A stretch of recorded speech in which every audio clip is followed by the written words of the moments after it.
Hi, everyone.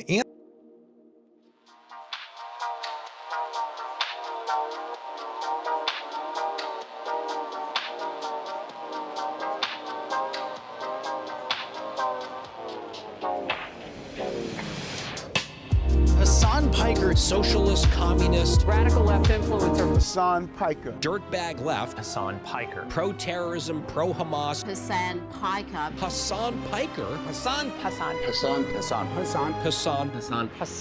Piker, going on this vulgar rant, mocking wounded war vet for losing his eye fighting for our freedom. Have you ever heard someone mention the Streisand effect and wondered what they were talking about? This phenomena is named after actress Barbara Streisand. Sometimes when you try to cover something up, you end up bringing more attention to it than if you had just let things be. We won't condemn Hasan Piker. Remember that shit? The assemblyman will not denounce Hasan Piker, who said, America deserved 9/11, dude. the assemblyman just said in his response, Hasan Piker says America deserved 9/11. There you go. There you have it. My friends, we have toppled a political dynasty.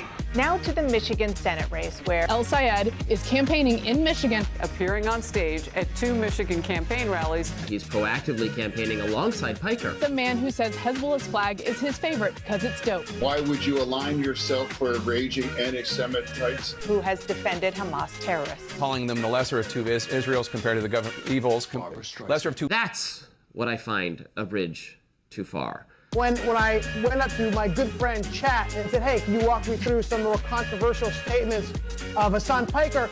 Even ChatGPT went out of its way to soften the edges of Hasan and give me context.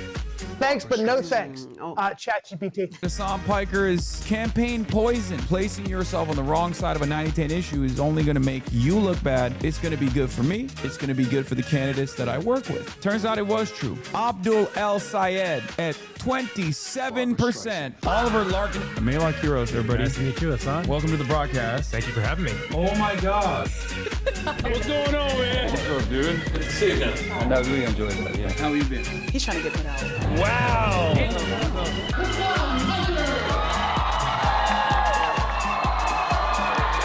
What's going on, everybody? Everyone's having a fantastic evening, afternoon, pre-noon, no matter where you are in the world. I'm Hasan Piker, and this is the Hasanabi broadcast coming to you live from sunny California, Los Angeles, folks. We're live and alive, and I hope all the boys, girls, and MBs are having a fantastic one because today's a beautiful day. Today's a wonderful day. Today's a no-suit day. It's no-suit Sunday. Yeah. That's right. I'm back. The suit era is not over. The suit era is not over, but this is Sunday fun day, and I wanted to spell it out for you. You know what I mean? I wanted to showcase that it is absolutely Sunday fun day by not wearing a suit. It's casual. It's casual. The pants are still like, you know, they're still dapper pants.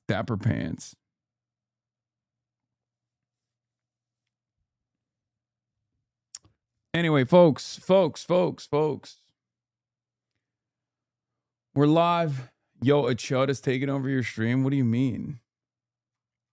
We're live. It's Sunday fun day. This is part of the broadcast where I tell you about my personal news, but I wish there was something to tell you as far as my personal news goes, but there is nothing. And the reason for why there's nothing as far as my personal news goes is because I'm a chud-ass loser.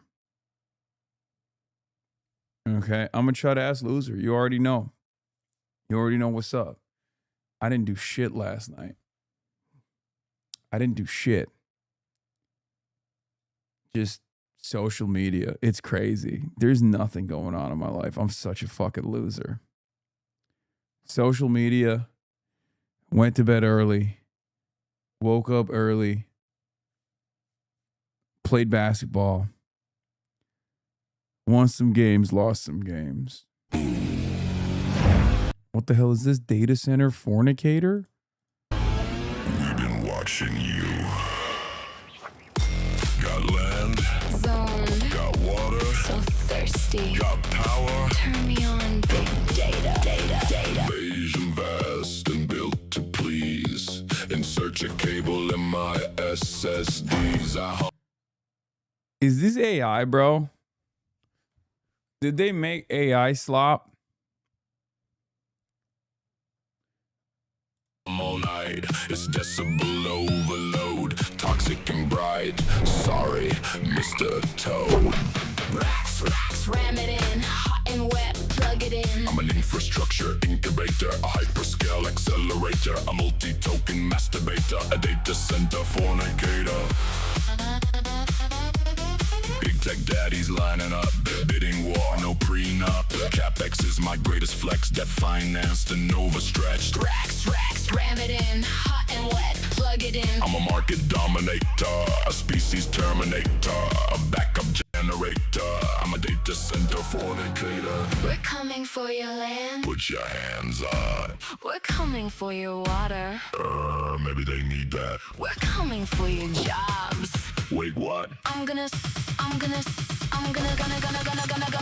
my God, we screwed the planet. Out of water, out of land, out of power, out of hand. We're leaving this place, we're going to space. Come and evolve the human race. Racks,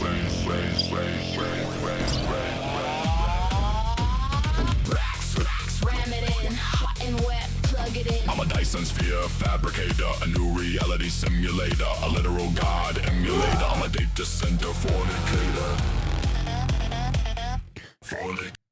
It's just strange because it's like it's literally made with AI. Like I feel conflicted because on the one hand, God, AI has gotten so much better. Like generative AI has gotten so much better.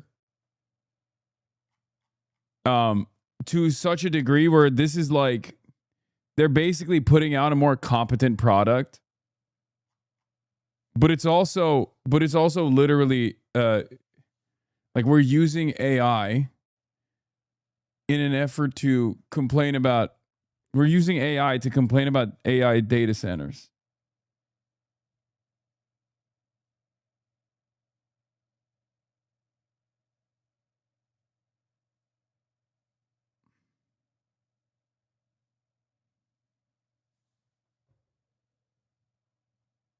Now a Chinese spy.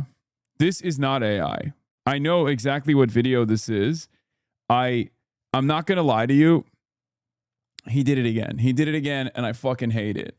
He did it again. Zoran did it again. This is actually, I saw this. He's China mogging me. Notice how I saw it and I didn't like it. Because I saw this already. I saw it on TikTok, 1.3 million, I think, likes or something like that on TikTok as well.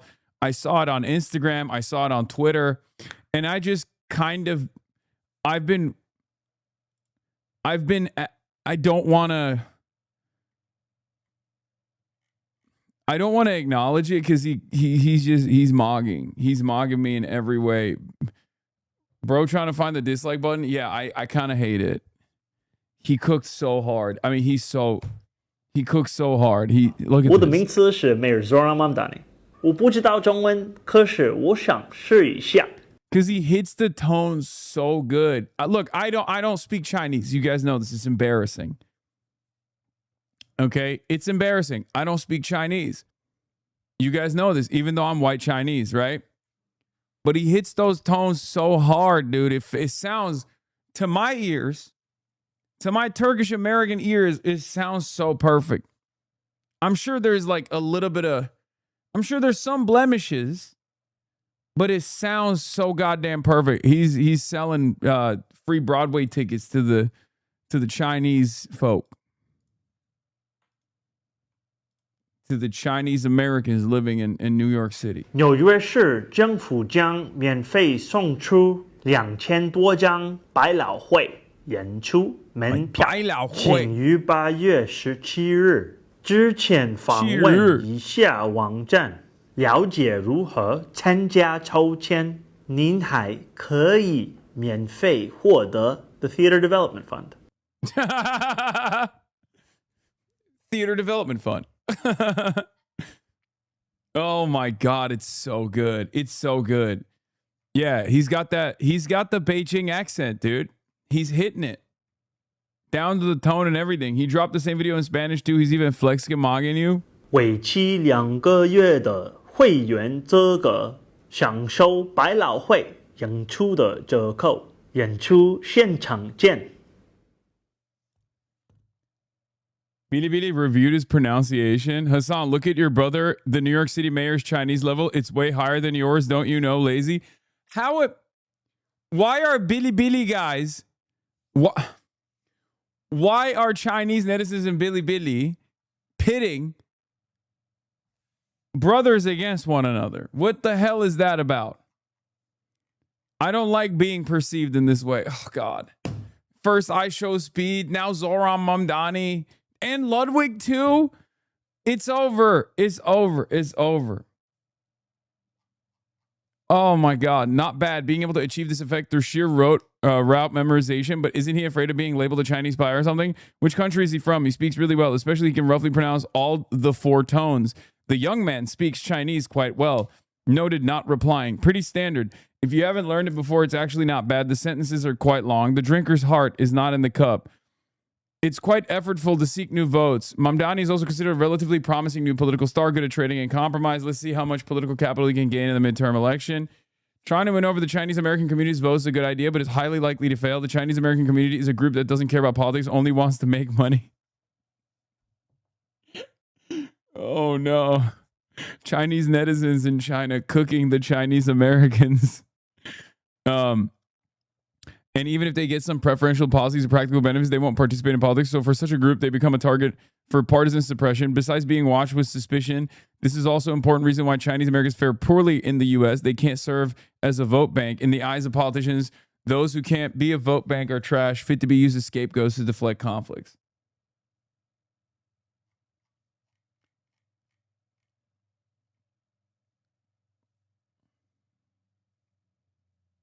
Big Hoss, bro, you forgot to blast off? No, I'm going to right now. Hold on.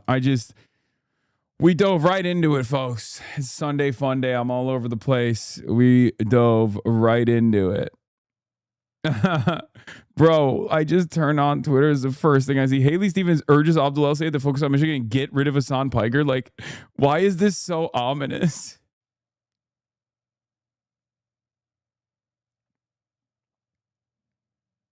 What? She's like, you have to kill him. You have to kill him. He needs to. Hasan Piker needs to die in order. You only seek hate, so that's your algo. I think yes. I think you clocked my shit. You clocked my tea.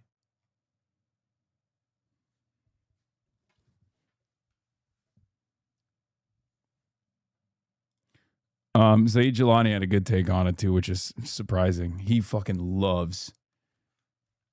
Zaid loves Abdul. It's so funny. All right. Anyway.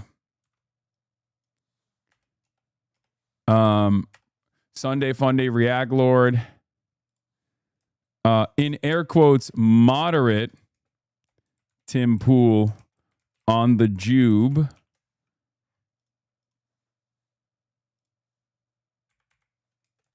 Get in now. Yes, Tim Pool is on the Jube, folks. And I suspect that there is going to be a like Dave Verubin-esque reaction. You see this shit? Look what they're doing to our boy. I did see that, yes. I did see what they're doing to Zoran. Zoran is now being used in as a way to drive voter turnout in Tel Aviv. It's kind of funny. Anyway, Newsom bowing to Abdul. Hold on. Let me just blast off real quick and we'll get into all of that and more. Okay, we're going to do some light news, obviously. Todd Blanche Meet the Press interview was insane. I know. Todd Blanche went on Meet the Press and was like, of course I'm going to abide by whatever my president wants me to do as attorney general. And I wish other attorneys general would do the same. It's like, no, that's the opposite thing you're supposed. That is the opposite of the thing that you're supposed to say. No, the Department of Justice is supposed to be an independent arm. It's not supposed to be the de facto, the de facto mercenary force of the presidency. It's kind of crazy. So we'll talk about that too. Did you watch your interview with Ested? Yes, I did.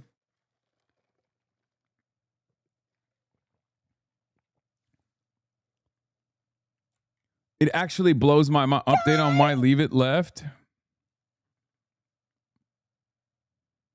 What the hell is this? Playlist for later. Fun stuff at the bottom. Don't worry, BDBD is still thirsting after you. Hasan gets scared by his own meat photo he posted before. Is he an online adult content creator? Beautiful chest. Just like Gay. I really want it. I also want to eat. He must have done it on purpose, thinking that it will be given to that girl later. I feel so upset. America's Marx socialist, the Republican Party hates him. What's this? Talent. Suck. Dude, I didn't know Bilibili thirsted. Only a genius would come up with this kind of shooting angle. What is this doing? Defying heaven. This angle has some merit. Dude, Bilibili Chinese netizens also get thirsty? What the hell? That's crazy. Let's go. Reserved but passionate Hasan. Is this photo angle normal? I'm asking. Haha, is that you in the photo? A red heart. Anyway. All right.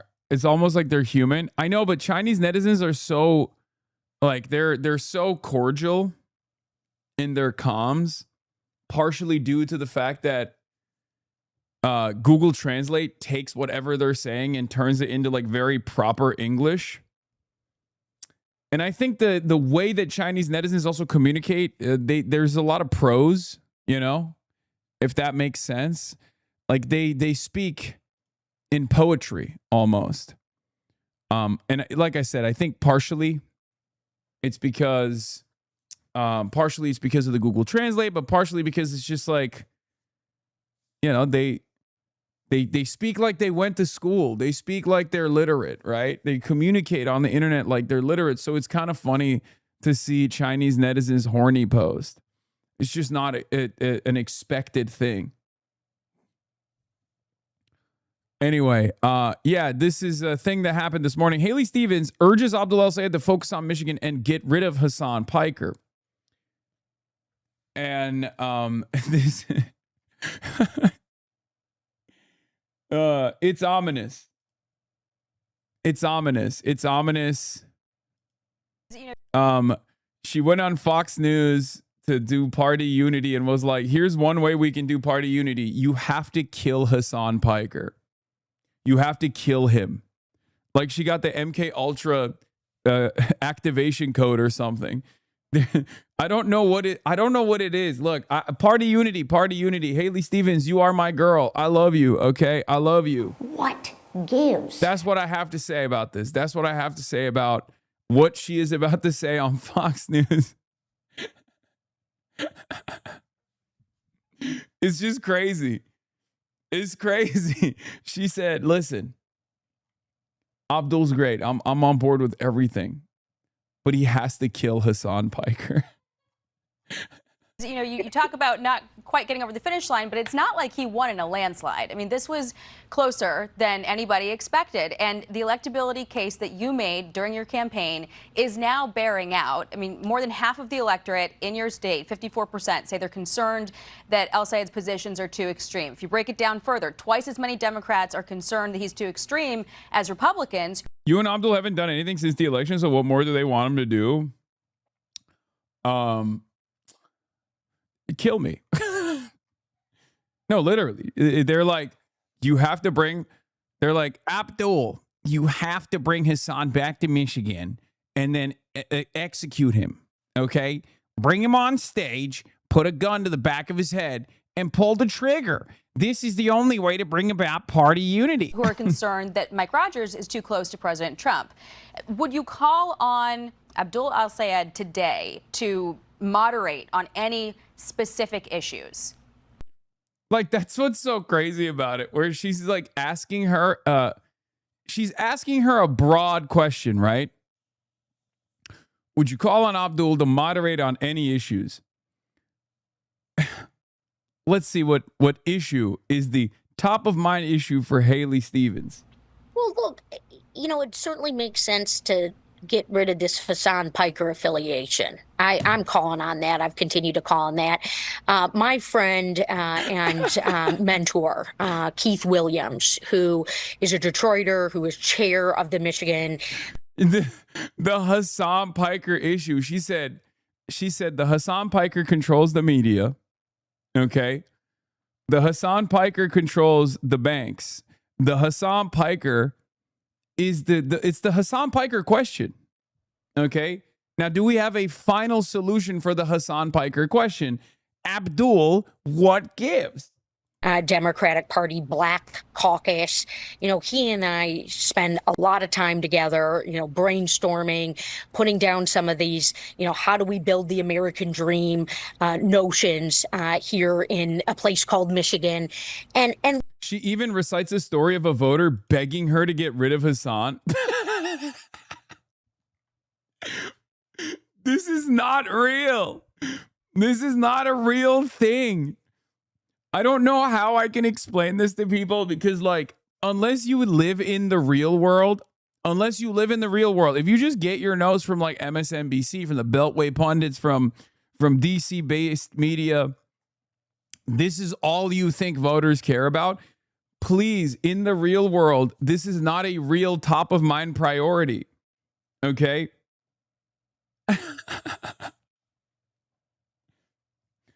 Yeah. Notice how they won't acknowledge Donovan exists and that you helped them win. Only use black people to push their narrative. 100%. 100%. We don't do that anyway. It doesn't matter. Donovan had a fantastic platform, fantastic policies, and he is straight up. Donovan is, the perfect guy for that district. I can't speak positively enough about Donovan McKinney because, when I saw that race, I was just looking at the incumbent. I was looking at Sri Tanadar, a guy who literally chose this poor district on purpose. This poor district, this black district on purpose because he thought he would be able to more effectively control it, right? Without actually doing much for said poor and black district. And Donovan is born and raised Detroit. He lives and breathes it, right? He lives there. His kids live there. His kids are growing up there. Never have I ever felt like there was a guy more deserving of a seat than Donovan McKinney. And I think he has a long career ahead of him regardless. He's a real fighter. I love him. He is so amazing. He's got great vibes overall. He takes his position very seriously. He is just a clear-cut guy from Detroit who wants what's best for his community, who really, really, really will fight like hell for his people, for his folks, for his constituents.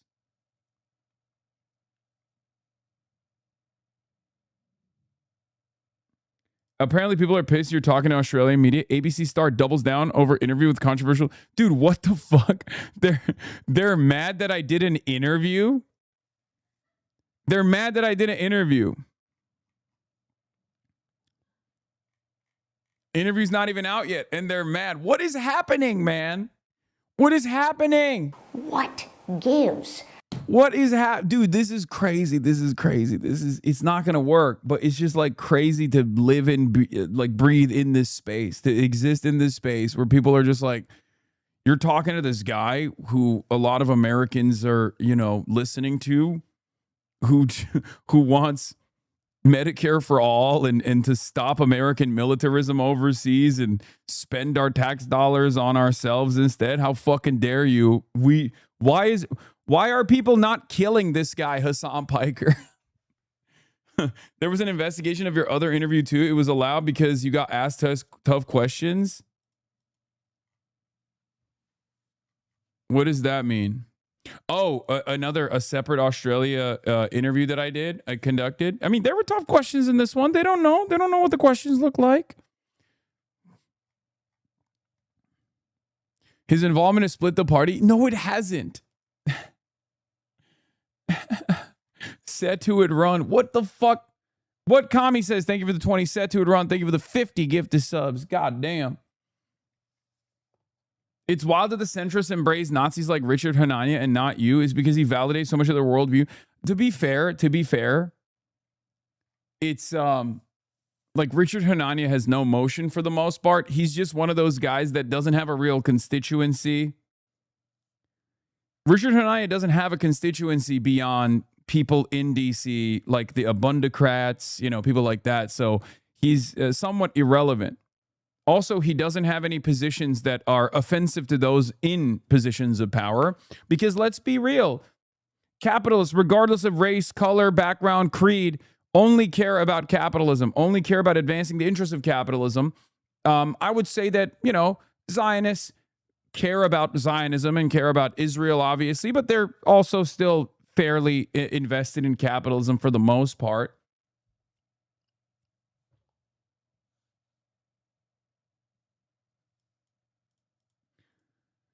So, like no one's gonna give a shit that Richard Hanania has written extensively about like the genetic inferiority of black people and stuff. You know what I mean? Like they don't give a shit that he's a race realist. That's the secret. The secret is you can go as far to the right as you want and still be considered acceptable. Like socially, you can be as socially conservative. You can engage in scientific racism, you know, outdated, totally discarded old methods, old methodologies, like just some of the most heinous, some of the most odious ideologies you can express with regular frequency as long as you are not disrupting the forces of capital, the power that they have, the existing hierarchy. As long as you are not doing that, you are fine.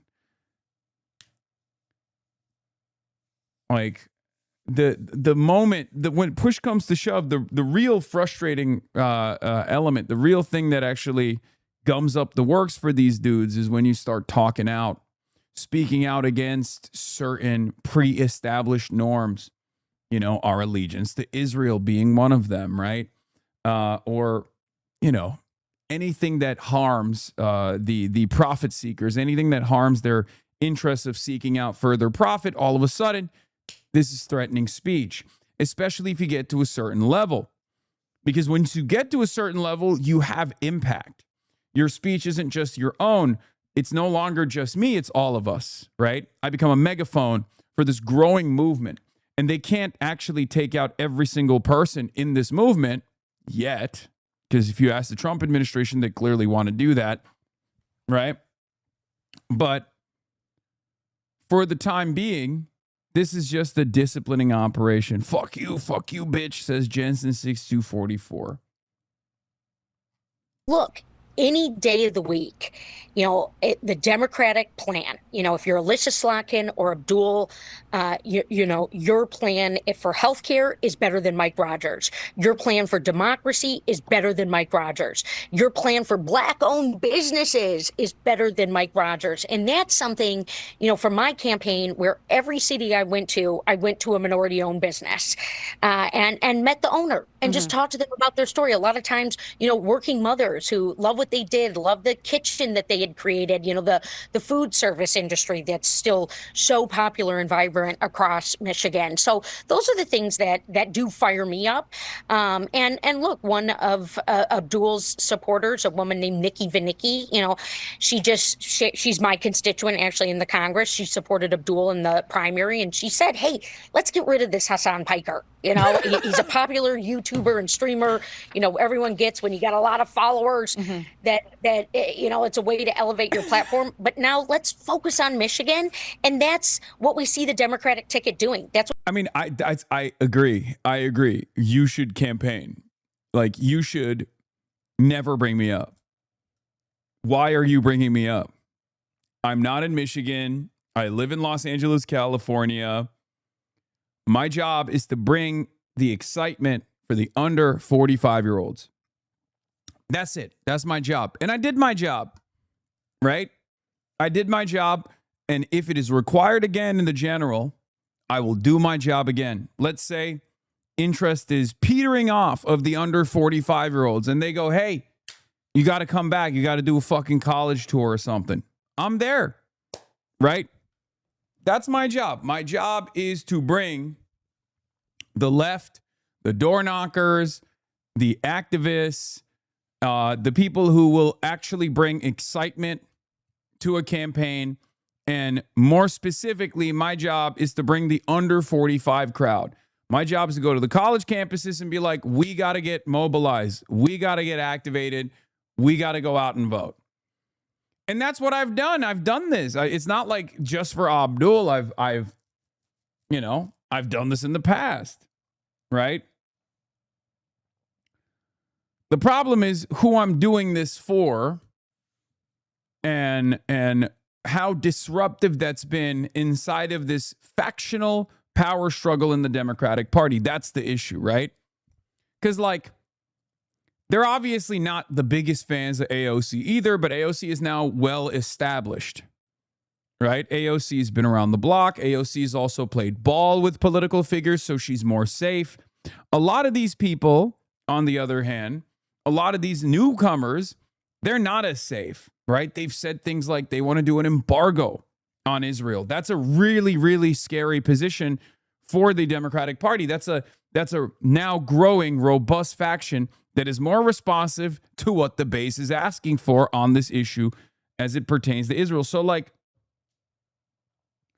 that's what they're fearful of, and it does seem like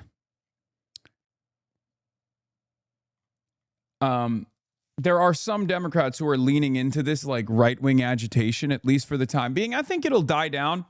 The closer we get to the election, I think there will be more party unity overall. Like, I think they're just trying to get their licks in to see if there's any opportunity here to be like, well, maybe he'll go away. Right? But yeah, my job is to rally voters. That's what I do. And yeah, this is my job. This is my job. There you go.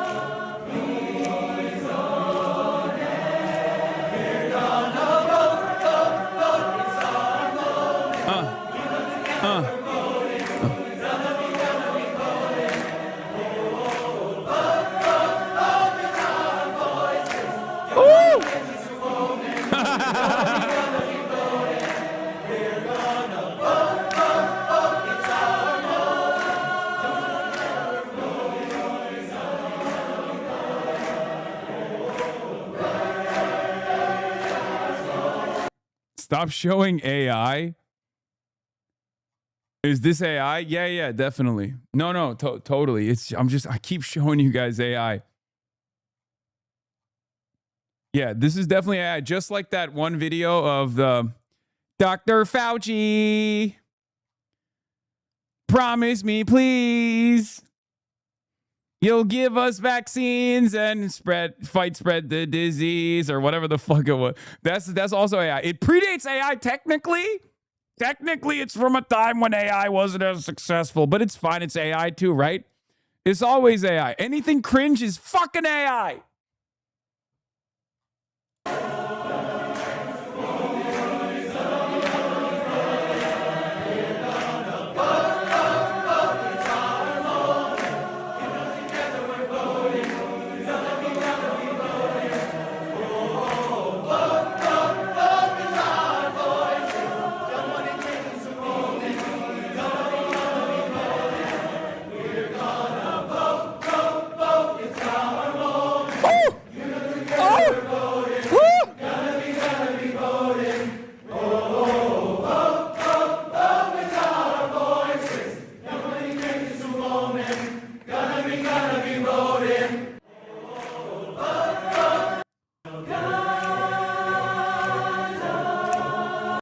God. Spectacular. DSA leftist not gonna like this. What about this? This is me too. This is also AI.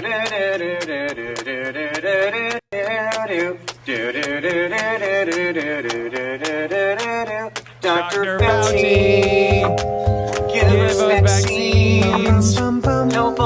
Wait, I don't like this. Give me the OG, bro. What the fuck is this bullshit with the background music, Austin Ox? Why the hell would you send me the... No, it was already perfected. There is no need. Dr. Fauci, give us vaccines. Oh, give me the OG. This one's fucked up. No, give me the OG. Give me the OG. Give me the OG.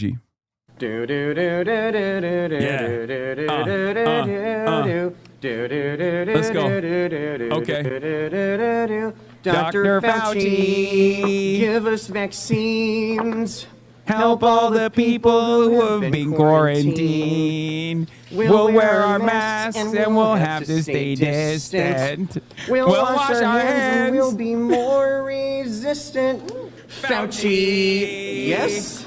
Promise us, please.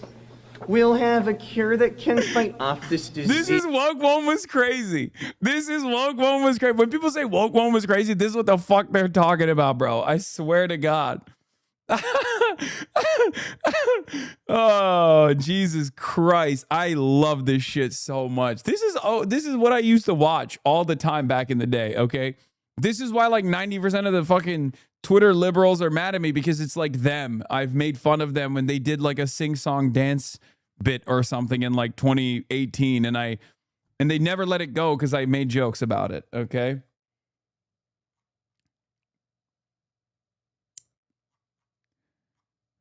Ease restrictions will lift with some ease. Dr. Fauci, don't forget me. Woo!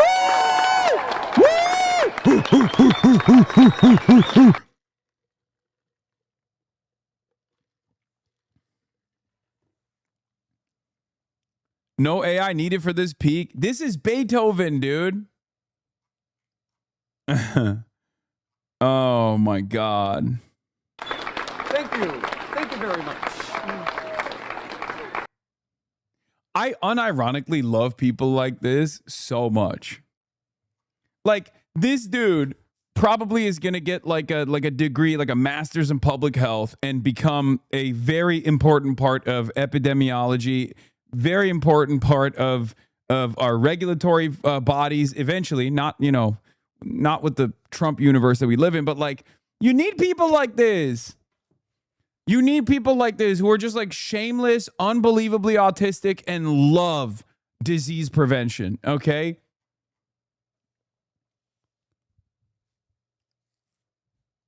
Well, how do you think the world goes? How do you think the world goes around? Okay? Who do you think is making sure that even with RFK Jr. leading the helm, there are still, certain parts of the CDC that operate? Who do you think is doing that? It's the autistic twinks working tirelessly to be like, no, it's fine. Actually, we'll just keep putting the team on our backs. These motherfuckers are the backbone of society. Imagine if every single person was too busy trying to farm aura and trying to be nonchalant. Imagine a fucking CDC scientist being nonchalant, like, new disease spreading? I'm nonchalant. Who cares, bro? Who cares, bruh? Who cares, bruh? Fuck it. YOLO. Who cares? No, you gotta be chalant. These are the chalant motherfuckers. Okay? They're putting in the work. The fuck do you mean? We have enough influencers. We need guys like this, okay? Nah, it's no big deal, gangy. Yeah, exactly.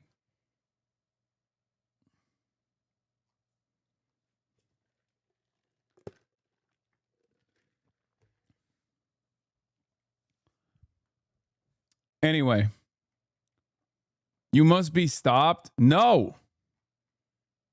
Yeah, that's what this kid is saying to a novel disease. That's what this kid is saying at the CDC, at the facility that he works in. Okay, he's saying you must be stopped. That's what he's saying to RFK Jr. When RFK Jr. is like, we shouldn't let we shouldn't vaccinate children. He's like, you must be stopped, RFK Jr.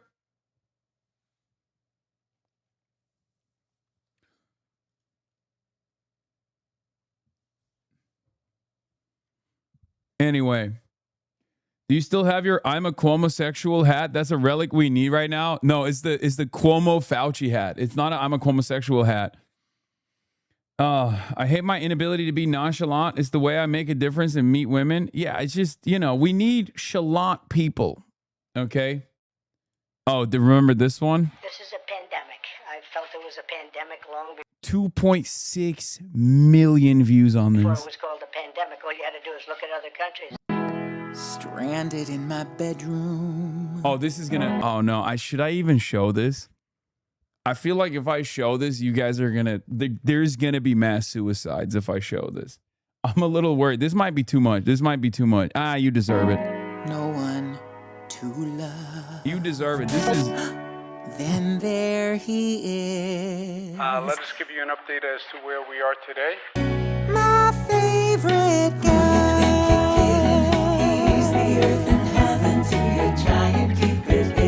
Bro, this is the type of shit libs were on in fucking 2020, okay? I'm in quarantine, a nervous wreck, and skirt as heck. Skirt. Of COVID-19. You're not nice, coronavirus. But you bring hope when I can't cope.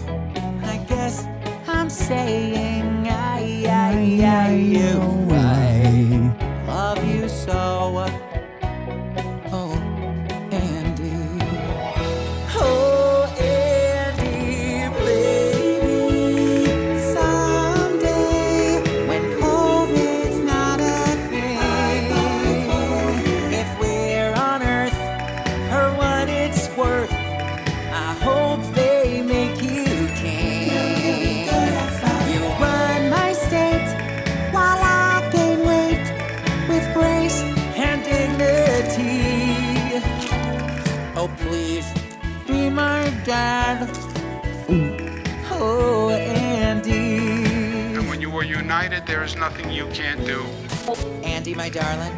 Oh. This global pandemic is scaring me real bad. Oh, it's time. But It's time for watching your the. daily press briefings sure does calm me down. The way you manage to lead and inform without terrifying the living shit out of me or straying from the facts, and still find time to nurture my delicate spirit with adorable slideshows and relatable anecdotes about meatballs. You're wise, level-headed, eloquent, and sexy at a time when the country needs it most. It sure is a refreshing change from that oh, gee, I won't get into specifics. You know I don't like to be political. I guess what I'm trying to say, Andrew, is that you're my #1 Cuomo now. And whatever you decide to be once this whole thing blows over, whether Just it's when they thought he governor would of be New president. York or president of the United States or Yeah. ABC's Next Bachelor, I'm with you now, Andy, only you. Even as I continue to light a candle, get naked, and pray every night for the speedy recovery of your brother, my first love, Chris. With his tight, wet t-shirts and his sweaty Instagram workout videos and his big, muscular... actually, I'm still really into Chris, too. Oh, Andy, It's a joke? No, this is. No. This is not a joke. This is unironically how your parents were like. Okay? This is how a lot of liberals behave. You touch my heart. Your polo shirts are nice. This guy's mug, Marxist Unity Group, Caucus DSA. Now.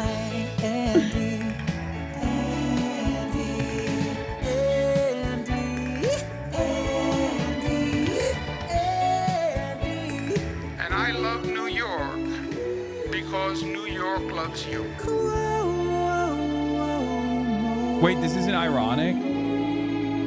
Dog, what are you talking about? Were you guys not sentient back in like 2020? How old are you motherfuckers, man? I know there's hella people in here in this community that have been around and they saw me react to this stuff when it was happening in real time. But how old are you guys? You don't remember? You don't remember 2020? Was this like, did this just pass your gaze or something? This was huge. We were obviously clowning on this shit, but like, I was watching you getting lap dances in VR. Shh, don't talk about that. Don't talk about that. We don't remember that part of 2020, okay? We don't remember that part of 2020. That's a different part. That's a part that's irrelevant. Shut up, shut up, shut up. But yeah, dude, I was so mad. Back then, I was so fucking mad because Andrew Cuomo literally was like single-handedly responsible for annihilating old people in New York City and also designing the Medicaid and Medicare structure within the state funds to leave so many hospitals in a state of disrepair. So they were just underfunded and overcrowded. And that also played a role in like more people dying. Like, and it was so frustrating seeing liberals just be like, well, Cuomo is not like Donald Trump. He's so much better. And I was just like, what the fuck are you guys talking about? He did this. Here's you reacting to this song in 2021. Andy, can't you see I'm in quarantine? A nervous wreck and skirt is heavy. Nothing has changed except for my hair. We're finally back to, COVID-19. Fuck yeah, turn it up, brother. Stop. Lib overload. You bring hope when I can't. Fuck it, I'm a hog now. I guess I'm saying I love you so. Oh, Andy. Oh, Andy, baby. Someday when COVID's not a thing, if we're on Earth or what it's. My ears are bleeding. New York liberals that peaked in 2010 are the cringiest. People riot, stop. People riot, stop.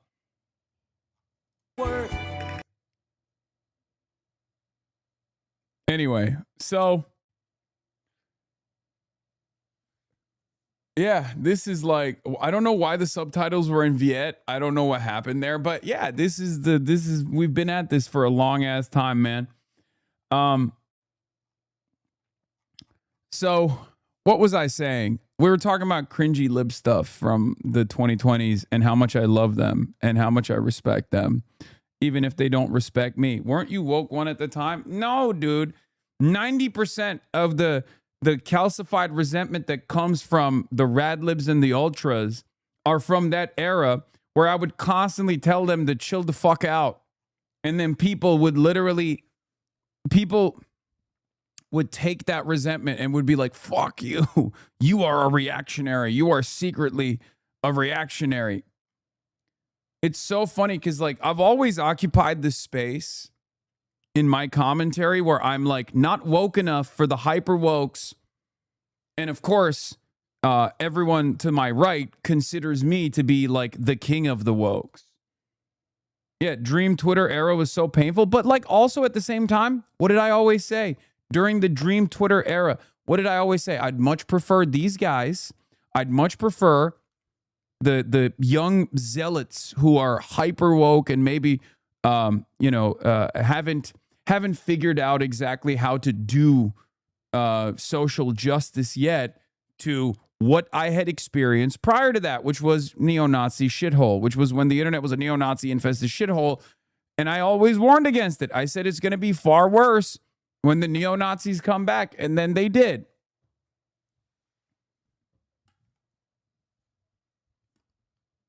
So yeah, I have this perspective on woke 1 versus woke 2 that a lot of people don't fully understand, which is, I still prefer woke 1 to whatever the fuck we have right now with Nazis, but I do think that we can evolve past it a little bit,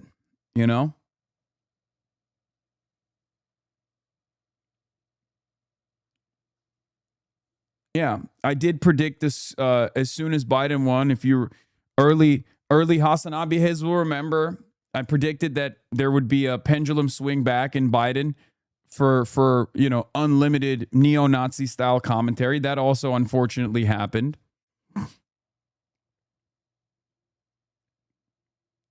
Yeah, we have so many memes in this community that reference this notion. Woke of the day, be normal, don't be annoying. They're not even memes. They're just like, it's a credo.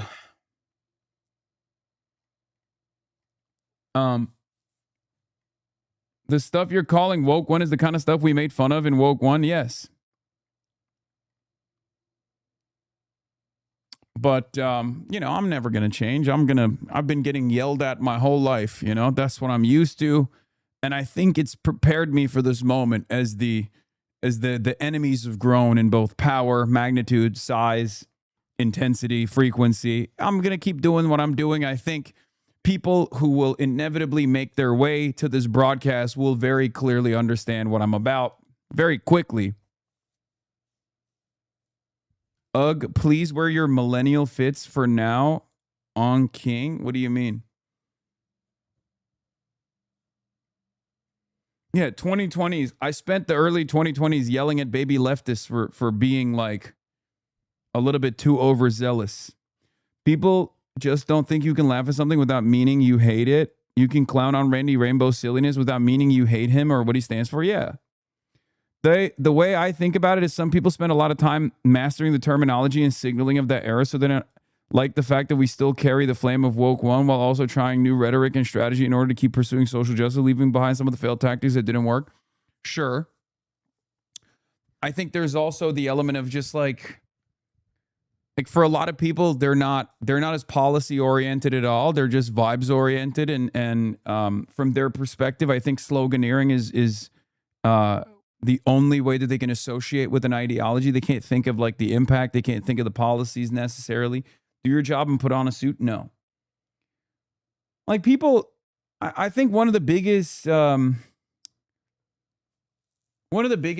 failures, and it's not necessarily the annoying attitude demonstrated by some of the card carrying wokes during woke one that actually eliminated it. It's because once it became a serious problem to the established hierarchy, once it wasn't just Black Lives Matter, but people were making demands like defund the police, then it became a real issue, right? Because like obviously the structural forces were like, abso-fucking-lutely not. We will crack down on this. And we didn't necessarily have an adequate media environment, an adequate independent media environment that had established credibility and was large enough, was more powerful enough of force to be able to push back against some of this stuff narratively, right? Who's this clown talking at Hasanabi? It's the new guy. He's not even wearing a suit. How do I know he's serious? You can't. Most of your content in Woke One was challenging identity politics through class analysis. Yes, and a lot of people hated me for it, and they got mad at me for it.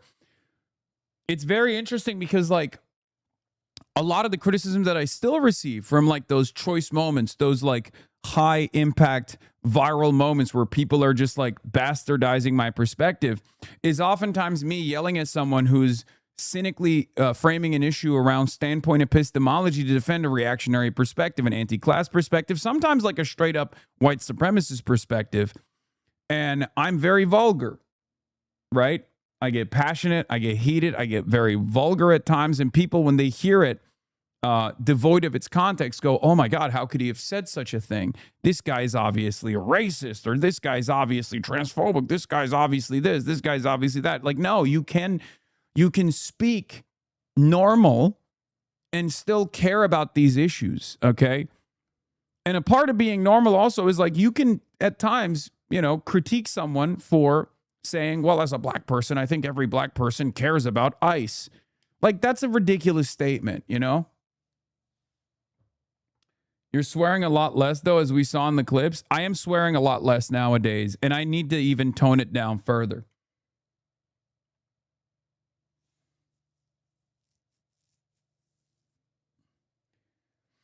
That's why people think you're a class reductionist, though. Your comms on woke have improved a lot. but still should be adjusted to redirect the systems of repression rather than saying woke is annoying or whatever. Yeah, I again, it's fine.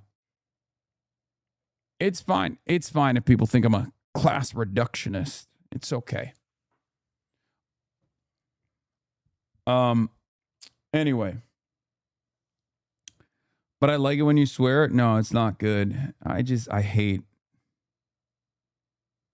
hate when those clips are played back and I'm swearing so much because I'm so angry. It's not good. What is this? In other news? Yeah, we're going to talk about that. Hold on. Let's finish. Let's wrap What this Jocelyn up. Benson's doing, you know, a defender of democracy, someone who's run very efficient government services. I know Republicans who are voting for Jocelyn Benson for governor. So you're calling on you're calling on Abdul al-Sayed to stop campaigning with Hasan Piker. Noted. I like that even the Fox News anchors like, can we move on to something more, important now?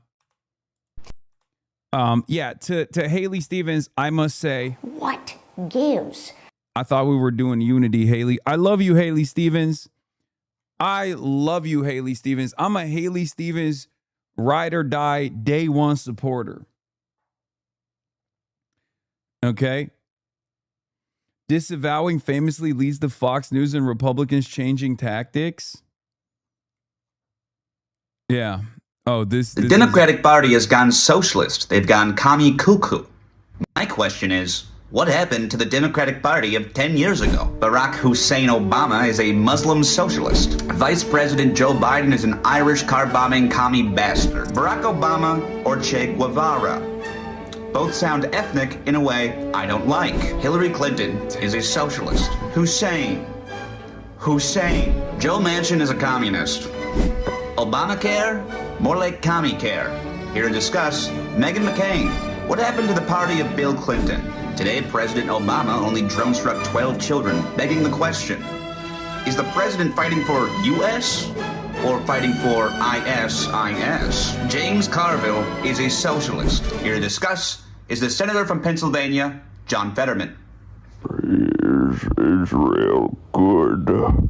Hassan bad.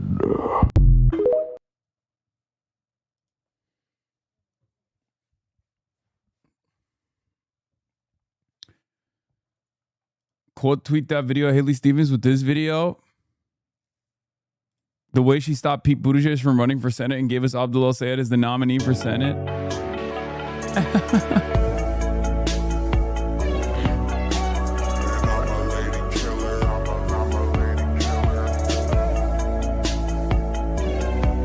That's my girl, dude. That's my girl, Haley. I love her. What gives?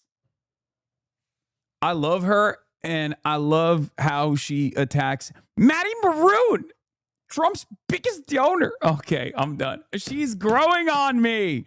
She's growing on me. God damn it. She's growing on me. She's growing on me.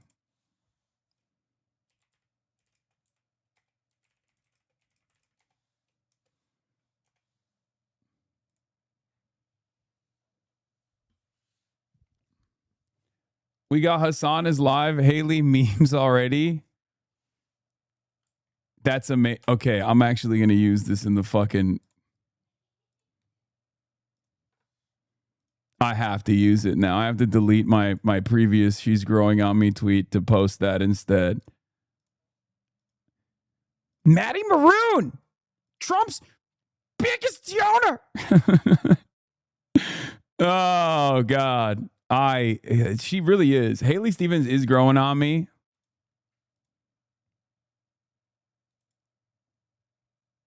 Oh my God, that's my gift. Well, thank you for it.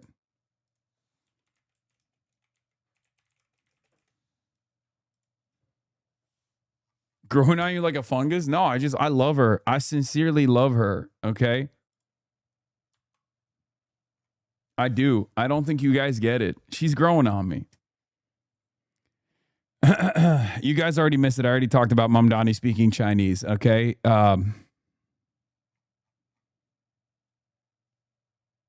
Does she come to you? Does she come to you in your dreams? Yes. Yes. Where's the suit, man? Bro, what the fuck? What the fuck is going on? How is it that I wear no suit for one day and everyone goes, oh, it's over. Suit meta is over. We're back. Calm down, okay? What gives? I will say, no suit, I am in a goofier mood. I guess like, the clothes you wear define you to a certain, in some respects, because if you saw Mr. Rogers without a sweater, you'd question it. No, I wouldn't.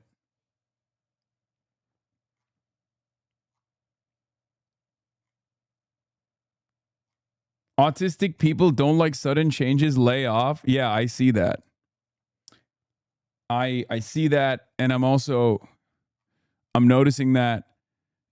Yeah, the suit meta does work. Older people are now discovering Hasan because of the pearl clutching from mainstream media. Turns out they like what he has to say. Literally found Hasan through the pearl clutching, and he's fun and thought-provoking. They're scared of him. 65-year-old man that listen to Hasan and like what he says. Schumer, Jeffries, and the corporate Democrats are bought and paid for. We need young, fresh representation because he's galvanizing millions. I'm a 50-year-old grandma, and even I follow and listen to what he's saying. He's super intelligent, has empathy, and is an excellent messenger. 50-year-old white suburban mom who's decided to check out Hasan Piker after Sarah Longwell and Third Way went after him. I now listen to him daily and have mentioned him to people in my real life. Watching the establishment meltdown is wild. This is the kind of shit that pisses me off about the Democratic Party. I'm so sick of these neocon liberal Democrats faking it while padding their pockets. Checked out Piker because of the hoopla. Someone who said hoopla is now a part of this community. Okay? A person who uses the term hoopla is out here saying, I find him very entertaining and informative and not scary. 63-year-old from Florida. I'll tell you why they fear Hasan so much. I never paid much attention to Hasan until this year. I listened to one of his streams and realized the guy's articulate, smart, and genuine. The suit has been working, dude. The suit meta. We're the same age and I say hoopla all the time. A real hullabaloo. A real hoopla. Who's this person and why are they always on my For You page? Oh, this guy, this is an election Twitter dork. That's who this is. I don't really care. I mean, sometimes they arrive at like correct conclusions, but it takes a lot of hand-wringing to get them there. It's fine. Fox News is only going to clip this stream for the next 2 weeks since no suit. Yeah. And what is this new level of cope unlocked?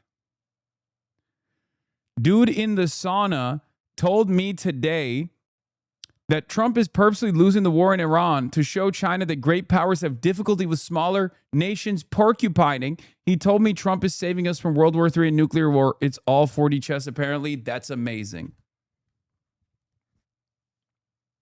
And I believe that, yes. That's true.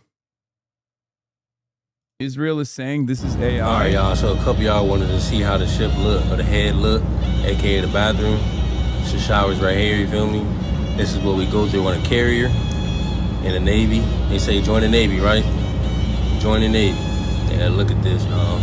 This is crazy. This ain't even the worst part, man. Sinks atrocious. Wait till y'all see the toilets, man. Look at the toilet. Y'all expect me to take a doo-doo in this, y'all? Oh! Nah. Y'all crazy. Oh! Look at this. Come on, now. Join the Navy, though, right? Join the Navy. Yeah, all right, bro. That one is out of order. It seems out of... That one you can't take a doo-doo in. That's not a U.S. ship. It's French. Misinfo. Yo, oh my God, that's my old head. I used to work on that boat. My berthing was attached to that shit. Bro, here's what I don't understand, okay? Asmongold talks a big game about how, like, America should fight Israel's battles and stuff. It turns out he would feel right at home in the fucking Navy. We should be sending Asmongold to the front lines, okay? And his entire fan base to the front lines, because this is how he lives anyway. He's not, to him, he's like, this is my environment. Join the Navy, Asmongold. Fuck you doing in Austin, Texas, man? Get on the front lines. We should draft Asmongold. He will feel at home. Yeah, deploy his ass, dude. His fan base is not American. Even better. What do you mean? I don't want my countrymen to go out and put themselves in harm's way and go and potentially blow up schools and shit. Yeah, put the Asmongold Euroid MAGA supporters on the fucking front lines. Deploy them. Deploy them. Send their asses to the front lines instead. Yeah, send the Norwegian MAGA supporters. Send the MAGA supporters from Finland, all the IT specialists that sit at home and watch Asmongold's broadcast when it's like 5 a.m. local time for them. That's too high a standard for personal hygiene for Asmongold. I'm just saying, dude. So, that's my take. Anyway, speaking of the morale, apparently things are not looking too good. Trita Parsi got an image sent to him from the field. These are messages U.S. servicemen in the Persian Gulf have scribbled on the dust of an aircraft flap. Now, he reads it wrong, probably deliberately reads it wrong. He goes, be a good guy and do what Israel tells you to. That's not what it says. It doesn't say be a good guy. It says be a good goy. Be a good goy and do what Israel tells you to. It says, I love Israel. I am a good goyim. Operation Epstein Fury. Peace deal number 64 incoming. All this for the Holy Land. Morale seems not so great. This one was my favorite. I love flock cameras. I have no frame of reference. I can't compare it to the sentiments of U.S. soldiers in previous conflicts, but I suspect these are new sentiments, or at least a new willingness to express them this openly and directly. But as one serviceman told me, what people in the media don't understand when they compare past conflicts to this one is that this operation has no morale behind it. That makes a world of difference to service members deployed to undesirable locations indefinitely. Read that last part again. No morale. Deployed to undesirable locations indefinitely. My own conclusion, when a war has no morale behind it, winning means that you simply end it. There's no other winning in such an unjust war. I think the funniest thing is going to be that some like ADL dickhead is going to demand that the Navy investigate who wrote the finger painting sentiment, and they're going to identify anti-Semitism in the military. Okay? That's what's coming after this, which I think is really funny, and I think that will tip it over the head. You will have a mutiny at that point. Okay? Don't put it out there. Oh, that's coming. Are you kidding me? This is exactly the type of shit that like the ADL would try to turn into like, this is basically Atomwaffen. Look at how anti-Semitic our soldiers are. I mean, they're soldiers, not our soldiers.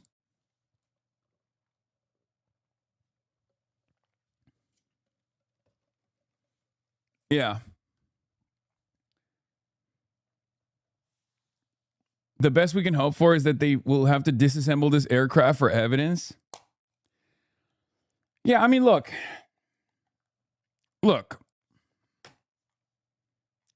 This is if you are in any way, shape, or form paying attention. Also, look at this. Hold on. I got to show you something. Hold on. One second. Wait, hold on.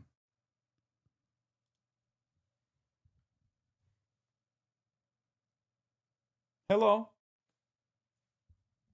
What's up, Fartley? What are you looking at? Hi. Bro's staring at me.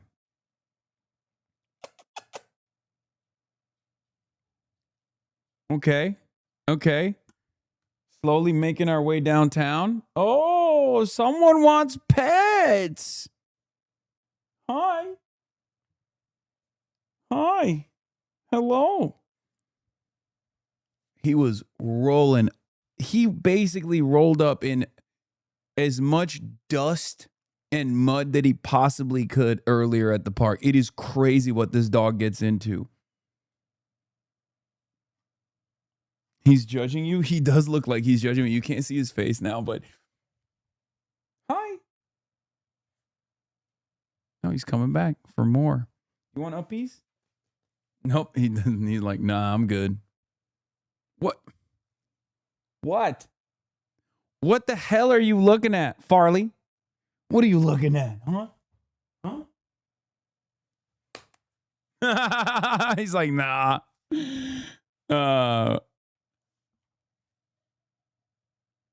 Lamau, he stares at Caroline during stream too. He's just monitoring the situation. Both of the dogs are monitoring the situation. Mutiny is not happening in the 21st century. Like, what do you mean? Are they going to come back to go to prison instead of vet pension? Yeah, no, it's not going to. I think maybe quiet quitting. Maybe not mutiny, but maybe quiet quitting. You know, that I could see.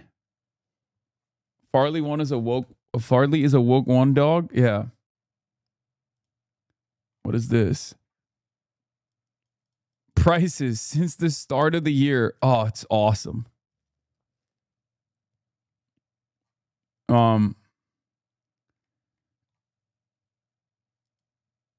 Anyway, where was I? Yeah, in the midst of all of this, I love that Fox News, of course, has nothing else to talk about. They can't talk about any of this shit. So what they are, what they're complaining about is me. And weirdly enough, Democrats are also leaning into it. What is this? Hasan Piker rallies with far left Dems in Florida.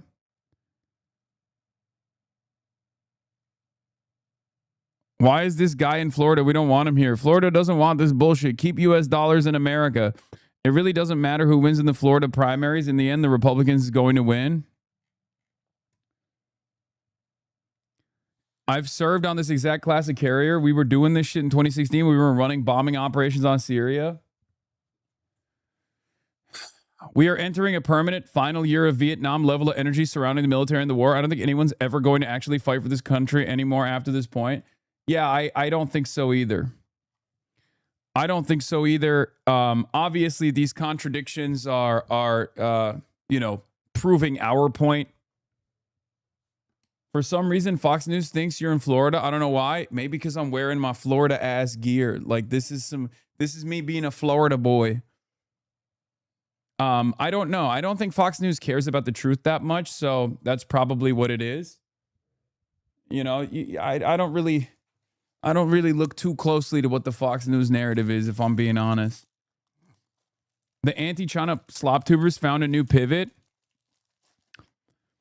You know it's over for Western civilization when its biggest cheerleaders are using this for their video thumbnail. How China keeps winning by doing nothing. I know. I have to say something about this, by the way. A lot of the anti-China guys are now basically trying to present themselves as pro-China, but reasonable, because we're fucking winning. So what they're doing, and this is what Max Fisher did, apparently. Ostenox put me on this. Max Fisher did that video that went super viral. And in the video, he's like talking about how China saved the oil markets and stuff like that.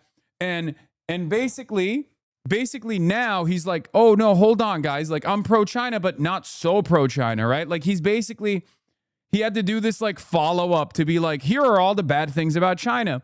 And then in that video, he talks about China's Western fans. And he's very directly subtweeting me. I guess it's, subtweeting is indirect. And he basically ends up regurgitating my perspective back in a way where it's like, oh, well, these guys actually don't care about the state repression in China. And that's never been my argument, as a matter of fact. I'm fighting state repression in my state here in the United States of America, and oftentimes even make comparisons to how we learned the wrong lessons from China. So clearly it's not, that's not my perspective at all. Let's take a look. Next question comes from viewer Felt Poopenfarten. Felt, I just want to say, it's always a joy to hear from our Dutch viewers. Hello in the Netherlands. Hope you're enjoying your waffles. Felt Poopenfarten asks, 2 questions. Why does a certain... Again, you guys are cheating with your 2 questions, but I'm too soft on you. 2 questions. Why does a certain portion of the British and presumably more broadly Western leftists idealize China so much, ignoring its authoritarianism and abysmal human rights record despite holding other states to account. You were right too soon and therefore you were wrong. Yeah, exactly. It's so awesome. For like the last decade, I've been like, look, China is developing. We shouldn't treat it like a foreign adversary. It's responsible for so much trade all around the world. Sure, there are a lot of like authoritarian elements. There are a lot of state repression that I don't agree with, but there's also good lessons that we can learn from the way that they operate. A lot of people don't understand how unbelievably meritocratic the Chinese system is, okay? Like their pilot program structure is unbelievable. They will literally look at two separate provinces and make two separate provinces compete against one another in terms of development on key industrial targets. And then they will just go, this one won over the other one, so we're just going to use the one that won. And it's really fucking annoying when I say like, no, that's a good system. We should apply that in the United States of America. Okay? When I say that, people go, oh, you want to do to, I don't know, every American what China has done in Xinjiang or some shit. Okay? No, that's not what I'm saying. I'm saying learn about what the fuck they're doing. Okay? Learn about what they're doing. Learn about how the Chinese system works, because it is truly one of the most unique systems on the fucking planet. And then apply certain elements of their developmentary strategy here in the United States of America. But of course, that requires punishing capital. That requires dominating capital, which China has done adequately. And that's precisely the reason why we can never do it here. And that's precisely the reason why people get really mad when I say that.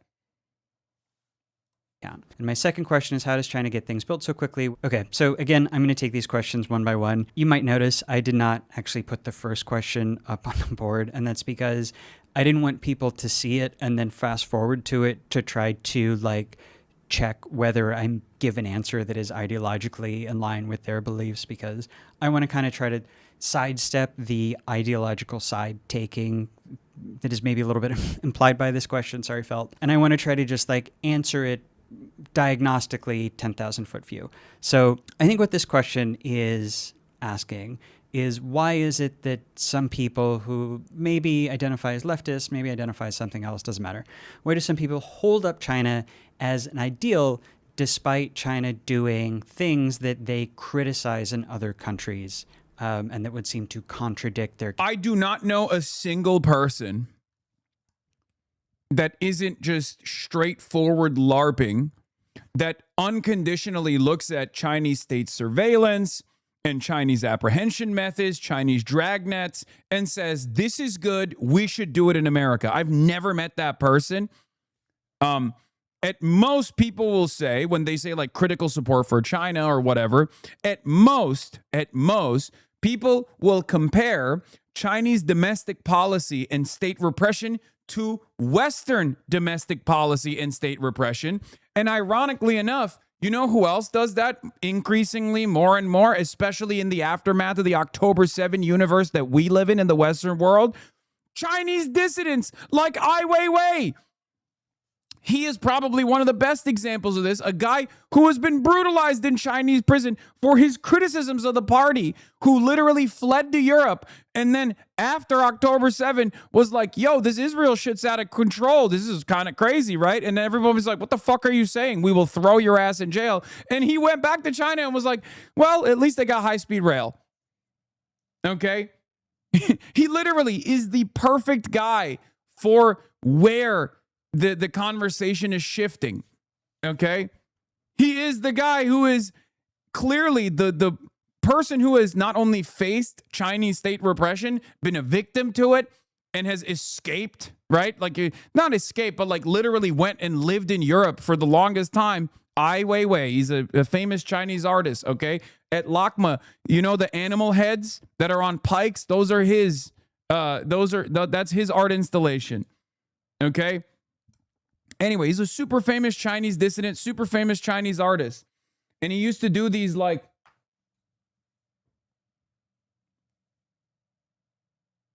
I don't know, but when Hasan said people say, I want China, what China did in Xinjiang to be done all over America, like 10 people unironically said, yeah. Yes, Cloud District enjoyer, they're fucking LARPing. They're literally talking about probably doing re-education for conservatives, okay? Which is something that people say when they're frustrated. It's not a sincerely held belief for state policy, okay? That's it. Anyway, jokes are illegal. Jokes are illegal. We're having a serious conversation about China. We can't have any jokes here. So the point I'm trying to make is like no one looks at the Chinese forms of state repression and thinks it's awesome. And the greatest example that I can actually deliver to you is literally the anti-flock narrative in this fucking community. If we liked Chinese forms of state surveillance, Chinese forms of state repression, we'd be all about that flock lifestyle, right? We'd love ICE, which is an even more violent version of that. Because there's also the idea that like the Chinese courts don't have the same like Western understanding of due process. Meanwhile, we're eradicating due process here. We're obviously fighting against that here in the United States of America right now. We're trying to make sure that the Trump administration doesn't eradicate due process. So clearly, our position is very clear on this issue, right? But then you look at like policing in every other country except for the United States of America. And the United States of America and its policing practices are unbelievably violent. We have a massive carceral state. We have private prisons. Like, it sounds silly when you make this comparison. Like, there are a lot of elements in China that are unbelievably repressive. Absolutely. But we have a far more militarized police force. We have a far worse carceral structure. Like, it's just always, it always seems to me a way to abdicate our responsibility, a way to just like, you know, silence all criticism, to be like, well, look at the Chinese boogeyman. You know what I mean? That's the only comparison. That's the only argument. That's the only conversation that we should be having as Americans. But a lot of people will just go, nah, China is like way scarier, way worse, way more ruthless. You love Chinese authoritarianism. And then you just move on with the conversation. It's like, I'm an American, okay? I'm a motherfucking American. I live in the United States of America. I love this country. I want to make this country better, okay? So yeah, I'm busy with the state repression that we're currently experiencing here in the United States of America. As far as comparisons to China or learning lessons from China, I'm not talking about fucking dragnets. I'm not talking about re-education camps. I'm talking about fucking high-speed rail and having a robust development project to do rapid urbanization, to rebuild our infrastructure, to not fucking go wage wars overseas and spend trillions of dollars doing that shit. Yeah. But these guys behave like fucking dullards when it comes to this issue. And they go, you're a campist. No, I'm not. Okay. If I'm a fucking campist, why am I here? Why am I not in China? Okay. Why am I here? I could live in China. I could. I can get a fucking visa right now. Go live in China. Why do I live here? Oh, it's because you love American capitalism. No, because I love this country. I love the people in it. I love its promise. I love its potential. And I want to make it better. Okay. That's it. And I know that's an unbelievable concept, but it's very frustrating to hear that from well-educated liberals. It is unbelievably frustrating to hear that from well-educated liberals because it is still very much a thought-terminating cliche, a thought-terminating terminology that they deploy to just be like, I don't want to hear anything from you. It's no different than what Steven Crowder says. When Steven Crowder says like, oh, you love China so much, why don't you go marry it? You love Mao Zedong. Why don't you go marry Mao Zedong? Why don't you go marry Xi Jinping? Go live in China. Fuck you. Fuck off, liberal. Like, it's no different when liberals deploy that exact same technique, but they try to utilize different terminology, or at least like old school conservative reactionary terminology like campist. Okay, just because you are deploying the techniques of reactionaries from the 60s and 70s and 80s when this kind of terminology was more apt because there were two different poles in a multipolar world, doesn't mean that you actually have some sort of advanced critique here. You're doing the same dumb thing that, you know, conservatives do. Case that China is the ideal. And there is actually a name for this. And it's sad because, again, I think he's a smart guy. I think Max Fisher is a very smart guy. Okay, I like this video on China. I think he's a smart dude. it's very frustrating when smart liberals, well-read liberals behave this way because you're stunting your own imagination for no reason. Old campus. American exceptionalism has destroyed your way of seeing the world in a more holistic way, seeing the globe as different actors that have their own personal self-interest, and it actually makes your analysis worse overall. That's why you're trailing behind when it comes to, talking about how China actually ended up stabilizing the oil markets. Your analysis comes weeks after the Financial Times. Your analysis comes weeks after, I think originally it was the Financial Times, but we talked about it as well on this broadcast. Not that it matters because a lot less people listen to me when I talk about it because they just immediately bracket me as, you're a China glazer. Someone like Jackson Hinkle is a 100% campus with no limits, at least publicly, and people who follow him probably fit in that category as well. Maybe he's talking more about them than he is you. I don't know. No, he's not. He's talking about me. 100%. Because these guys don't even think about Jackson Hinkle. Also, Jackson Hinkle's not even a campus. He's like literally just an agent of a foreign state. Like, I don't even think Jackson Hinkle falls in the category of a campus. He just comes across like a guy who probably works for the Russian state at this point. People who do this are called campus. This emerged during the Cold War, and it's called campism because it's a way of approaching the world by dividing into two camps, the West and the East, the capitalists, the communists, whatever it is, and dividing it with a mission of arguing that one camp is superior to the other. And when people do this now, like there are some streamers who do this a lot, specifically with China, I think what they would say is that this is towards a noble goal of highlighting the problems in the West. I think this can come across to people as simplistic or as hypocritical. People see you holding up China as this obviously superior ideal, including on human rights grounds, and you go, no one has done that. Who is doing? Please, I need someone to explain to me how people are doing this without like regurgitating the same 3-second clips. Because like at some point you become a regurgitator of the reactionary propaganda coming from like the Daily Mail, right? Because this is what I hear from the Daily Mail, where they will like hear me talk in Tiananmen Square about how I'm not a very patriotic person, and I'm actually quite shocked at how patriotic Chinese people are, and I'm trying to identify where that patriotism comes from, right? And they'll clip it to be like, I'm not a patriotic person at all. And it's like, yeah, I'm not patriotic for fucking China either. I'm just not a patriotic person. So it's shocking for me to see so many people from the rural countryside literally come to watch the flag raising ceremony that happens every fucking morning. This is an interesting avenue to explore. We should not just allow only the appropriate liberals to be the ones who actually ask these questions, okay?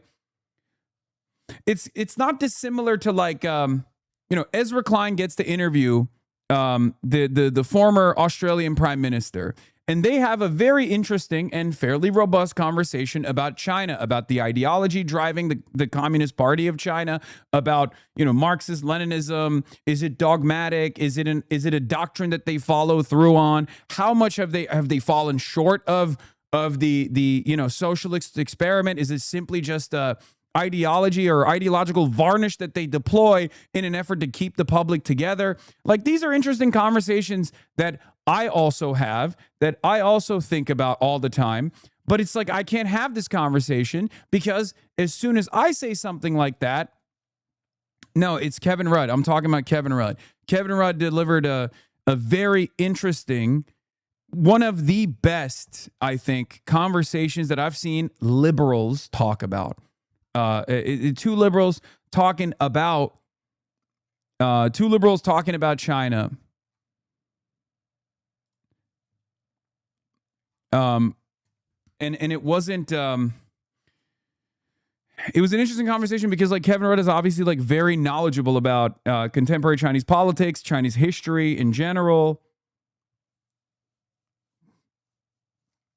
But it's just it's very frustrating. Complete silent on that banger. I know. I'm so jealous. I'm so jealous that these guys are China maxing harder than me. Okay, let's continue. Wait, China does so Meanwhile, I'm the only one who gets ass fucked in this China narrative too. That's the other thing. Motherfuckers fly to China. They work with Chinese companies. They get paid by Chinese companies. Okay, nobody gives a shit. I literally spend my own goddamn money flying to fucking China. Everybody goes, oh, you're doing propaganda. You're doing a propaganda tour. Only I don't get to talk about China. I'm immediately a China glazer. Incredibly severe human rights abuses that you criticize when Western countries are doing it. So it seems like you're not actually motivated by caring about human rights or whatever. It seems like you're motivated by wanting to win this made-up team sport of arguing which side is better. Some people also like it because they feel that the West is false in its asserted superiority, and it's a way to knock that down a peg, or it's a way to reveal the hypocrisy of the West. I don't engage in it personally because I do think that it can come across as a little overly simplistic, and also because I don't see my mission as making an ideological argument for which side is better. I see my mission as finding the world fascinating, loving learning about it, and wanting to help you all learn about it. Yeah, he's just trying to say that, like, oh yeah, my last video that went super viral came across like I was glazing China. Okay, so let me put my distance between all of these other guys that I'm developing a straw man over that are like in love with China's human rights abuses and love talking exclusively about China's human rights abuses as a positive. That's what this was. And it was disappointing to see. Okay? It was a little bit disappointing to see. Max Fisher tweeted about you. A growing problem in media literacy is that fewer and fewer people get their news directly and instead get it secondhand from social media influencers who lie about what it says. Yeah, I know. I followed him. This was from before. But what's crazy about this, by the way, again, he is the fucking woke liberal. Only he gets to talk about China. Only he gets to talk about... You retweeted a fucking stalker account, man. Where is your fucking social media literacy? You're a social media operative. You should know a little bit better. Really.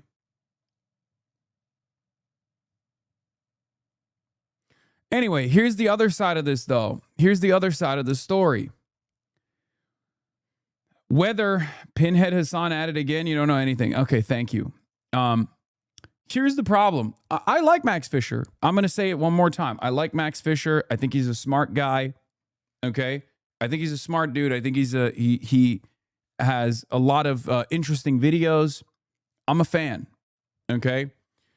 And what's frustrating about his analysis is that there are these forces at play right now where even educated liberals recognize that liberalism is failing, recognize that capitalism is failing, and they're still desperately trying to cling on to some sensibility around reforming it. Okay?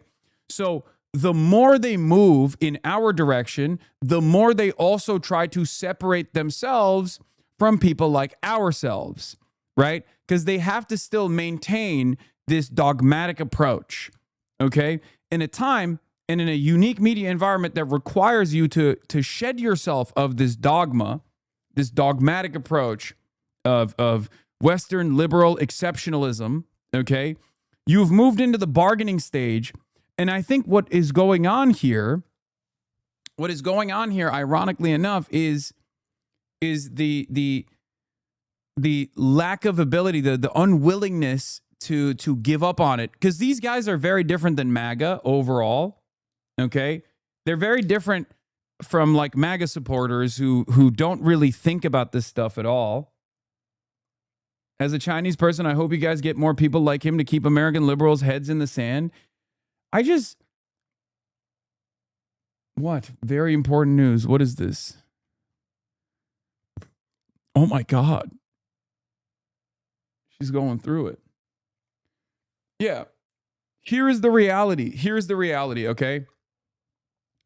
For the last decade, I've talked about Chinese development in positive terms, and now many liberals who previously were only consuming China is falling apart tomorrow style videos have had to come to terms with that reality, right?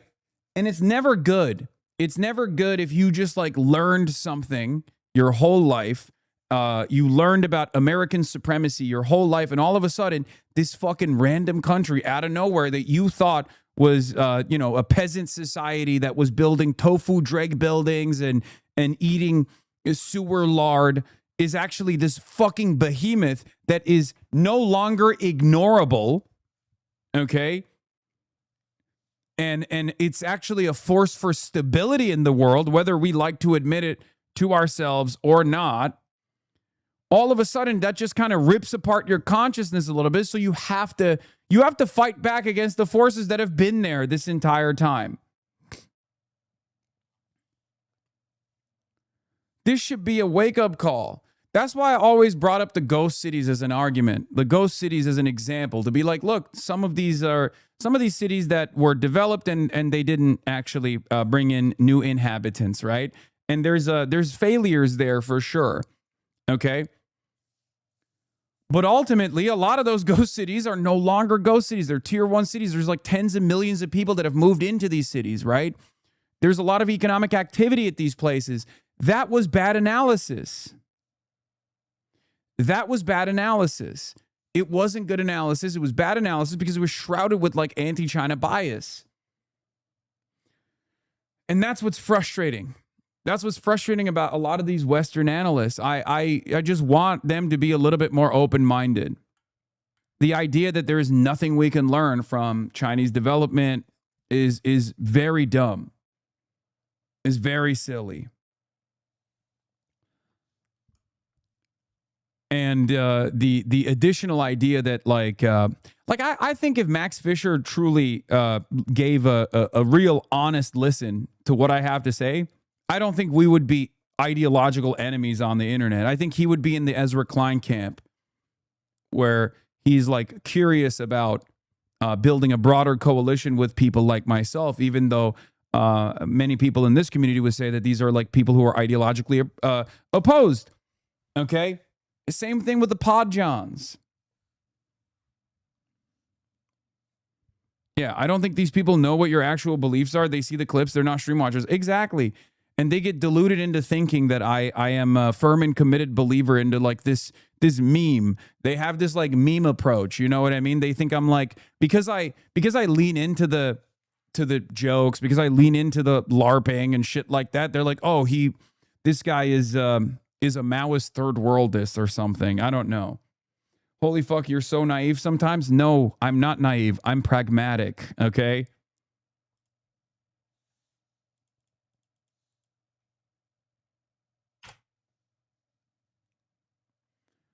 We can always learn things from people whose ideologies we oppose.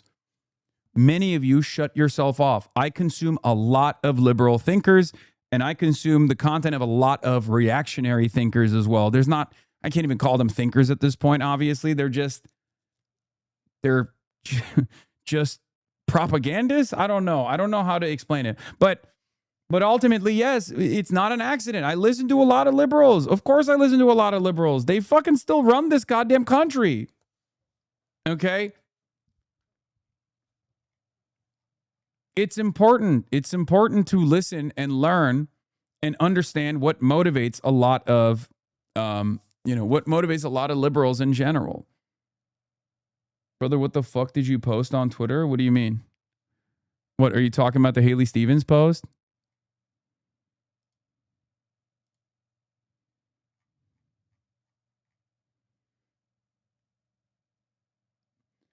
Know your opposition and deconstruct the worldview to be effective. I know. People are just like, nope, I'm closing my eyes and ears. These are my enemies. They're not.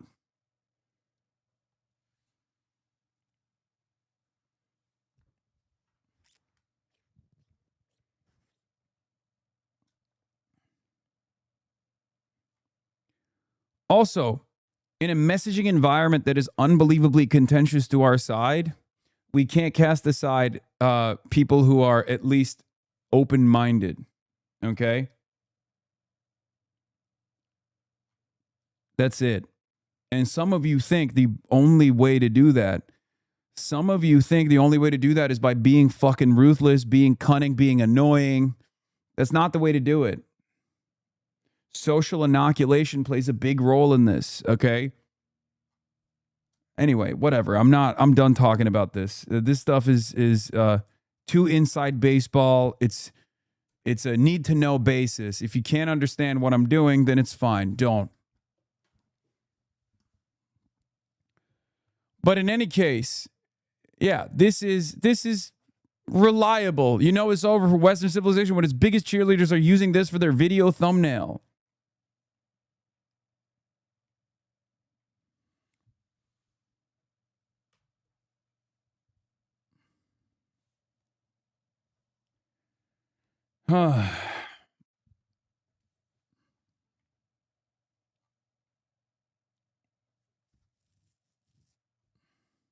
You are way more pro-China than me. It's kind of annoying sometimes, but it doesn't make me like you less. One day, you will arrive at the conclusions that I arrived at a long time ago, but I'm glad that you're charitable and open-minded to my perspective regardless. This is another, like, look, many of you were frustrated at first with my analysis on Israel-Palestine, and you very quickly snapped back to reality. You very quickly understood what I was saying wasn't wrong. Same with Iran. Many of you probably, when you first encountered my commentary around waging war with Iran, you were like, whoa, we're the most powerful military on the planet. What the fuck are you talking about? Of course we're going to destroy Iran. Shut the fuck up. And then you very quickly realized, because you were charitable, you very quickly realized, oh shit, he's actually right.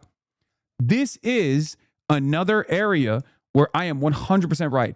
To treat China as a foreign adversary and to underestimate its capability, underestimate its prowess at every step is stupid. To undermine it is stupid.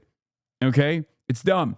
And more liberals, especially because of the deteriorating material conditions here in the United States of America and broadly in the Western world, and the improving material conditions of China, will inevitably come to that conclusion. It's going to happen. It might not happen today. It might not happen tomorrow, but it will inevitably happen. And I think more and more NatSec people are basically moving away from that adventurism due to Trump's actions in Iran.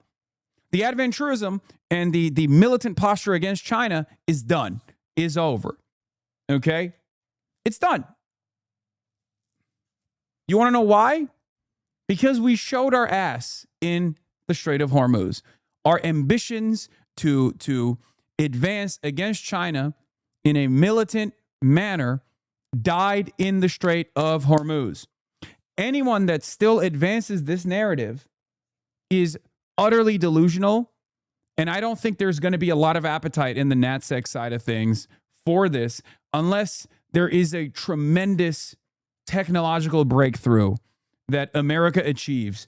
And it's less likely than ever before for America to achieve a technological breakthrough because we are destroying our publicly funded research facilities right now because we are eroding our technological edge currently. We're destroying it right now. Donald Trump is doing that right now.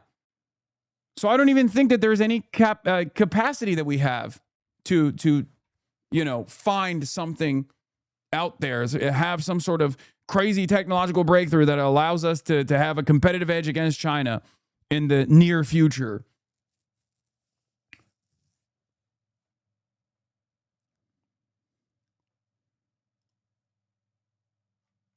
Yeah, this is what our facilities look like. More pictures from aboard the moldy old USS George Washington. We recently underwent incredibly expensive complex overhaul that took nearly 6 years to finish.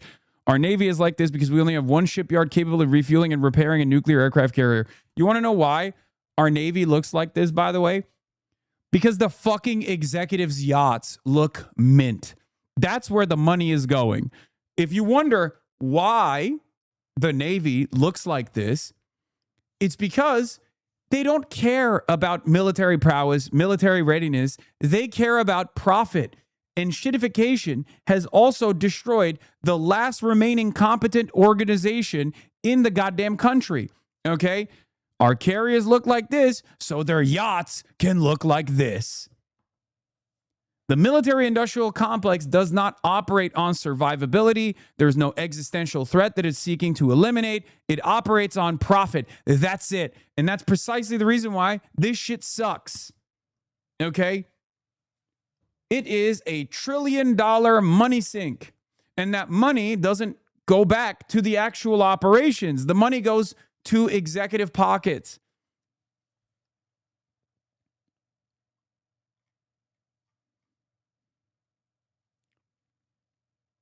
The U.S. Navy is literally outsourcing ship design and ship construction to South Korea as we speak. Donald Trump had to change the laws for the United States to allow it. Yeah, it's going to get worse, by the way. It's going to get worse. It's going to get worse.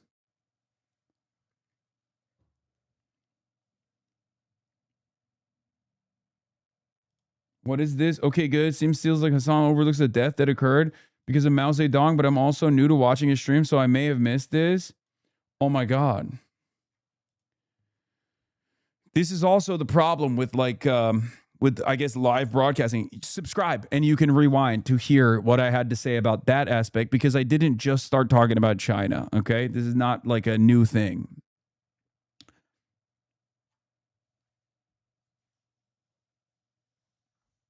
What is this? Yeah, I can report there are a lot of new mansions going up in McLean. Life is grand for the war profiteers. Yeah. So their homes look like this, okay? Someone give me a fucking, someone give me a mega yacht from one of these guys that's a profiteer. Like the people who actually, the people who actually do, McLean, sorry, not McLean. Did I say McLean? McLean.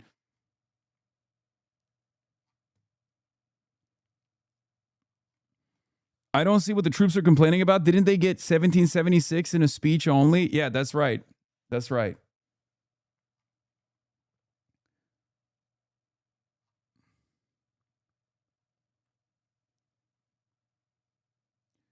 The artillery shells scheme also ended up making 0 shells. Even for someone who's been following MIC hijinks for years, this was an insane read. ProPublica writes, rather than rely on tried and true methods, General Dynamics proposed a new production line to build artillery shells for Ukraine. The army signed up to buy 3 without knowing if the machinery would even work. Fiasco in the factory. Taxpayers funded a $533 million artillery plant that made nothing. Oh, this is what I'm talking about. It's fucking bloat, baby. It's bloat all the way down, dude.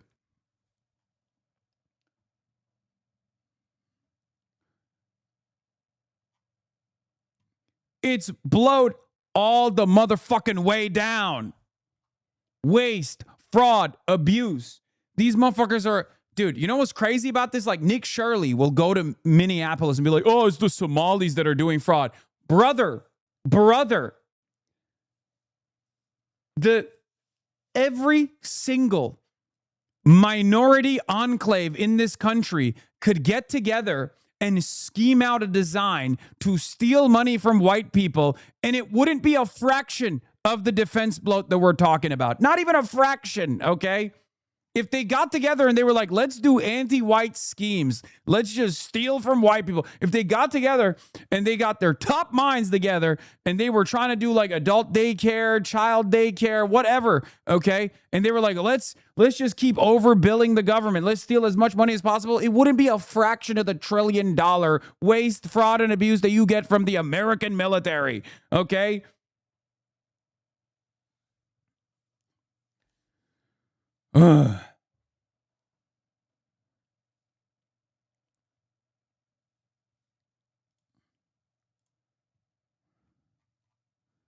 Billionaire on $100 million yacht joking about us peasants.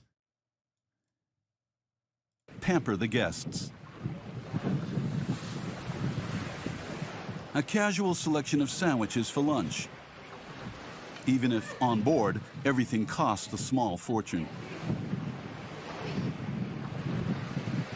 A boat like this, when you get finished with china, and glasses, and towels, and sheets, and things like that, you've spent more than $1 million. I have a joke. If the rest of the world learns what it's like to live on a yacht like this, they're going to bring back the guillotine.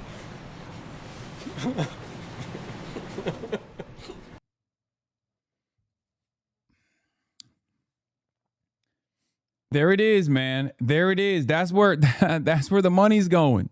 That's where the motherfucking money's going, baby. It's not going to the artillery. It's not going to fix the goddamn ships.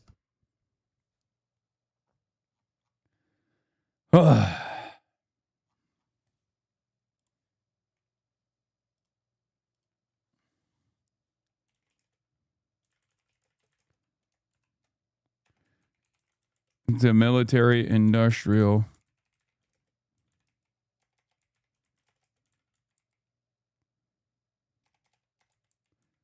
recirculate.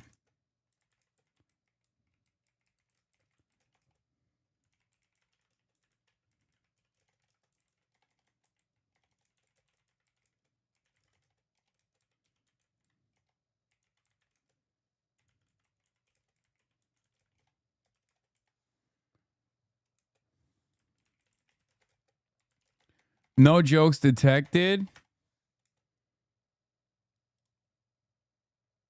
What is this? Here's the most popular dumb fuck finding out. What about the military drones?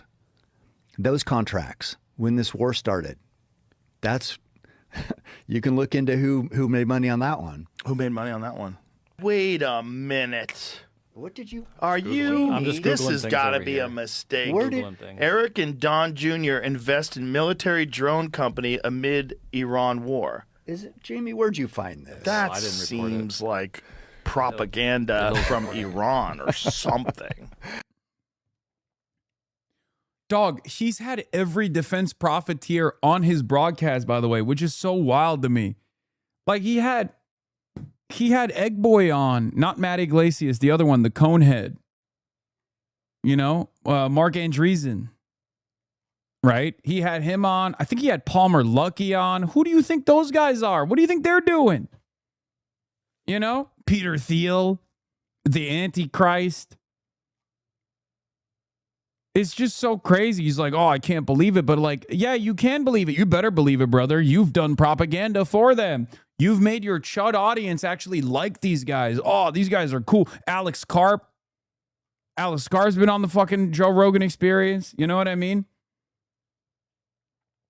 The ruling class is poisoning your air, your food, your drink. U.S. public does nothing. Yeah, it's just, why?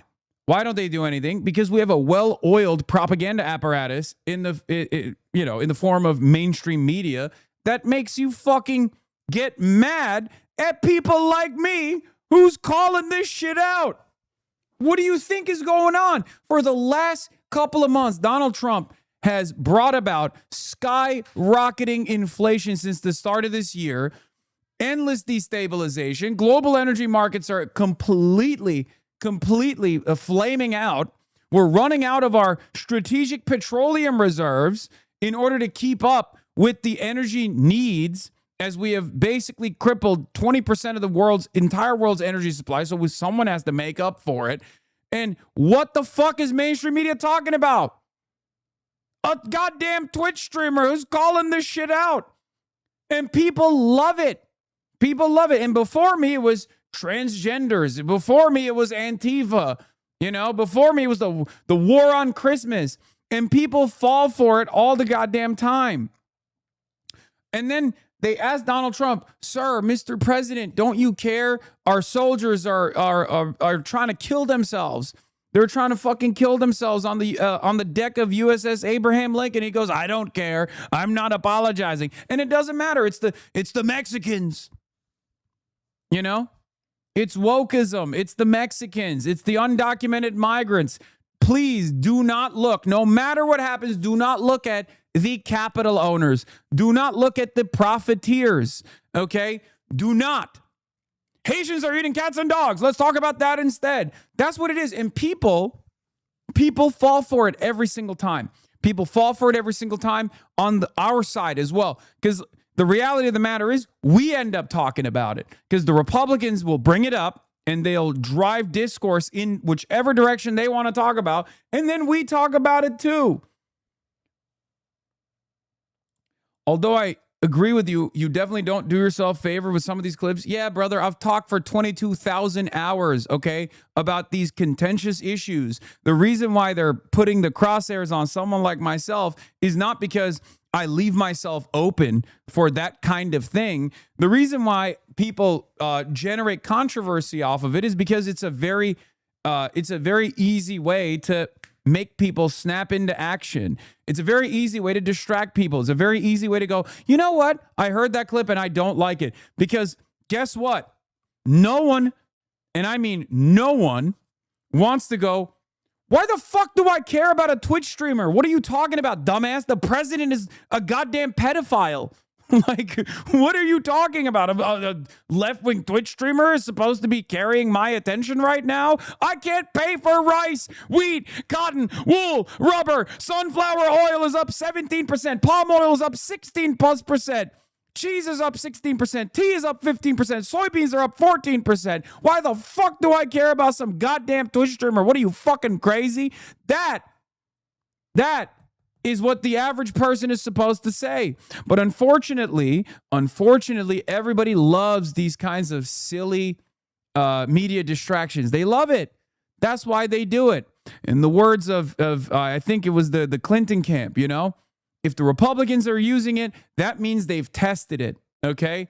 And of course, the Republicans have tested it. It doesn't mean it's the best example that they have. It doesn't mean it's supposed to be successful. It can only be successful if our side, if the broader liberals make it successful, if MS Now leans into this narrative and goes, yeah, you know what? We should be talking about disavowing DSA, disavowing the left, disavowing Hasan Piker. What are you talking about, man? What are you talking about? Disavow the left. What power does the left have? It's ridiculous.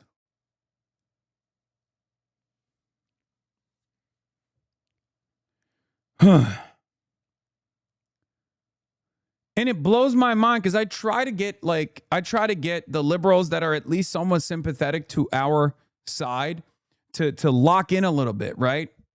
To lock in a little bit, to understand the moment that we're in by trying to bring up partisan narratives. I try to say, look at the hypocrisy. Can you imagine if Joe Biden was like, I don't care about prices, Jack. I don't care if our soldiers are dying. Can you imagine if Joe Biden said that? Can you imagine if Joe Biden said anything that Trump says with regular frequency, what people would do, what the Republican Party would do with that information?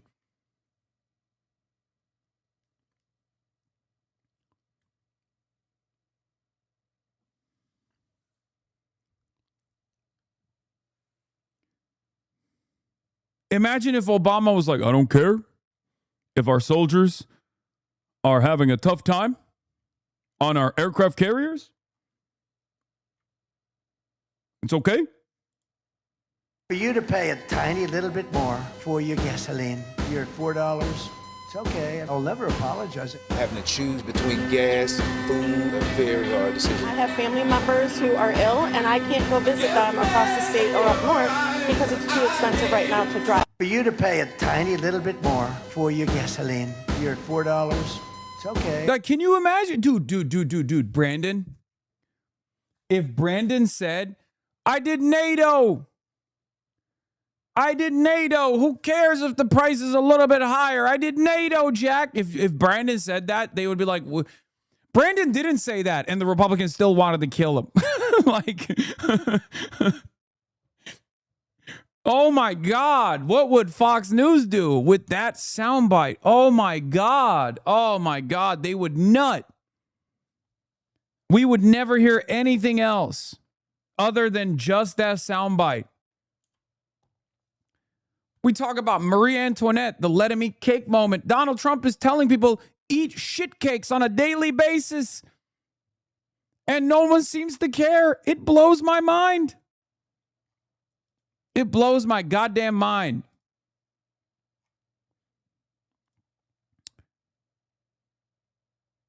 Learn to download TikToks and post them as responses on Twitter. No, it's fine. Hasan, she never said that. I'm crying. I know. Marie Antoinette was falsely smeared as saying, let them eat cake. It was misunderstood, whatever. I don't care. I'm just using the common trope, okay?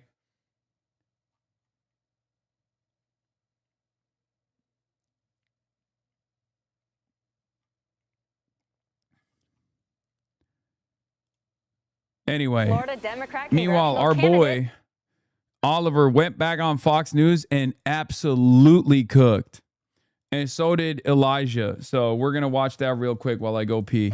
Oliver Larkin. So, Oliver, listen, He's we still appreciate doing you he's still doing the Shia smirk. coming on the show. You know, it takes some guts to do so. So I want to say thank you and a lot of respect to you for doing it. You know, I've done a little bit of research into your district there. And aside from all the things that are making headlines with you and, of course, the incumbent in the race, I just have to ask, you know, my mother-in-law fled Cuba. Because of the socialist communist takeover. So I know in your district there's a lot of folks like my mother-in-law, a lot of Cubans, a lot of Venezuelans that left socialism, that fled communism, and it kind of sounds like you want to bring it all right here to the USA and to Florida. How do you square that with a lot of those constituents in Florida that have a similar story?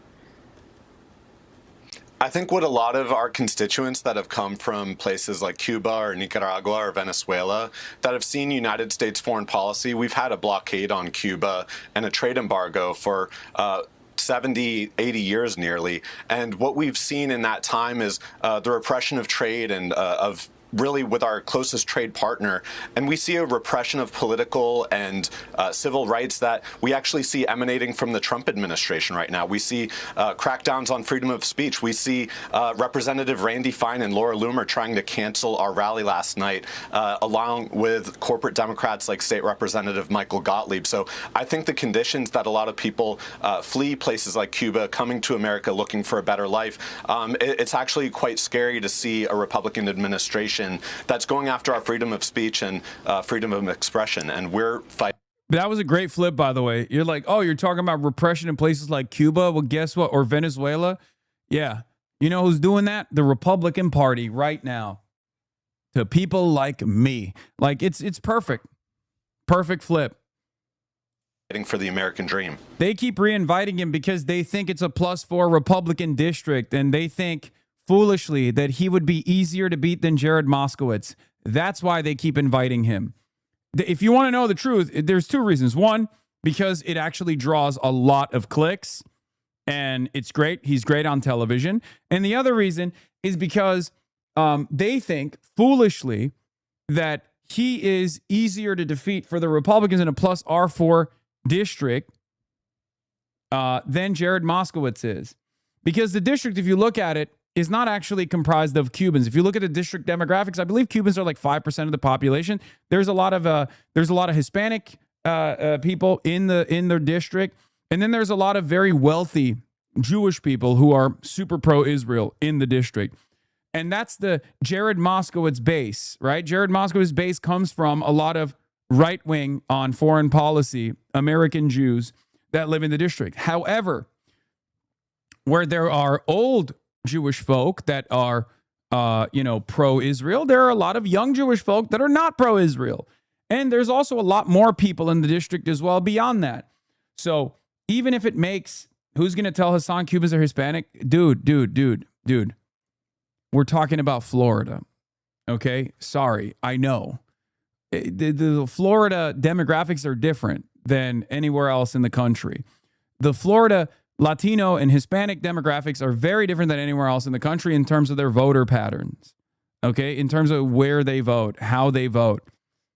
It's almost flipped. It's like topsy-turvy, upside down. So, Oliver, I'm going to let the rest of the panel here ask you some questions. I'm not going to filibuster the whole time, but I do have to say, when my mother-in-law and so many others fled Cuba or Venezuela, they didn't flee because of Donald Trump.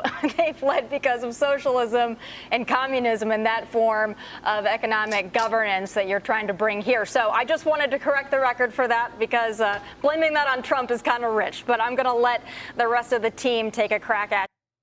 Yeah, I mean, I think he's very clear with what he's saying. He's like, look, you're talking about your parents like fleeing a certain form of repression. Well, Donald Trump is channeling that repression here in the United States of America. So I'm certain that your Cuban relatives would probably be just as worried about Trump. It's not fucking real. Obviously, they don't care. They love the repression that Trump pushes, but it doesn't matter. It's a good tactical retort. Again, we appreciate you coming on. Yeah, Mr. Larkin. So I did a little research myself. Some of these numbers you may have a better idea on, but one of the things on your platform is free college for all. You're advocating for socialism, but you want free college for all. Okay, you want taxpayers to pay for other people's tuition. Fair enough. But I mean, you went to a school that's almost $80,000 a year, a private school, to become an English teacher to make $60,000 a year, which is national average. We have a deficit of trade skills, making $70,000, $80,000, $90,000. HVAC, electrician, pipe fitter, you name it, lineman. The state of Florida has a scholarship program if you just stay in state and go to a state school. So I guess my question is, why are you out here advocating for socialism in a state where capitalism does work well when it seems like you haven't really tried it yourself? Well, we have a higher cost of living in the Miami metropolitan area now than New York City, and we've had 30 years of Republican rule in Tallahassee. So this stark income and wealth inequality, where we see my district, the 25th Congressional District, having the highest concentration of billionaires in the country. At the same time, we see the poverty rate going up, and we have tens of millions of people in this country with student loan debt. So I believe that we need free public college and university tuition, and also free tuition at vocational and trade schools, with support for union apprenticeships so that we can rebuild America. Okay, so you're talking about union apprenticeships, so at least you acknowledge that trades matter, but you want us to go and pay off the debt of people who went to a $70,000 a year school to earn $60,000 a year for the trade or the skill that they picked. It seems to me like through your own experience, you would be out there beating the drum for people to maybe forego a private school or a 4-year college and go to a trade school, learn how to be a lineman, learn how to be a welder, learn how to do the blue-collar trades that pay very well, especially in the South and right-to-work states. The United States can more than afford to forgive college loan debt and to make tuition free. We're spending $1 to $2 billion a day on this illegal war with Iran. Joey Jones, right?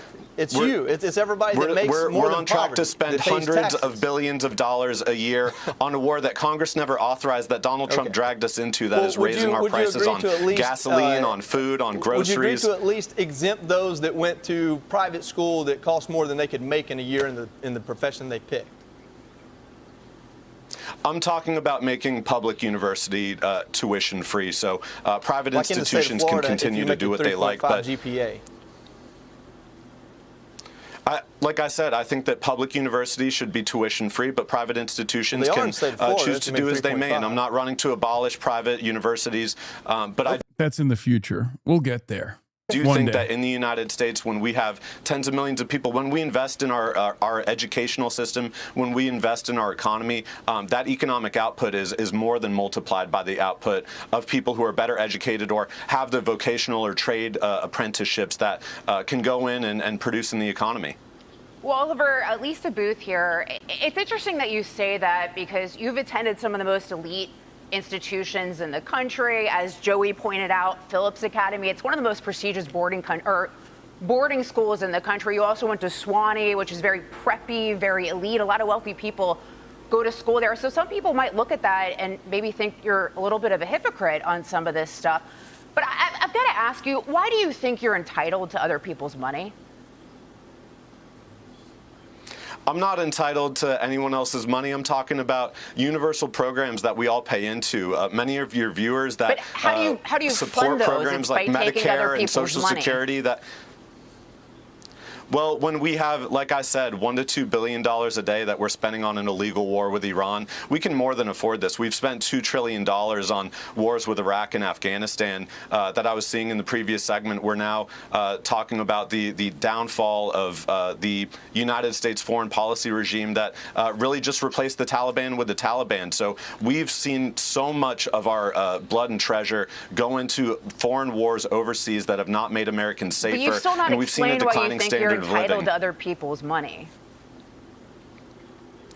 I'm not entitled to anyone else's money. I'm talking about universal programs that we all pay into. And for the millions of Americans that are struggling with affording the cost of their children's college education or paying down their student loan debt.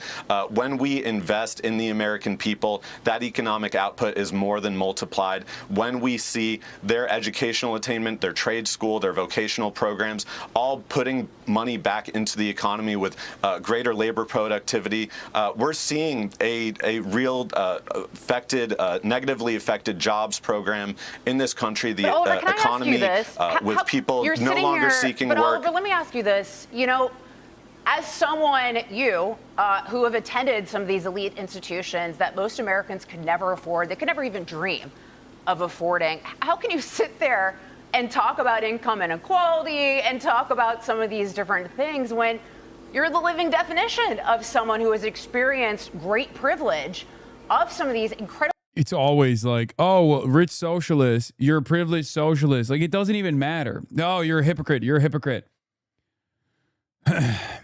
I find this rather odd. I mean, this has been my whole life, right?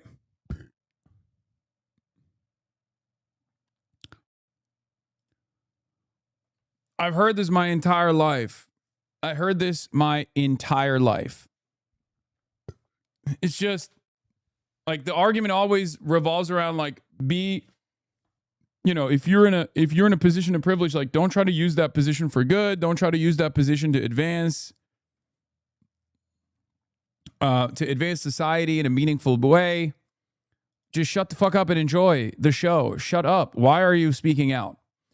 Why are you speaking out against the system that has given you endless bounty? And again, I find that to be a very strange position. Zen fascism, as Matt Christman calls it. Yes. Right? I've given up on trying to explain to people my class position. I think it's much better to just say I'm a class traitor. Right?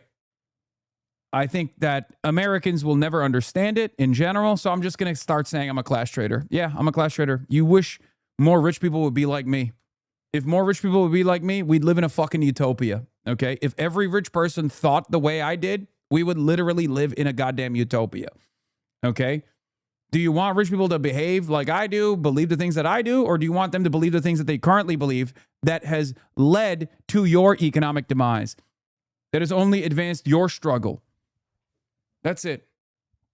I'm just going to lean into that going forward. I gave you a brief taste of that earlier last night because they were trying to do this like reheated nachos bullshit. Hasan Piker is flying in a private jet to Coachella. He's a hypocrite just like Bernie Sanders and AOC.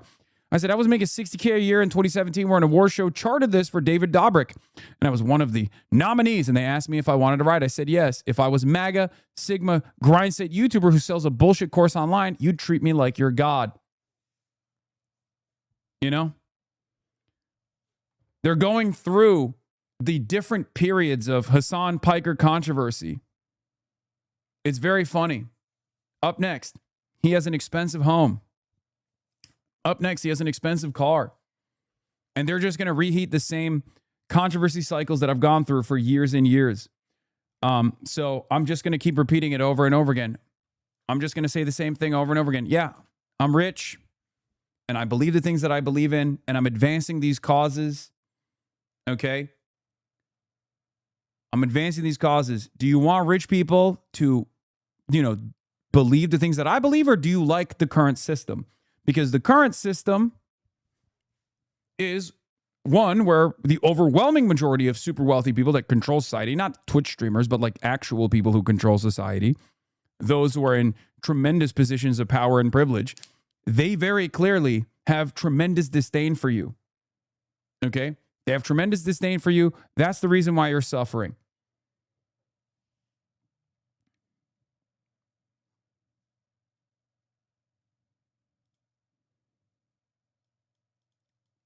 Hasan Piker treats climate change as a real human cause and driven mainly by capitalism plus the fossil fuel industry. He calls personal carbon footprints a distraction invented by big oil, pushes systemic fixes like public energy ownership and ending private jets and cruises, links extreme weather, fires, and floods directly to it. Boom. It's very interesting. He would fly private quite often then. Oh, well, I don't. But who cares? Sure, buddy. I do. I love when these guys like lean into Grok and Grok dunks on them, but they're too stupid to understand that Grok is like, you know, opposing the position that they're trying to get out of it.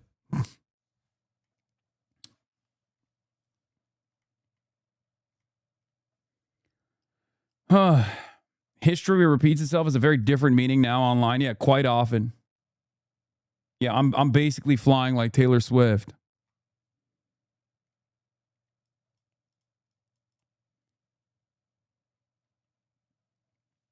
My argument has always been simple. I am unbelievably privileged, okay? I am unbelievably fortunate. My job is basically like winning the lottery every single day, okay? And I never take it for granted. And from my position, I don't think people should have to be winning the lottery every single day to have some autonomy in their lives, okay? To have a little bit of time off when they want to spend time with their friends and family, to have disposable income, to enjoy things, to purchase treats, to find some meaning in their lives. That's my argument, okay? That's my argument. That is literally my argument. My argument is, look, it's crazy. It's crazy to have to be insanely lucky to get to this position of power and privilege. That's not any way to live. We have an abundance of treats and a surplus of food.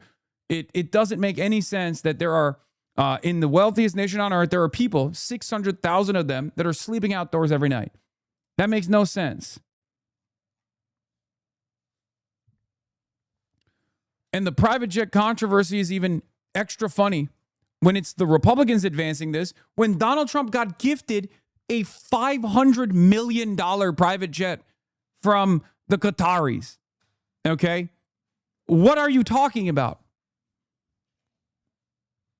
It quite literally is like, oh no, if you simply ran around saying like, no, it's not the super wealthy that are at fault here. It's not the systems that are at fault here. It's actually Mexicans. These guys would treat me like I'm their god. Okay? They would literally look at me like I am their god. They would treat me like a deity. They'd be like, oh, he's so based. He's so handsome. He works out. Unlike those pussy-ass libtards, he's so strong. And he's showing people how to be an alpha dog. That's what they would say. But of course, because I want to advance humanity, unlock the potential of so many people that are currently being left behind due to our ridiculous system that we operate under, the economic organization of society that we operate under, that has a constant demand to oppress a permanent underclass so that the capital owning class can make unbelievable super profits, okay? Because that's the system we exist under. They turn around and they go, oh, you're a libtarded pussy. You're gay. You're woke.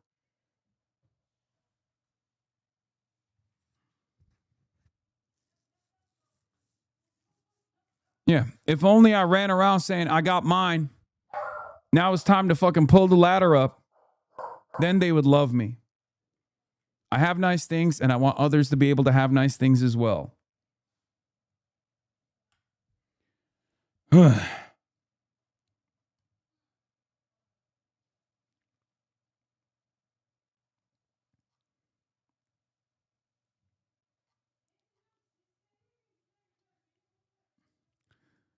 What is this? Larkin is winning Florida 25. A Trump 9+2 seat is essentially gifting it to Republicans on a silver platter. I don't really get progressives' goal here. If they wanted a seat in South Florida, Debbie Wasserman Schultz's seat is a far better option to focus on. We are focusing on both.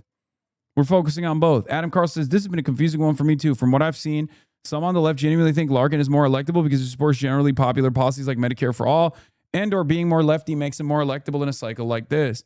But most of what I've seen is a bit more nihilist, along the lines of neither can win, so let's humiliate Moskowitz, who is a ghoul about Israel, and another Democratic Socialist primary win. And the Dems don't need this seat in a majority anyway, so fuck that guy. It's crazy to think a Democrat can't win a Trump +9 district in this national environment, even in Florida.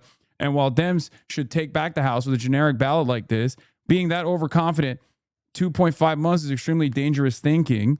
The newly drawn district is one of the most Jewish and likely one of the most pro-Israel districts in the country. Moskowitz, being a pro-Israel hardliner, is not out of touch with his district. While Moskowitz is easily one of my least favorite members of the House Dem caucus, in my opinion, it's pretty clear that he's one of the only one who can potentially hold this seat. Yeah, I don't think that's. I think that comes from the classic "scared money don't make no money" analysis.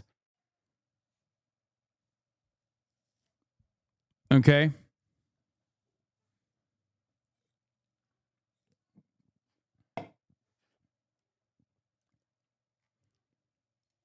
Elite institutions. So how do you square that hypocrisy? I certainly have attended some prestigious institutions, and I'm very proud of the background that I come from. My father is a retired United States Army captain who was able to attain his college education through the ROTC program. And when we see what the United States military service was able to provide for my family to climb out of the lower middle class and really attain a level of economic achievement in this country, to be able to invest in their children, I'm very proud of my background, and I'm going to stand by it. And I believe that the motto of Phillips Exeter Academy of non-SIBI, not for oneself, is something that I'm putting back into public service, and seeing that we do not need to just restrict the highest levels of educational attainment to private institutions in this country, that we can invest in public education so that we can all stand to benefit from the really robust educational infrastructure that I enjoyed growing up. I want to see every single American be able to enjoy that same thing, and I think most of the viewers would also want their children or their grandchildren. Well, not if we're continuing this illegal war with Iran that we're 6 months into, that even a majority of Republican voters think is just a catastrophe. Oliver, appreciate you coming on. Clay Travis here. You're obviously very concerned with giving people as many benefits as possible, but you also want to abolish ICE. We're $40 trillion in debt. Presumably, a lot of the free tuition would potentially, under your plan, go to illegal immigrants. We know roughly there are at least 20 million people illegally in this country. Should there be borders? What would be too much illegal immigration for you? 50 million? 100 million? You talked about Cuba. You talked about Nicaragua, Venezuela. Should we take all of Latin America inside of our borders? Where would you draw the line when it comes to who we should welcome in this country? I would draw the line at stopping these crushing sanctions regimes that Donald Trump has leveled on countries like you Venezuela want to talk about in his Iran first term. And sanctions and everything else, but just pure numbers. What is a number where you, Oliver, in South Florida would say, you know what, we've got too many people who aren't citizens of the United States? Right now, it's 20 million. Is that not enough? Would you do 50 million? Would you do 100 million? How many people do you think the United States should? I mean, look, the answer that I would give to this question is very simple. The unlimited migration patterns into the United States of America is our design. It's the design of the capital owning class. They clearly benefit from having a constant flow of migrants that they can use and abuse as the permanent underclass that depresses wages for the documented workers in this country as well. What we want to do is offer conditional amnesty that's super popular, way more popular than mass deportations, way less costly than mass deportations, and offer them a more just piece of the pie, okay? So that we all, as the American working class, can advance. We all, as the American working class, can take ownership over our own productive forces, okay? Take more from what we create, what we generate. Okay. And as far as like the number of migrants coming in, the reality of the matter is nobody wants to leave their homes. People leave their homes. People leave their culture and their language and their families behind only because we have destroyed these countries. So it plays just as you can't really have free healthcare without free college education, so that doctors are not saddled with hundreds of thousands of dollars of debt just to become a doctor. You can't have a more humane border process without a more humane foreign policy. A foreign policy that focuses on making sure that people's material conditions and material needs are met in the global South. Take in, and how many of them do you think we should provide free college for? What's the number? When would you, Oliver, say, you know what, That's too many. I think that we should follow in the footsteps of Ronald Reagan's immigration policy and grant amnesty to the millions of people that are living, working, paying taxes. Okay. So you're going to give 20 million currently in America illegally citizenship, but wouldn't that incentivize hundreds of millions of more people to come into America? I'm just asking, when is the number that you, Oliver Larkin, would say, hey, there are too many illegals coming in this country? Should we bring in all of Mexico? Should we bring in all of Venezuela? Like, what is the number where you would say, hold on, this is getting a... Is 20 million the number of Hispanic people in America? No, 20 million is the number that these guys have arrived at for undocumented migrants in the United States. 65 million is the number of Hispanics in America. A little bit too expensive for the 50% of Americans who actually pay. It's, yeah, no, inflation. Inflation is born out of the migrant crisis, is the biggest bullshit. It's the classic... It is the classic trope, the classic lie. Don't look at who's actually driving up prices. Don't look at greedflation. Don't look at the Trump administration's decisions that have actually skyrocketed prices for common goods that we need for survival, and just immediately reorient the blame and the focus back to undocumented migrants. This is fucking bullshit. Federal income taxes to be paying. Yeah, immigrants are the reason why gas is $4 a gallon, brother. Really? That's interesting.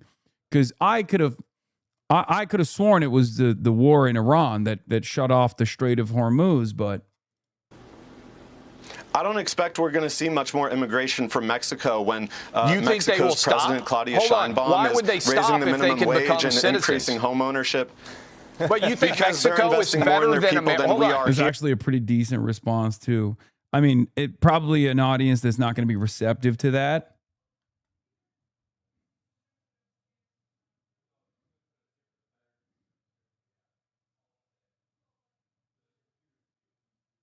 But I guess I was wrong.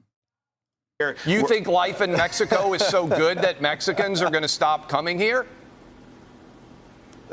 What I'm saying is that there are governments outside of the United States that are investing in their people. Wait, I then why believe are that they we need coming secure here, borders, Oliver? that we have safe immigration. Oliver, because Donald if Trump they're and the doing Republican such a Party good is job in those destabilizing many of countries, these why are they countries. coming here? I don't understand your argument. Do you think Cuba has more civil rights than the United States? Why are people getting on floating rafts and risking their lives to get here if those countries are so well run? Because Donald Trump has the Navy blockading the island of Cuba from That even doesn't obtaining even oil. logically make sense. It just means that people are even more willing to risk that we're their talking lives. about here. And of course, I just got back from Mexico. They do not want to come to America at all. Yeah.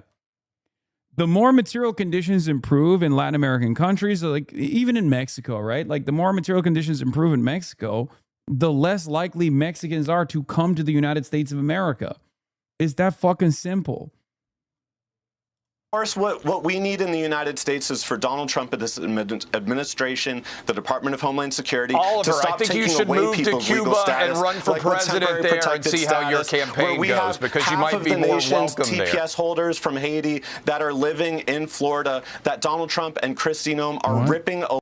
Check locks see a very vulgar yet easy to understand way to explain your work to Babby Ultras. It's ribaldrous, but it gets the point across. So next time you take a shit and look at reels and your right hand says, hey, you can't do legitimate things. You need to get down in the dirt and risk germs like us. That's fucking pants on head silly. That's vulgar, and it also doesn't make a lot of sense. Okay? But thank you. Thank you for the suggestion of what I should say to Babby Ultras. Thank you, Oliver. You've made a really strong argument on behalf of the Socialist Party. We'll continue to discuss. I mean, he absolutely cooked. But once again, you can measure his success. You can measure his success in how increasingly silly they get in retaliation. Okay? The more he actually puts forth a coherent narrative, the more he puts forward a coherent narrative, the more belligerent they get, the more they try to chop him down. You know what I mean? The desk is full of chattering monkeys. They're such babies. Holy shit. Yeah.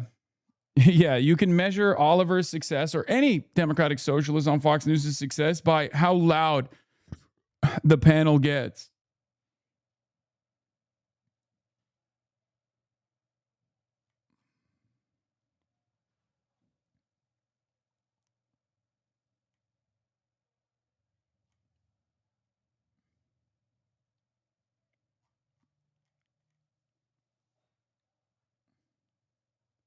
Can you maximize your Google Chrome? I got the tism. I don't know what you mean by that. Oliver, listen. Thanks so much for having me on. We had a lot of questions for you. We appreciate you being a good sport. Absolutely. It's easier for them to blame someone else for their problems than to admit that they're part of the problem. Immigrants are the popular target. They built an economy that depends on immigrant labor, then made it almost impossible to immigrate legally. A lot of people like that power that it gives them. It's a lot easier to exploit workers when they're disposable. Yes, our two-tier immigration and our two-tier labor system is unbelievably beneficial for the bosses and not so beneficial for the workers. And it's beneficial in twofold, okay? As long as you keep hitting the immigrants are responsible for this or that narrative, then you can justify their oppression. You can justify not offering them a pathway to citizenship. Because if they all became citizens, then the bosses wouldn't actually do as well. The bosses and their profits would not look the way that they do. However, the rest of the labor force, as well as the migrant labor, would actually be able to demand a bigger piece of their productive output. They would be able to demand a bigger piece of the products that they generate. That's the problem for these guys, okay? Why won't you maximize your screen? What are you hiding? What? I don't know what you're saying.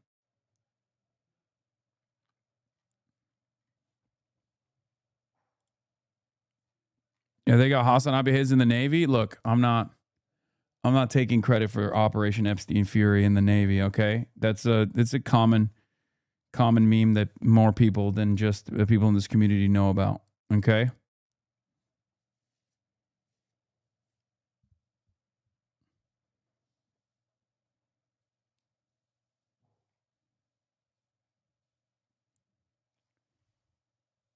Do you think having candidates like Oliver Larkin in Florida who excite their bases might help sway their statewide Senate race for Angie Nixon? Sure, I think it works hand in hand. But, I mean, we'll see. We'll see what happens, okay? We'll see what happens. We'll see what happens with Larkin's race. We'll see what happens with Elijah Manley's race. Here's Elijah Manley, also on Fox News. Are we ready for Medicare for all? Are we ready to end U.S. military aid to Israel and end this genocide? We are running to abolish and prosecute ICE. There was a world where we didn't have ICE not long ago. We do not need a hyper-militarized gang of people running through the streets chasing people. Now is the time for us to meet this oppression with resistance. Left Democrats, including our next guest, making their final pitch in Florida ahead of Tuesday's primary, where three candidates, two of them socialists, are trying to prove how far the progressive wing can go beyond deep blue districts. Florida Democrat House candidate and self-declared socialist Elijah Manley joins us now. Elijah, good morning. Thank you for joining us. What do you see as the centerpiece? What do you see as the top priorities in your campaign? And I think we've got that correct, that you identify as a socialist. What are your top priorities? Yeah, well, thank you so much for having me, Grace. You know, the number one priority for my campaign is making sure people can afford to live in this country.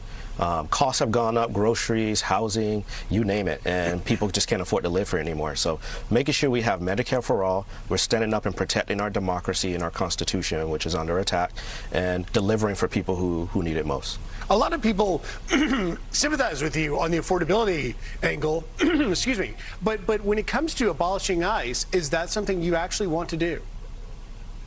I mean, this is like the most winnable one. And unfortunately, I feel like there's going to be a little bit of vote splitting here. And we shall see. But this is the lock one. It's more so than even Larkin, because this is a black opportunity district. So the very fact that Debbie Wasserman Schultz carpet bagged into this black opportunity district to skirt into a safe blue victory for herself is disgusting. The very fact that the congressional black and also Jewish, so you can't even do the anti-Semitism angle here. Like, He is so perfect for this district and objectively a million times better than Debbie Wasserman Schultz. I'm actually kind of surprised that more national progressives didn't lean into Elijah Manley. I wish they would have done that, because this one is like totally winnable. I mean, this is not only winnable, but it should be. Like, Elijah Manley should win this. But again, it kind of makes sense. No, Bernie didn't endorse him. It kind of makes sense. It's the same with Sri Tanadar. It's the same with Sri Tanadar in Detroit. You saw very few Congressional Black Caucus members actually, push for Donovan McKinney. And the National Democratic Party sees Florida as a straight up lost cause. And the same goes for national progressive leaders as well. It sucks, but that's just the case. They don't want to be held responsible for Oliver Larkin potentially losing and then have the Democrats, the establishment Democrats, consistently badger us and bully us and say that, like, Jared Moskowitz would have won that district and then Oliver Larkin lost it or some shit. There's no guarantee that Oliver Larkin is going to lose the district at all. I think it's silly. It's an environment that favors Democrats. And I would suspect that if Oliver Larkin is capable of defeating Jared Moskowitz in this district, you can actually channel a lot of grassroots support and mobilize the base even further and handily defeat the Republican in this district. But it's going to be tough. It's going to be tough for Jared Moskowitz. It's going to be tough for Oliver Larkin. That much is clear. Like, it doesn't matter who wins. Jared Moskowitz wins, it's going to be a tough race for him. It's a +4 Republican district currently as it stands. But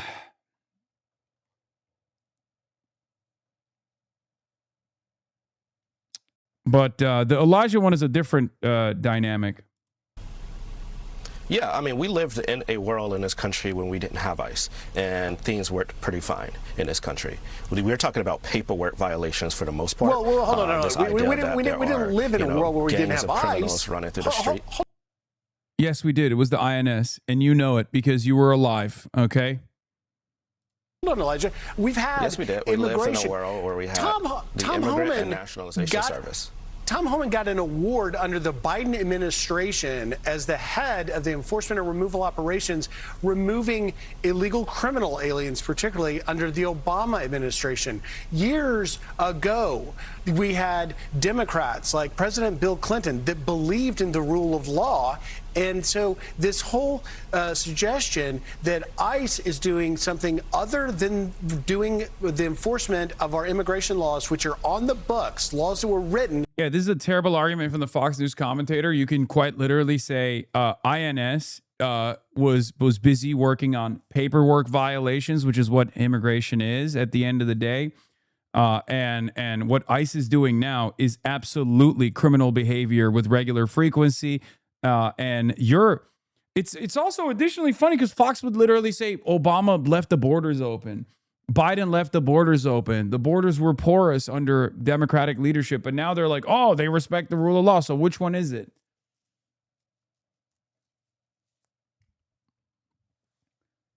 There is no rule of law with ICE. That's precisely what we seek to address. We want to make sure that we have a just and equitable and normal immigration process. By Democrats and Republicans. Wait, you said, do these people on Fox? Fox is just saying it out loud. Alex Peretti, yeah, and ICE doing their jobs. Clinton's being hard on immigration is literally why we're in this fucking mess. They're just enforcing those laws. And so I just don't understand why this left progressive wing of the Democrat Party, which you are a part of, believe in something that undermines the rule of law. Square it for me. I can't understand it. Well, I'm glad we're bringing this topic up because the fact is we did not have ICE. I'm older than ICE. We had a world before where we did not have a militarized police agency running through the streets. Them are the facts. But we do need some type of immigration reform in this country, common sense immigration reform. And Democrats tried to do that under the Biden administration. Unfortunately, it was the GOP that killed the legislation. It was good bipartisan legislation, and Republican leaders listened to Donald Trump and killed the legislation. But that's not true either. We saw the President Trump, 1,000% and I understand. No, it's not. I covered the border for 4 years under the Biden administration. It was wide open. There was no enforcement whatsoever. It got out of control, and as a result, we have had people like Laken Riley, Jocelyn Nungray. We have had consequences that cost people lives. Here, this is where you actually can cook these guys. You can literally say, do you know the number of criminal... Do you know the number of deaths in the hands of an undocumented migrant in the year 2024? They will say no. Do you know the number in 2025? They will say no. It's good for you to know the number so you can turn around and say it's actually 29. If your network makes it seem like it's 29,000, it's just 2 and 9. Okay? Those are coming from the Customs and Border Patrol. Those are coming from the Department of Homeland Security. You're wrong, because they'll be like, no, that's not the case. And you'll say, well, that's coming from your own Trump administration's own Department of Homeland Security.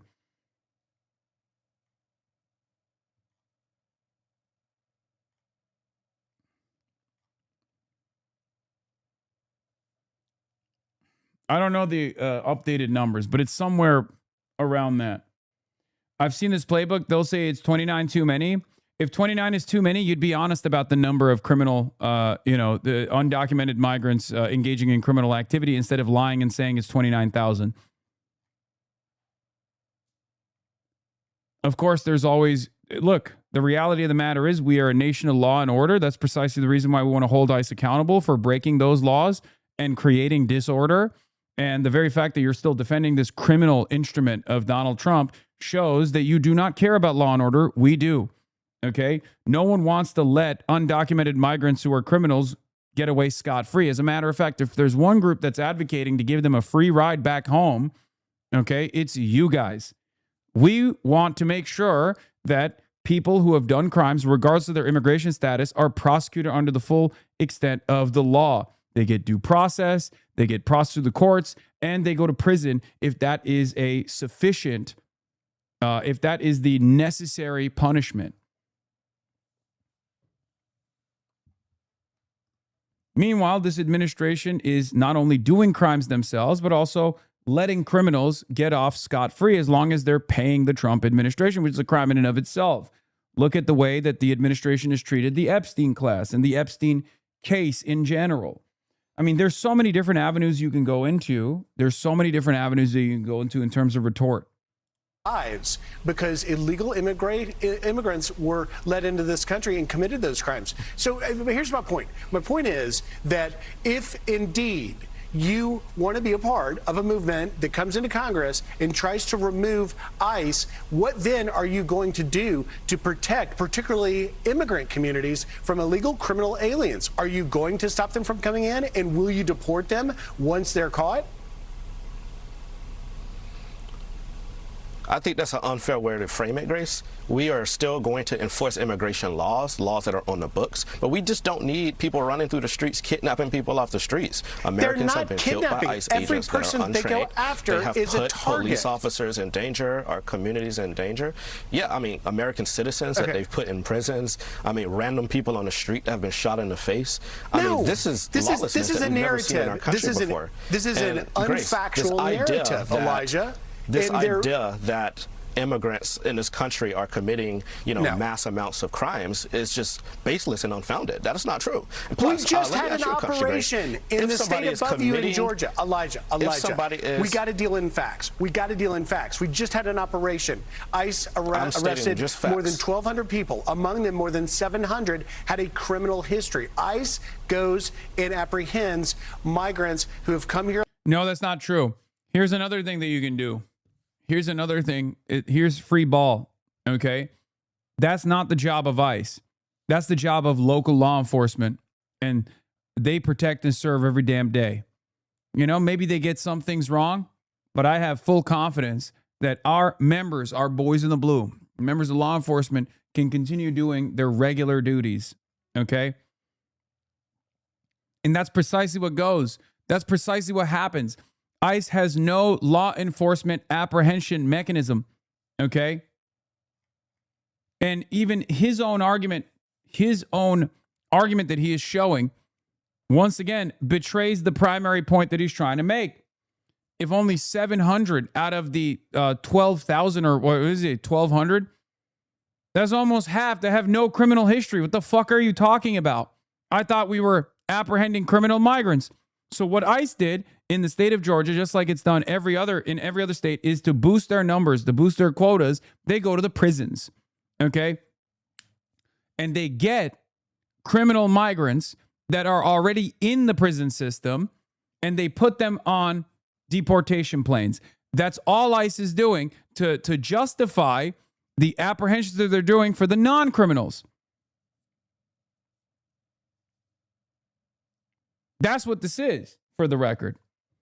The overwhelming majority of ICE apprehensions are non-criminals. The immigrant removal operations don't target criminals. They target non-criminals. They target people with no criminal history whatsoever. And then they go to the prisons, and then they grab as many people that are carrying out their sentences that have done crimes. Also, by the way, this varies. When they say, oh, they apprehended 700 criminals, here's what they actually mean. Half of them are like aggravated assault or lower level offenses. And they're not like, rapist murderers or whatever. There's also that reality, right? Some of these people are non-citizens that have trespassed, for example, and they're sitting in a fucking prison. ICE goes and grabs them to boost their numbers of criminal migrants that they're actually apprehending. But none of the ICE apprehensions, none of the ERO operations, the immigrant removal operations are actually people who are like real, die-in-the-wool criminals or whatever that they're going and conducting operations on. They're just going to farms. They're going to places of work. They're going to homes where they know that a non-citizen that is in coordination with ICE, by the way, lives. They work with the IRS to figure out where these guys live, for example. Many of these guys are in direct contact with ICE. That's part of the reason why they also do these deportation operations at courts. Non-citizens that are going to courts are following the fucking law. They're literally following the law. It's totally ridiculous. It is completely fucking busted. Yeah, they pick up random people in work vans, fathers and mothers who are on their way to work. They're not conducting some kind of law enforcement operation. It's just full-blown Nazi shit. Illegally and committed crimes, and then they're released in sanctuary cities, particularly that are at large, because those local authorities do not cooperate with ICE to remove them from the country. What's your question? Well, let me ask you this question: if somebody's committing crime, if it's true that people are committing crimes and murders, why would you want to deport them and put them back on the streets? They should be in American jails if they're committing. Hey, that's my line. Let's go. Finally, someone uses it. I've never heard anybody else use this line, by the way. So I will take credit for that. Let's go. Crimes so that they can't hurt anyone else. To say someone murdered someone on the street, we're going to let them go back home. I don't think that's a good way to do things. We put somebody in prison if they murder someone. Oh, he's flustered. Let's go. Let's walk out. Let's walk out. The data is showing that immigrants. Look. Let's walk out. Let's walk away. Let's walk away from this because you're fucking cooking my ass with that. Yes, Elijah is a Hasanabi head. I will take full credit for that. That is my line. I have taken credit for a common left-wing talking point. Dog. That is not a common left-wing talking point. I hope it becomes a more common left-wing talking point. That I gave that free money to Parker and Dean as well, and they literally. First of all, it's our line, comrade. Okay, but it's not a common talking point at all.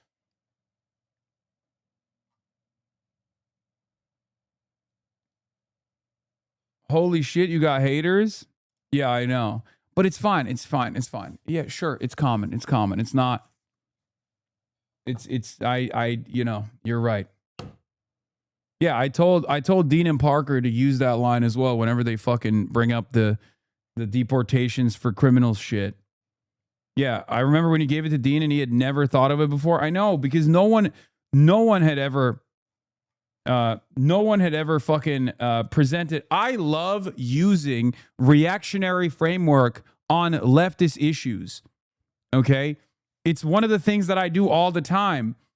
It is I love using the right-wing sensibilities of Americans to have them come to terms with like leftist positions. Are not killing people. No, okay. Isolated incidents of individuals killing people, the Elijah, crime rate focus. in Elijah, America is at a low. Let me bring you back in focus. Let's talk about a case that just happened out in California. A 68-year-old man named Todd Stewart was stabbed in broad daylight in his yard by an illegal... Here, one of the most common ones. One of the most common ones that people use all the time is like, you know, to reframe the abortion conversation or to reframe the transgender transgender medical accessibility conversation back to small government. Like that is a really good way to flip the conversation back on an American value of like, you know, medical freedom, where you're like, why is the government intervening in these affairs? It should be between a patient and a fucking doctor. You don't know anything. I don't know anything. The medical professional should actually be the one that's like making these decisions. Why do you get to have a say? Same with abortion as well. That I didn't invent. I would not say that that is my invention, but yeah, this is, you know, this is free money. This is free money, free ball for all of you that have to deal with chuds in general.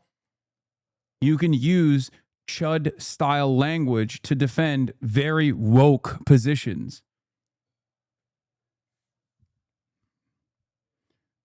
Yeah, don't tread on me arguments work very well. One of the things that I've been cooking up also is like forced education potentially, like talking about reintegration and lowering recidivism by saying like, no, I think we should make sure that these prisons are no longer a burden on the taxpayer, and instead focus on making sure that we have a new productive labor force that comes out of those prison systems instead of, people that go back into a life of crime.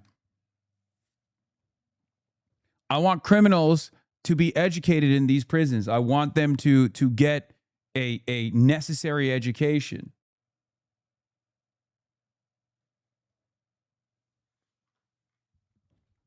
Maybe don't call it forced education. Nah, fuck it. Call it forced education. Who cares?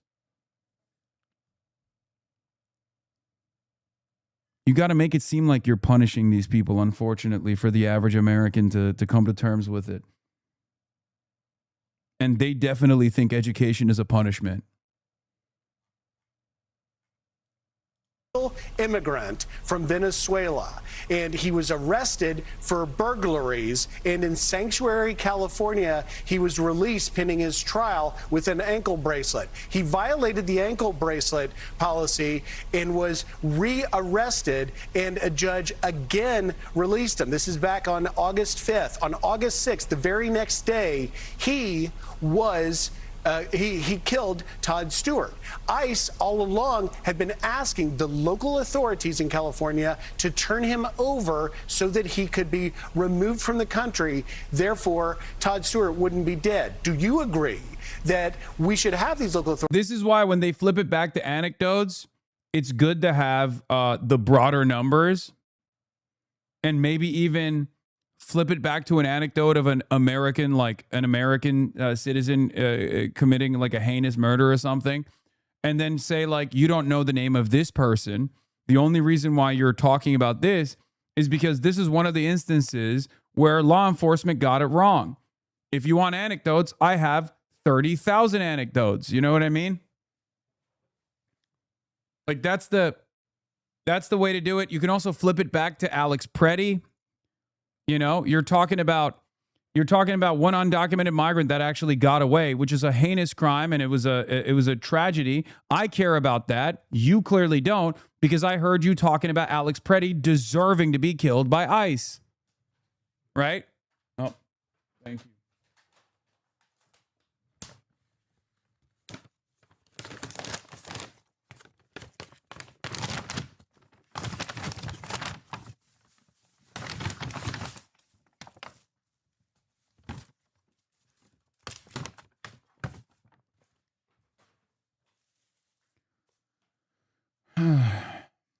authorities cooperate with some immigration form, in this case it's ICE, because they're the ones that do it, to remove the threat from our communities.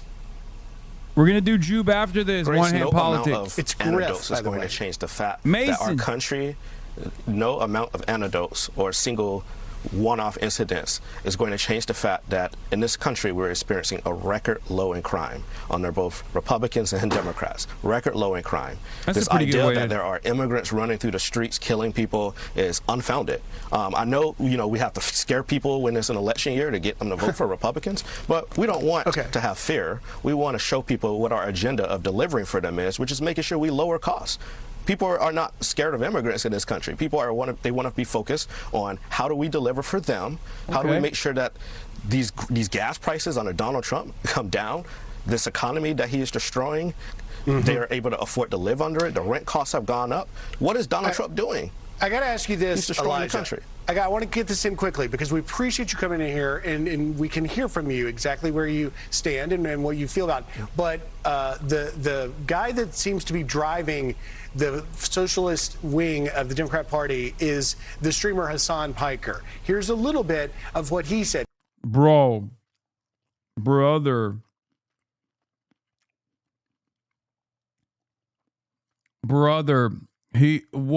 Oh my God.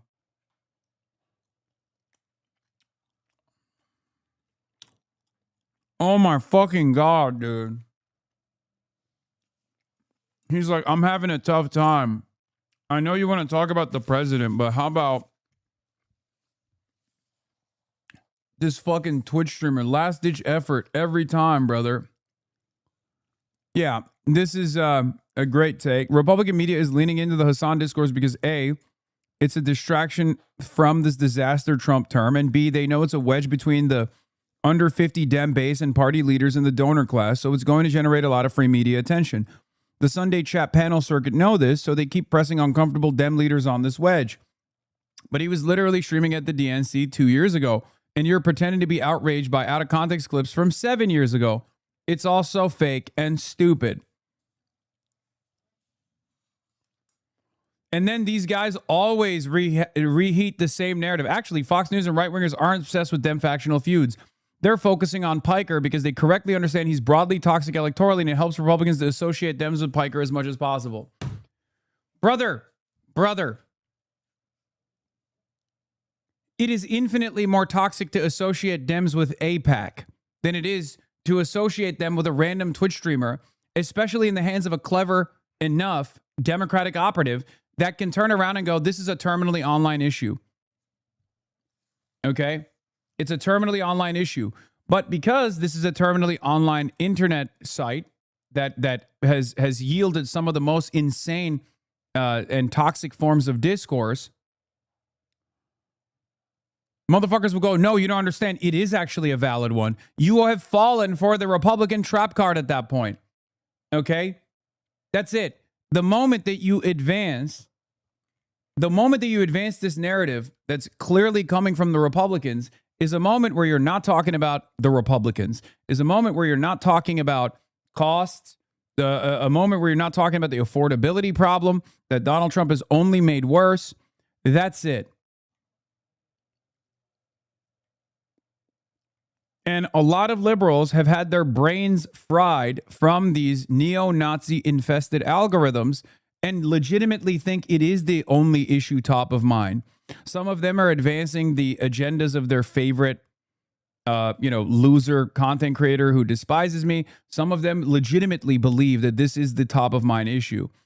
There's another good take from Austerity Theft. He says, AIPAC wasted a lot of money on her, and now they're trying to get her their consolation prize, which is the deplatform a person they think is effective at mobilizing younger voters against the pro-Israel big money corporate wing of the Democratic primary in a party in the primaries. It's an activist billionaire obsession. Just look at Cuomo's closing pitch in the mayor's race, which in no right mind was aimed at New York City voters, rather at the crowd of anxious crowd of big checkbooks underwriting his spoiler campaign against Mamdani.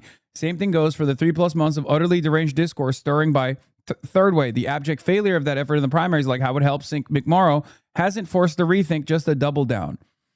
I said, it's fascinating how much the Beltway bubble have deluded themselves into believing that effectively defanging me would change people's opinion on Israel. Someone else would take my place. Throwing heaters. Yeah, Abdul overcame being outspent 10-1 in a record-breaking primary with presidential level turnout. A DSA member came within 3,000 votes of winning the Dem nomination for governor in Wisconsin, despite also being outspent and running against an incumbent governor's endorsement. These are not examples of DSA or Hasan's involvement being brand liabilities, but of having generated a lot of organic interest with younger voters and a pretty effective firewall against elite Dems messaging, consolidation, and outside spending. That's it.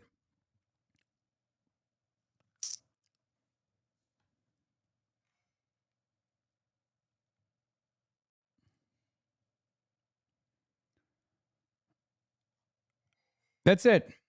And a lot of these guys don't want, some of them recognize the issue. Some of them recognize the issue and they're cynically utilizing the Republican attention to tug at like liberals, to tug at liberals' fears. To say, oh, it's electability poison. It's electability poison. If it was electability poison, no one would talk about me.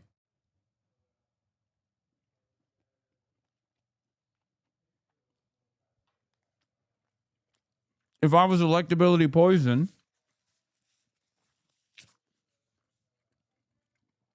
the Republicans would talk about me, and then the Democrats would say, why the fuck do we care about this?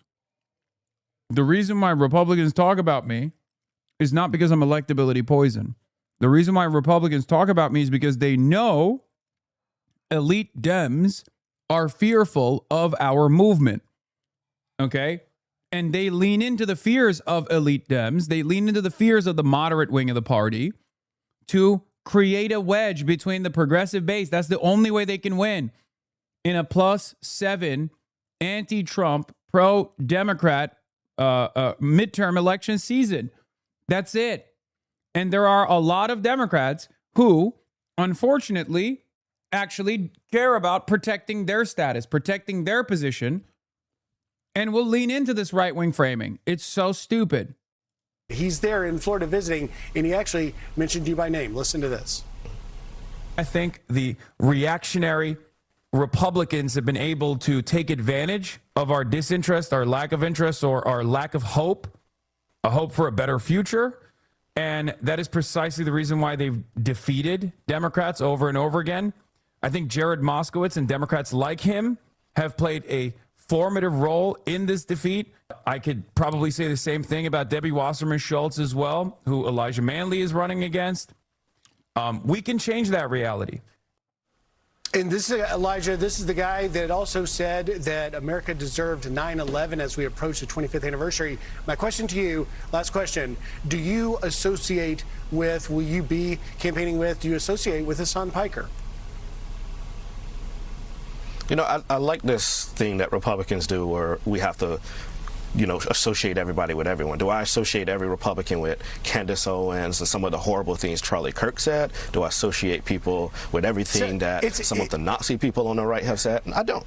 Yes, Hasan Piker has said some things I disagree with, but he has cited the Democratic Party in a way I think is important. We always talk about young men and hearing young men's voices. A lot of people have said things that they regret in the past when they were younger. I think you obviously defend Hasan Piker doesn't think America deserves 9/11. Come on. Okay.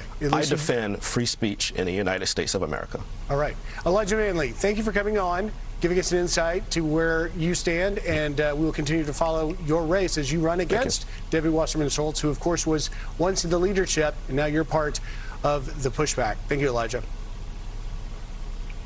Awesome. Thank you, Grace. All right. More Fox and Friends.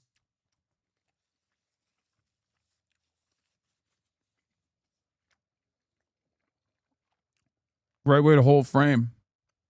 Beast mode from Elijah.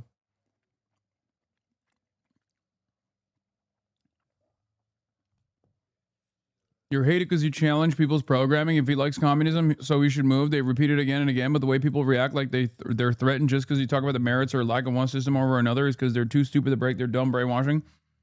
To a certain degree, yes.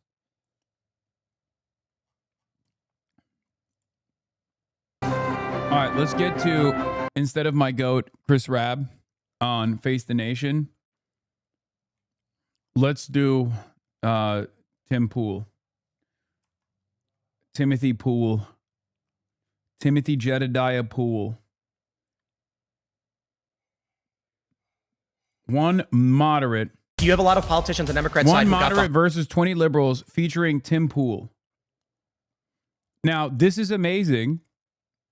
This is fucking amazing because they presented Tim Pool as a moderate.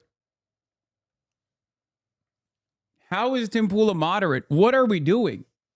If Tim Pool is a moderate, who's a radical?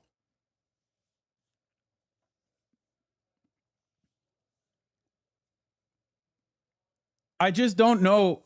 Like, Tim Pool's done a lot of election denial. Tim Pool has spent most of his career fomenting civil war or claiming that a civil war is going to happen in America.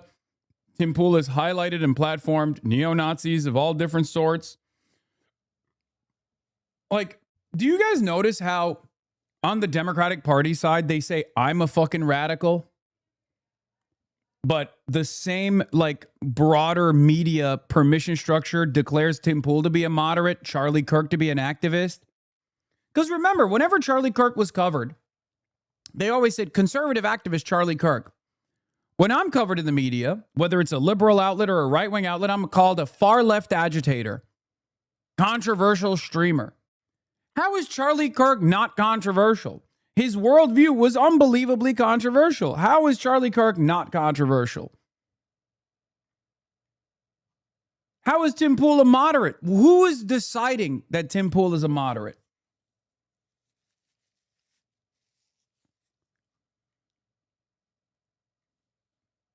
The center is so fucking arbitrary, is so ridiculous, and it's so busted. Anyway, let's behind authoritarian practices during COVID. I'm not going to support those individuals. So, I will but say, the authoritarian practices today, you're willing to look past. Some of them, yes. Come on, man. The mainstream political left commits more violence than the mainstream political right. None of what you're saying makes any sense. It sounds like It you're does. honestly grifting a lot. You can say that Let me there's ask you a civil question. war every fucking year and it doesn't happen. And I you're gonna never say said it just there hasn't was. happened yet. Do you want me to get you a I'm just saying, soapbox? it's really I can leave. easy. Do you want me to It's really go? easy to You want me to do leave? what you do. You want me to It's leave? really easy to do what you do. Mason got him to get up and leave, which is amazing. United States tracking towards civil war, or is America more united than it seems? Hi everyone, I'm Paris Rose, and I'll be filling in for John today.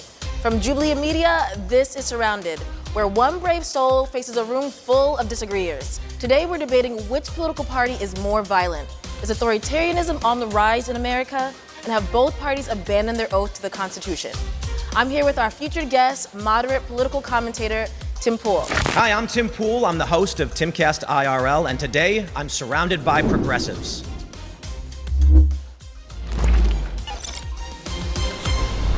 My first surrounded claim is that the mainstream left commits more violence than the mainstream right. If you'd like to be the first debater, get to the chair in 3, 2, 1. Mason said the moderator was also biased as well. I don't know who this moderator is. Sammy, How's it going? Hey. Great to meet you, buddy. How you doing? Likewise. Pretty good, pretty good. There seems to be like a broader implication with your prompt that there's this domestic threat from mainstream left politicians. Like, do you really think Hillary Clinton's like leading the Vanguard Revolution Party? Like, No. What is your take?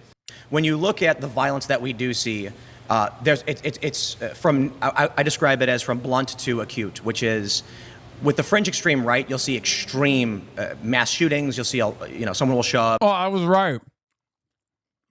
Oh, he's doing a semantics argument, saying that the mainstream right is separate from the rest of the far right forces that are responsible for an overwhelming amount of violence in this country.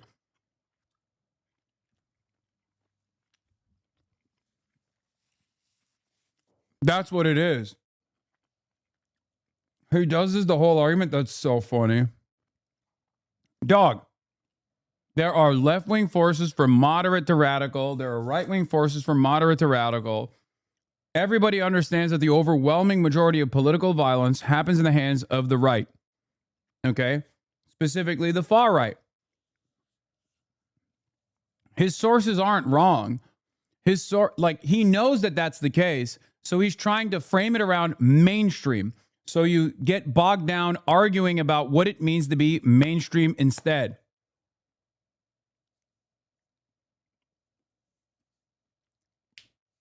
This means you've lost the argument before with your premise. It's beautiful. He lost this argument before he sat down when he came to the table with the recognition that right-wing forces are far more violent in this country than left-wing forces. So we had to literally add this semantics thing to say, oh, well, the mainstream left and the mainstream right are different than the far right versus the far left.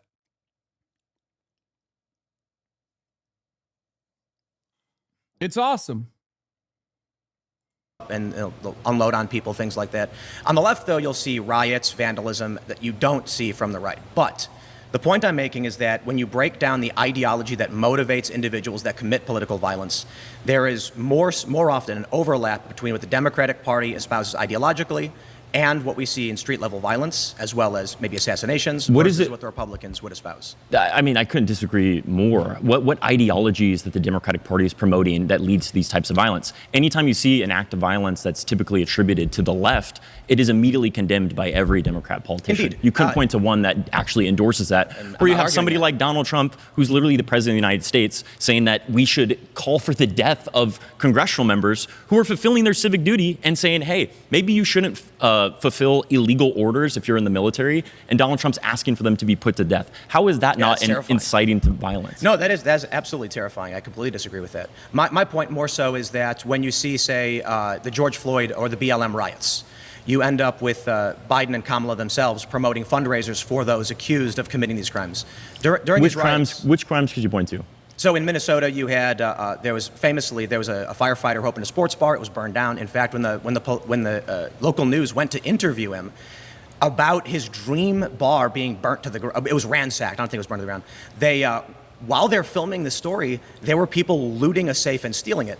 Well, I think that there's absolutely a big difference between a lot of the private buildings or private enterprises that were targeted versus like public institutions like the police precinct. Like, you're somebody who, I've seen the iconography on your show. You're a big patriotic guy. You love 1776, right? That wasn't the most peaceful way that we had, criticizing our government or saying that tyranny shouldn't exist. How long was the Revolutionary War going on before they signed the Declaration? I will say that the police precincts, the same people who committed a brutal murder using state violence in order to justify that, I think we can understand why people would rightfully be mad without any accountability. Which political party is in control of the police department in Minneapolis? That is not the central. First of all, we're talking about the mainstream political left. Which politicians are endorsing that type of behavior? Never said politicians were endorsing it. Then what's the mainstream left? So you have activists whose ideology aligns with politicians who are You'd say that those votes. Activists identify with the Democratic Party, the No, ones that I are would say committing that violence. the Democratic Party courts Because let me their tell vote. you, the leftists that you could talk to, not the biggest fans of the Is Democratic the Party. Democratic Party in favor of Black Lives Matter? I would say yeah. I'd say even most moderates. I'd say actual moderates, not right-leaning conservatives who claim to be moderates. Were the riots usually based those off people also agree that police violence is something that should be discouraged. Were the riots Black Lives Matter motivated? They were motivated By Black Lives Matter. So that ideology is espoused by... No, so my point is Black Lives Matter is not encouraging violence. Black Lives Matter is recognizing systemic inequality. Never said where they were telling people to go be violent. I'm saying that there are violent individuals, and with the riots, a lot of them, which we've seen. Can you tell me how who about this? Tell me who Chris Ray is. Do you know who Chris Ray is? Explain it to me. Well, you have a show talking about politics every day. I would think that you know. But Chris Ray was the former... Let's not do this. If you have a point to make, let's make a point. Let's not try and play these games. So Chris Ray was the former FBI director under Donald Trump's first term. Yep. He said that he even agreed with the findings from both the congressional research session that right-wing violence is way more proliferate in this country than left-wing violence. That's not meaningful to a voter. Let me explain. The Republican Party rejects neo-Nazism, correct? No, Donald Trump invited Nick Fuentes to have dinner with him, with Kanye West. So tell me one politician who went out and campaigned for the neo-Nazi vote. I'm blanking on his name, but Gozar. And, is that a man? Paul Gozar. And there are plenty more. Marjorie Taylor Greene, James Fishback, Paul Gozar, Elon Musk. The problem here is, like, many of these guys actually are nowhere near as hostile to Nick Fuentes' odious worldview as they claim they are. Okay? Arizona. view in this country? Well, we could talk about Gozar. We could talk about Matt Gaetz. We could talk about. Matt Gaetz is not endorsing neo-Nazism. And Donald Trump Are said you kidding me? Nazis should be condemned entirely. No, he is literally partnering with the America First movement. He was America chosen, First and neo-Nazism are totally different. Bro, so you don't think do you think Nick Fuentes is a neo-Nazi? I forgot you've had him on your show. Oh my God, I literally forget. I wouldn't describe Nick Fuentes as a neo-Nazi. You don't think that Nick Fuentes celebrating Adolf Hitler is not neo-Nazi adjacent? I think you have to be very specific on what your terms are. And so when you go to an American voter and say something like... This is our moderate, by the way, everybody. This is our moderate. Indeed.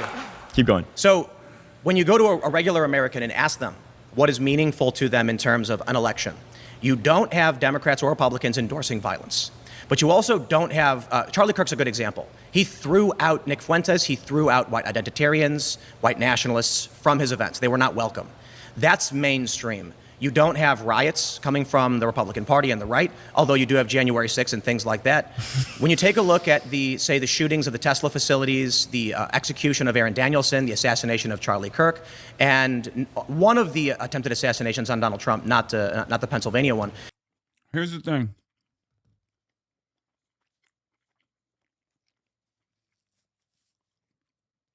Every single left movement he talks about is opposing state violence. This is the faulty standard that we on the left have to always live in. Republicans can get away with demanding more of the pre-existing state violence, whereas everything that we say in opposition to state violence can be considered totally violent. Like Black Lives Matter is a response to state violence. But because in the eyes of the broader electorate, in the eyes of like the broader American public, they see police violence as a necessary form of violence, they are, it's much easier for them to turn around. It's much easier for them to turn around and look at the people responding to that police violence as the truly violent ones.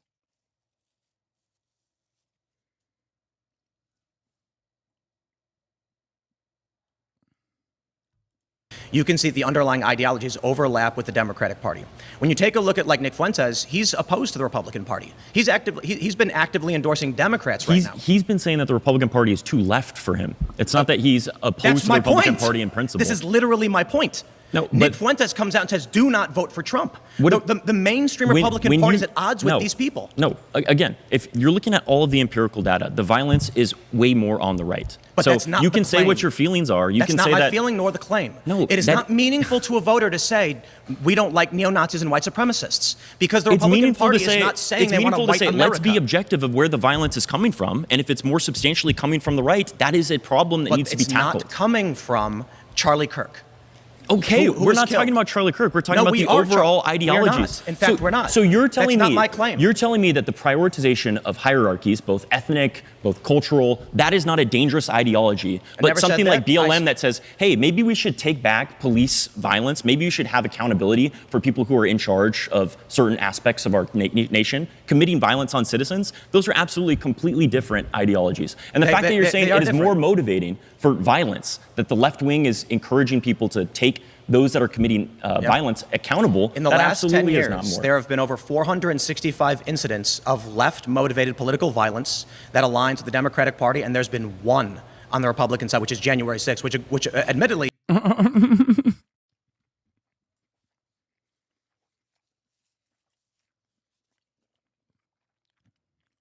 This is a very valuable technique. It's called making it up.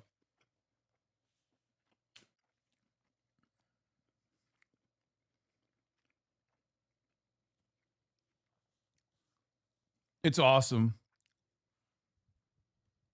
It's called making shit up.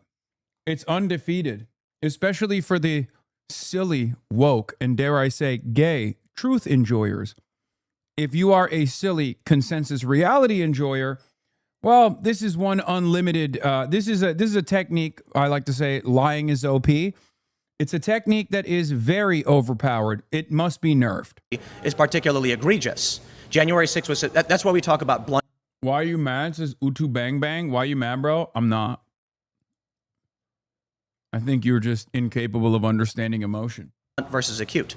Now, the problem is, I already know what all you're going to say. You're going to cite FBI stats and Cato, but it's not meaningful to me or any voter to tell me why white supremacists are violent, because I don't like white supremacists, nor will I vote for them. And more importantly, you bring up Nick Fuentes. He is not aligned with Republicans, and he's advocated against them. I think for somebody Republicans who has, don't like him. I think for somebody who has a political show where you talk about this stuff every day, you are completely misreading the conversation when you're saying that those that are engaged in like civil disobedience are like I'm not talking Democrat about civil disobedience. voters. You're telling me You're that those misframing people what are I'm saying. canvassing for Democratic Never politicians, said that. which is I'm absolutely actually, not true. Absolutely in favor of canvassing. I'm in favor of protesting. I'm not saying that you're. I'm not saying that you're against that. But I'm saying don't try and frame my argument like I'm upset with protests, because I've defended Black Lives Matter blocking streets. I've defended left-aligned progressive groups like anti-capitalist groups blocking streets and environmental groups. I stand with civil disobedience, and I've defended them every single time. If you want to block a road, there's what a is it that you're saying is more violent on the left? You mentioned Black Lives Matter. You mentioned these Let's protests. talk about the Tesla facilities being unloaded upon or shot up, right? These are motivated by an ideology that you will hear from Elizabeth Warren. Now, of course, she's not telling people to shoot anybody, but she is coming out saying Elon Musk is a dangerous threat to this country. And then you end up with someone going and pulling a rifle up and shooting up a Tesla. When you understand that the right always says politicians are not responsible for individual actions. Elizabeth Warren saying, hey, maybe we should have the same sort of economic policies they have in Scandinavia. Why was Aaron that is not her Danielson encouraging, go shoot up a Tesla facility. Why was Where Aaron Donald Trump saying, let's hang the people, who encouraged those in the military to actually fulfill their duties. That is completely. My claim is not that the right is completely innocent. He's the innocent. leader of the Republican Party, my dude. And I hate that it's a semantics argument, and I think the best thing to do would be to tackle the form in this circumstance, which is to say, look, I think you and I both understand that the Department of Justice has already released a comprehensive report that shows that the overwhelming majority of domestic terror incidents come from the far right. And that's precisely the reason why you're trying to get bogged down with this like semantics argument about the mainstream left being more violent than the mainstream right. There's no such thing as like the mainstream left versus the mainstream right. It's just left versus right. And if you look at it, the numbers are still not favoring your position. You can say you disavow the violence all day, every day, but there's got to be a reason why so many far-right individuals are committing these sorts of crimes with regular frequency as opposed to far-left individuals. That's it. Like, that's it. Because at the end of the day, you're basically saying Donald Trump is a less violent force in American politics than like Elizabeth Warren or Bernie Sanders. And that's a psychotic position to have. So you have to like constantly turn around and say, do you think Donald Trump engages in less violent sentiment than Elizabeth Warren? Do you think Donald Trump engages in less violent sentiment than Hillary Clinton? Right? Because then it's like you just come across like a fucking psycho, right? Like, can you imagine someone being like, no, actually, you're right. The guy who says lock him up, the guy who like constantly talks about violently taking care of their political opposition, that guy is actually the real peaceful dove here. And the guy who will disavow every instance of violence across the board is actually the violent one. You look crazy. You will look crazy to people. The other side of the conversation that is frustrating, of course, as always, is that right-wingers get to traffic in violent sentiment by leaning into pre-existing modes of state violence. So Donald Trump doesn't have to say, we want a white America, even though he sometimes heavily implies it. But he doesn't have to say, we want a white America, we want to put immigrants in concentration camps. He just can say, we want ICE, we want a stronger border. But that's the same exact argument. Because the underlying white nativism is exactly the same. That somewhere in there is a hidden premise that brown people are not as valuable as white people are. And that's why these third world brown folk need to go back to where they came from. And in most circumstances, they're not even saying they need to go back to where they came from. They're just simply talking about sending them to a slave labor colony in El Salvador. That's usually how these arguments work. Hasan is a liberal now? Wait, what? Why? Hillary loves killing people, but not in our country? Lib alert? No, I'm talking about like domestic violence and who is responsible for domestic violence. Of course, foreign policy is uniparty. Don't be crazy. That's not what we're talking about right now, though. We're talking about the mainstream left commits more violence than the mainstream right. They're talking about domestically.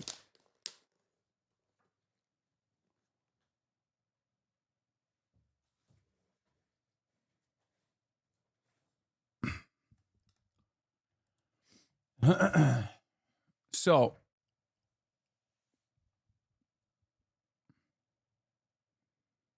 to say that these are equivocable at all is I completely condemn false. 100% what Donald Trump said, calling for the Pause. death of those politicians. We have to move on. Great to meet you, Tam. Likewise. If you'd like to be the next debater, get to the chair in 3, 2, 1. Hello. Hi. Is she conservative? Mason, the host? I don't know why she's giving conservative aura a little bit. Am I crazy?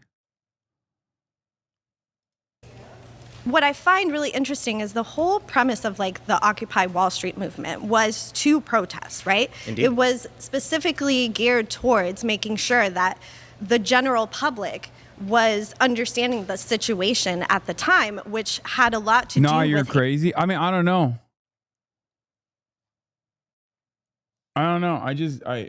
My mistake if I'm wrong, you know, I apologize. Anti-capitalist motives, right? And so when we're talking about who's more violent than who, They just changed the title. What did they change it to? Great to meet you, Tam. Likewise. No, it's still 1 moderate versus 20 liberals. what I find really interesting, Indeed. it was What did they change it to on your end? It's probably A/B testing. specifically geared towards making sure that the general public was understanding the situation at the Oh, 1 moderate versus 20 liberals instead of 1 moderate versus 20 progressives? time, which had a lot to do with anti-capitalist motives, right?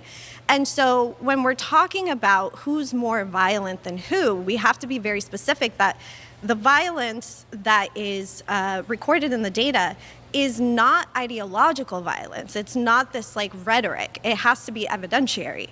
So if you're going to say like, oh, Black Lives Matter, and any leftists that are associated with that are automatically violent, that's just not the case. I didn't say that. But that's what you're implying. No, I'm implying that when you have riots in this country, overwhelmingly, the underlying ideology aligns with the mainstream left ideology of this country. But what you're saying in your prompt that you wrote is that the left is more violent than the right. The mainstream political left commits more violence than the Okay. mainstream political right. Right, the mainstream.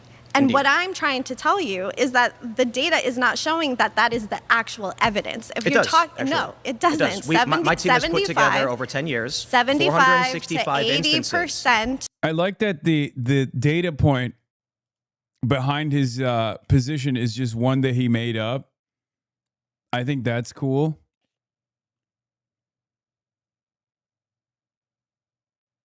You know? That's kind of cool. I mean, what do you do? What do you do in that situation? Yeah, proprietary made it up index. What do you do in that situation? You're like, well, sorry. Of violence, actual violence that is being tracked as domestic terrorism comes from the right. I love how the left is separating itself from each other with libs, progressives, DSAs, etc. We just need to stick together. Fucking like, what the fuck, says Honey and Knife. What does that have to do with anything? It's white supremacist groups. And white supremacists are not in a large political party getting voted for. Yes, they are. The They're not. Republican Party. Yeah, okay, this is such a funny fact check. The 75 to 80% figure broadly is supported for fatalities from U.S. domestic terrorists since 2001, not for all instances or violence tracked as domestic terrorism. Research reviews find right-wing extremists responsibly for roughly 75 to 80% of domestic terrorism deaths. Okay, they're also responsible for a far larger number of incidents as well, so it doesn't even matter. I like that Tim Pool's fact check was, he just made this number up, and then her fact check is, yeah, she's right. She just instead should have said fatalities and not incidents. That's awesome. I mean, it is a fact check. It's valid. It's a valid fact check. I'm just trying to show you the disparity of like a person who's saying incidents instead of fatalities. One could argue the fatalities is worse, but doesn't matter. And the other one, they straight up said, we have no idea where Tim Pool pulled this data from. He must have made it up. That is the world that we live in now, where the quote unquote moderate, which I think is ridiculous that they're calling him a moderate, but the quote unquote right winger moderate is making shit up, and then the liberals or the progressives are broadly trafficking in truths. Party is very largely right wing. It is very far right. But they're not white supremacists, nor are the Americans voting for Republican Party because they want white supremacy. What do you think "Make America Great Again" means? I think it means making the economy improve. I think it means building our cultural institutions. Well, according to what time? According to what time? I'll give you that. Probably the 80s, because Trump's an old man. I would say the 90s. Seriously doubt he meant the great. 80s. He's much older than the 80s. Well, your interpretation of Donald Trump's opinions is separate from when we see a riot, what is motivating the riot? When we His see opinions an lead assassination. his policies, don't they? Indeed, and Wouldn't you say no that's what one politics here is is all making the about? claim that Donald Trump is innocent, nor does he not have individuals who would But you're engage in attempting violence to based make on a similar claim ideologies. that his type of ideology that leads his policy is not nearly as violent as the left, Well, how which many is riots have there been from the right? largely anti-capitalist, which is largely anti-fascist. None of what you're saying makes any sense. It sounds like It you're does. honestly grifting a lot. How many Republican riots have there been? I don't know the Is exact it one? Yeah, the argument of like Republicans don't riot, the left does, is again very stupid. Well, first of all, it's not even correct. January 6th is a great example. Charlottesville is another great example. Proud Boys are another great example. So there's numerous examples of the right wing doing riots and things of that nature. Of course, Tim Pool will say those aren't mainstream, right? Which is fucking ridiculous. But the other reason why this sucks, this argument is like so stupid, is because the right already give the responsibility of enforcement and violence to the state. Even when a Democrat is in charge, it's still the type of violence that the right-wingers want more of that's happening in the country, because that's what police brutality is. Here, I'll give you a fucking example. Right-wingers love when the state brutalizes college protesters. Under the Biden administration, the Gaza protest took place. 3,654 American students on college campuses were arrested and apprehended by the state, which was controlled by a liberal Democrat. So even when the broad left, which Tim calls the mainstream left, is protesting, and some of those protests, quote unquote, turn into riots, okay, that's still the type of state violence that right-wingers love. It's just a Democrat doing it. And the same goes for ICE. What is ICE if not the exact same manifestation of right-wing violent appetite, right-wing violent desires? That's the whole point. That's the driving animus behind ICE. To make Republicans feel comfortable, to make Republicans feel like the state is doing something about these pesky migrants. It doesn't always have to be them taking up arms and going and shooting migrants, which they do. They do it all the time. So that's, why the number is also slanted in the direction of the far right or the right in general. But when they're not doing that, the state is doing it for them.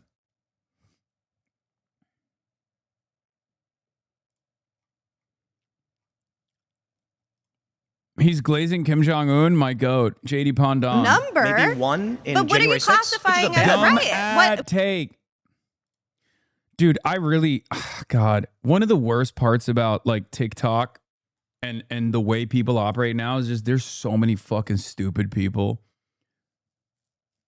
Like I saw that one, there was a TikTok comment where they were like, James Fishback is a great candidate. Or like anytime there's someone that says something about me, there's like 700 comments underneath it being like, nah, this guy fucking sucks. He's actually always talking about politics and he seems so angry all the time. And it's like, that's not political commentary. That's not criticism against a thing that you disagree with that I believe. You're like an animal. you're just responding to stimuli. That makes me so sad. You know? It makes me so sad. And it sucks. There is a real chutification of America that's taking place right now. A lot of our youth are like this. Okay? It sucks. But so many of our youth have become complete fucking moronic chuds. A big part of the reason why is because they are apolitical. Perhaps best explained by Clavicular's famous line, politics is jester. It's jester behavior. There are a lot of people who are like, I'm apolitical, and then they don't realize that they are constantly repeating right-wing chud talking points all the time. It fucking sucks. Because if you're Let's say- conflating let's say protesting with rioting, we're not. that's a very different thing. No, we're talking specifically about people ransacking Tesla facilities, vehicles, charging You're stations. so obsessed with the Tesla thing. Why don't we actually talk about... I think it might be because I someone don't know took a if Musk rifle is- and started shooting up a I don't know if building. Musk is like investing in your company or something, but let's like remove the Tesla out of it. That has nothing to do with what your actual prompt is saying. No, that's It actually what my sounds- claim is. No, it sounds a lot like Well, then you're arguing you something else. decided, No, you're arguing something else because it I am sounds arguing like you something went else from from you. somebody who was doing really important work in Occupy Wall Street to then Which was what? grifting all the way to defending What was the important far-right work? people. That's crazy. What was the important work? I love the argument, by the way. He's just like, January 6th is whatever, who cares? All of the instances of like domestic terror, like the mosque shooting that just took place a couple months ago, who cares? People were vandalizing Teslas.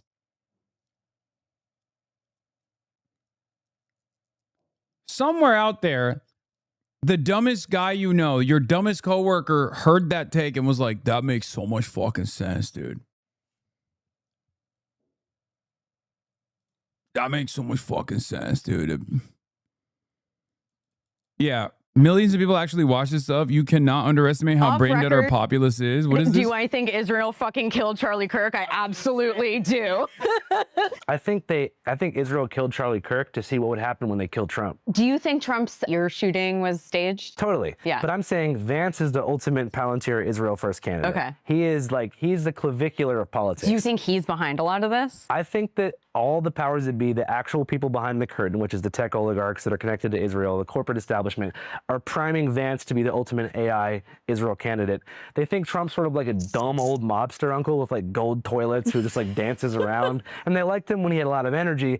But I think, before Charlie Kirk died, he was an extremely polarizing figure. You had people like Nick Fuentes and other people on the further, I guess, anti-Zionist right. Being like, fuck Charlie Kirk, all Groypers go to his events, disrupt everything, like he's a bitch, nobody fucked with him, right? And then they killed him and everyone's in tears. All of his haters, Sam Hyde is crying, Nick Fuentes is crying. You got people who were shitting on this guy for fucking money every day, crying their heart out, talking about the left has gone too far, look at what the left has done, it's time to get revenge. The ultimate, almost powder keg of civil conflict happened after Charlie Kirk was killed. And beforehand, he was polarizing. So what they're doing... Okay, here's the problem. With the exception of what they're talking about like Israel killing Charlie Kirk for sure, the rest of the analysis is actually pretty fine.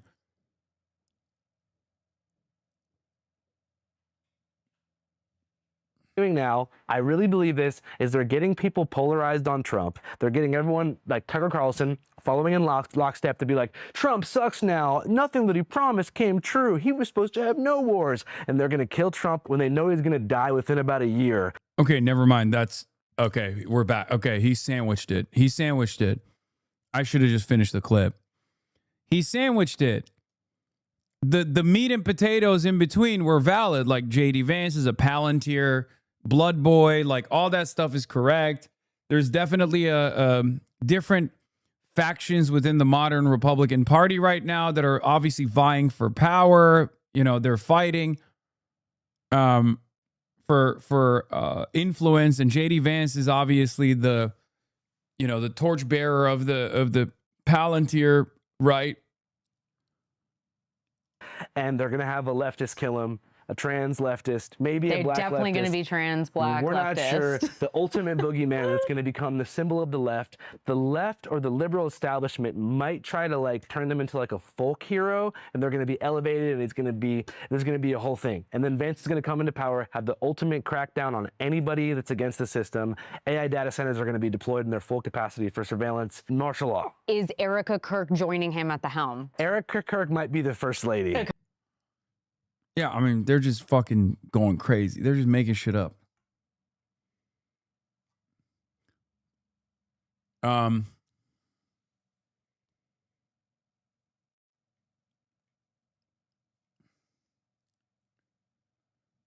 What important work? You said I was doing in terms of Occupy Wall Street, Yes. I think, you know, in terms of that movement, I thought it was it was one of the first times in our generation that we were able to see an actual organization against capitalism. Can I ask you how old you are? No, you cannot ask me how old Were I you am. politically active during Occupy Wall Street? Yes, I was. Did you follow the news about me during Occupy Wall Street? Not specifically. And the news. Why would anybody follow you, dog? I know you were there, but I mean, Jesus Christ. Wow, that is fucking ridiculous. This is a ridiculous statement to make. Oh, did you follow me?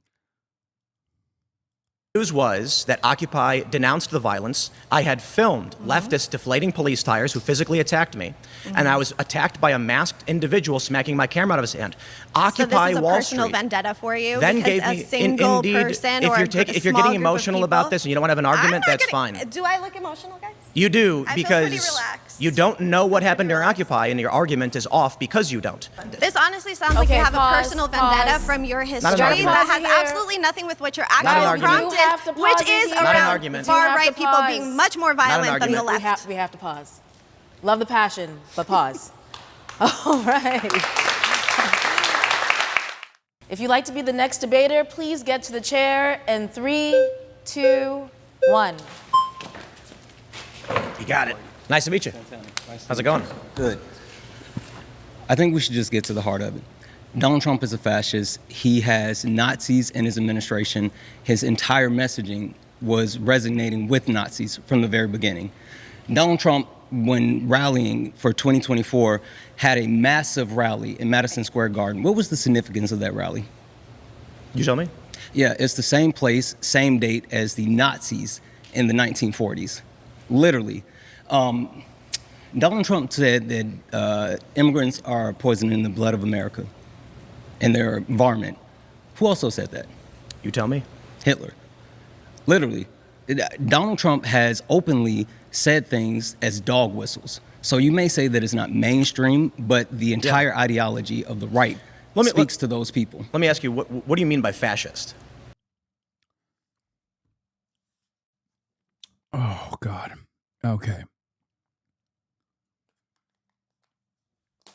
All right, let's see. Far-right, authoritarian, ultra-nationalistic, 14 tenets of fascism, I mean, all that. but there's a specific definition of fascist. Do you just mean that he's an authoritarian? No, I mean that he meets all 14 tenets of fascism. Which is what? You want to go through all 14 points? I don't. I'm trying to understand your argument. But so my point largely is we see people say Trump is a fascist, but there's, you know, if you go to an academic and you look at fascism, say Italy, there's a common Mussolini. argument that you have the merger of corporation and state as the defining element of what fascism is. I would There's define different forms of no, fascism. no, right? No. Yes, palingenetic ultranationalism is correct. And if you want to go down into it, if you want to actually pick it apart, it's basically an in-group, out-group dynamic that you set with a national mythos surrounding it, where the superior in-group race or religion or ethnic background is elevated to a higher state and is constantly in battle and trying to seek out the expulsion of the outer group, the lesser races, the lesser ethnicities, the lesser nationalities. That's all it is. And absolutely, Donald Trump fits this stereotype, this ideological predisposition. And yes, palingenetic ultranationalism is even the liberal definition. I know, it is.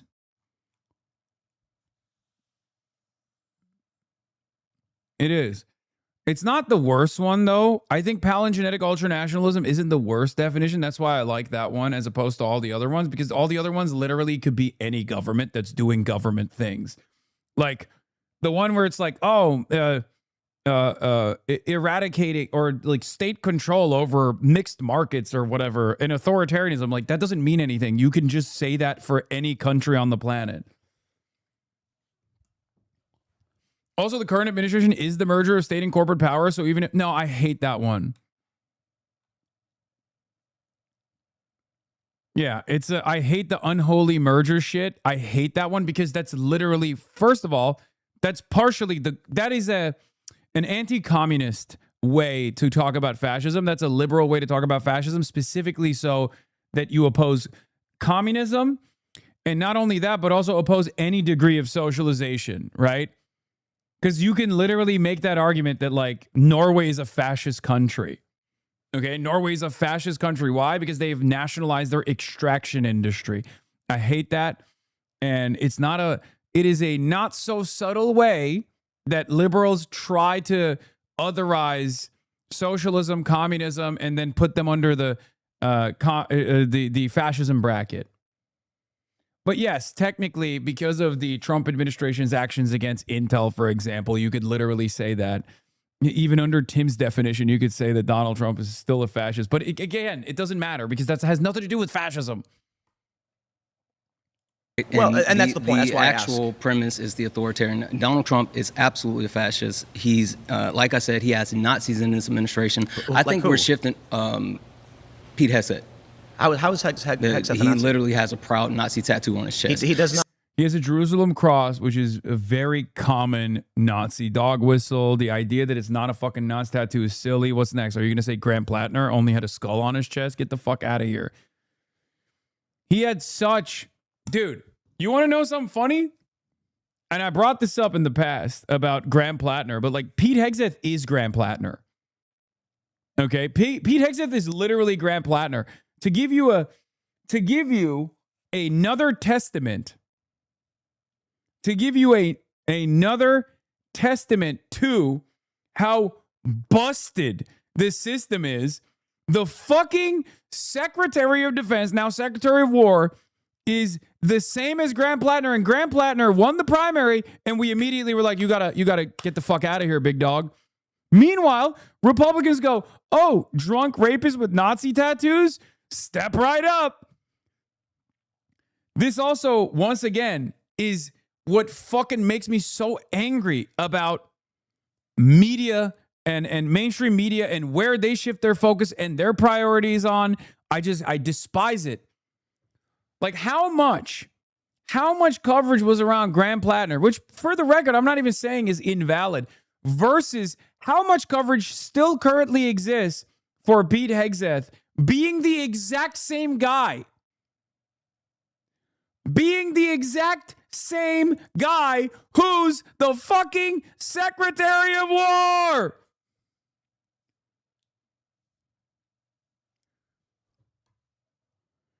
Oh my God. This is what I'm talking about with fucking liberals, man. Liberals, you do not know how to focus up. You are always at the mercy of reactionaries, and they play you like a fiddle. Okay?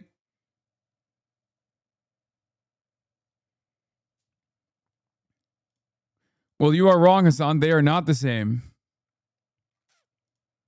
Stephen Miller is absolutely a Nazi. Stephen Hegseth Miller does not have a Nazi tattoo on his chest. Yeah. No, he does not. He Cross on has his a chest? Catholic cross on his chest. Oh, he says Stephen Miller. Cool.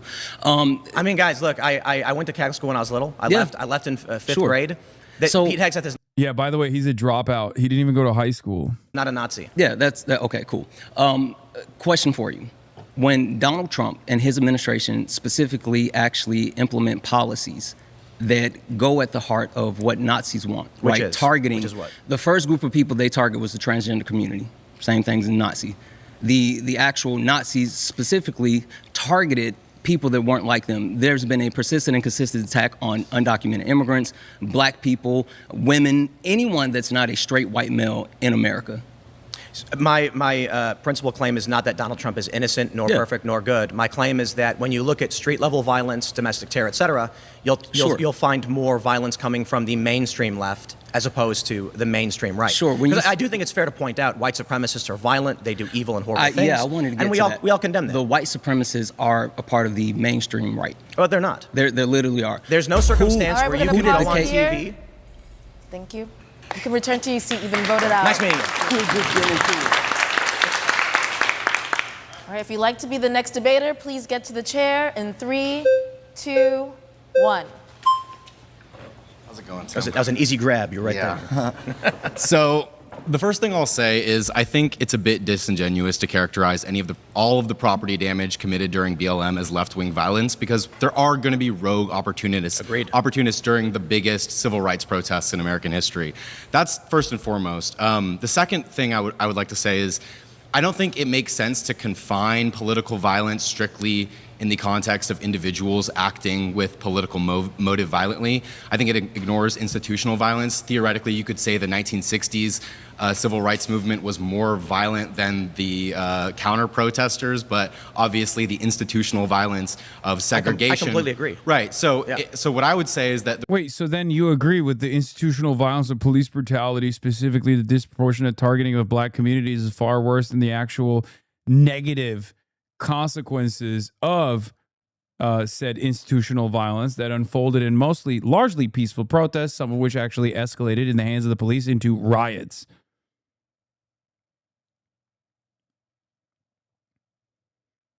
the Republican Party is, and the mainstream political right is far more. Yeah, counter-protests were definitely more violent as well during that period. The KKK killed hundreds of people, and so did the police. But then you also had this goes back to the Hamas versus Israel equation as well. The standard of violence is always in the hands of the powerful entity, right? The colonial occupant, or in this case, the American state. So if the American state is more violent, then it's retaliation. The retaliatory forces are going to be just as violent in retaliation to the state violence.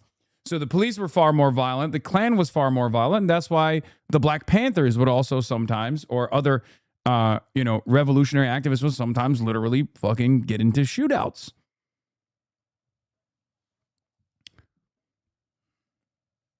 Violent because they support. But once again, it's never as violent. For the record, it's never as violent as the state because the state maintains a monopoly on violence, and therefore the retaliatory forces can only try to match the standard of violence, but never actually match the standard of violence. ICE ripping and separating families from one another, even from people who have no criminal background. ICE deaths under ICE custody have skyrocketed, even as a matter of war abroad, etc. But domestic, I'd love to talk the war stuff. I'm a big foreign policy guy, but domestically, did this not happen during? No, he's not, dude. Ask him about Russia. Yeah, he's a big foreign policy guy. Ukraine is the enemy of mankind. Oh, it's my favorite clip of all time, dude. And they know it. But I don't know that it matters anymore.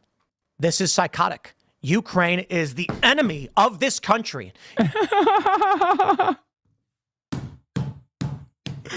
Ukraine is the enemy of this country. Ukraine is our enemy, being funded by the Democrats. I will stress this again. One of the greatest enemies of our nation right now. One of the greatest enemies of our nation. Oh, the very fact that he still has like any viability in the conservative movement spells trouble for like our literacy rates, spells trouble for where we are in political discourse in general. Also, the other side of this story is, of course, the fact that so many Democrats unironically think that I do this, but for Russia and for Cuba and for China. It's incredible. Like, this guy literally got popped by the FBI, got caught by the FBI. Our Department of Justice found this motherfucker getting hundreds of thousands, if not millions of dollars from the Russian government to do pro-Russia, anti-Ukraine propaganda. And he still gets called a moderate on Jubilee. Was it only 100K? Now is Ukraine. They are expanding this war Now, don't get me wrong. I know you've got criminal elements of the U.S. government pushing them and guiding them and telling them what to do. Ukraine is now accused. A German warrant issued for $100 per week. Oh God, he made so much money. Barack Obama's administration. It did, but not to the same extent. Agreed. And 100K an episode. Barack Obama was criticized for it by who? The political left. Agreed. Right. So my point is not to say again that there's no violence on the right, and I think the institutional argument is actually a good one. However, my view largely is when you look at Occupy Wall Street, for which I was there and I watched police instigate fights, or when I was on the ground during the protests on West Florissant Avenue. Bro, Russia just wants boost, unbiased, and neutral voices. Stop hating. True. And I saw police throw a flashbang grenade at protesters. How the fuck was that not considered treason? Like, that is pretty crazy. Like, couldn't you have, dude, I would literally be thrown in, if I did what Tim Pool did, but for China, okay, in the way that like some of these liberals claim I do, I would be under the, Democrats would throw me in prison. It wouldn't even be Republicans. They would kill me. They would Gaddafi my ass. Like it's kind of crazy. It is kind of wild that he can just operate as a state asset for the foreign adversary, Russian state. God, Republicans get to do whatever they want in this country, man. How does that not piss off everyone all the time?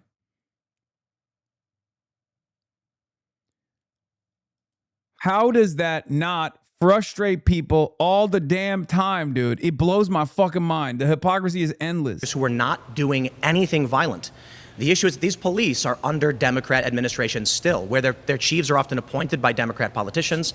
So again, I understand the left. Yeah, this is what I was thinking of when I said political TikTok is so much worse than Twitter. TikTok politics might be a genuine mental illness. This is why we need James Fish back for president or Dean Withers.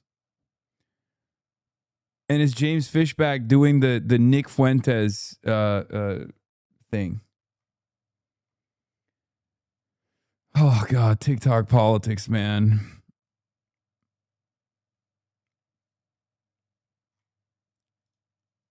And progressives. That to me is also a little disingenuous because it's not as though the police, as a matter of its institution, is. Dean wouldn't be the worst president. Dog, he's like 23. Like, and also, again, the point is that these people only see what they see in front of them and have no real imagination, no understanding of the political realities that are unfolding. That's the problem. That's the argument. Is a left-wing institution. No, it's in fact, usually the police are protecting and on the other side of left-wing protesters. If you want to make the argument that ICE under Trump, I'll make the argument of police under the Democrats. Sir, well, I don't know. They'd bury you under the jail. Felix said IRGC should have an Act Blue on the latest Chapo. I know, that was really funny. I mean, he's not wrong when he says the IRGC is the strongest defender of liberalism and the strongest defender of the strongest opposer, the strongest opponent of Trumpism is the IRGC currently. It's the only game in town, really. And I guess maybe to a certain degree, so is the CPC. Although they just kind of let Trump do whatever the fuck he wants for the most part. Well, which is it? Does law enforcement defer to their politicians or not? It depends. Because ICE is an executive agency, they do. And the police department in Minneapolis is under the Democrats, yes. Right, and we all agree that there's problems there. But they're criticized and often on the other end of left-wing protesters. So, for instance, the protests against ICE here in Los Angeles, it's usually against left-wing. So, what is it? Left-on-left violence? Is that what you're claiming? Sometimes, yes, absolutely. You think police protesting against or committing violence against left-wing protesters? It's left-on-left violence, really? Yes. I think that's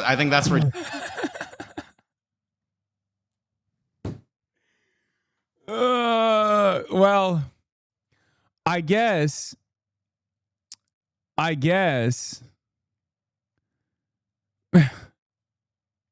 what can I say? I mean, Tim Pool is now utilizing a second technique, also undefeated, also very valuable. It first was lying is OP. The second one is just be a dumbass. Okay, just being an overall dumbass. Because if you keep them guessing and they can never guess your next move, they can't really have a normal conversation with you because you can just say insane things like that and you're just like, what the fuck? What? Yes, historically, police brutality is left violence.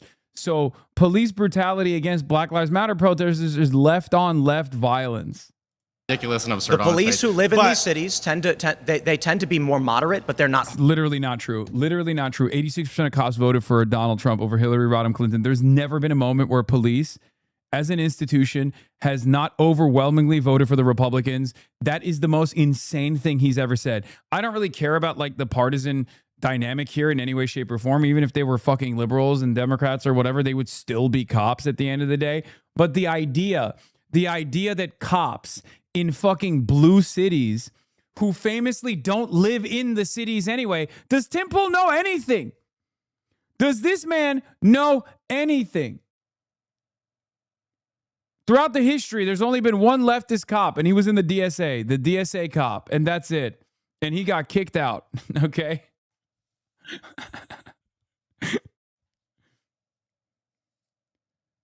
First of all, cops famously don't live in the jurisdictions that they work in. Okay? That's, famously, that is a big problem, as a matter of fact. That's kind of like one of the points for community policing is like, oh, hire from the actual community. I guess the only time where police violence has turned into like a leftist violence that you can point to is Chris Dorner. That's it. No, Dorner was not the DSA cop. Are conservatives. But is the institution is policing as an institution a left-wing institution? In New York, well, I would define a left-wing institution. Exactly. What I would say is Democrat politicians are the ones appointing these police chiefs and these administrations who are enacting these policies. But are they? So when you are voting for someone into office, this is not conservatives doing it. It's not mainstream right-wingers putting in police that beat protesters. But who politically supports the police as a matter of their rhetoric and ideology? Indeed, the right or the left? The right. But the right doesn't live in these places. Yeah, but nor do they appoint these people. Sure, but don't tell me that ICE under Donald Trump, but not police under Democratic politicians. Hold on. The left does. No, ICE, even under liberal administrations, is still a manifestation of right-wing forms of violence. But it's state violence anyway. We're not talking about, when we talk about violence, are we talking about my understanding of violence, which also is state violence? We can even talk about it as the structural forms of violence. Or are we talking about what people consider to be violence, which is non-state actors? If we're talking about non-state actors, you're wrong. Mainstream left commits more violence than mainstream right. It's just bullshit. It's completely fucking bullshit. Okay? If we're talking about state violence, however, state violence is a manifestation of right-wing forces. Unless you think like, I don't know, any kind of enforcement action against like anti-vaxxers is considered left-wing violence. Maybe that. Like I don't know. His understanding of violence is all over the place. It's very strange. Like Tim Pool's doing peep the badge. It says People's Police. When under libtarded administrations, the cops point to their badge and go, see, it says People's Police, actually.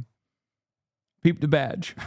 Doesn't appoint. I'm brutalizing you, but leftistly.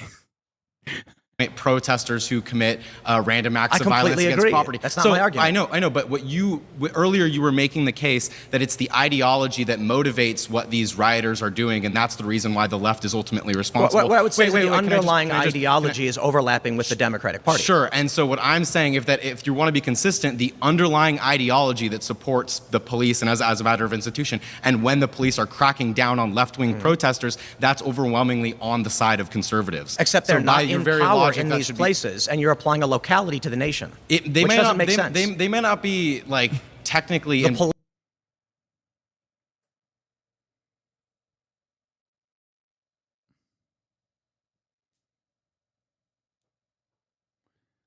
I mean, Police are empowered, not but, like, motivated I by don't the know- I don't Republican Party to understand- go out under a Democratic but mayor to arrest protesters. The problem is that the police is still, as a matter of institution, is more of a right-wing institution than a left-wing Certainly, one. even and even they're in usually Democratic on the other cities. side of. But the point is, of a left-wing police officer who protesters. goes out in New York and arrests a protester does so at the behest of a Democratic politician. I don't. I don't. Pause. It's true. You've been voted out by the majority. Please Nice return meeting to you. your seat. All right, if you'd like to be the next debater, please get to the chair in 3, 2, 1. What's up, young man? Listen. Oh, yeah. I haven't been young for a minute. Now, slow down with that. Listen, Oh, I think all it's really quick. The I condemn is a really cheap cop-out. That's not going to work. It's not an argument. Because the people around us are not low IQ, like your average viewer. It's important to recognize. Make an argument. So I'm about to. You don't have one? Is that it? If you want to be insults, we can go for insults and I'm about to. We can rap. I'm about to. You want to rap? Stop.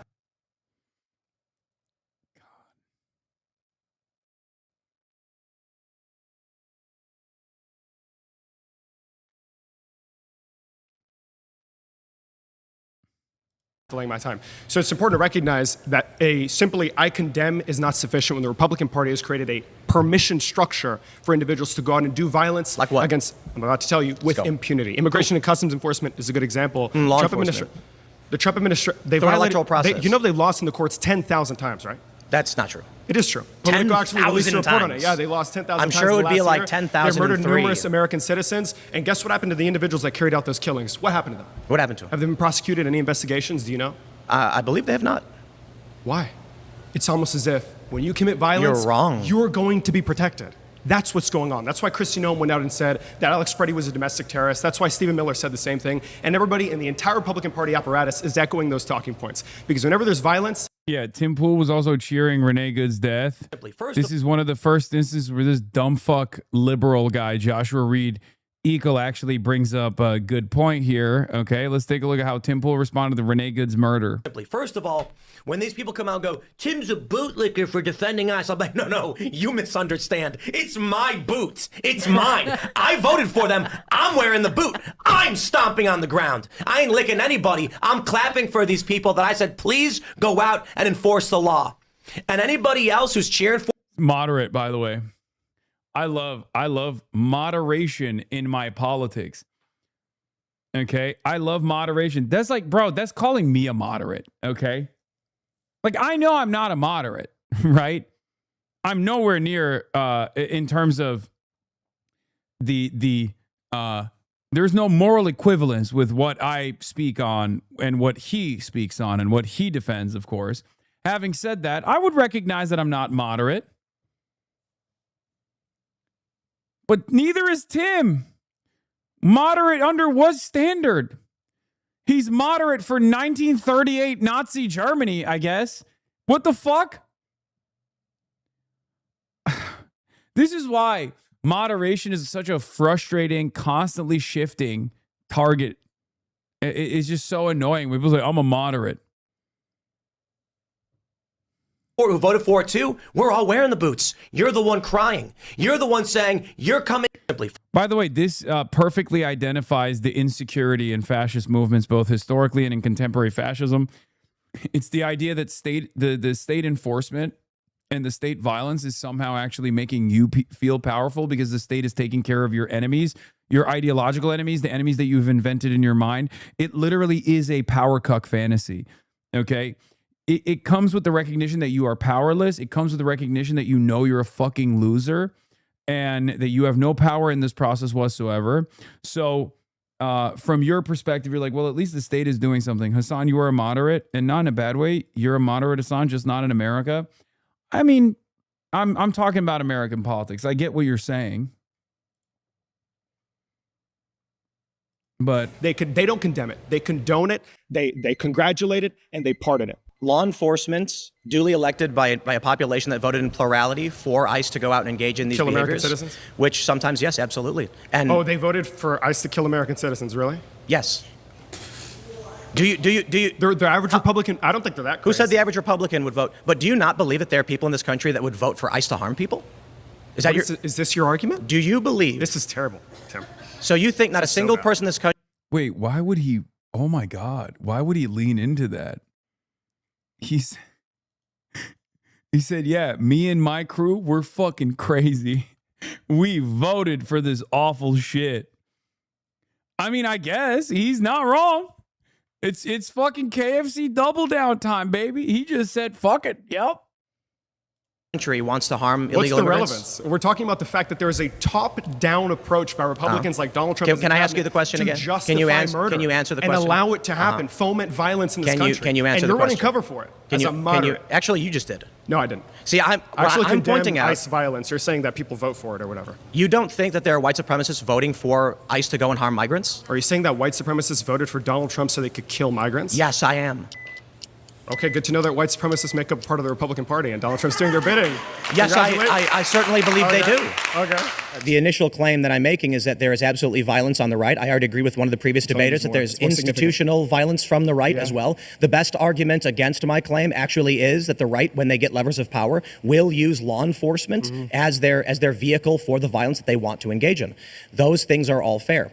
My point is that we are not That's seeing... a nice, long, drawn-out concession. Thank you for... But it's not a concession because maybe we agree... Okay, my controversial take, and no disrespect to even Mason as well, but the first 25 minutes, even for such a faulty premise, wasn't as much of a ritualistic humiliation for Tim Pool as I wanted it to be. I'm not going to lie. Like, this section was kind of ass. Because it was mostly just like semantics about mainstream versus non-mainstream. Because like the facts are not on his side. I think that even Republicans that watch this, their takeaway won't be that Tim Pool got fucking destroyed in the first 25 minutes. But let's wait and let's see where this goes. Oh, okay. See, I think... Wait, didn't you say the modern political left commits more violence than modern political right? So now you're saying... Just because there are riots coming from the left does not mean they're morally right or wrong, or does not mean the right is better or worse. This is a statement about volume of violence that we see and a meaningful issue to a voter as to what is the underlying motivation that we see pushing violence. Yeah. If I go on Jube, I'm going to be like, you have to put me down as a moderate. Yeah. The title is Moderate versus 20 Hogs. Give me the hoggiest of hogs. Moderate versus 20 chuds. In this country. So when you have ICE going on, engaging in these actions... This is like a Clarence Thomas level of interpretation with that prompt. That is not what I don't know why you're trying so hard to disagree when we actually have common ground. Pause. We are out of time. Thank you.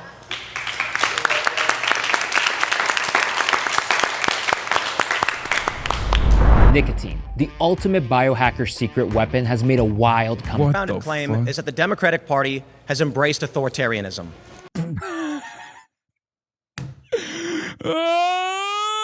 Let me guess. COVID, right? These guys have one thing, and that's COVID. From the American perspective, and I guess there's a little bit of truth to this, right? All government functions are authoritarian. Depending on how far down the right-wing rabbit hole you are, you even say taxation is theft, for example, right? Libertarians think that taxation is theft. And that the government is authoritarian and forcing you to pay taxes, stealing money from you at gunpoint. If you don't pay for it, you go to prison. And I guess it's technically not wrong, okay, because it goes in either direction. Authority is a normal and necessary function of governance, okay? It is. My argument, and I think the socialist argument in general on authority, the socialist position on authority is that the government should play the role of authority. However, the goals should be to create the most productive society, create the best possible society. I can't even talk. Create the best possible society. As in, generate the best possible outcomes. Okay? So yeah, authority, simply put, is an enforcement of a certain set of laws, rules, regulations, restrictions that everybody has decided are apt, they're adequate, they're necessary. Okay? So technically, you could fucking say seatbelts are authoritarian. Drunk driving laws are authoritarian. For pedophiles, the age of consent laws are authoritarian, right? Do you see what I'm saying?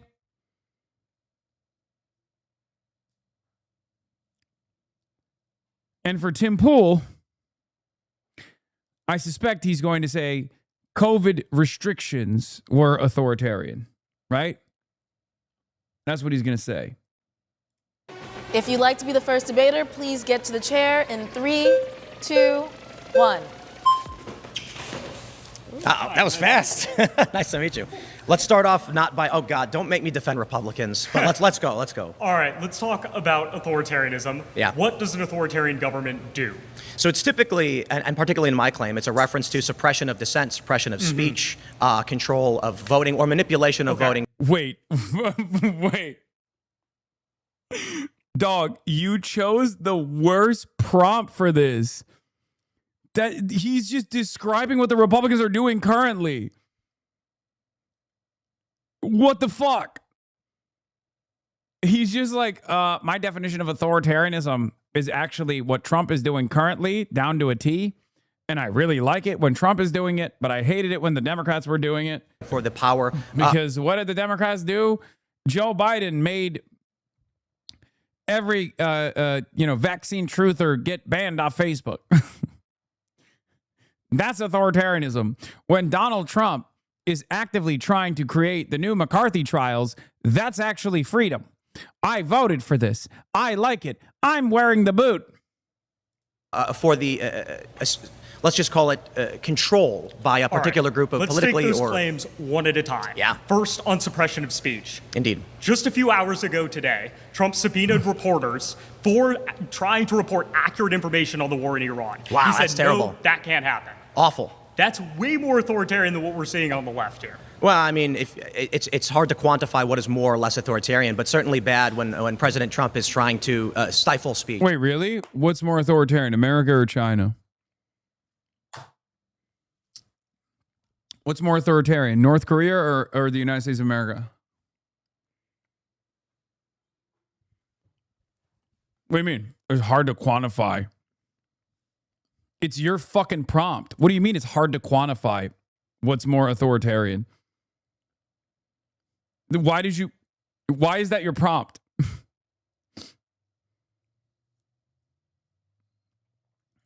Wait, can you give any example of Biden doing anything even comparable to that? I can. We can start with Alex Berenson, who is currently in a lawsuit because the Biden administration personally went to social media platforms using his name to be suspended for his reporting on COVID vaccination and mandates. Okay. At a top level, though, who's doing the majority of the actual suppression of speech here? I don't really have good words for the Republican Party, to be honest. My issue with this debate is he's like, I'm a moderate. I don't have enough good words for the Republican Party. As a moderate, I happen to agree with the Republicans 99.9% of the time. And that 0.1% of the time, I still agree with them, but I act like I don't. In fact, what we're seeing right now is that I'll make a claim about the Democratic Party, which has done awful things, and the immediate response is, but the Republicans. And I don't like Republicans. Here's the thing. We live in a two-party system. Dog, he said Trump was going to win a 49-state landslide. What are you talking about? Who is this for? Wait, is there a single person on the planet who thinks Tim Pool is like a moderate or a hater of the Republican Party? Is there anyone out there who actually believes that? Is there anyone in his audience that believes that?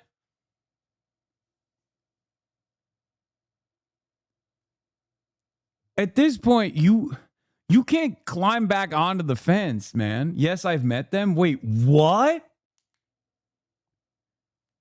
Really? There are people who, no, they're right-wingers, and they like the idea of someone who is not always, someone who is fair and balanced, who defends the Republicans.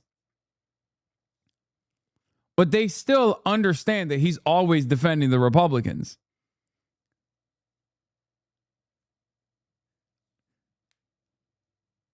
Oh my God. People can't be that fucking stupid, right? Oh my God. I guess they are.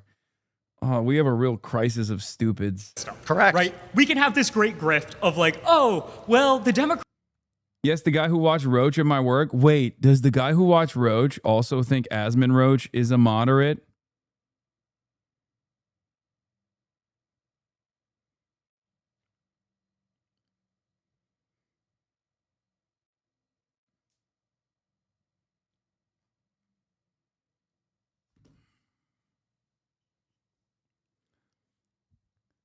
So the moderate position is murdering immigrant children? Like your coworker watches a guy who says like Nick Fuentes has good ideas, a guy who says like everything Trump has done is fucking spectacular, a guy who is demanding that Border Patrol murder migrant children. That guy is a moderate?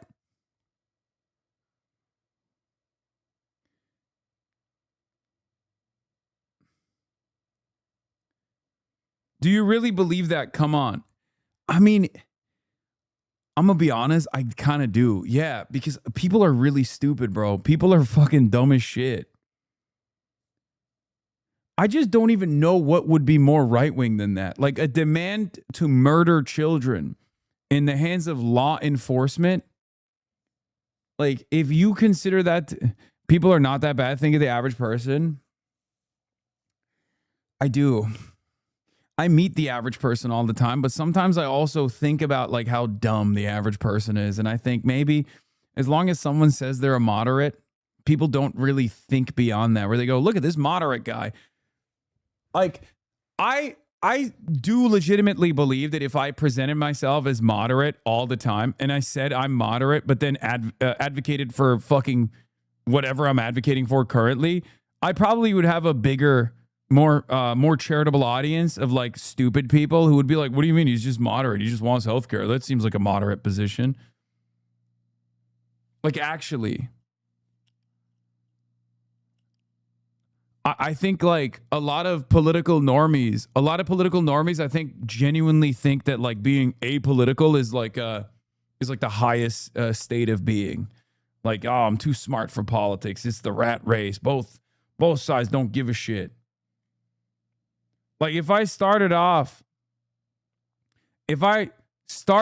with I'm a moderate, and that's the reason why I believe in higher degrees of socialization for, and the government function for taking over for healthcare and abolishing profiteering in certain avenues. Like and I just kept saying I'm a moderate. Like people, like whenever people say like, oh, dude, you're a socialist, I'd be like, no, I'm a moderate. I don't agree with socialists at all. I'm a moderate. Democrats are bad, but and the Republicans, they might be worse, but the Democrats are still bad.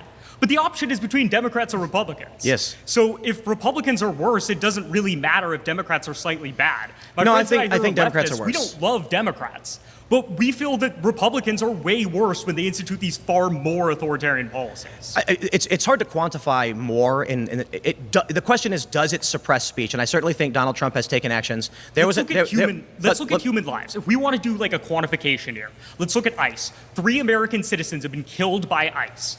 That's way more than the number of American citizens killed by immigration enforcement under, say, Obama. But it's way less than the amount of American citizens killed by Barack Obama. No, it isn't is. Yes, it is. Okay. Look. I don't want to be disrespectful, but one of the biggest issues to me is the extrajudicial assassination of Abdurrahman al-Awlaki by the Obama administration. And this is what, early on in my life, when I was very anti-war, very lefty, still anti-war, and voted for Barack Obama, and then he murdered. Are you in favor of the war in Iran? Absolutely not. And Barack Obama killed a 16-year-old American citizen who was at a civilian restaurant in Yemen. We can play These are this all game. bad we things. can be like, oh, well, both parties are pretty bad. But like, Indeed. we have to, when they go to the ballot office, when I go to the ballot office as a voter, I have to actually put in a vote. I have to decide. I just don't believe that Tim Pool is anti-war. I'm sorry. Like, is Tim Pool anti-Iran war? He's just saying it, right? Like, I don't watch Tim Pool, so I don't know. But he's been so pro-Israel, I doubt that he's anti-Iran war, right?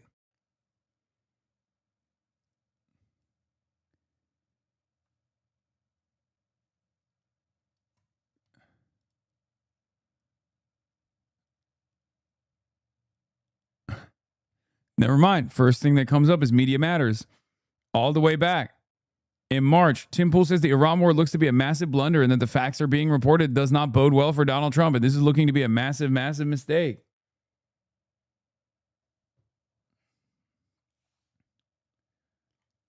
I think he's pro-Yemen. I think he's all for Yemen because he's pro-Russia. No. The Barack Obama committed an extrajudicial assassination of an American citizen is the classic, like, fake anti-dumb war. Remember, they always say anti-dumb war Republican. Okay? It's also obviously anti-Obama, so that's a big one too. It's anti-Obama. That's a good way to, like, shit on Obama. So there's that element of this as well.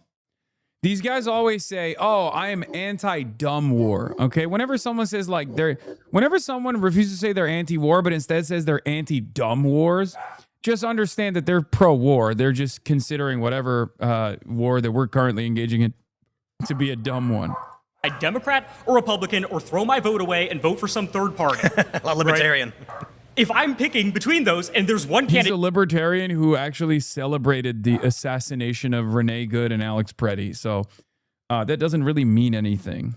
Who just brought us into a war in Iran is causing this massive conflict, tons of human suffering. That's foreign. That's foreign policy. Domestically, we see ICE attacks on American citizens. We see 56 people dying in ICE detention camps in just a singular year. You compare that to under Obama, the deporter-in-chief. Across Indeed. 8 years, 52 people died. Way, way, way fewer. What we're seeing is dangerous conditions domestically. Way more people are dying. Right? We have a lot of this like qualitative discussion. You bring up a lot of anecdotes. But if you actually like quantify the number of deaths that are occurring through these authoritarian mechanisms, it's very, very clear that when I vote, I'm choosing the lesser of two evils and voting Democrat. Let's talk about a few structures of authoritarianism. We'll go with 2016. And you brought up Donald Trump subpoenaing these journalists, so Yeah. we'll get broad on this one.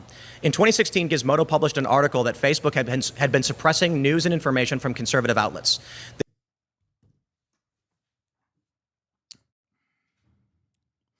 I think it was The Verge. It wasn't even Gizmodo, but it doesn't matter. Oh my God, I can't believe he's bringing this back up. I cannot believe it. It's not COVID. No, this is predating COVID. Oh my God, this is right in my wheelhouse. I hate this so much. I hate this so much. First of all, that wasn't government authoritarianism. That was tech platforms trying to be woke. And secondly, what's crazy about that information was that the algorithm still favored right-wing commentary, okay? And not only that, but because Republicans made such a big deal about this, I was there, okay? I was literally there. I was a political commentator. I was on Facebook, okay? So I remember this intimately, okay? I remember this vividly. I was fucking there.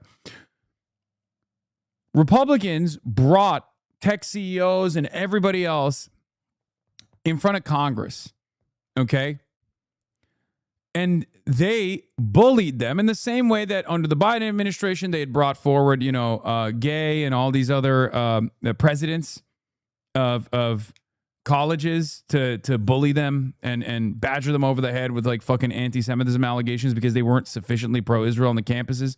So basically, they did the same exact thing. That's what the Republicans did back then. And what they got out of that was incredible. They created a board at Facebook for moderation that was like all Heritage Foundation guys. Okay? And Facebook was already slanted to the right. Facebook was already slanted to the right in 2016. And after that point, their moderation boards were comprised entirely of right-wingers. And then it exploded. Right-wing sentiment exploded on Facebook. It might have played a formative role in QAnon exploding amongst the boomers. Okay? So the idea that Facebook was doing woke by force in an authoritarian manner because the Obama administration had demanded them to do so is fucking bullshit. This is Gizmodo. They're a progressive outlet. In fact, I worked for the company that owned them, and I was a Bernie supporter in 2016. And so agreeing with this reporting and knowing the reporters behind it, I reported this. NBC News, all of these major institutions then claimed I was a right-wing conspiracy theorist. Here's the thing. Well, let me finish. For claiming that these things were happening that they reported on.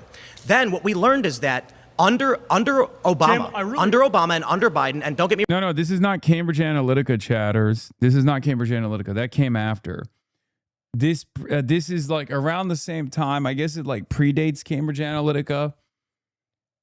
wrong, this was under Trump as well. There was an active effort from the FBI. They were given a backdoor access to Twitter and Facebook to remove content that they thought objectionable to the government, and it was not done at the behest of Trump or for his benefit, but to the benefit of those who had been defending him in the press. So notably myself, who was calling out these censorship practices, I was falsely slandered and maligned by the media over this. Thank you, yes. These are institutions. Now, when you say that Donald Trump is mad at them, I agree, subpoenaing journalists depending on the issue can be bad. But to see that from Obama through Trump, depending on the issue, there's valid reasons to subpoena journalists, says Tim Pool. Got it. Okay. Trump and into Biden, they were actively given access. This is a violation of the Fourth Amendment. Tim, it's a violation of the First Amendment. We're missing something really important. We're lumping together all of these different types of sort of suppression of speech, but there's a fundamental difference. When we see like left-leaning suppression of speech, often that happens from like a bottom up, where you see some company taking an action. No, I gave you a specific example of the Biden administration going to a major big tech company, giving them specific instructions to remove people who are saying naughty words. We saw that in the context of COVID,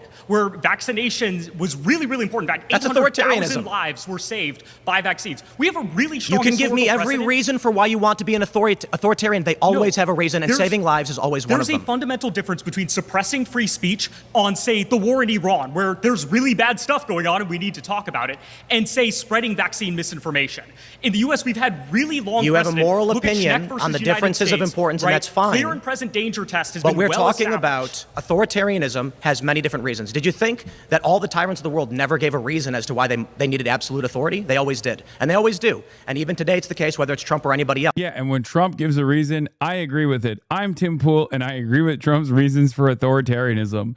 And also at the same, dude, what the fuck is this conversation? Like, Tim Pool is literally saying peak authoritarianism is when, woke Facebook or tech companies were taking their notes from epidemiologists in the Biden administration during the peak of like vaccine hesitancy campaigns that America was literally actually conducting in places like the Philippines, ironically enough. But we're so fucking stupid that we ended up making ourselves vaccine hesitant as well, which was a huge problem. It's a national security concern.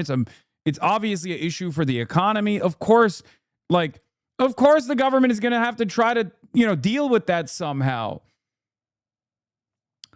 And we are still forced to deal with it. Ironically enough, the vaccine hesitancy in America is abysmal. It's crazy. We got old ass diseases that were eradicated coming back, dude. Anyway, I find that really, really annoying that like you're saying that's peak authoritarianism, but like what Donald Trump is doing right now is not, What Donald Trump is doing right now is valid. It's nowhere near as damaging or devastating as what Biden did with the Facebook thing. So when Biden's administration said, because COVID misinformation kills, we will silence you, that's authoritarianism. You can argue that you agree with it, but it still is authoritarianism. How about we can use Cuomo in New York as an example? He shut down churches in violation of the First Amendment, and when he was sued and lost, he issued... Oh, I knew it. It was all COVID. It was all COVID. A secondary executive order changing the words to keep the churches closed. That is authoritarianism. And you right now defending it is my point. I have no problem saying Trump should not go after journalists, but you seem to have a problem saying the Democratic administrations should not be doing what they're doing as well. Okay, pause. You've been voted out by the majority. Please return to your seat. Yeah. If you'd like to be the next debater, please get to the chair in 3, 2, 1. Long distance from back. You made it. I'm surprised you made it. So one of the key parts about authoritarianism is influence over elections. And we've seen that throughout the history of right-wing and left-wing, The right-wing side of this country has constantly been election deniers. Famously, Trump tried to find votes in Georgia to win the 2020 election. And now we're seeing that they're claiming voter fraud in the city of Los Angeles mayor's race. Well, can I ask you a question? Yeah. How many presidential elections in the last 20 years were denied by Democrats? Were denied by Democrats? Yeah, by mainstream members of Congress going on the floor, rejecting. Oh, no. There's no way he's going to fucking try to do the semantics game here, too. Really? The party of January 6th? He's going to be like, oh, there were claims in 2001, which was valid, by the way, that the election was stolen, ironically enough. That is a real election that was stolen. That's like an actual election that was stolen. It's never happened since. It's fucking bullshit. But regardless, if he turns around and says like, oh, well, Democrats complain when Republicans win, as though that's the same as like refusing to recognize the integrity of our elections, you're out of your fucking mind. Yeah, none. All of them. What? Do you see? What? Dude, the biggest issue was Al Gore conceded. What is this? After George W. Bush's 2000 victory, Al Gore pursued Florida recount litigation and conceded. That was the problem. It was stolen, and he should have never conceded. But even then, he conceded. Once the Supreme Court halted the recount in 2005, Senator Barbara Boxer and Rep. Stephanie Tubbs Jones made a formal objection to Ohio's electoral votes over alleged irregularities, which both chambers rejected after John Kerry had conceded. Following Trump's 2016 win, Hillary Clinton, Jimmy Carter, John Lewis, and other Democrats. The Democratic Party trying to create an alternate slate of electors to actually try and overturn that's a different democratically argument. elected. Certainly that's not a different argument. Also, what does this have to do with authoritarianism? I don't even understand.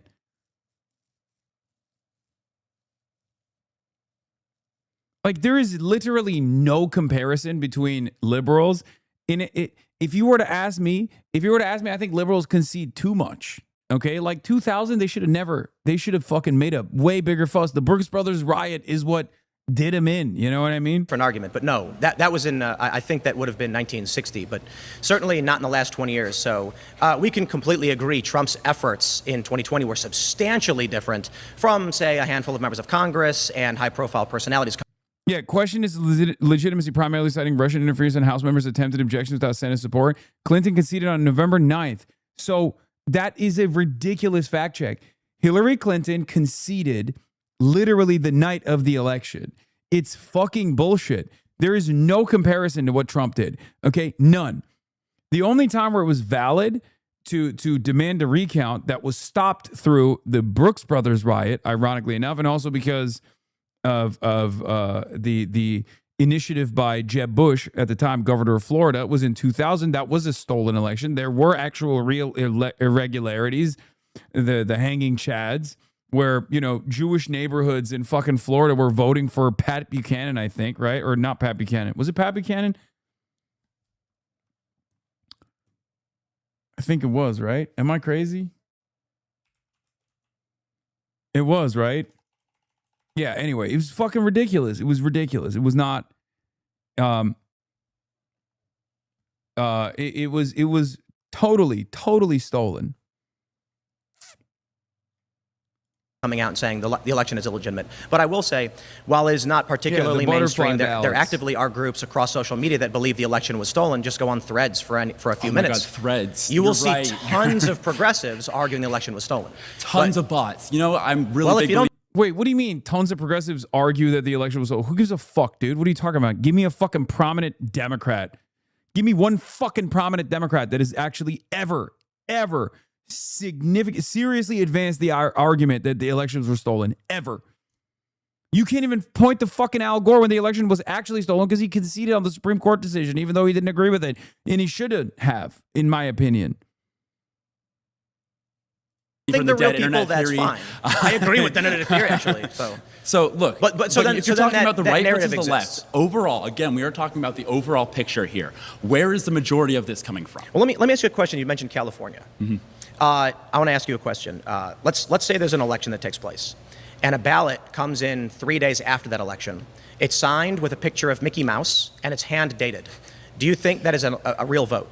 So guess what? In California, when you don't have a correct signature, you can do this thing called ballot curing, where you take that ballot back to the voter and you say, is this really you? And you have to get that signature again. But in that I case, asked you a I question. don't think they registered with the Mickey Mouse signature. Well, that's actually legal in California. In fact, the example given, I think, in Santa Barbara is a Kirby star image.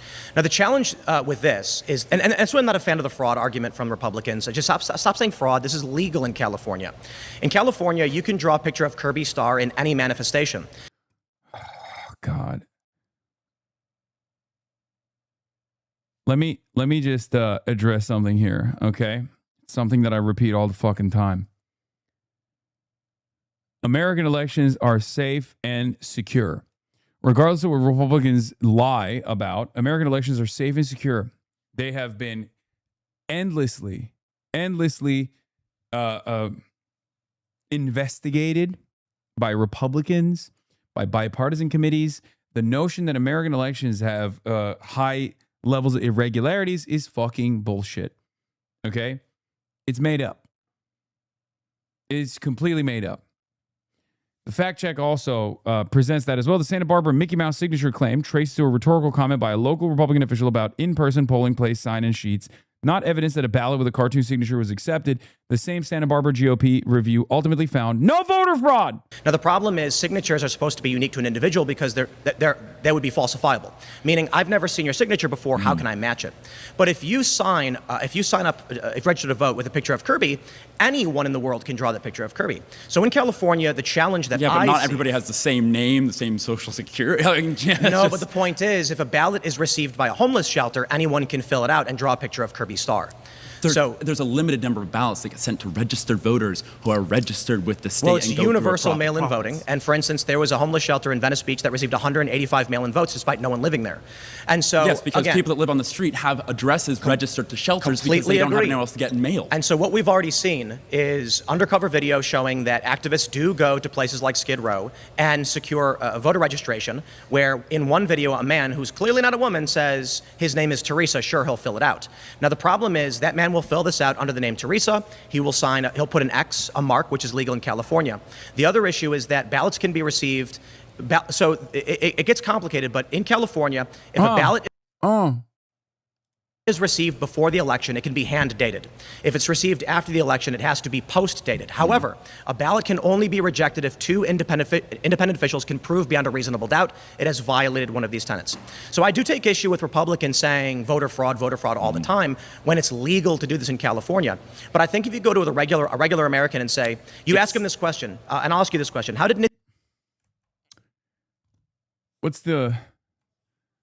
What's the margin of victory for the Democrats in the state of California? Let's look. California presidential election result. In 2028, 58.5% of the state voted for the Democrat and 38.3% voted for the Republican. It was actually higher than 2020 for the Republican side. Okay. Or did I say 2028? I'm sorry. I meant 2024. Oops. I just admitted that the elections are stolen, and I'm giving you the future election. Okay. Let's see how many people voted, though. I want to see what the number is. I know you like the number. All right. Let's take a look. Okay. What are the number? Okay, 2024, Kamala Harris running for president, right? 9.2 million votes, give or take. For Donald Trump, only 6 million votes. Okay? So the difference is 3.2 million votes. Is Tim Pool claiming that there are 3.2 million homeless people in the state of California that had the false registration of ballots? Is that what happened, Tim? They found 3.2 million fake ballots? Now, of course, these elections are unbelievably secure.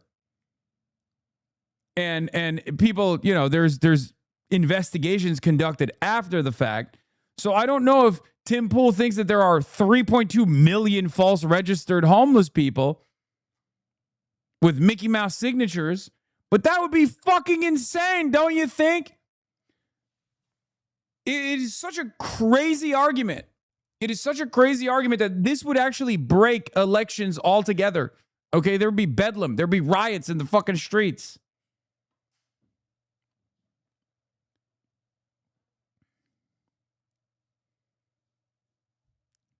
It's ridiculous. Thea Rahman surpassed Karen Bass, both Democrats, in mail-in votes only after Election Day. Because...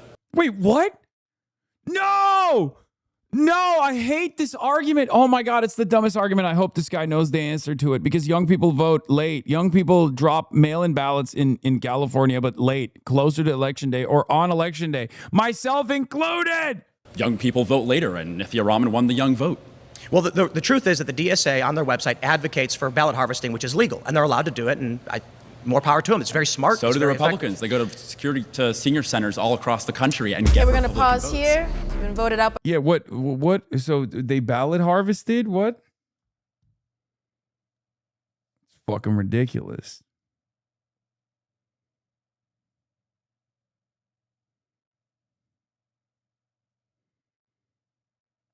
By the majority, you can head Good back talking to with your you. seat. If you'd like to be the next debater, please get to the chair in 3, 2, 1. No contest. Likewise.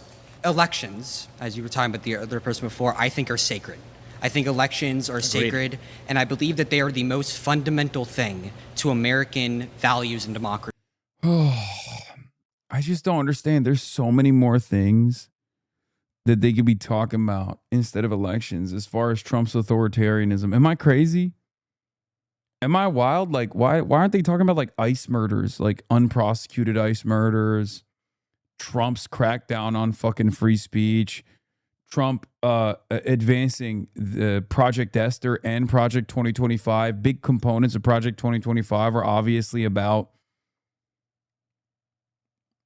like, I think Tim kind of redirected the conversation back to elections, weirdly enough, when they should be talking about the National Security Presidential Memorandum 7, NSPM 7, that has declared anyone and everyone that's a political dissident to be a terrorist potentially. You could talk about, you could talk about like abortion restrictions. I mean, there's so many different functions of the government that Donald Trump has greatly accelerated that is authoritarian. Yeah, expanding presidential immunity, like. We have never seen, ever in American history, the attempt to subvert a free and fair election compared to how Donald Trump and his cronies did on January 6th. And I think that it's absolutely ridiculous to claim that that is somehow comparable to the Biden administration talking to Facebook and certain social media platforms to ban Donald Trump. Fair. When social media platforms... Never mind. Fair take. I think that's a fair standard. If you are complaining about fucking Biden, if you are complaining about Joe Biden like cracking down on speech or whatever, but like you don't consider the January 6th shit to be like, far more authoritarian, then it's, it's a platforms problem. have been under attack by Donald Trump as well. We had in Florida how the right now chair of the RNC is now pursuing legal action against Facebook, Twitter, etc., for banning Donald Trump, which was a decision that they made without Biden's interference. Well, I don't think arguing like a civil litigation is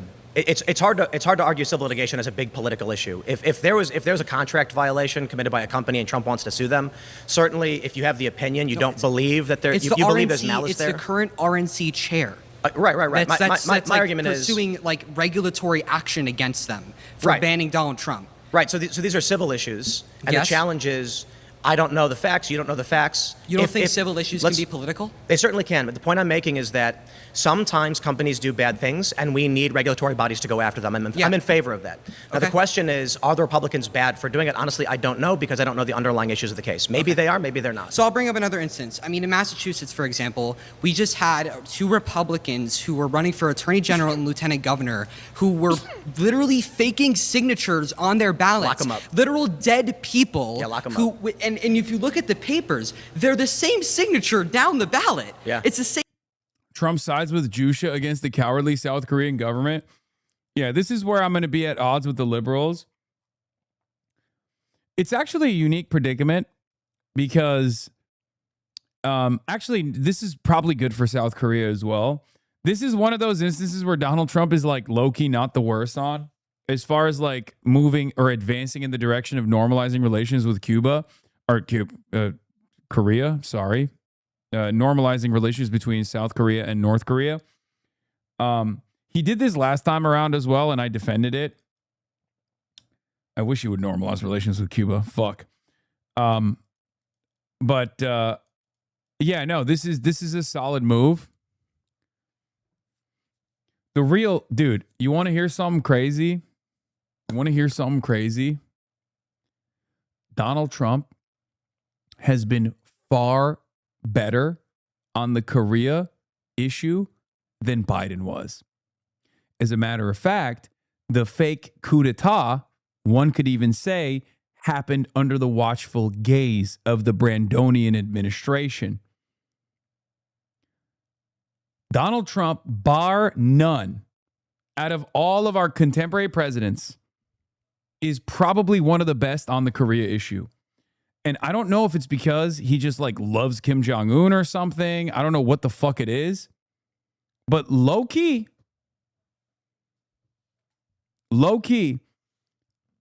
this is the one area where I, haven't criticized him as much. As a matter of fact, I've defended it. When people ask me like, oh, what did you, back in the day, in Trump 1, people would always ask me, what is like one good policy of Donald Trump? I would always say Korea.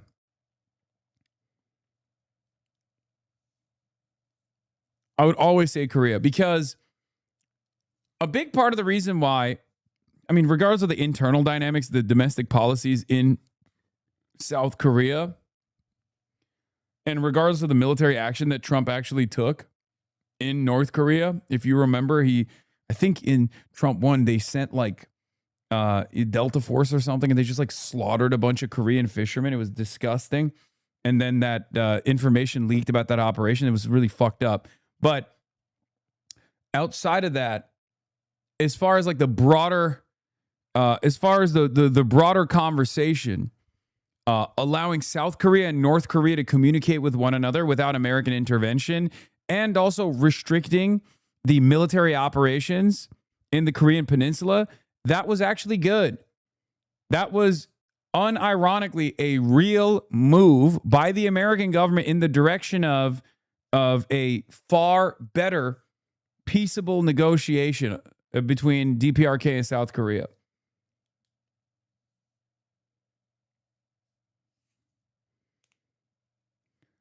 On the one hand, they put the THAADs there in Trump 1, which actually destroyed South Korea's relationship with China at the time. So that wasn't good. On the other hand, this time around, Donald Trump took the THAADs, which then the South Korean government got pissed off about because they were like, well, what the fuck? We lost billions of dollars in economic activity and trade from China because you put these THAADs here and then you took them away from us without us having a single say in the matter.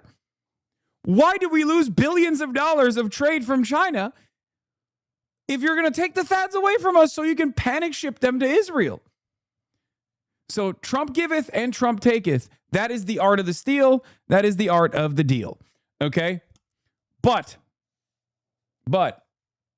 reducing military activity in the Korean Peninsula is always a good thing because it allows South Korea and North Korea to deal with one another as peers.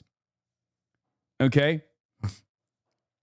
That's why, ironically enough, Biden, who ran on, normalizing international rule-based order and all that shit, kind of fucked it.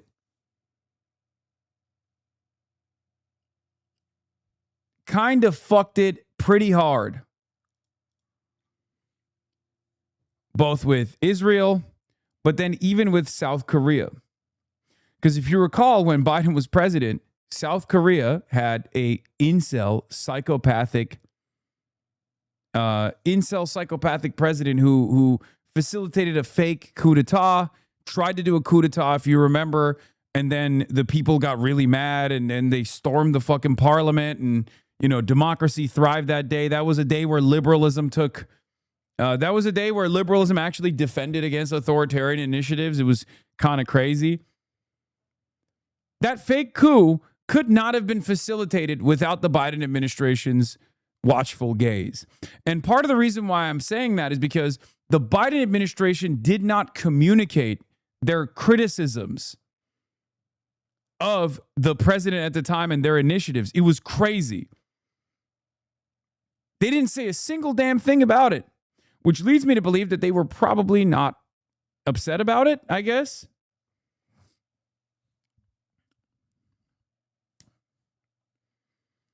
I don't know what their calculation for Korea was. I'll be honest. I don't know what Biden's calculation was. Giving a bone to China because they're saving oil markets. It's a mix with America lacking any carries in East Asia. Could be a retreat from the Asian pivot. Oh, no, it is. Yes. I already told you guys this. The Strait of Hormuz and the Gulf of Persia is where the dreams of American saber rattling against China died. Okay? That Beijing summit was the end. It's over. Anyone that doesn't recognize how over the Asia-Pacific theater is delusional. Okay? The quote-unquote pivot to Asia that started under the Obama administration, it's done. It is done. Okay? It's done. And it's really funny that it's happening at a time when Japan, which is the number one op of China in that region, but also the number one trade partner, is becoming increasingly more militant against China and talking about potentially building their self-defense forces, which is unconstitutional, according to the Japanese constitution, talking about building their industrial base for defense. Talk about making the worst bet of all time. Talk about making the worst bet of all time, where America is forced to retreat from the region when you are completely, when America's killing its Asia pivot. Japan is like, no, we got this, dude. We'll fucking take over Taiwan if necessary. That was, when I was in China, that was the talk of the town. If you remember, when I was visiting China, when I was traveling through China, Takaichi came out and said, we will defend Taiwan with military force if necessary. That is a major no-no. Not because, like, you know, obviously the People's Republic has ambitions for unification, peaceful reunification, or maybe even militarily unifying across the Taiwanese Strait. But that also was a somber reminder of Japanese imperial fascism, because they occupied Taiwan. So they were basically saying, like, we're going to occupy Taipei again. That's the way that it was read by the Chinese government, by the mainland. That was a massive fuck up of diplomacy. So the fact that Takaichi is going further and further right and engaging in more jingoistic sentiment against China at a time when America is retreating from the Asia pivot is very funny. I don't know where it goes. I think Japanese... I think that Japanese politics is probably going to change dramatically as well in the next decade or so, because they have nothing. Because if you think about it, I mean, aside from their economies, these places are basically holdover states for American military to, like, launch campaigns if they want to. So the Japanese economy is fucked. The yen is imploding. And also on top of that, they're taking a more right-wing position. It's unsustainable. It's completely unsustainable. Japan loves surprises. True. They do love surprises. But Japan also notoriously, even if I disagree with what America did here, Japan also notoriously has received tremendous blowback for said surprises. So I wouldn't, if I was Japan, I wouldn't be moving in this dangerous direction. That's all I'm saying.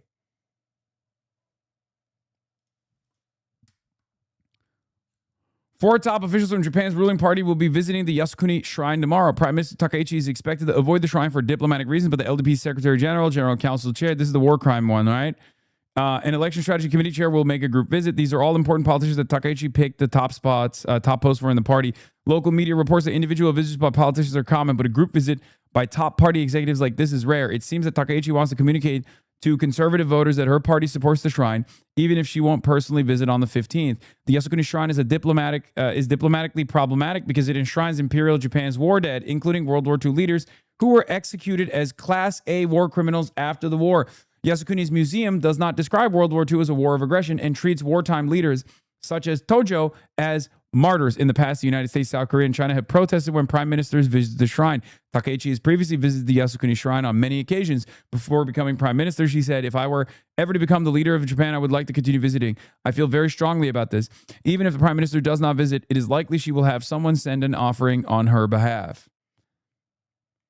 Dude, Takaichi is a fucking psycho. And it's so crazy because, like, Japanese society broadly loves him. Like, the Japanese youth love him because they find her to be, like, so cute and so youthful. It is such... Dude, I don't even want to talk about Japanese politics. It really fucks me up.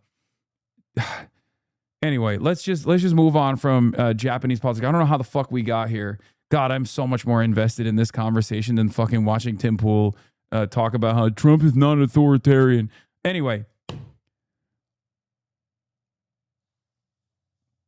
Japanese politics is very chuddy. Yes. Japan and Iran are two nations with autism in very different ways. Okay. Two autistic nations, but like very different kinds of autism.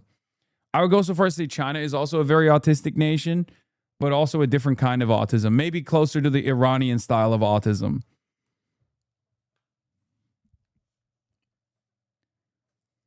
The Islamic Republic of Japan. Anyway, Trump says he ordered Pete Hegseth to substantially reduce joint U.S.-South Korea diplomatic military exercises, citing his relationship with North Korean leader Kim Jong-un and calling the drills hostile. Trump says he's helping North Korea because South Korea refused to join his failed war against Iran. Yeah, this is a dumb reason, but the real reason, it's not a bad thing. This is not a bad thing. This is a good thing. Okay? But that's Trump. He's going to fucking say whatever dumb fuck reason he has. But the real point behind this is probably throwing a bone to PRC, to China, and also allowing South Korea and North Korea to normalize relations amongst themselves, which is not a bad thing. That is a good thing, okay? The reason that he's bringing up is fucking stupid, and I don't even trust him on that. I don't think that's the reason why he's doing it. Because he was like this last time around as well, weirdly enough.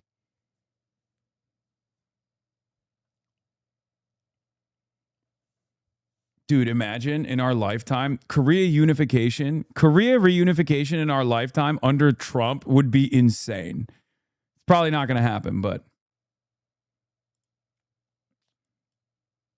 Why do you always want Europe to be sovereign, but Japanese sovereignty is bad? How dare a small island nation that's not Cuba try to protect their sovereignty against a much larger neighbor? Wait, what?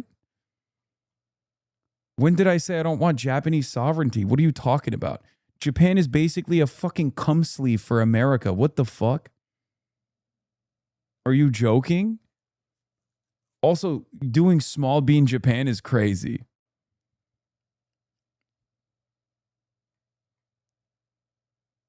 What is the argument that you're trying to make? Are you saying that Japan reoccupying Taipei would be good for Taiwanese liberation or something? Is that the argument you're making? Did you forget what Japan did? Do you know what Japan did? Let's start there. Do you know what Japan did during World War II? Are you familiar? Because they were doing their own Holocaust in China. They were also occupying China, including Taipei. Colonial occupation. They did a Holocaust in China.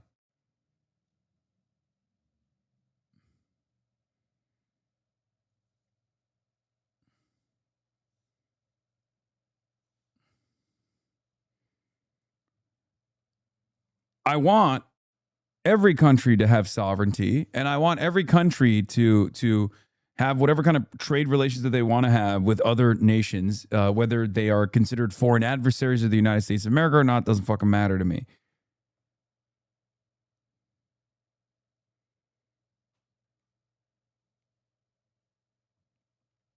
You just want world peace now? That's simple? Yes.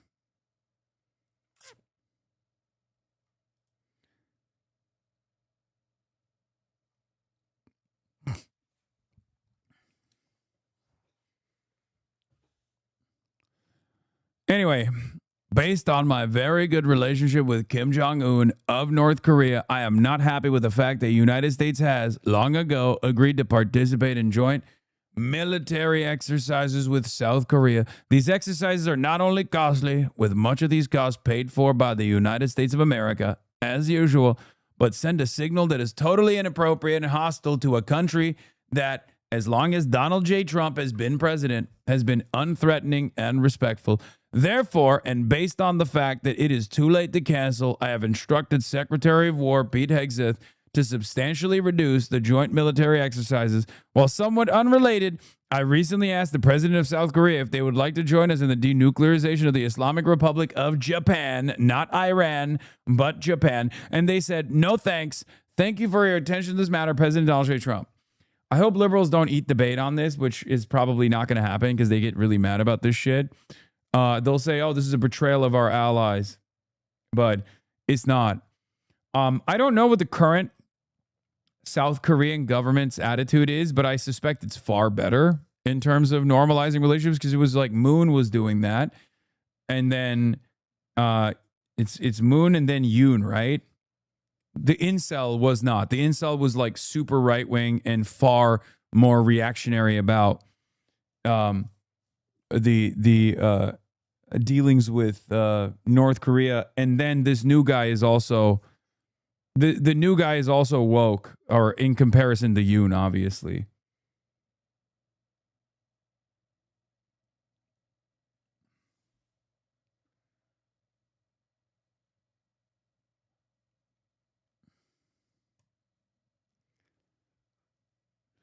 What's also crazy about this,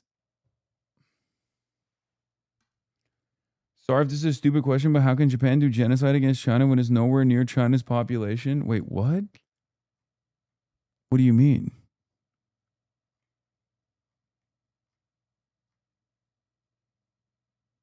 They were an industrial force that were attacking a country that was largely colonized by other powers and were slaughtering the peasant population. They slaughtered more than 20 million people.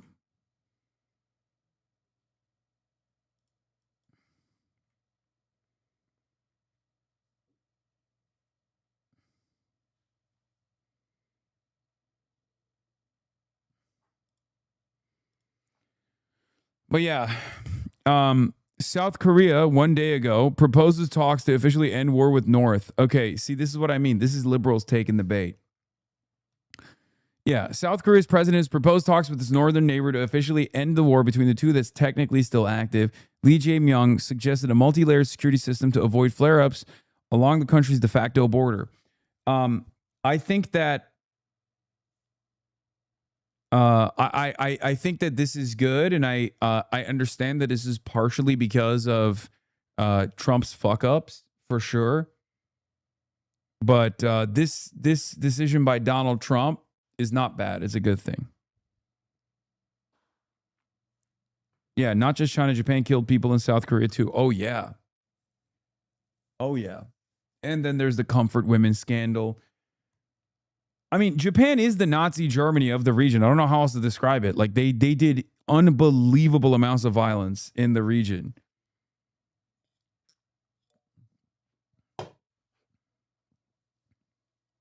Joseon, not South Korea. Yeah, hell on earth, right?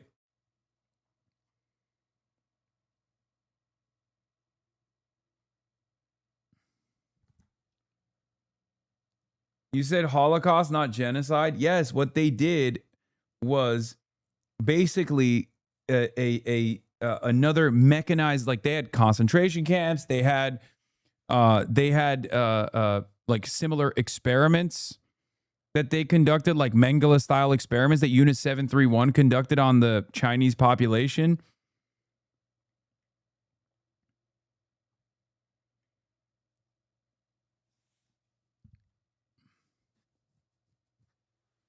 Like, the reason why I don't shy away from making that comparison is because I think most people would recognize that comparison to be apt.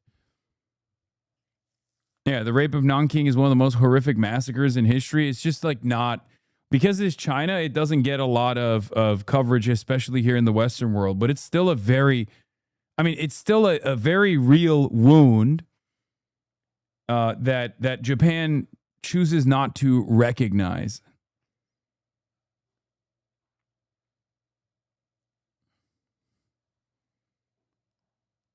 And it wasn't just China. They did it all across Asia, which is why it's so crazy that for most Americans' perspectives, Japan is this like kawaii country.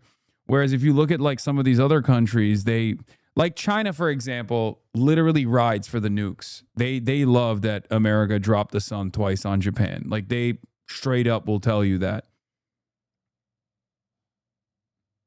Those are like there's two common positions in China that, you know, I consider to be, you know, I understand where they're coming from. I just don't agree with it. It's like their love for Henry Kissinger and Richard Nixon makes sense. And also Hiroshima and Nagasaki, they ride for it.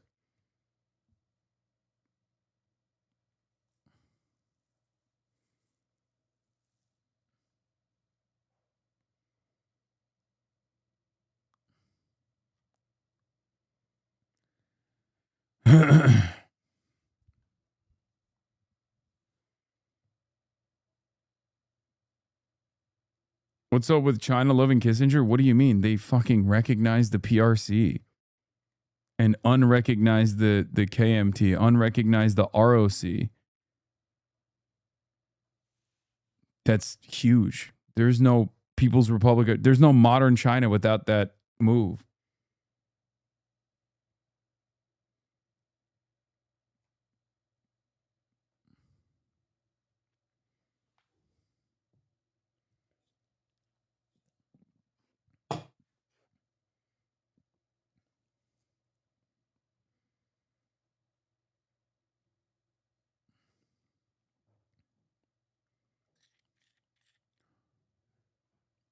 Anyway, ultimately, this is a good thing, though. And as U.S. is pulling its last aircraft carrier in Asia as Trump focuses on Iran in the Western Hemisphere. Oh, yeah, this is the Chinese Sino-Japanese war, right? Isn't this it? I can't wait for this game. 我又梦见司令，他在前面走，我怎么也追不上。 I can't wait to play this game. This game looks fire.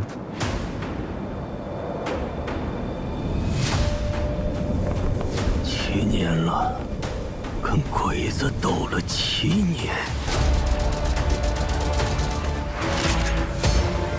I suspect that this is probably going to feature the first element of the Sino-Japanese war, like the Japanese occupation. This game will probably come out in multiple series, including the best part, which I don't think this game is going to feature like the revolution, right? I assume like it's not going to, but there probably will be one later down the line.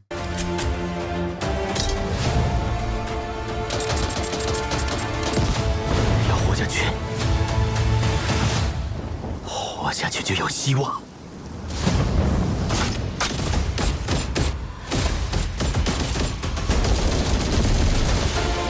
他们问鬼子杀得完吗？杀不完也得杀。要是中国人都投降了，那他妈还有中国吗？ Sick.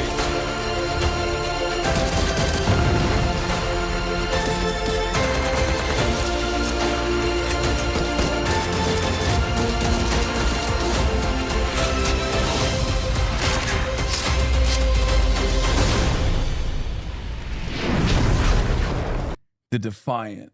Oh, this is not the same game. It's 14 Years of Flames you wanted to play? Oh, it's a different one.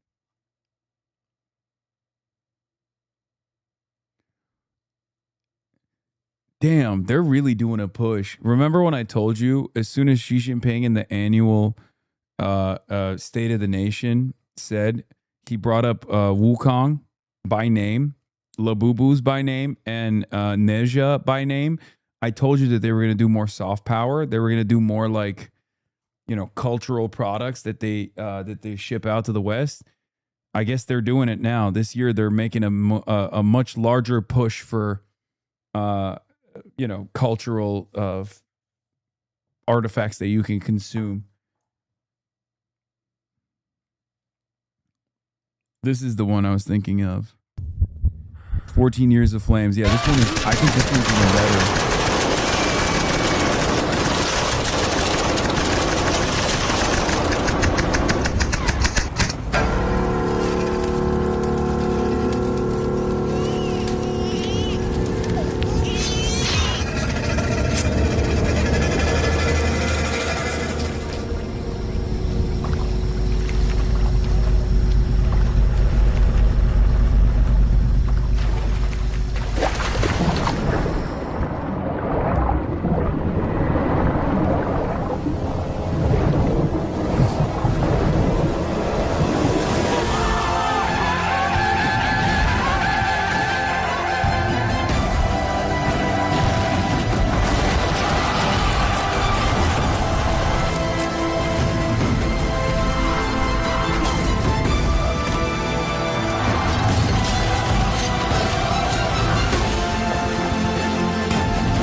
Can you please turn it off? I'm getting flashbacks of the Second Sino-Japanese War. Okay, chatter. It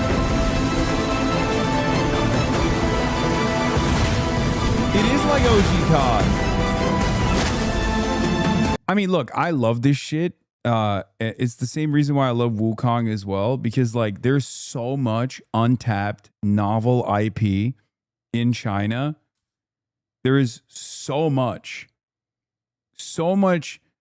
like so many stories that the Western world is just like completely oblivious to. It's all novel. It's all new, which is why I think it's awesome. It's just like automatically is going to be unlike anything we've ever consumed before.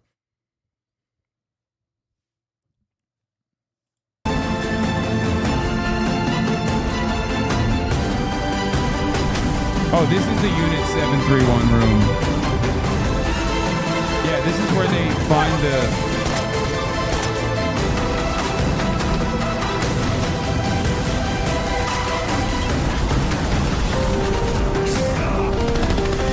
What's really interesting is how they will portray the KMT forces.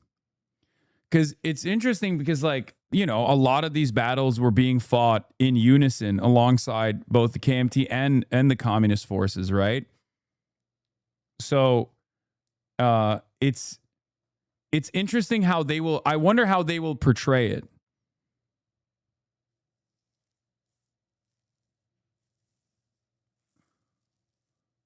Like, will there be like will they do two different campaigns, like the nationalist campaign and then the communist campaign?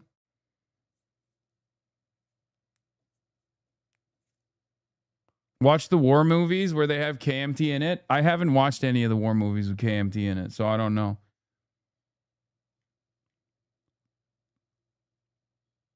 This ain't World at War, buddy. No, because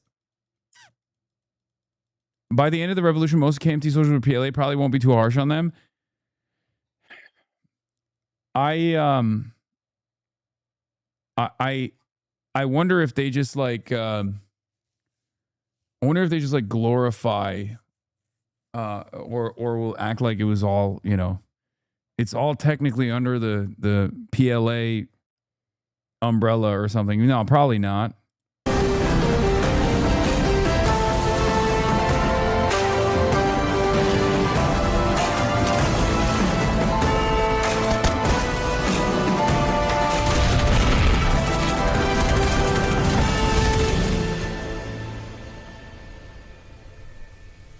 所以死了，一切意义都没了。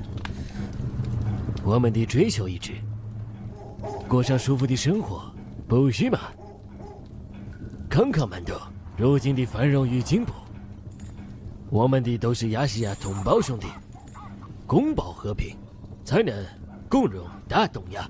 I have no idea what the fuck he's saying. 周队长已经加入了我们，赵兄弟要是不嫌弃，就请来担任皇协军队长。今天晚上，我们得先去喝2杯，然后再。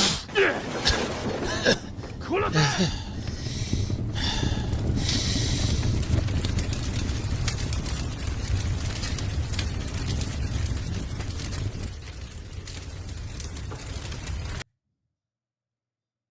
Can we get Zoran to translate? Okay, fucking calm down. Okay, calm down.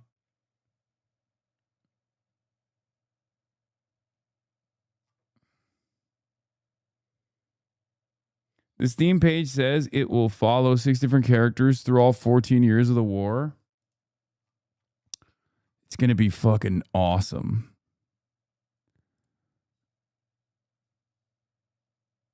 Are you even trying to learn Mandarin? No, shut up. I want to. The United States literally took surrendered Japanese soldiers in China and recruited them to fight against the communists. I don't know if they're going to have kill streaks.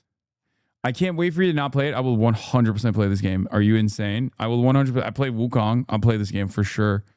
Same person, this third party that they hired, who was literally didn't have the same exact handwriting, and they tried lock them up. Thousands of signatures across Massachusetts were then considered moot because they were literal dead people from all across the state, and those are 2 Republicans. Right. And you have, I mean, there are countless instances of Republicans, not just Donald Trump, trying to subvert American elections, and I think that is one of the most authoritarian things that anybody in this country can do is to subvert the free and fair elections of the United States. I think certainly we have a problem with 2 ancient political parties.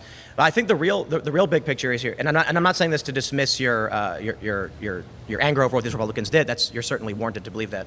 I agree. I think they should go to jail for that stuff. The problem is both political parties are playing this procedural game of trying to steal elections through the procedure instead of convincing people. The Republicans are redistricting in all of these different states to give themselves. January 6th was procedure.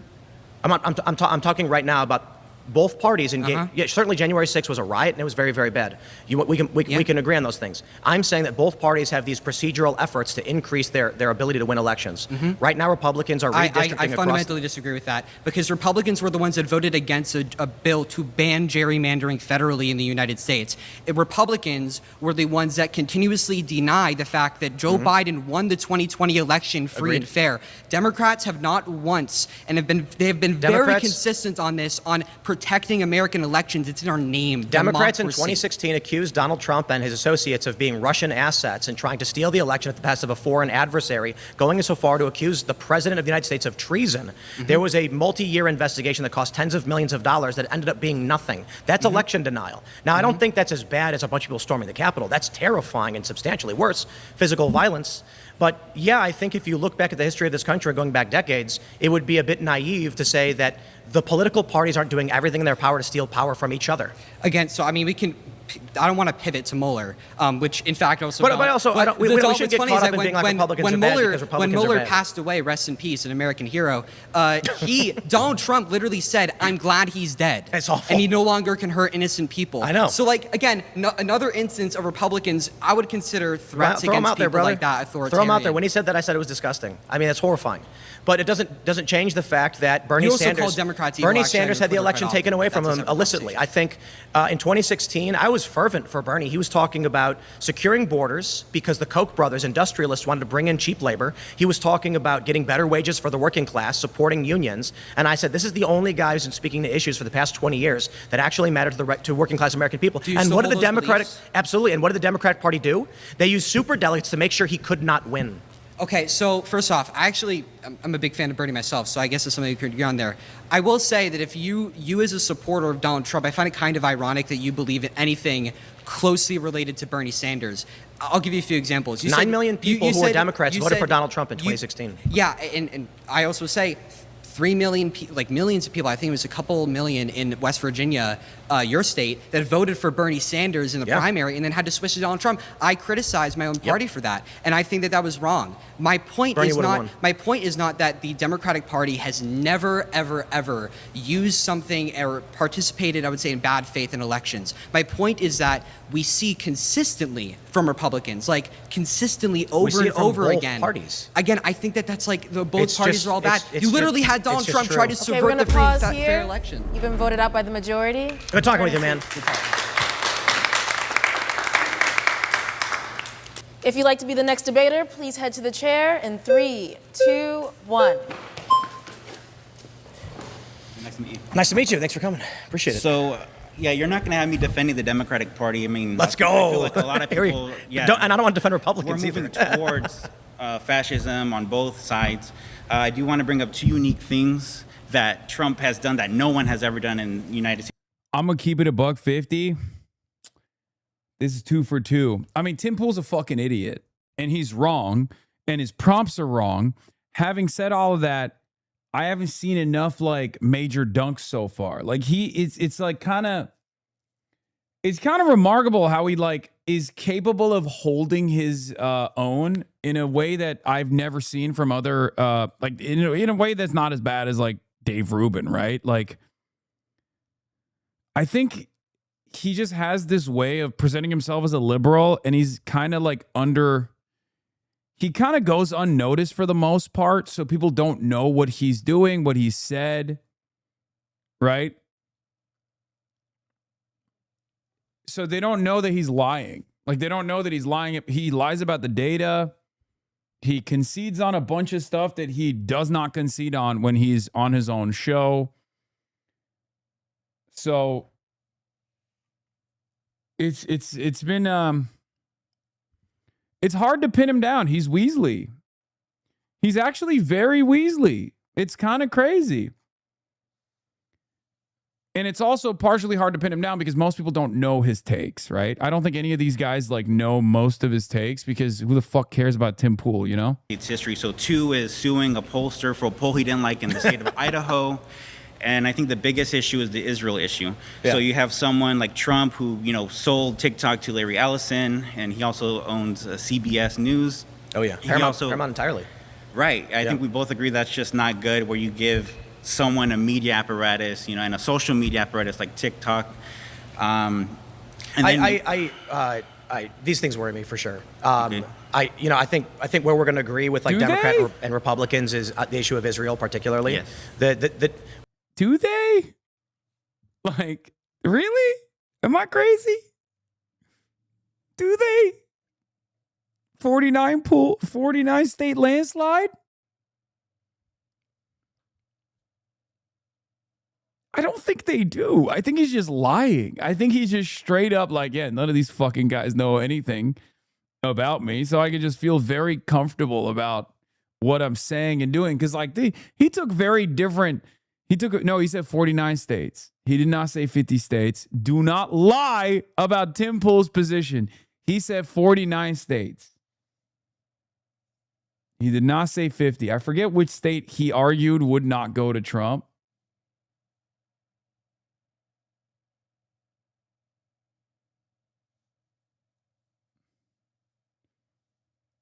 Is he grifting to the left? No, he's just a weasel. Like he knows that people don't know his positions at all. So he just gets to present himself as like a moderate. I assume, and I guess maybe Mason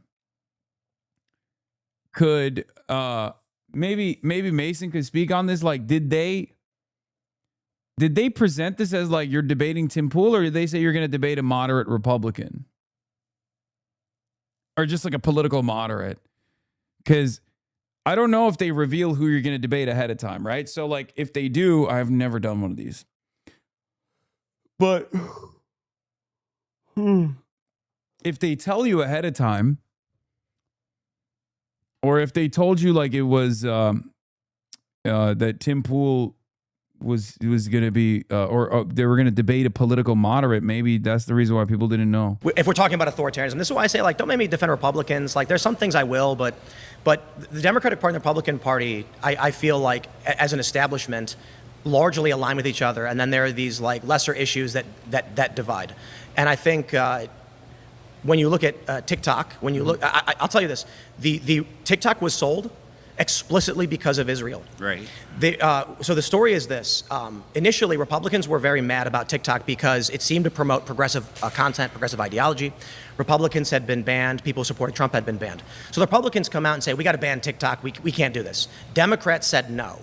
But then something changed. After October 7th, we saw the rise of content critical of Israel and supportive of Palestine. Yes. All of a sudden, the Democrats are like, you know what, now we agree with Republicans and we've got to ban TikTok.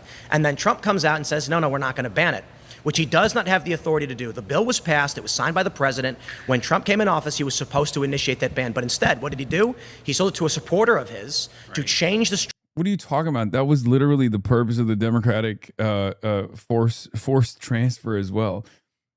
The Democrats were not going to like de facto ban TikTok. They were just trying to sell it to someone like the Ellisons.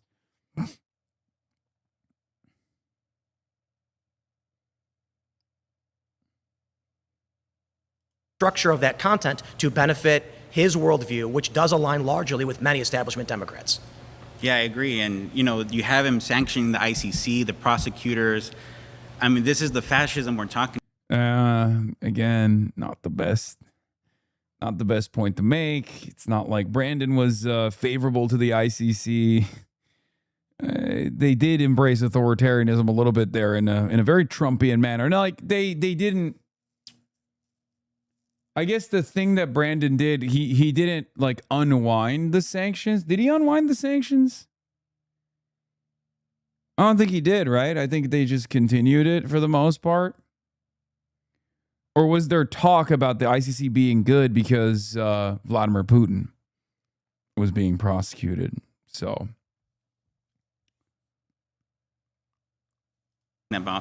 when you have, you know, Russia and China that don't want to participate in the Western system, this is why.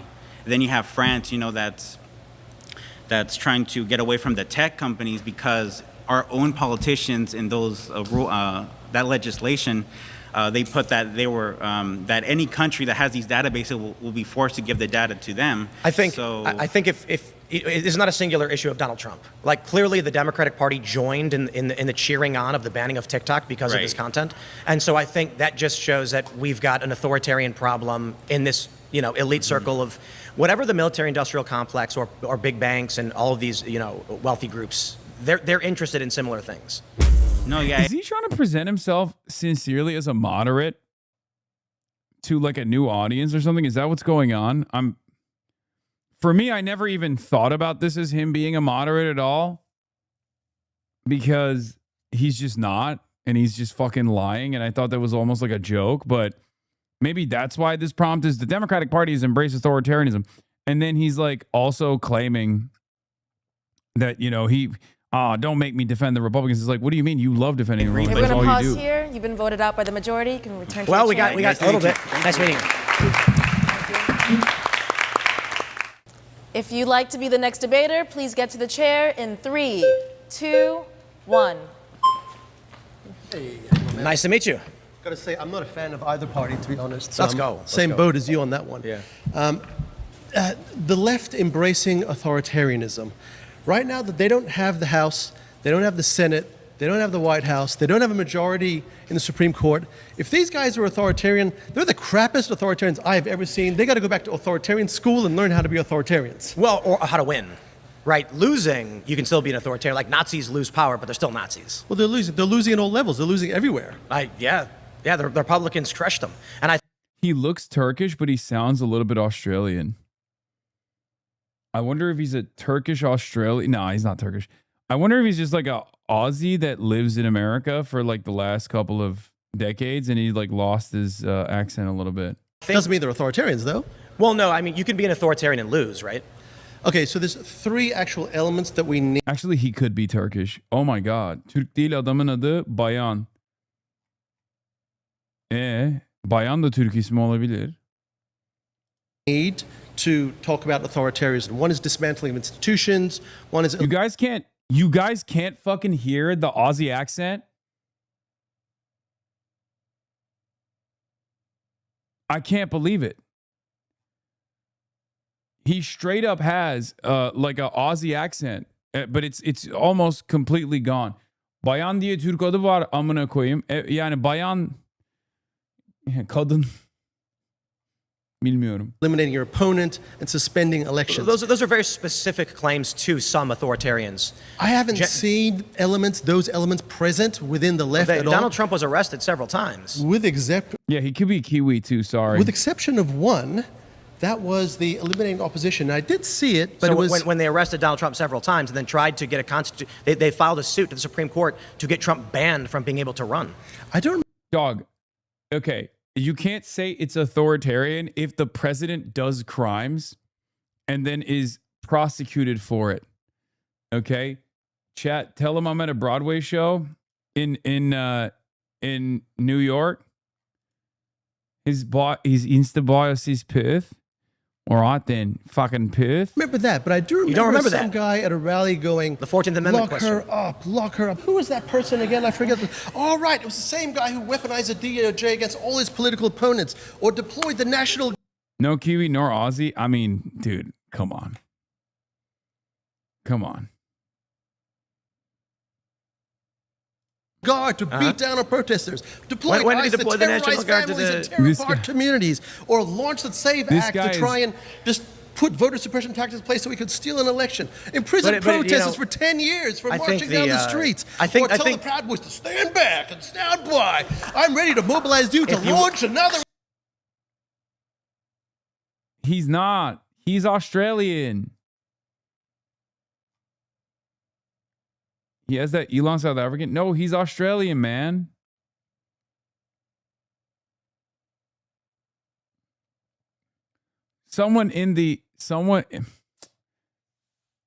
He could literally be an Aussie Turk, straight up. I think he's a Youper. What gives? I clocked this shit. What's his name? Someone said they have his Instagram.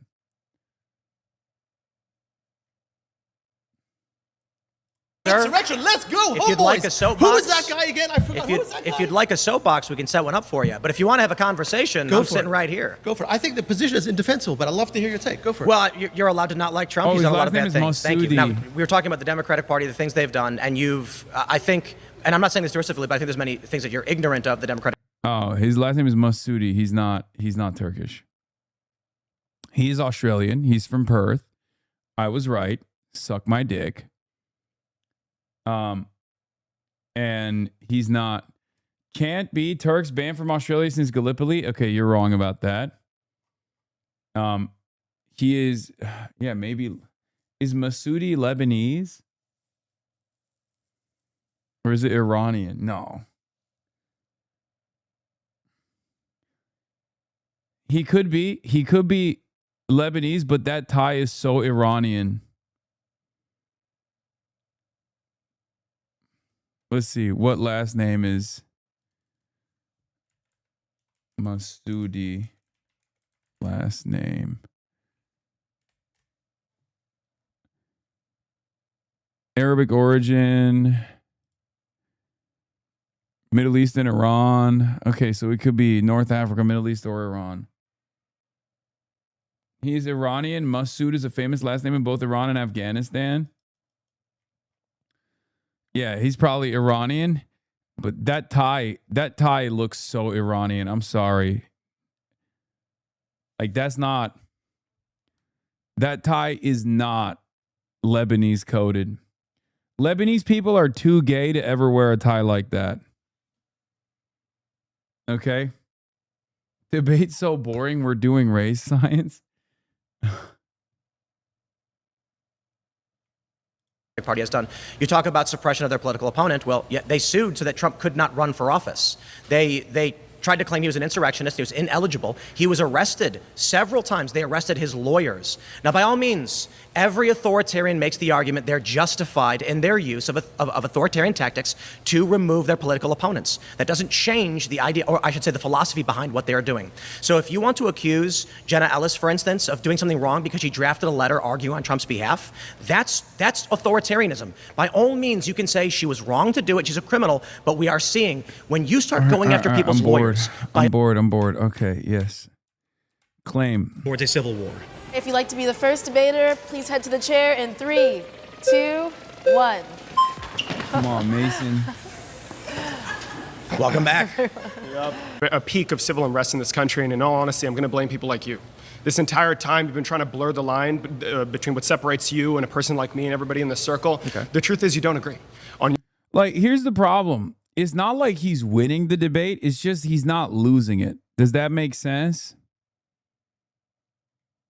And that's why it's not as, like, fun. He doesn't win the debate, but he also doesn't, like, aggressively lose it either, unless you're already knowledgeable about the issues that he's trying to present or knowledgeable about his background. You're like, I don't know what my takeaway would look like if I was just watching this from afar. I want to see the Mason part.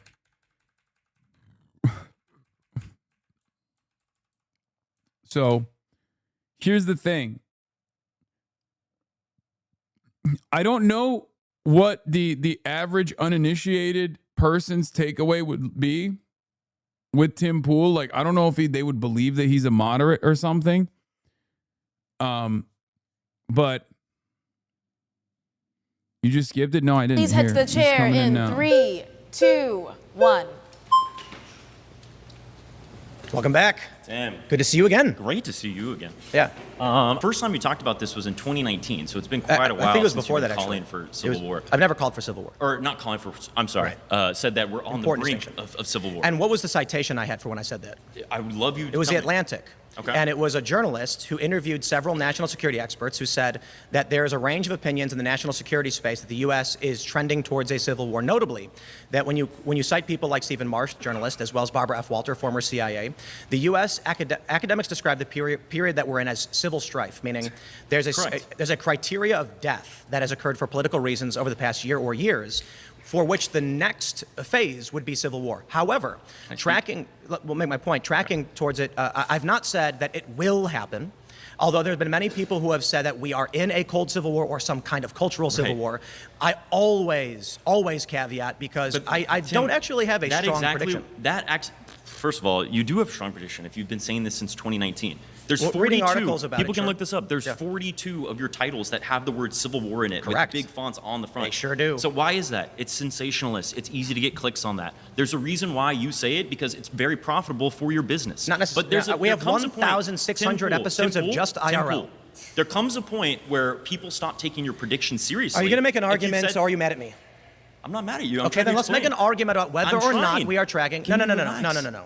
If you're making an argument, you don't like my thumbnails, or you try to say my name over and over again. I'm saying that you say bullshit in order to get money. But what I really think is let me ask you a the question. predictions. Let me ask you a question you can't answer. I will agree with you that there's increased polarization. I would attribute a lot of that to people being specifically online. Let me ask. There's I a don't lot disagree. less interaction with people that are in different camps. Let me ask you a question. But you're going to sit here and tell me that we're way more polarized than Alexander Hamilton and Aaron Burr, who like shot each other with their disagreements. You're going to tell me that Andrew Jackson, who's the sitting president, do you want to have a conversation, or are you just going to be angry? Polarization? Why was Aaron Danielson shot in the chest twice? Sorry? Why was Aaron Danielson shot in the chest twice? I'm not disagreeing that political violence is taking place in question. You say Alexander Hamilton and Aaron Burr, but then when I ask you a question about an assassination, you defer.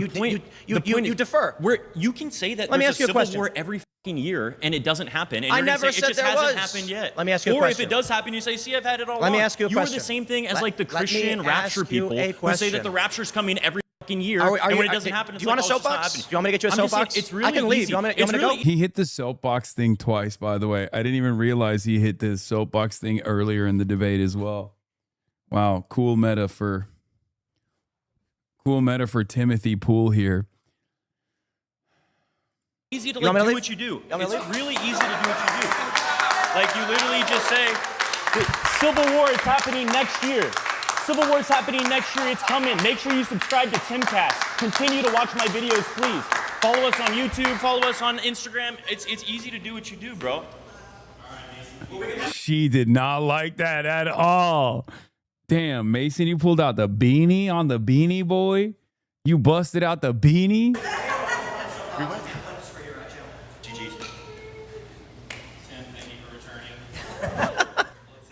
Nobody's actually had a debate yet. Are we going to actually talk about whether it will or will not happen? I mean, sounds like it's gonna. All right. If you'd like to be the next debater, please head to the chair in 3, 2, 1. Welcome. Nice to meet you. Hey, nice to meet you. I think we are being constantly fueled by the people that are already in charge, that are up on top, that are already wealthy, and that already have power over the entire government. Donald Trump has 8 billionaires in his administration, including himself. You see his sons profiting, you see his friends profiting, you see everyone in close ties with him profiting. They're not going to give up this power. I don't think we're on the verge of a civil war. I think we're due for a revolution. Well, and I hope that's peaceful. I hope that's not violent. I hope we change. This is fantastic. No, I appreciate this. Can I ask you some questions? Yeah. Do you believe that Donald, and I'm not trying to accuse you of believing this, but do you think that Donald Trump is a fascist? Yes, I do. Do you think that there are Nazis in his administration? In his administration? Few. Yeah. Do you think that I mean, how do you feel about them using the military to go after undocumented migrants in this country? I think it is an unnecessary use of force. Like, the argument is so crazy. Your chat cooks my laptop battery. Stop it. The argument is so crazy because, like, these are prompts that make no sense. But to us, they make no sense because, like, Tim Pool has constantly claimed that America's on the verge of a civil war. But, like, none of these have anything to do with his defense of Donald Trump. So I think he tried to expertly pull a fast one on the Jubilee guys and tell the Jubilee guys that he's a moderate or something, and the Jubilee guys didn't do their due diligence, or they're just content brained, so they just let him get away with these prompts. Like, it doesn't, like, this is not really a debate. Like, the first one was a little bit more of a debate because the first claim was, you know, the mainstream left commits more violence than the mainstream right. Like, it's bullshit, and he's trying to do a semantics argument. But even the second claim where he says the Democratic Party's embraced authoritarianism, he literally is not saying the Republicans haven't. He's just saying that the Democrats have, right? Skip the Charlie. I don't know which one is Charlie. Oh, this is Charlie. Oh, it's Sniz. The person who debated the Ulick Sniz guy. Okay, let's see how she does or they do. Franchised to incentivize. Okay, so the whole thing about civil. I shouldn't refer to her as Sniz, but you know what I mean. I didn't mean it like that. Enemy Charlie on Twitch. Fuck. You know what I mean. You know what I mean. It's such a pivotal moment. That is not how this person should be remembered. They're great. Okay? They're great. They're great. It just...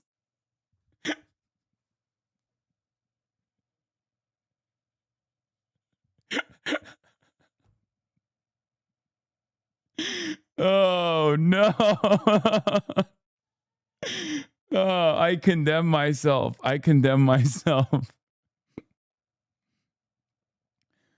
Oh, Jesus. She gonna start calling you 9/11? I mean, fair. Valid. Fair.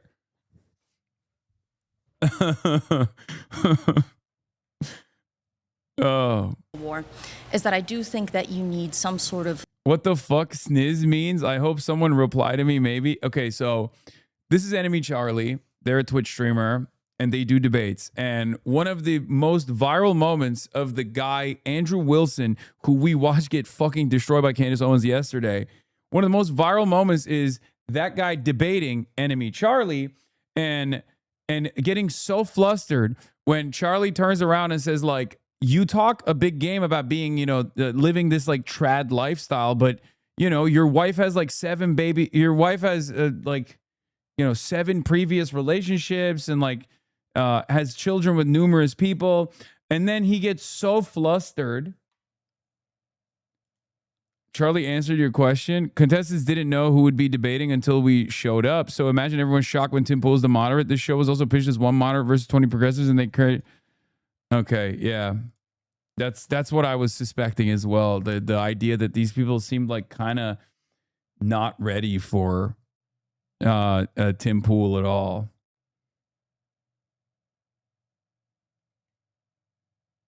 Anyway. Where's the clip? Here, I'll just show you the clip. So, Andrew, can I sell you on my worldview? Yes.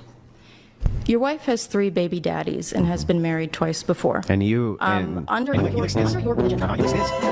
Yeah, okay, this is like meme-ified, but he turns around and goes, "Yeah, well, you lick sniz."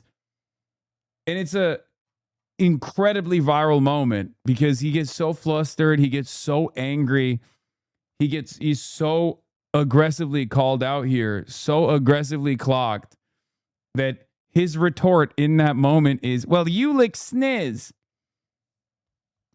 That's why I called her the Snizzler. Leadership, you know, that is being financially disenfranchised to incentivize a civil war. And we don't really have any strong progressive leaders in office currently that are being meaningfully financially disenfranchised the way slavers were. So But I think that you don't. That's the challenge. I think. yes, that is absolutely, yes, that you is don't. the, If you take a look at civil wars throughout history, we can use the Syrian civil war as an example. It started with a dozen or so disparate factions, largely of locals and various ideologies that. How did Mason know to pull out the beanie then? That's actually a good question. That's why I wanted to ask Mason if he knew ahead of time or not. You know what I mean?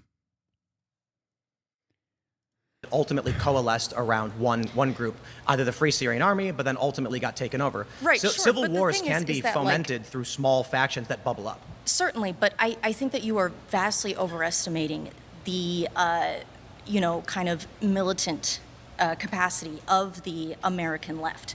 Like, we truly do not have like a far left in the US that would be willing to take up arms. It is so small. Furthermore, I do think that technology-wise, it's not, it's not an even battle anymore. Like, the military, the US military, which is largely conservative and currently, Trump is in charge of them, the technology that they have to track, surveil, to remotely kill people would be absurd. I mean, I guess we could do some sort of guerrilla warfare, but this is American territory. It wouldn't go down like Vietnam, Like, we know where we are, we know where we're going. This is a fantastic point, by the way, and this gets into what's known as the generations of warfare. Okay. So the earliest generation of warfare, obviously, is a guy punching a guy. As we got into, the 1700s, well, maybe even before then. That's an awesome soundbite. Obviously, everybody knows the earliest generation of warfare is just a guy punching a guy. Obviously. Brilliant. Oh, man. He's so awesome. Yeah, this video sucks. I'm sorry. What is this? What? What the hell are you looking at, Farley? What are you looking at? Huh? He's like, nah. Cute. I love that they get along. 2 kids with autism just having. That's just two gay kids with autism. Fartley. Farlito don't want the smoke. It's funny because he just like sits there and he stares at me. Hello, you're watching Outsiders with your hosts, Rita Panahi Show, Panahi, Rowan. Oh my God. Lefty's losing it. Yeah, ABC's getting cooked for interviewing me, by the way. Before, I guess we're supposed to be gaming right now. I don't know what happened. I don't know where we're at on the gaming front. Oh, wait, no one is on the call yet. Okay. But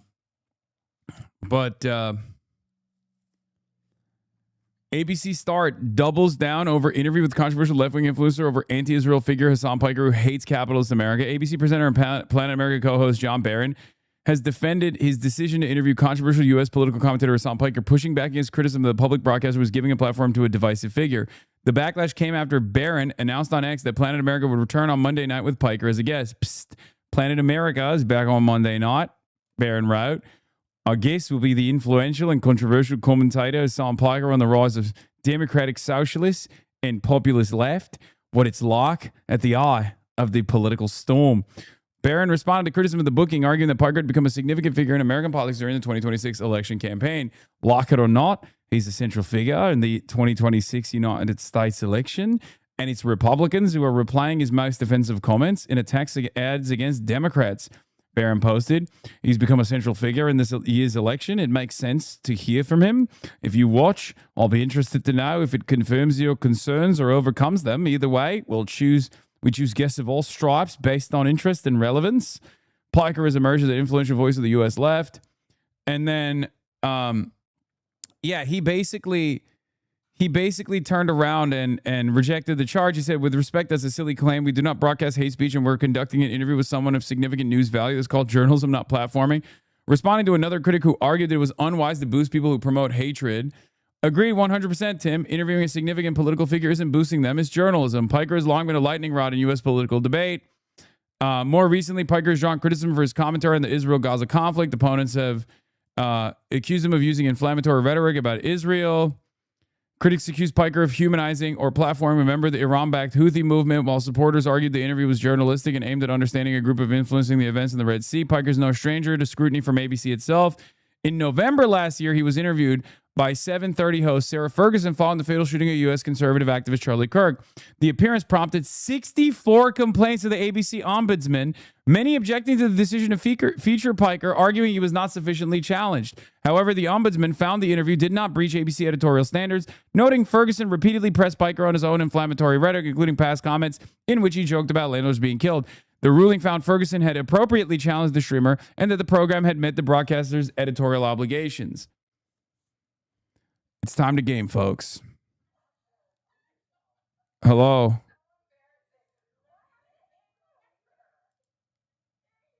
Hello.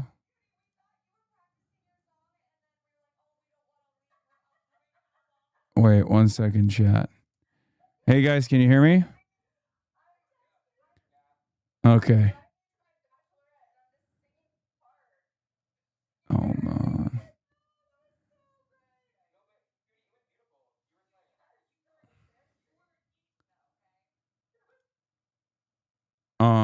I can't hear them. What the fuck? Streaming too. Fuck. Oh my god, that's crazy. Why did it answer? No, you were the first. Is Hasan going right from here to the Bachelorette? Yeah, Hasan's coming to the Bachelorette tonight. Wait, yeah. wait. Oh my god. Wait, He's what the my fuck? bridesmaid. Wait, you didn't what? tell me it was Wait, tonight? You're not coming, Hasan? Oh my That's God, crazy. That's crazy. Don't embarrassing. even joke like this. Do That not is the even. worst bridesmaid I've ever like. Oh my god! No, stop. I'm gonna have to reconsider you being bridesmaid. Stop. Working on her You guys Girl are remix joking. for Noah Khan. It's so embarrassing. I'm traumatized. That's so embarrassing. Wait, did you shit your pants at Noah Khan? No, she's working on. She's doing a remix of a song called the Poop Girl Remix. Poop, that's so embarrassing. God, that's traumatizing. Okay, well, you guys have fun without me. Can we get a little bit more? Yeah. We miss you, cutie. What do you guys want? What do you want? Well, clearly A little we don't know chaperone, a Noah little Khan's chaperone. songs, So I thought if I piled all my good and something bad, I could cancel it. Oh, apparently Ludwig's telling me to stop. That's only for me. That's my concept. Oh, okay. All right. Bidding. Okay. All right. Have fun, guys. Wait, Have fun. is Cutie not going to be a part of this? Bye. Read the fucking group chat ever. Wait, what? I was 100,000. streaming. I was streaming. Wow. I wasn't coming to gaming a week ago. Loser. What the fuck? Okay. Goodbye. Okay. Bye. Bye. When is was everybody fucking going hilarious. to? When is everybody going to Basketball. acknowledge that Austin's show is the most organized on the Fear and podcast? Mine is, and Cutie. I think maybe it's a close first and second. Wait, what was the Hello? question? What did you ask? I think Austin's show is the most organized on the Fear and Austin, podcast. you never give people a second to answer. You spit that out, and then because no one Excuse answered you, in a excuse you, millisecond. Excuse you. Hassan said, "What did you say?" So I said it again. That's what No, I I think did. he said, "What did you say?" Because he was so flabbergasted. I was at flabbergasted. your Austin, you are statement. not the most organized. You're just the most unemployed. I'm the most unemployed. Excuse you. Excuse you. I'm very employed. That's why I'm here. Yeah, by this. This is the only thing that you're employed by. Oh God. You know what? So it's Fuck easy me, for I you. guess. Easy for Let's you just- to. Didn't Hey, you give us a Austin. creative call the other day? Yeah. I appreciate Huh. you being on top of everything, bud. You know what? Thank you, Will. You're the only one that appreciates me these days. People are joking in my chat saying Austin, Austin you need streams to join 4 the stream times a together. month. Oh, where's the stream? Where's the stream together? Click the link in the group chat. Oh, fuck, Read the group okay. chat ever challenge. Okay, sorry. Ooh, ooh, Ooh. Ooh.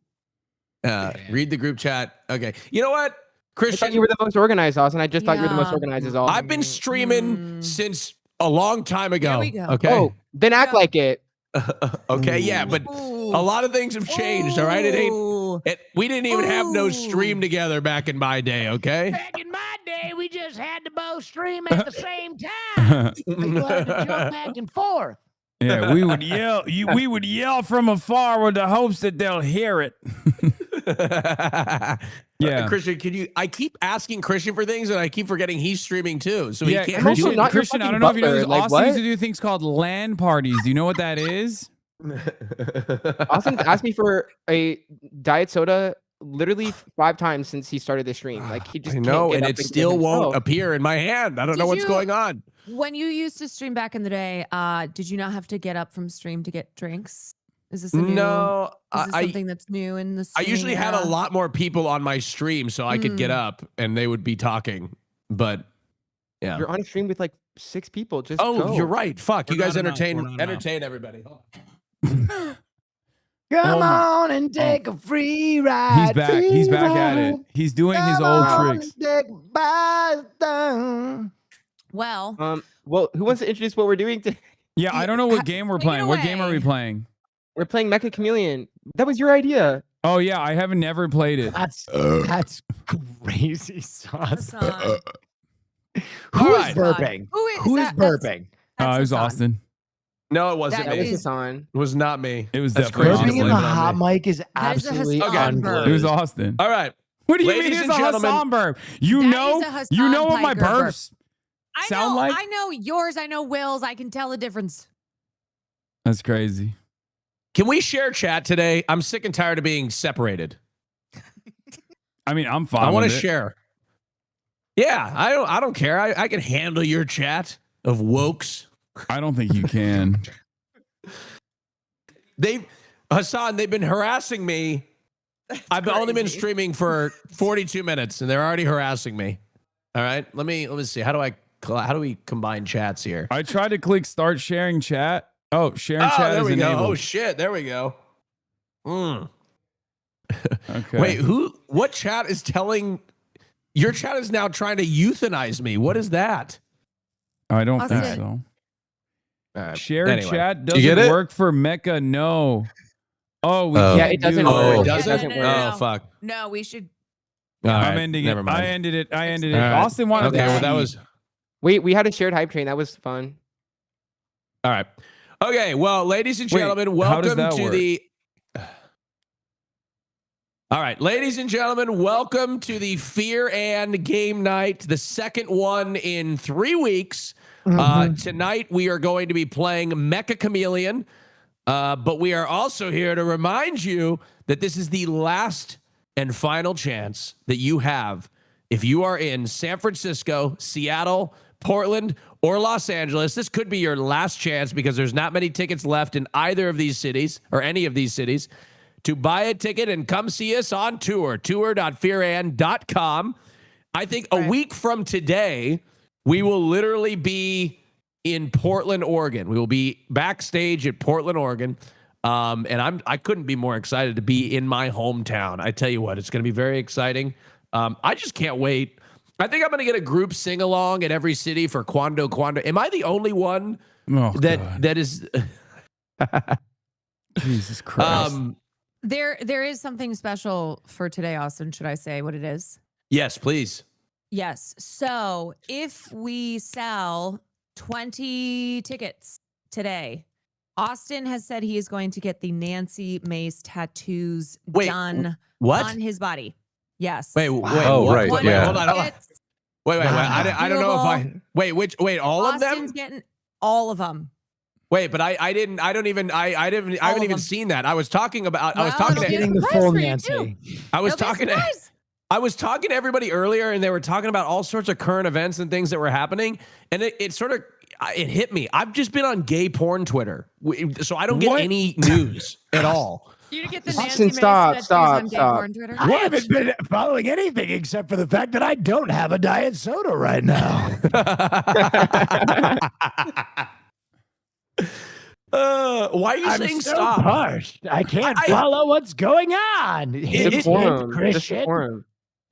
Decorum, Christian. Like every time I mention this, everybody goes, "Ugh." It's like act like no, I'm the only one on planet Earth that jerks off. You know what I mean? No, It's crazy. but no one on planet Earth is as much of a fucking gooner as readily as open about being a goddamn gooner as you. And then you turn it into a civil rights discussion. Hassan, this is coming from you, King. Like, no, like let's be realistic here. We all know about your fap top. It's a huge part of your your lore. Like, I don't know why you're sitting here judging Austin. First of all, I have talked about my masturbation habits on my comedy podcast called Fear And, which is going on tour, tour.fearand.com. Okay. Good plug. Yes, we're going to be in Portland, Los Angeles, Seattle, and also San Francisco. Okay. Oh yeah. But tour.fearand.com. having said that, I don't like constantly, well, I've had an article written about my porn consumption habits, but I don't constantly talk about it. It was over the course of like the last 10 years of my professional media career that they were able to compile an entire article about my gooning habits. Don't talk about it that much. Go roll back the tapes and count how many times I've talked about it.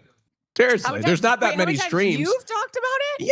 Yes, there's not that many streams to go back in, right? So your argument is you just don't stream that much. So therefore, I don't. Well, that means the density of you talking about gay porn is way higher. I thought it was a good, funny bit. All right, I'm the funny guy now. Will, what do you think about that? Huh? I thought it was a good bit. Listen, you're the funny guy. All right. Thank you. All right, I'm working on it. The funny guy. All right, so we're playing Mecha Chameleon. Yeah. Yes. All right, let me turn it on for the first time ever. I I've never nominated played Haas on Twitch to host the server. Yep. So what is Mecha Chameleon? Does You're anybody? gonna find out. That's crazy. Oh, Austin, bless you. It's you try and blend into a map. It's hide and seek. It's hide and seek, prop hunt, But you paint can yourself. use your art skills to hide better. Okay. Well, that'll Austin's be actually fun. known for his art. Really? He's an amazing painter. Mhm. Oh, come on, Christian. That's you, and you're talking about decorum. You want to talk about decorum? I'm talking crazy. about the quality of your ability. That's foul, is what it is. You're the one making it sexual. I'm talking about your painting. Christian was complimenting you. No, literally, I was Austin, being have you- nice. have Now I'm you just been getting painting trade. Yeah. No, I've not been doing any of that. God damn, I look like shit. Fuck. Is this Austin, what being in your 30s is like? Oh my Good God. Okay, Fuck, how do man. we? I don't know how to. Don't worry. Haas is gonna send the server info in our little chat, and then you keep this part off stream, of course. But we'll join the server, and then it'll be Also, boots, but Haas, will you throw up that Fear End banner again that we have? Oh yeah, let me find it. Thanks. Oh, yeah, All right. Haas What the put hell is the happening? We're playing server Mecha in. Chameleon chat. We're playing Mecha Chameleon. Austin is gonna. Here's Mecha, what's Mecha, gonna Mecha, happen. Mecha Chameleon. We're playing Mecha Chameleon. It's like a survival game where you like paint yourself to hide yourself, right? yeah. You paint yourself to hide, and then people try to find you, right? That's hide and seek. Yeah, that's basically the Okay. premise. And then here's what's gonna happen next, though. Austin is going to accidentally leak the introduction code, and everyone's going to join the server. 1000%. It could Yeah. be Christian. I am in the It could be server. Austin. It's one or the other. What do you mean? Why'd you pick the two gay people in the call? I'm way more technologically literate than you and Austin combined. Like, Okay. Regardless, it's like prop hunt. Exactly, it's prop hunt. And then Will's gonna yell at them, and he's gonna go, "God damn it! Austin, and then we're gonna do it again, and then Austin's not gonna leak it this time. No, I appreciate the reminder. You should have muted your stream and said that because I would have totally leaked it again. But now I know not to leak it. Yeah, good. Okay, great. Well, maybe that's why I did it. Come on, chameleon. Comes and goes. It comes and goes. Hasan, do you think? I'm in. Okay. Did you put the server in the? All right. Let me see. Oh, there it is. Okay, got it. Did I put All the? right. I got it. Oh my God, Jennifer Coolidge. I'm here. Okay, hold on. Did you guys download mods? No. No. I've got mods for you if you want to play them. Yeah, No. but it's really the mods are really easy to download. It's not like a. It's Yeah, not like you don't it's have to like do it's, anything, it's really. built into the game mechanics. All right. Find a private server. Oh my God, this is very complicated. Okay. No. Oh, I got it. Not There we quite, go. but you There we got go. this. I got it. Okay. You got this. Come on, chameleon. I'm searching. Oh, I think I'm in it. I can't show my screen though yet. Let me not do that. Okay. It says waiting. Yeah. Do you mine want to says allow waiting, public too. and private networks to access this app? Allow. Yes. Let me hack you. Who's Jennifer Coolidge? Why am I so slow? Me. Okay, I can show, right? I can show now once we're here. You can show now. Okay. I can't help you with your slowness. That's something Once you're you're gonna in, have you to can show. resolve Once on you're in, your you can own. show. Do I need to? Yeah. Can I get in or? All right. Oh my God, Wait, I'm Jennifer running Coolidge, with my look at me. hands up in the air. I'm still out of the game. I'm not in yet. Oh, it's downloading. Now's a I good need a time hot dog. Oh, if you're you've a never hot played I'm a hot dog. to practice the How did he get game's in? mechanic. Real bad. How did he get in before me? Wait, what the fuck? I can do dupes? Wait here. Wait, Jennifer can Coolidge. This is for duplicate. you. This is for you. This is for You you. should practice painting. Press F. Hold on, let me find the new pose. Shit. Oh, Have you seen the new poses yet? Sick. No. Wait, how do you pose? Stop. Look, now you can have my hot dog Gussie. Stop. You want my dog Gussie, Will? Oh, what is that? It's the How do you it's the get to the self-suck new pose. poses? There's a self-suck pose Oh. now. Wait, let me get. It's on. I know you want to get into this meta. Wait, hold on. wait. I'm Just trying what we to. needed. If anyone was wondering, it's dick to back of the head. It's not actually dick to face. It's dick to back of your head, but it's close enough. Well, that's a total waste. Wait, fuck. No, but this is going to this be so hard to do. Holy shit. Oh, I like this. Yeah. Oh my. How do you do Oh that? my god. Oh my god. Oh my Dick to God, this back of game is so head. tough. Wait, how This did is you such do a that tough one, game to Christian? play. Holy shit. Look, I've done everything right. Oh, wait. Come on, chameleon. You're actually a boomer. Oh my god. What is Wait, the where is 3D it? eyedropper? Ooh. Press spacebar Guys, to Austin eyedrop. is actually a Oh, boomer. Austin, take your Got it, time. got You it, don't even got want to it. see what I'm doing to your boyfriend. Oh, you. Wait, what? Austin's How a do I fucking get out of the boomer, bro. camera? Come on back. Oh shit. All of the controls are written on Oh a my screen. God. Oh Christian, my Wait, it's what? you. Look, the Every pose I'm single doing. button you can push is It's on me. the screen. It's you. It's me. Okay. Wait, Bill. Come here. Lie down. Let me split on it. Let me do a split on it. Fuck. Okay, hold on. Wait. Yeah, do it. Yeah. Oh, yeah. Wait, what do you got? Oh my day. Caroline, come here. Let's Oh do that. Oh, Caroline, let's do that. Wait, Just to let me make you get jealous. one of them are limber enough to do this. okay. Oh. This will really make him jealous. Sorry. I don't know what to do. Hold on. I don't know Look what at I'm them. doing. Look at how Austin not got it. limber We're they good. are. Look at how Here. vanilla their sex is. Oh, Get under here, Austin. Where? Austin, What? Get under Oh. me. Just Wait, why is this How- doing? How I'm do so I? sorry, Chad. I didn't need to. How do not I show get under myself. you? Me Let me complaining get on about top. calling Austin a boomer and just being a boomer. I can't. Look, they can't do anything. Look at how vanilla their sex is. All right, let's go. Let's launch. Here. Bounce up on it, Caroline. I'm Boss has trying to your hand bounce on on it. it.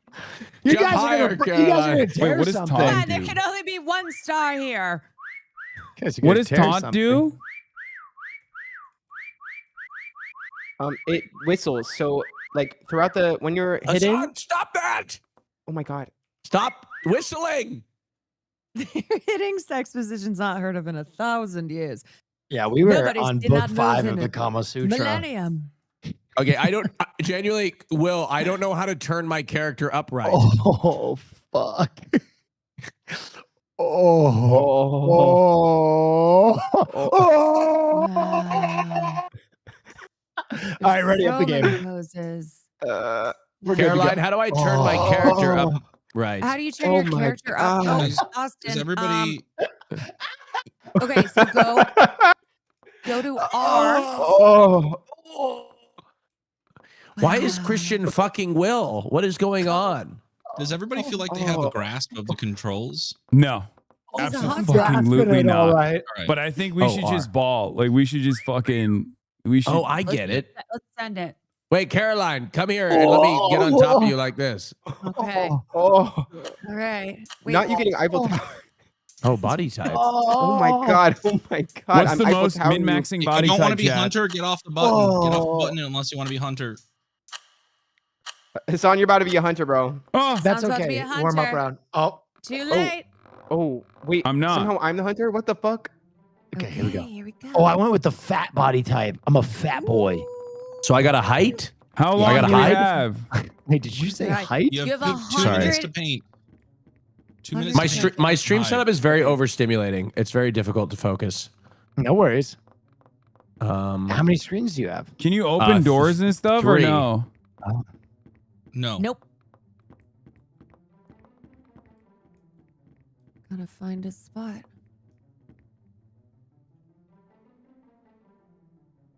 Okay. Do we have to taunt? No, there's a force taunt. You get points when people look at you, but don't like. I have to paint myself? I'm looking for a Shoot you. spot to hide. How do I do this? Wait, how do I get rid of my dupes? I didn't mean to dupe. X. X? Yeah. That's new. Fuck.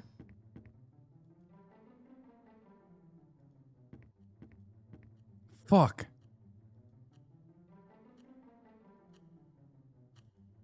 Oh, this is a fun game. I don't know why I've never played this. Are we supposed to be muted? No, it's fine. It's just probably starts with playing games. Oh, this is great. All right. I don't think anybody could see me. Perfect. Wait, do we have to fucking? Do we have to do this immediately? Like, oh fuck. Yeah, you got 20 seconds to hide. I don't think anybody will find me. I mean, I'm perfectly blended with this. Not going to say Fuck. where, but. Oh, I'm visible? No, I'm not. You can't see me. I fucked up. Welcome to Mecha Chameleon.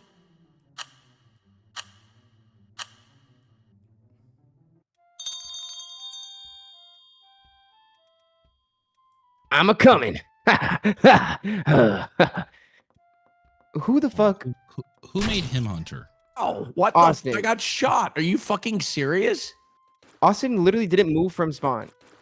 Guess you He weren't walked hiding. 2 steps. Oh, wait. I get to hunt people now? This is better. I like this. More fun now. All right, cool. Oh, it's just awesome. Christian, why didn't you tell me this was such a fun game? I literally don't. Just shut the fuck up and look, please. This is what you're up till like 3 a.m. playing with all your friends online? I don't know who the hell you're playing with, but My gay friends, yeah. yeah. Some of And us have all- gay friends, Austin. And We're not all gay. I didn't stutter. Will, Yes. how do you prevent yourself from just aging rapidly, like in real life? Oh, Like- hmm, like, how do you stay going young? out and doing stuff? But I That do helps. that. I do that. I go out and do stuff. Austin went out last night, actually. I went out last night without Christian. Wow. Wow. What'd Yeah, you do? I streamed instead. I just went out. We went out for a drink, and then I went out for more drinks. I don't know what else. What else do you do? You know. Damn, what the fuck? None of y'all have points?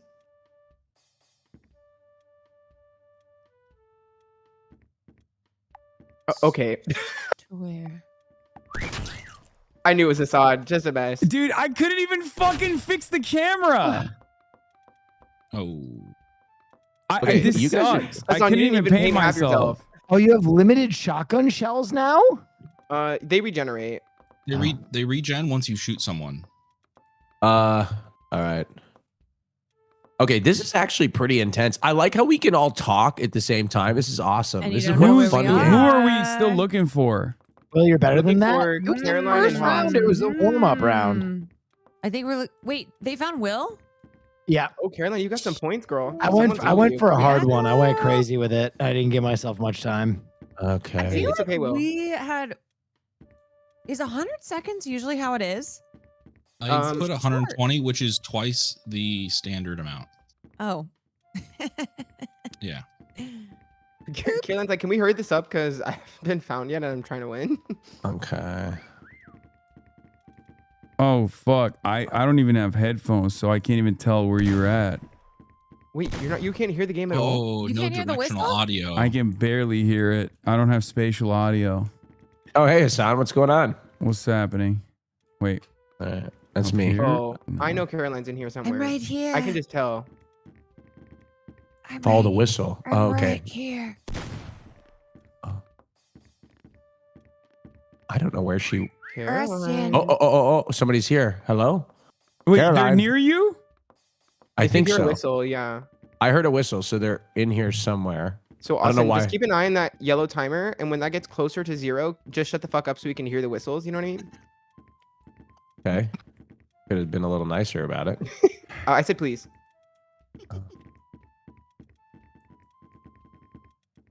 You can't be like smaller, right? You have to be the same size, right? No, They actually- no, the hiders are smaller than the hunters. Okay, you Why guys don't you guys commented go on my try to boat. find that Haas? whistle again.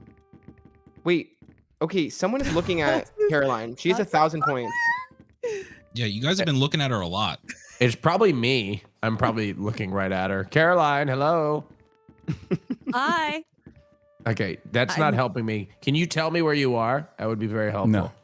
You're not. Yes, You're not in the wall. I'm in your Oh, wall. I'm isn't looking this for it? Haas right now. Bro This has is My it, bullets right? are not He played this regenerating. map too much. Fuck yeah! No. Yeah, I found her. Where was she? She was right here. She was one of the little babies here. Damn Wait, it. guys, we need the last whistle. We need the last whistle. Wait, who's man. missing? We're looking for Haas What on a Twitch. Haas on Twitch. fucker. Okay, wait, everyone quiet. Here comes our last whistle. Listen, everyone listen. Sorry, what are we listening for? What was that? What? Oh, he's over here. He's near Austin and Hasan. Austin's just randomly shooting. Perfect. Is that not him? Oh, that's a balloon. Wow, Haas might get this. Where was he? Can What I the survive the full time? Wow, Haas. Hmm. Damn. You can't be like tiny, right? Like this can't be it. No, everyone's the same size. Well, you can like make yourself bigger. Oh, there Where was he he? is. Where Oh, was you he? ate that. Where was? Wow. Oh, Yeah, you ate that. Where was he? Damn. All right. Over I here. did Now the it's most time to amount of get points, serious. though. Wait, how do I change my body type? 1400. I think it was oh my imposture. God! You did such a good job. You can't change Haas is- body Haas is type the once goat of you've this game. chosen one. 1400 points. Where do you? Oh, you choose it in the thing before. Will Wait, how by do- Girl How- Jennifer. How am I in second place? Because people looked at you. Because we saw People you. looked at you. We But saw you have you. to survive the You round. killed. Oh, okay. Okay, I where's see. body type? It'll it's when show I up before the select the stream map. or before the game. Dude, this is so Oh, okay. tough. Where This else is are we actually going? unbelievably Oh. tough to just All like right, paint. spark it up. Some of these levels are nightmare. Do we want more time? No, that maybe a was little- good. I think No, that was that good. was the warm up round. That was the Should warm up we- round. Are Now we we'll. are we gonna do this wherever if you die you become the hunter? Should we do it like Yeah, we that's did good. before, hunter. where- There's not enough of us for more than one hunter, so one person could hunt each round. That works. I think that might be better. Yeah. Then we can see each other Yeah. during the round. Yeah. Yeah. I have such a hard time like painting myself. I don't know if you guys had the same issue when you first started, but I Yeah. just like the camera is tough, and then I end up like moving from my space when I'm trying to paint myself. Yep. Sounds like a skill issue. All right, spark it up. Let's do Is it. this not a shared experience? Is it just me? No, it's okay, Hasan. Listen, that was your first time playing. It'll get better. Yeah, first time. It's fine. I will say you did forget to paint half of yourself, so I just encourage you next time to maybe paint your entire body. Yeah, no, I know, but my point is I did that because I fucked it up. I couldn't like figure out. Yeah, so next Well, time lock don't fuck in. it up, you know? Lock in. Okay, so I don't know. Can I change my shape? Oh, wait, am I a hunter? You can pose. If Who you are is- standing with a gun, yes. Yeah, you're What the saying fuck? You're, Who's the it's you. hunter? I'm the I'm hunter. gonna- God damn it! They made me I'm the gonna win. fucking first hunter. This is gonna suck. You got this, Hasan. Trust. Oh, I got it. This is a good spot right here. Oh yeah, nobody's gonna even know. I'm gonna fucking find you first, bitch. No, you're not. you Yes, pussy. I am. Get ready. Wait, give yourself a costume? What do you mean? I can do that? Yeah, you can paint yourself as a hunter, and then you'll come in There with you a go. costume. Now we're when talking. It's time to hunt. Nobody Yeah, even but it's know. not. I mean, there's nothing to paint. Like, it's just. You can paint yourself. Be a superhero or something. Shoot, it's a Ninja Turtle. Something cool. Oh fuck. I don't. You don't want to be just lame. There you go. This is how I'm hunting.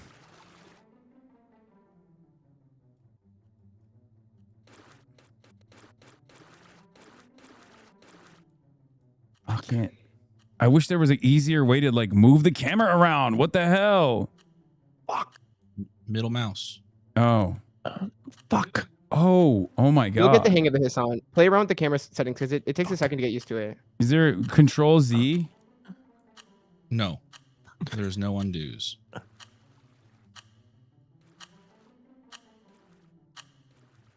I'm coming. Get ready. Fuck. Ah shit. Former artist. Okay, calm down, dude. Oh, is he drawing boobs on himself again? Fuck. Ah Yes. shit. Fuck. Search start. Fuck.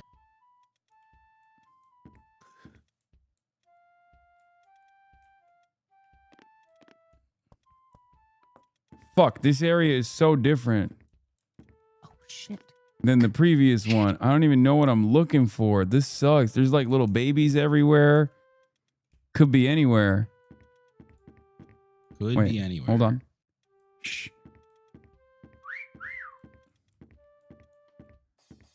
One second. There's. Wait, how do I get up there? Fuck.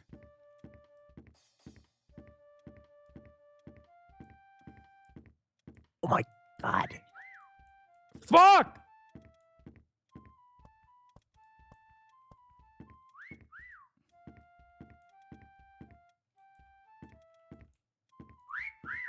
This is some of my best work, to be honest. So, If I'm so gonna be real. hiders, people who are hiding, if you hit 5, you'll be in spectate mode, and you can click through everyone else's hiding spot if you want to look at them. Mm-hmm. And you can then Caroline, you you're can just also really hit adventurous. 4 to go into free cam mode. Yeah. Oh, I wow. can't. You took some major risks for this one. It's crazy. Like, How honestly, do I get up there? I'm so annoyed. Oh, there's Maybe the stairs? right here. That's Austin, crazy. I just can't. I can't. Austin, this is just so unique. I mean, it's working. It's only working because I'm a fucking idiot and I can't see anything. Well, I mean, you're the one that was talking all that shit in the beginning. I mean, Just I keep was. looking. Just keep looking, Hasan. You got it, King. You got time. I don't, and I did the fucking audio cues mean nothing to me. Oh, right, because you don't have directional. So if Oh, we just whistle perfect. a So I can bunch, just spam my whistle. Yeah, I have no idea. I legitimately don't know. My God. So you're looking for like little men. I know, but there's so many different little men looking things all around that I have. That is the game, yeah. If he finds one person, I will. Be Oh my God. I'm not gonna be able to find a single person. I don't think. can't believe he hasn't found me yet. I But genuinely it's crazy can't because believe I found Caroline last game pretty easily too. Okay, not pretty easily. I racked up quite a few points because you were just staring at me. I just don't. Easily. I genuinely don't know how I've not been found. I don't know how I don't know have how- not seen a single fucking. I keep scouring the same fucking areas over and over again. That's my problem. Is You there a have been possibility? upstairs like the entire game, to be fair. What? There's a lot more than that. What is happening? I mean, there's right Will's here. on the move. Will's on the move. Will is on the move.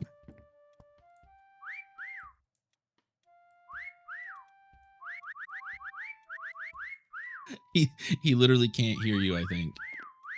Oh my God, this is so awesome.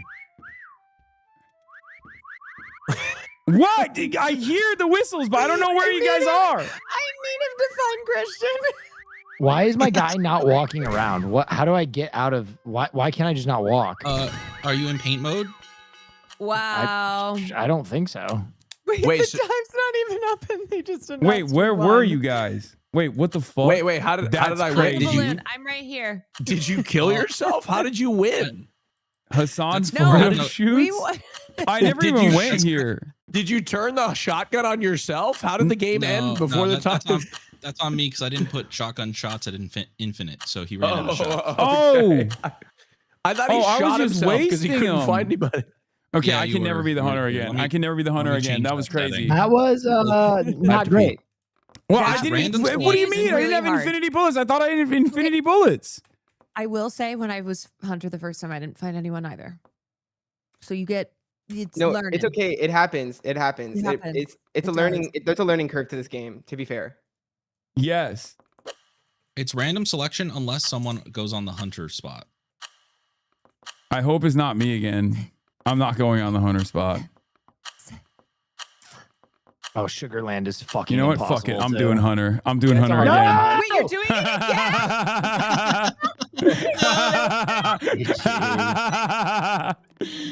Yeah, Austin, hurry. baby. Hurry. Hassan. The hunter's Austin, hurry, Austin, hurry. revenge. Level. All right, are we in the game now? I have Okay, here we unlimited are. ammo now, right? Yeah, you do. Yeah. Okay. And you're gonna need it, King. Oh, I'm gonna fucking need it, but I'm gonna have it this time. Now I know what to look for. Do you? Yeah. Yeah. Get excited. Everyone's getting caught. I'm blasting motherfuckers left and right. I'm just going to be doing this. I'm going to be doing 360 no scope. I'm sure. Okay. Yeah. Yeah, we'll see. Wait, how do I fucking move the camera around again? How do I zoom out with the camera? Oh, there it is. Okay, now I'm getting better at this Scroll painting wheel. shit too. Oh, dude, it's so over. It's so fucking jover after this for all of you.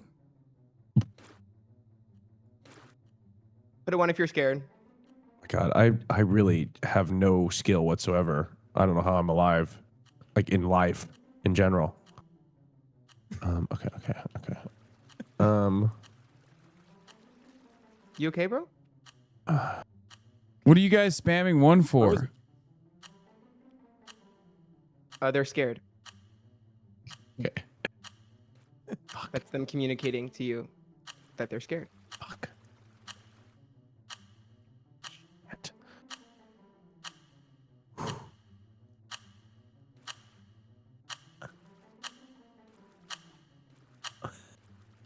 Okay. Shit. Shit. See, I've invited Cannot Austin to play this wait game to so see many what you times with could- me. What you come and up he's with. never said yes, Austin. and I know his ass is regretting it now. I don't. Fuck. I just have no skill in this game He's whatsoever. over I don't know here what to doing do. like he's doing tantric yoga with a. Why would I'm not you? gonna say- What are you doing? What are you saying? I'm not gonna, Oh I'm shit. not gonna How say do I what it get out is of this? because I don't How do wanna I get blow up out of your the spot. fucking paint mode? Fuck. Okay. God, oh, it's just every map. You got this, Hassan. You were talking E- all every this map fucking is shit. you were so talking some different. Just lock in, Mad bro. shit. Just lock in. If it's light work, it's light work. Come Prove on, it's light you got work. this. Wait, You I got can't get up infinite here. shots. What?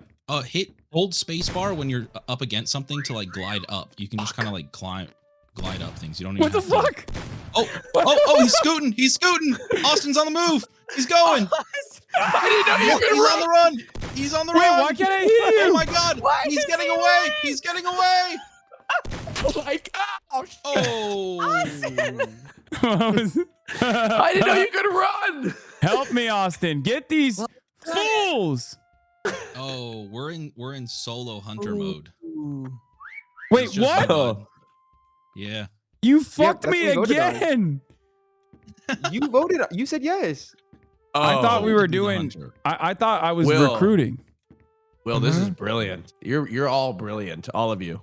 All of you are fantastic. Thank you. How do I switch people? I hit 5? No, Hit your the mouse button, baby. Hit mouse Right and buttons, left mouse 5 to button. spectate. the Oh, mouse okay, buttons got it. right through. Yeah. Wow. And if you hit 4, you can free cam. Oh man, I'm not finding anybody. Okay. Christian, you could use some work for sure. Fuck off. Fuck off. Uh-oh, Actually, I'm fuck off. stuck. Not Uh-oh. your best work. I'm I look fucking good as fuck. soft locked back here. Oh no, no. Sometimes I space go to where bar. hospitals- Okay. I- Oh, thank God. Are you kidding? There's no way. What? Oh my Wow. God. Are you pretending like you can't see me? Haas, I could not see you. Haas, you're brilliant. You are Even so when I brilliant. knew you were there. You're an artist, aren't you, Haas? Oh my Yeah, Austin? he is. Yeah. Oh my god. Oh my god. I don't even I Haas's can't mind right is now. insane. Haas, you're brilliant.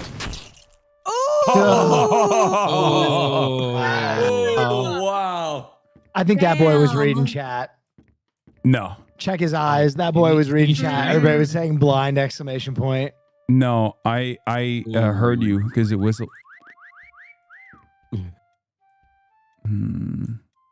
Are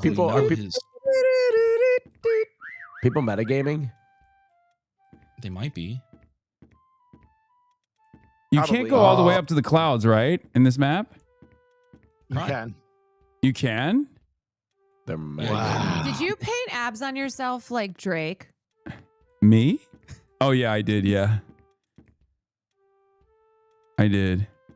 Christian, this has got to No. be the worst I've ever seen. Why are you what? Fuck off. Literally watch someone else. Go on someone else's POV. Like fuck off. Oh, Austin's just mad because he got Austin- popped first. Christian hasn't even been found yet. I know. I- Also, well, I he's- look good. I look He's good. he's gonna be found. I'm not. I promise you, I'm not. Just mean. Like What see what is I this? deal Can't do anything Where? right. I like this, Jennifer Coolidge. This is You like abstract. Wait, Yeah. you look it? It was good. bold. Caroline, It you was look good. bold. It was bold. Hassan, your character design is why did you paint yourself as like a little twink? That's the tiniest little tummy I've ever seen. I got the Dick V's too. You did the Drake Not the Suntan dick abs. V. Yeah, I got the Dick V Hassan, are those are abs? and the Dick V's. Wow. I don't have them in real life, so I thought to myself, you know, What's on your You arms? got to, yeah, cum gutters, muscles. Oh, muscle. bro. Oh. Ooh. Where, Hassan, Directional bro? mic is Fuck me, I really hear hurting. it. Whoa. This Do guy should you? really put on You headphones. hear the people sing? Yeah, I just keep whistling and farming points off of them. Yo, David, if you can hear us, Mhm. get this man some directional headphones. No, I have them. I just didn't want to put them You're on. running out of time. Bro, you need that's the whole you need them for the game. That's true, but fuck it. Bro. Wait, it's like. Am I Bro. putting my? Oh, Oh, is put my it camera over? It's down here. over, right? it's almost over. It's over. I think we need to Yeah, probably 20 have Am I multiple the- I think hunters. it's probably. Am I the only one who got caught? No, Will did I got too. caught. Oh well, that's right.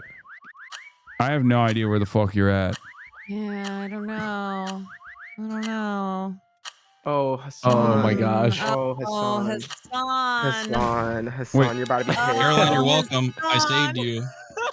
Wait, oh my god. Right You're there? welcome, Caroline. That was actually pretty good. That's a really good one. Haas's is incredible. Where's Haas's? I don't even know.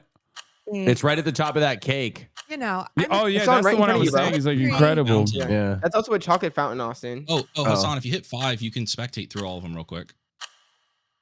I'm a tree. I'm a pretzel. Okay, Christian, I wasn't familiar with your game. Nobody could Oh, find wow. you. Go- Okay, So I we're got going back to- Entire two. time? I got 2, so that's good. I've doubled Yeah, up. I that went from one's 0 to better. 2, infinity better. Yeah. Never hunt again. Okay, I'm gonna hunt again. Fuck you. Do we want to go back to when you Let's go find back to someone, they infected. also hunt? Yeah. Okay. And how do we feel about the hiding time, searching time? Do we need I think more it's or less? I think we need A a little little bit bit more more time hiding to time. hide. Yeah. Yeah, a little more time to hide. Yeah. more. Wait, Caroline could have been a little bit more detailed. Chat, are they actually good? Like, or are they? Or am I just ass? You're Haas kind is of God mode at this game. Yeah, Haas is incredible. This is right in Haas's wheelhouse, right? A little bit. Everything is. Yeah. Austin, you are setting. I've been What? telling Austin how good of an artist Haas is for so long, and he's like, "Are you an artist?" I just can't. I wasn't sure if that was public information. I didn't know. I'm still What? recovering from the emotional damage of Austin thinking that I was a streamer who was camping under an overpass. Dude, I was watching Haas's stream before bed, as I normally do, and Haas was watching a video, and the guy, it was like a guy experiencing homelessness. I don't know what the specific premise of the video was, but Austin was like, "Is that Haas? Like, does Haas have his webcam on? Like is this like a face reveal?" I've met Austin in real life.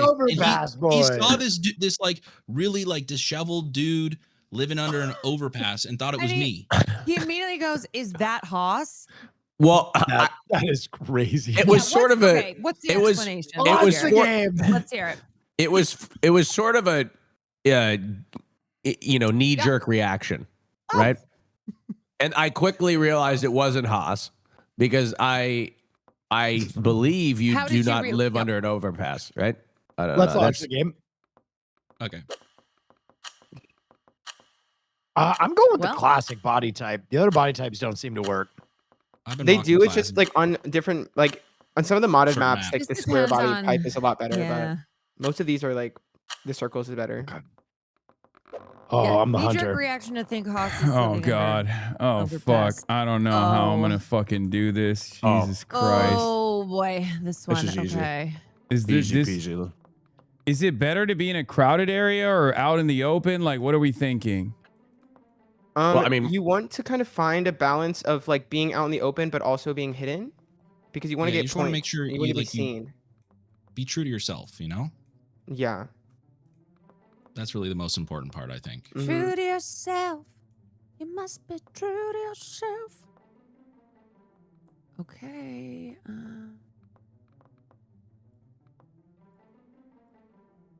Let's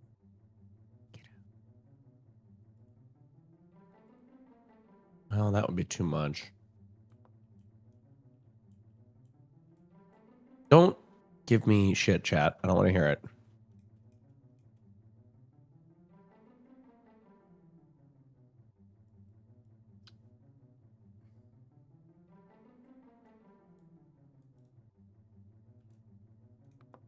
This is not an easy map at all. It is an easy map. With love. Okay, whatever. Just denying my humanity. Shut the fuck up. Sorry, you don't. Yeah, you don't like it when I throw the woke right back at your face. Whoop. There we go. Austin hits woke like a slur. No, dead ass. Is it so bad, Austin? Well, no.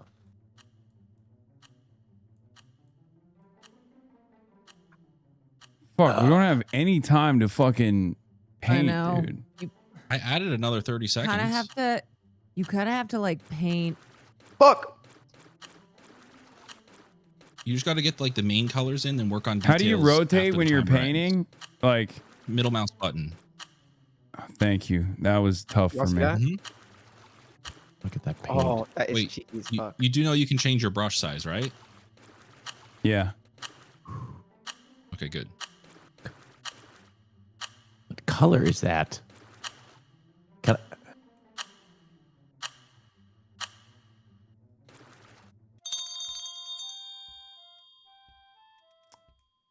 Spider-Man. Spider-Man. Oh, my game's broken. Up. There we go. Spider-Man. Spider-Man. Okay. Does whatever a spider can. Is he strong? Listen, bud. He got a radioactive blood. Hey, yeah. My one Here hint to comes the whoever's searching Spider-Man. is that I have a flaming hole. Oh. Spider-Man. Spider-Man. Does whatever a spider can. Is he Can I- strong? Can I match it with Listen, bud. He got the radioactive blood. Will. Hey, there goes that bottom man. Damn it. Spider-Man. Spider-Man. Okay, And I'm whatever actually a spider challenged can. with. Is he strong? Listen, bud. He's got that radioactive blood. He did not miss a beat. I know. Hate that guy. I smell someone's ass. Where are you? Hiding in my city. There's someone here. Hmm. How do you tell which direction it's coming from? With your ears? Oh, you know what, Haas? Just for that, I'm You know gonna what? find you. And then what? Then I'm gonna blast ya. Y'all ever like take a bite of a sandwich and it makes your nipples hard? Oh, chat. I'm kind of fucking sometimes. eating. I'm doing good. Man. I Look.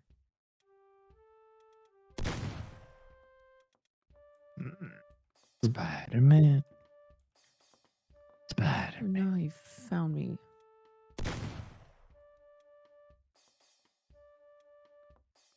Are we just Oh. missing Haas? No. The other one I've No. gotten. You look at the top of the screen. Oh, I'm the only one, Will? Caroline, the copium is sending me. She said everyone else is already probably found, right? Like if I'm here right now, or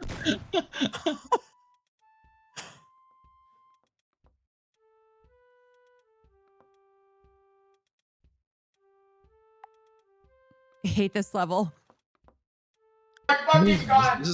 This is one of the best ones. This is the first one that I had to be Hunter on. No, you Find weren't. a Did you start soul. as Hunter? Oh, I am. No, when Construction mode? but when I first played. I am devouring this round. Oh yeah. Someone is back here. I just can't. Will, I'm gonna be honest, Hmm. bro. I was sucking on your nuts just like approximately like 5 minutes ago. Oh shit. Oh. I mean, I got a bunch of points too. Sucking on his nuts? I feel like someone's over there, but Will, they were kind of salty. this have been working out. Damn. Austin, is yours even good? Oh, What do you mean is mine even good? Is it out in the open? You're just upset that I outlasted you in the game, Caroline. he's got a few points. He's getting Okay. some points. He's getting some Somebody's points. in here.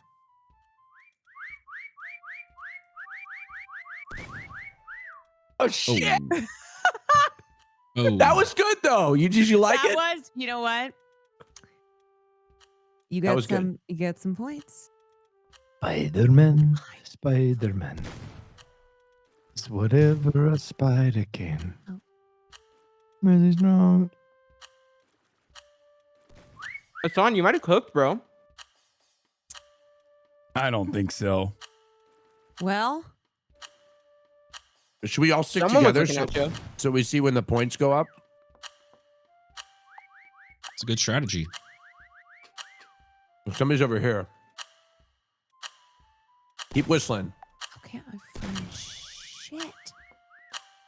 So somebody's over here. Fuck, I'm out. Oh, I'm so Wait, I I'm thought so it proud was- of this spot. Oh my god! Oh my god! Oh No shit, way. that's really good. Wow! Thank you for Austin's the points. there. Us, that's insane. Wow. There You was- can- Will, I come look at did- mine. And spectate Wait, and flip Oh through my them if you god. want to. Oh my Alright, god. Okay, God. Hassan. Okay. Christian, that's Okay. fucking goated. I mean, I kind of Oh cooked. wow. Okay. Will, you were literally on top of me for Yup, so long. You and yup. Caroline both. It was crazy. Oh, I see him. Oh my Getting god, better. Christian, that was insane. All right. Wow. I fucking love this game, bro. Pretty Lock it good. in. Well, Caroline, how's it feel down there in 5th place? This guy's talking that shit. Oh yeah. He's How's it talking feel? that good shit. I'm getting better. I'm getting better. I'm getting better. it I'm feel? actually learning, you know? You know what? Give us more time on this map. More paint time? Yeah, a little bit more for this map. Chat, you hear that? Caroline Kwan is a loser in 5th. Someone in the chat said, in someone in the 5th chat said, place. bro was a flock camera. You hear that, Caroline? 5th I place. don't want people. Kwan. I don't Look, want I think people fifth talking place is big actually shit. Great. I don't know what Okay, Riley I don't Gaines want is people talking talking about. shit because I think I did a think pretty it's good great. job. Okay. No, Hasan, you did a good job. You did a great job, actually. I gave more time for painting. I think I added a minute. Fuck, I'm the hunter. Ooh, baby. But you get stacking hunters. Ooh, what is this one? This map is crazy, dude. What the fuck? Baby, do you know it? Wow. I think my space bar is broken. I can't like actually press on it Jump? every single time. That's not good. It's fine.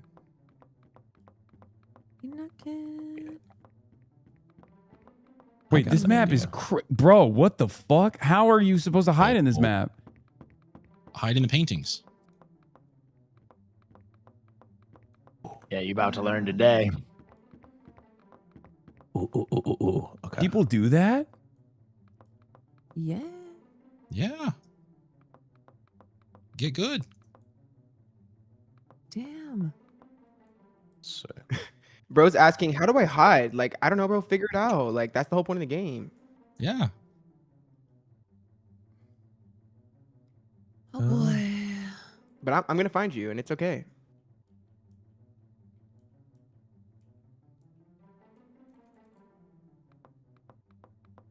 Okay, maybe this isn't gonna work.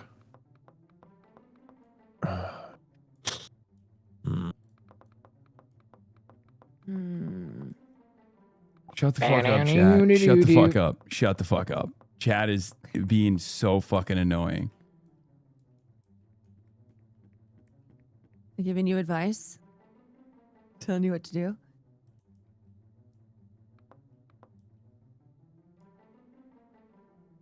God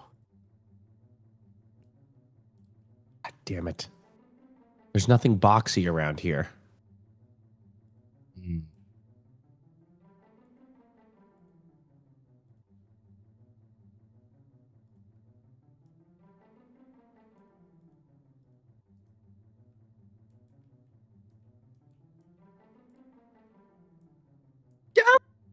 Take a free ride. Okay.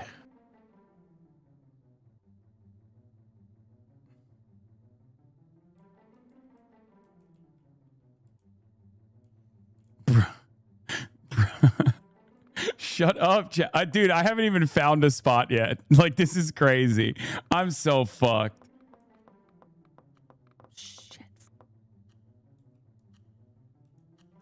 All right. I haven't even fucking found a spot. Oh, that's not good. I'm freaking Christian as out. Hunter is I'm not good. freaking out, man. I'm freaking out, man.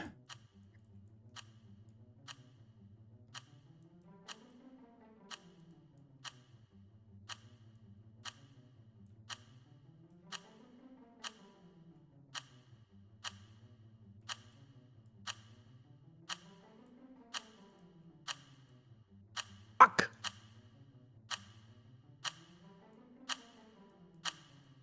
Yet.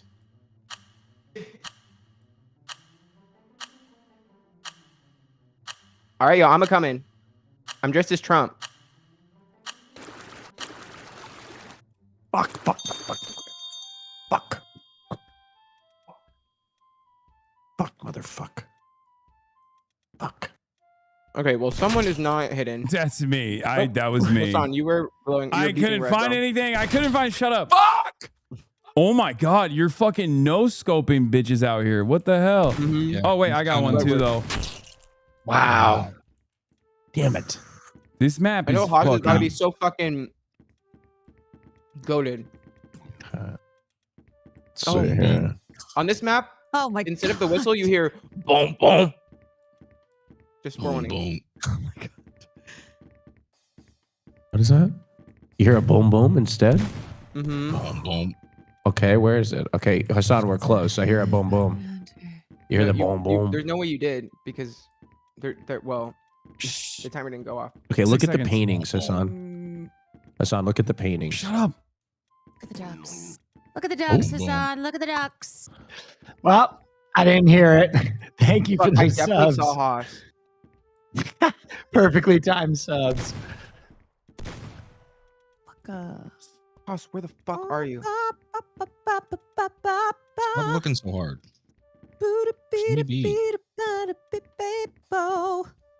I'm surprised Christian sniped me so fast. Mine was pretty good. No, that was me. It was actually Hassan. Okay, Haas. I gotta give credit where credit's due. Okay, Haas is right in here. He's in here somewhere, Christian. Huh? Haas has got to be in here somewhere. I think so, yeah. He's in this painting, but he's. Maybe I'm a cat. I got him. No. Wow, Haas, that was insane, bro. What was he? I just saw your legs, What was bro. he? He was in a paint. You'll see when we go back. Like, it's actually stupid. I'm honestly kind of pissed. It was that good. We gotta do Lord, this they map shot me. again. I wasn't done. I was cooking. There's even better painting maps too, Will. Yeah. Oh, this one's pretty good. Someone's. What the someone's fuck? Where over are you? there. Someone is right on. Oh, I got you. Easy, easy, Wow. easy. Nice job, Hasan. This map is tough, dude. Bro, This is a tough on map. this show. What the hell? everyone- Okay. So Okay, many guys, dollars. guys, I was trying to. I got 1,100 points. I couldn't figure out how to turn my character. I couldn't figure out how to turn it. That's where you were. You're I couldn't worse figure out than how me. to At least I tried to make myself out to be a fucking couch cushion or something. Guys, you have to look at Haas's. It's insane. We're out of All right, time. we ran out of Wait, time. oh shoot. Mine was pretty good too. Let's run it back. Tweet that one out, Haas. That one was bomb. This diva went down. Run that one back. Run that one back. Yeah. All right, ladies and gentlemen. while Austin, we're- show your hunting. Get in the middle. Okay. Ladies and gentlemen, while I prepare to hunt down all these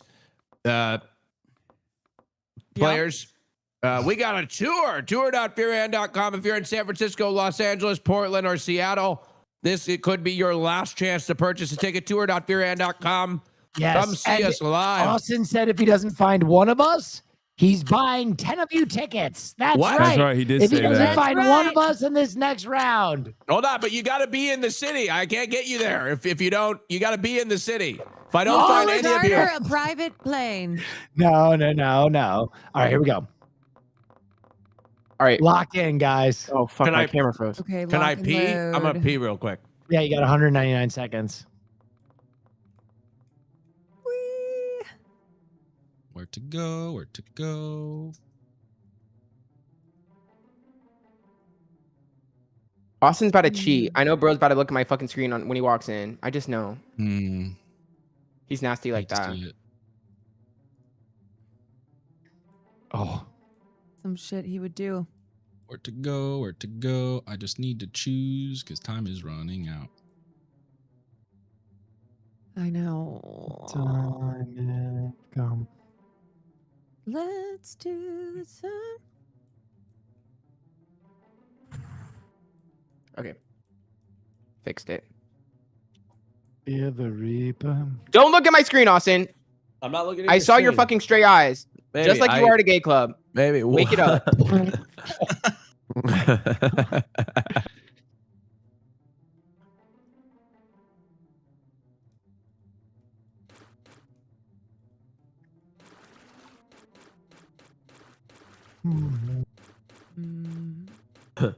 I know sometimes you just gotta pick and get to work.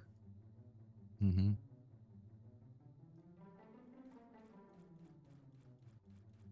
Oh, I got time. I got time. I got plenty of time.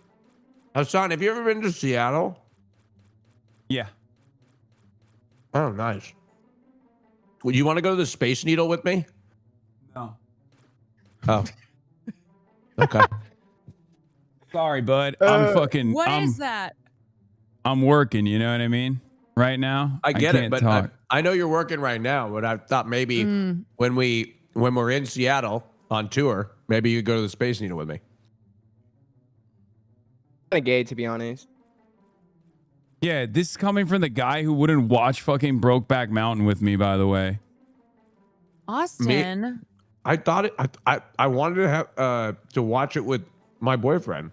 No, you know fucking what? didn't. You don't watch movies with me ever at all. Stop lying. You're literally lying. That's a lie. I can't get Austin to sit down and watch one fucking movie with me. Now, He's the attention span of a gnat, of a fucking gnat. And No. it's Twitch's fault. Does he ask you what's happening throughout the entire thing because he's not paying attention? No, he just doesn't pay attention. I can't even, Caroline, I can't even get him. Look, if I could get him to do that, I'd be happy, but I can't even get him to like sit and watch the movie at all. It's Man, like, he's like, nah, let's watch Hasan stream instead. Man, if you see my profile on the internet, you probably think I have no redeeming quality whatsoever. Okay.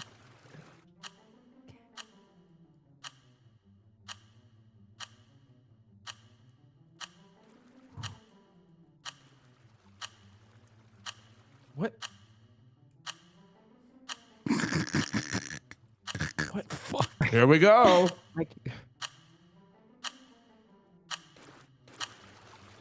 Here we go.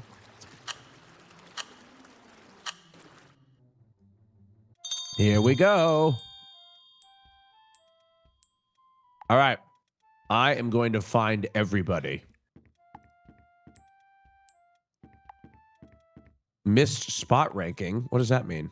Next update, 15 seconds. All right, I'm going to wait for that. I already know. When you see people, we'll get like It only adds points. points when you see people. Yeah, I know. Oh, okay. Since you're so fucking confident, I'm just gonna. Is anybody in this? Oh, somebody's nearby. Oh, Haas, don't do that. Boom, boom. Boom, boom. Oh, wait, Hasan. I must have seen him. Really, like, he must have been right in front of me. Boom, boom. Okay, where are you, motherfucker? Where are you? Okay, it's some pretty dang good work. Boom, boom. Wow, Will, I'm impressed. Hasan, don't do that. You must be right in this area, Hasan. Ooh. Oh, he's right here. Christian. An I'm looking rough. I'm looking rough. Don't look yet. Don't look yet. Give me a little bit more No. time, but it'll be tea. I can't. I'm so bad at this. Is there Boom, boom. anybody- let's look at this painting.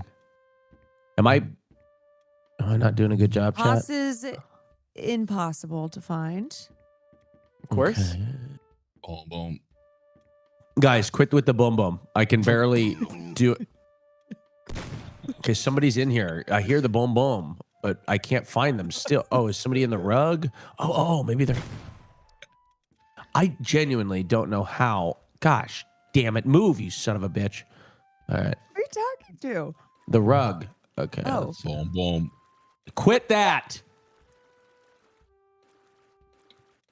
I genuinely don't. This is very difficult. I've never done this before. We know, Austin. You don't have to vocalize it all. Just look. Somebody's here. Somebody's here. Somebody's here. Okay, somebody's here. Who? It's Hasan. He's in here somewhere. He's getting points. Where is he?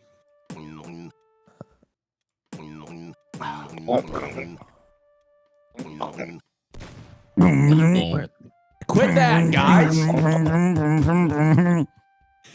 Is he over? Where the fuck are you, Hasan? Where Why are you looking for me? There's so many other people that you So many haven't found points. yet. I know. I don't know where anybody is. Everybody's so well hidden. Quando. Guys, I don't know. Ah. Yeah. You son of a bitch. You son of the bitch. I got you. Finally. I was like, Okay, well, Austin Show. Playing the game. somebody's got to be in Dang, there. I bet Haas- Christian. You are Mecha Dang, Chameleon. Will. Bro, You guys are crazy. that I'm is gone. fucking okay. No.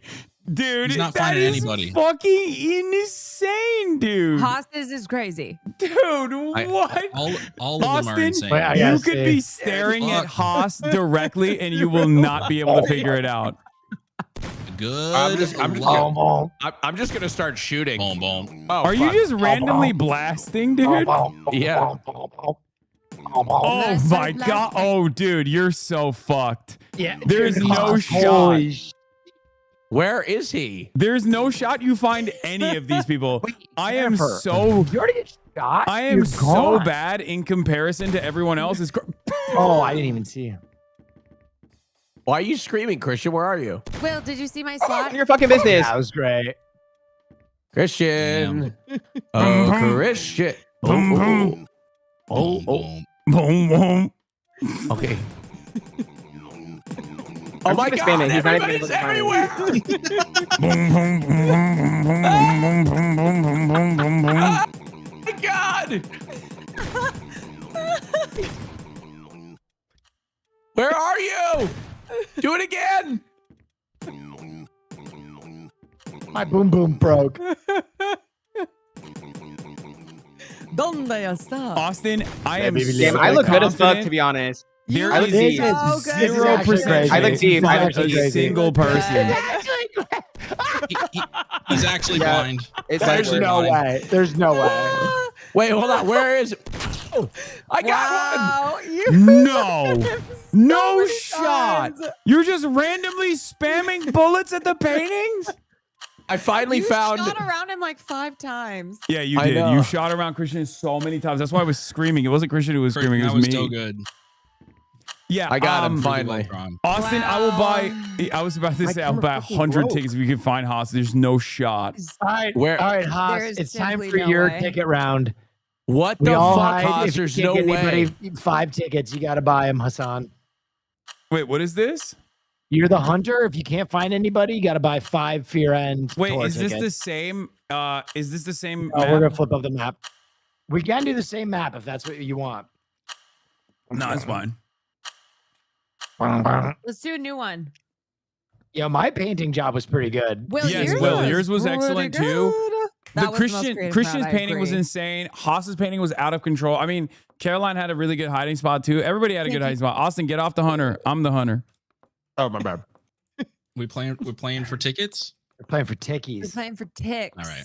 Okay, Christian Haas, ate. don't He was change just the spamming fucking. bullets, yeah. Do not change the Osaka. difficulty for me just because I don't mind the buying of the Do the tickets, art but gallery. I Do want the to art fucking gallery. play Do the well. art gallery.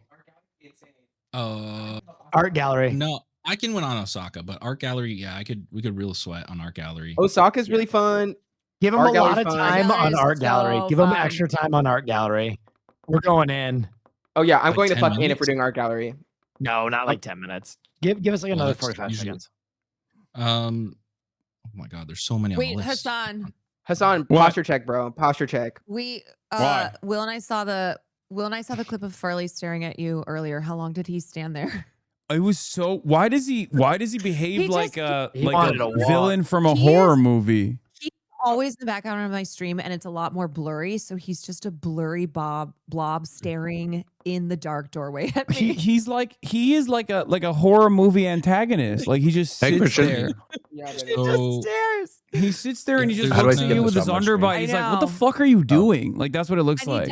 he doesn't want Okay, to let me- come up. let me go to He this doesn't want frosting. uppies. The mod must be downloaded Okay. to start the game. Click here to Yeah, download it. okay. No restart required. He's so good. Correct. You need to click on Hey, the down, blue scroll down, box, and hit and subscribe. then it'll open like the Steam And then give me a Workshop kiss and on hit the the cheek. subscribe button. What? A kiss on the cheek. That's all you have to do. Wait, what the fuck is this sweaty ass bullshit, bro? We gave you a lot of extra time. It's time to sweat. Who's feeling It homosexual is right now? time to get sweaty. Me. All right. Austin, don't blow this. What do you Who's feeling mean? a little gay? Why are you Austin, put? Why are you signaling me out? Because I know that everybody's going to be locked in to Stop paint saying right leak, now. chat. I didn't leak shit. I'm 324 seconds. I'm gonna go pee while we wait. Let's see those art skills. All right, here we go. I'm going for the gold. Us, baby. we are demons, bro. Yep. I'm go- Yeah. Ooh. Where do I go? Where do I Wait. go? So many options. Each one? All right, let's do it. He's so cooked. He's not finding us. Okay. I'm gonna use one of the new Oh, poses bro. too. Fuck How it. much do I want to sweat? I'm about to sweat. Are we going full sweat mode for the tickets for the people? Let's Mhm. get sweaty. It's time to get sweaty, folks. I mean, I could just Ooh, yeah. That's what the game's been missing. That's what the game's been missing. Yep. We start with the broad strokes. You know what it is. I can do better than this. Austin, I need you to lock the fuck How do in. you Trying. Haas, how do you not drop if you're like lifting up? Spacebar. Is that what you mean? Not really. Like when you're gliding? Yeah, but As long as you're against a then- wall, you won't Holy drop. shit, that's a long ass wait time. You guys got all the benefits. It's for the people. That looks a little sticker. Why is this so? No. See anything? Also, this game is awesome. I get why everybody loves it. Yeah, it's fabulous. Yeah, dude. I've only been saying to play.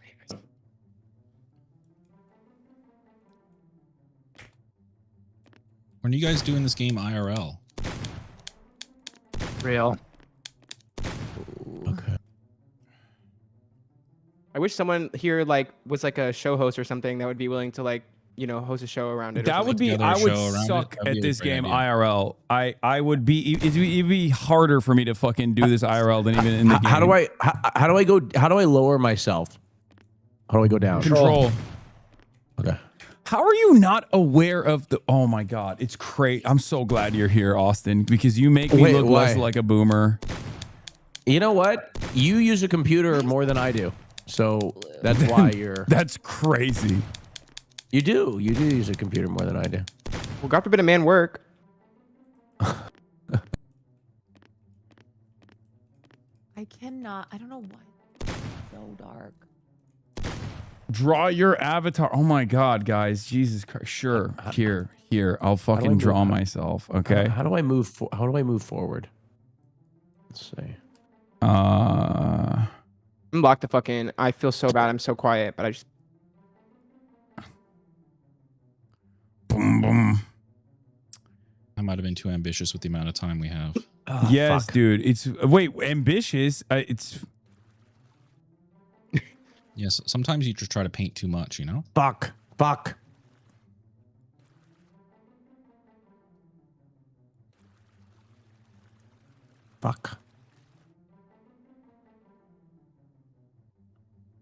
This is better. Okay, I'm locked.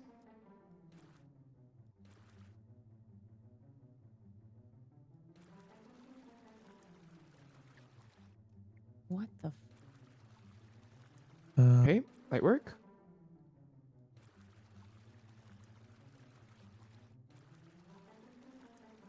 I'm confused what's happening here.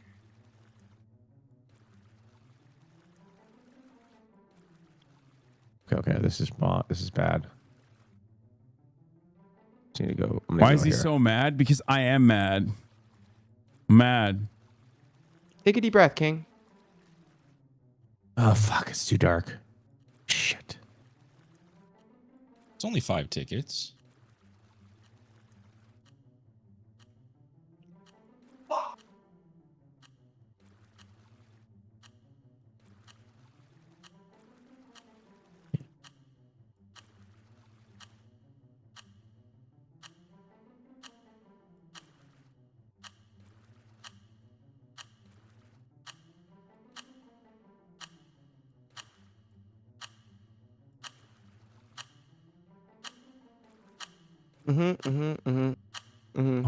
I can zoom in.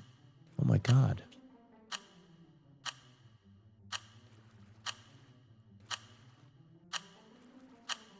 Mm-hmm. Yeah, I think I tried to do too much.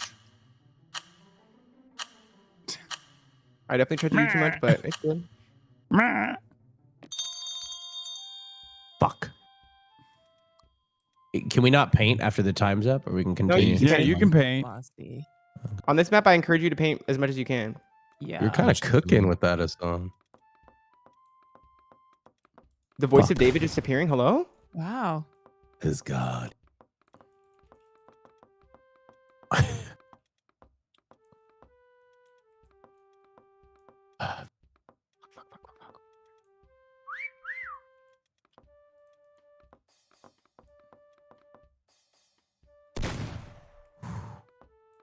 More texture. More texture. I like how everyone gets quiet as if like that'll help them hide. I'm just focused on painting. I can't. Oh, I understand why this is a sweaty map now. Jesus Christ, dude. There's so many fucking details. Oh, and we can't come close to the fucking paintings? You got to stay at a distance. No touching. You're fucked, Hasan. You hear me? Get buying those tickets. Tour.fearand.com. That's crazy. Where you? Seattle, Portland, Los Angeles, San Francisco. Take your pick. I'm talking to you, San Francisco. Tour.fearand.com. Press 1 if you're from San Francisco.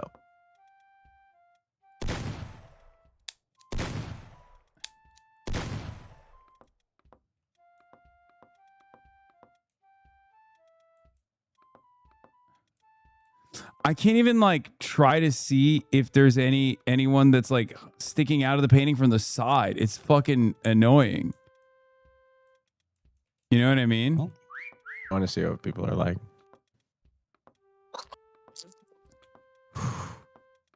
Who am I looking at? Like this looks like it's a. This is Will. You're crazy. Oh my You're God! never- There's so much more. Mine's so good it's problematic. Yeah, Will's is insane. Oh my God.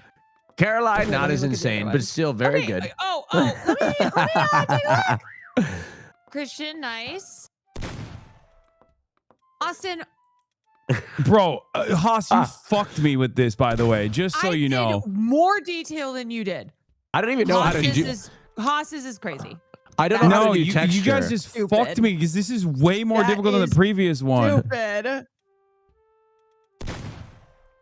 Get to blasting, bucko. There's no way. You'll be staring at Haas. You will not see him. I'm going I to start can't even whistling, and I'm not even going to stop Wow, whistling. Will. I can't see Haas, and I'm on the camera. I can't see Will's. Haas, where are you? I can't see right you there. at all. I'm right I'm there. I'm literally looking. Let my spirit can't be me. Oh, I see you. Little. I think we could whistle for the next minute and a half straight, and he won't find us. I mean, Gibberish. mine is the worst.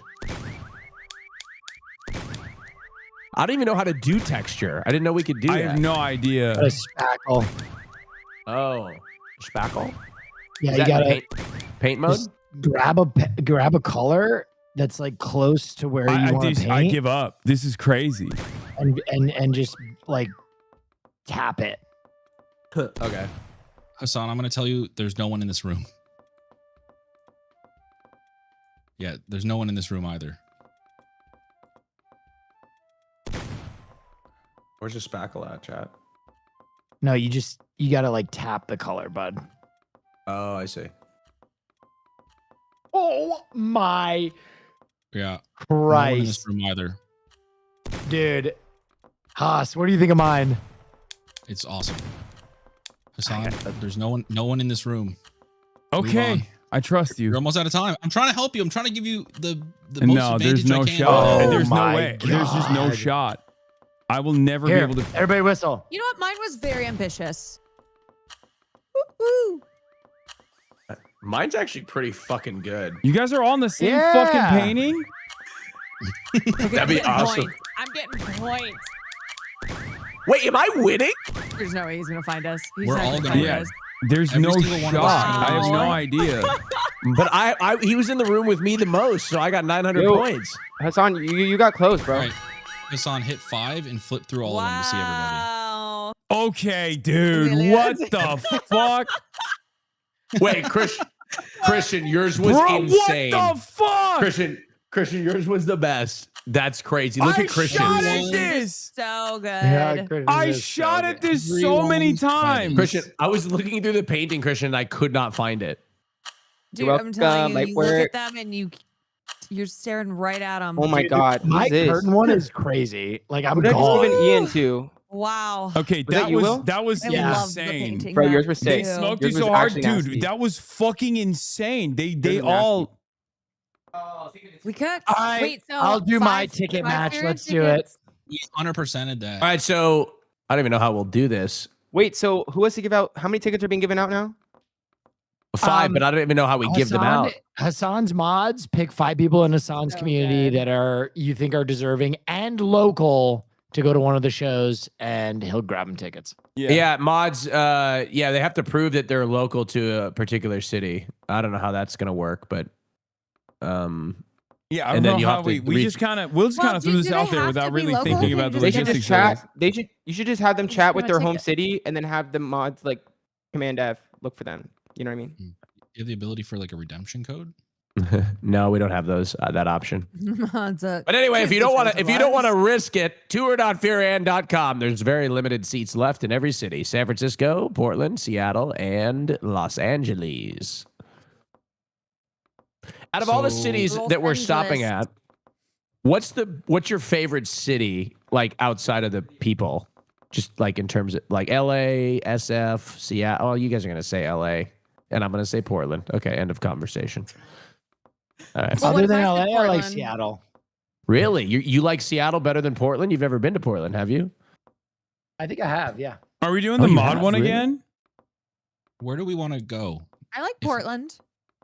Do you guys want? I mean, you guys are all staying at my house, so I'm gonna have to get you snacks.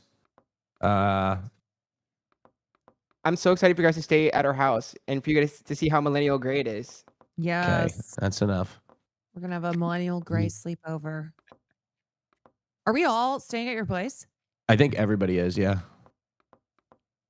Pretty sure. You know, are you going to make us breakfast in bed? We don't. No, not in bed. He doesn't even have. Austin doesn't cook. He's not going to. He doesn't even have. How long does the dude stay? King bed for us. He only has queens. No, I don't have king. I only have queen beds. As long as well. He mistreats his guests Can you like that. paint your dude? Yeah, you have to paint yourself first, then duplicate, then you can paint the next guy that you are. I've never been to It's Seattle. like you shed your skin. So paint yourself, Wow. then move, then paint yourself, then move, then paint yourself, then move, and like Yeah, you can. duplicate, know? We could do a round where everyone has to be a clone. That would be fun.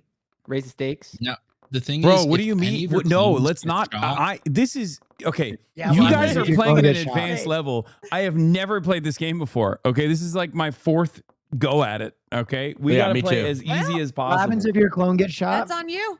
You Everyone, die. your entire thing dies. Oh, Yeah, any of your clones, if any of them get shot, you lose. That's too advanced. So they're not a decoy. Okay. The weather's I think I been speak nice for in myself and Portland. Austin when I say this is too tough for us. Yeah, we're barely able to do the base level of the game. And I'm sure you guys weren't able to do it your first time playing either. Show some grace. Yeah, thank you, Austin. How- You're right. How Everyone in far my is chat Seattle is from cooking my Portland? ass because they've been playing this game for months now, or they've been watching other people play this game, so they know all the tips and tricks. And I can't even fucking rotate my body on top of a goddamn painting for half of the painting process.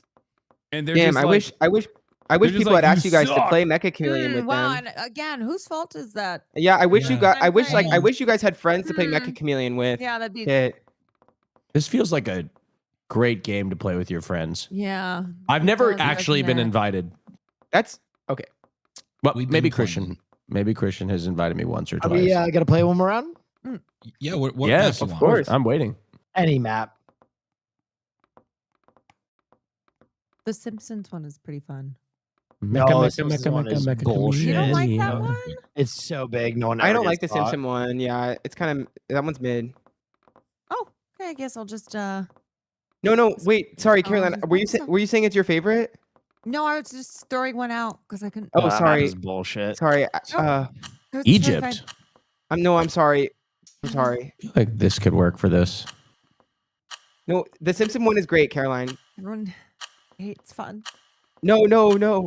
We love you and your opinions, and they're valid, and you're seen, and you're beautiful and natural. Wait, I'm the hunter again? Oh. No. How does he keep ending up as the hunter? Is he standing on the red dot? No, I wasn't. Probably. No, I wasn't. It just randomly fucking chose me as the hunt. God damn it.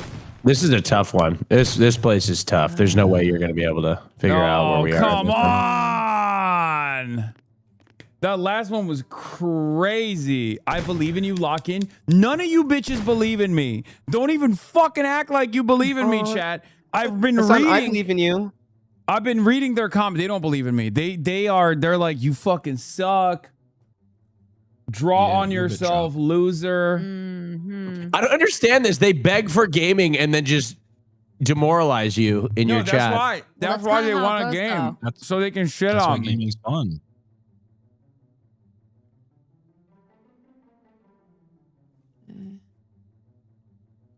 And then they start spamming, you're so good at gaming, hard, over and over again, like it means anything. That's nice. I'm gonna try something a little different this round.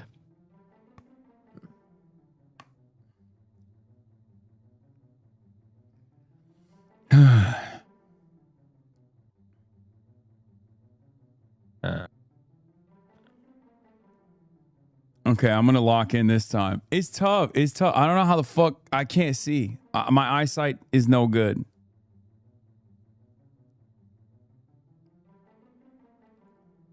This is double or nothing, right? I don't know how that. I don't think so. I don't know why I'm the hunter every time. What the fuck's going on? Yes. Still 93 seconds. Fuck, I don't know what to do. Tat yourself up like Nancy Mays? No.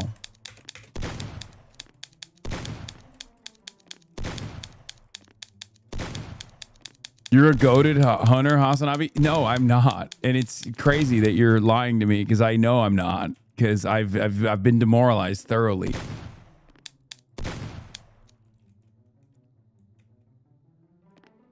Lemorion Haganero. How do I go into the wall? Hunter applicants should stand here. So fucked. If it makes you feel any better, I know for a fact that Christian spent the day practicing. That's crazy. What?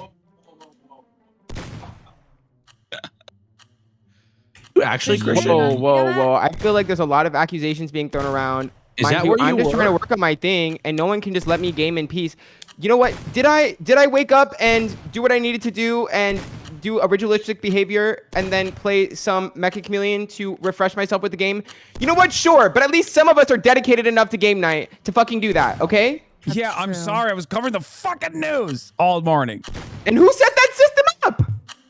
But speaking of which, Hasan, you need to get your YouTube editors to upload a little quicker. I had no fresh news on YouTube when I... Wait, what? We're putting up like 3 to 4 a day. What are you talking about? I know, but it was from yesterday. Can we get the same day upload, please? I'm sick and tired of watching the AI channels. Oh, fuck. I'm just kidding. I don't watch those.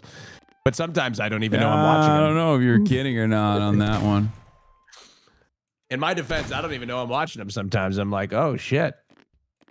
Dude, what the fuck is this area, bro? This is a crazy map. Oh, this is...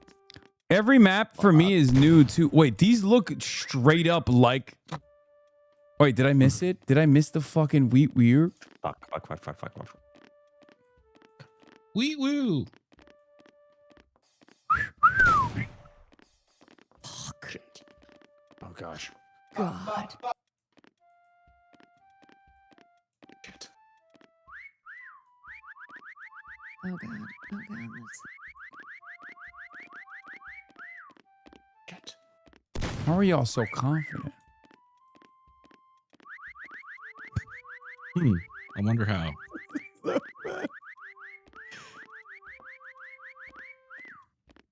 How do I get closer? I mean, I'll be honest. It's the now headphones thing is probably not helping me here. But how much of that is head? How much of that is ears, though? I feel like it's mostly.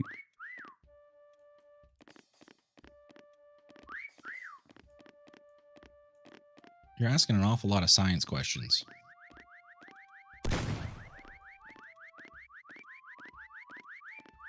fucking looking for even?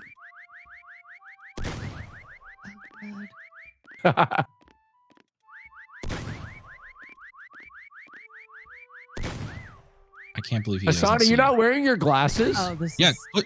what's going on? Come on, man. Oh. What? Are you not wearing your glasses, Hasan? I am.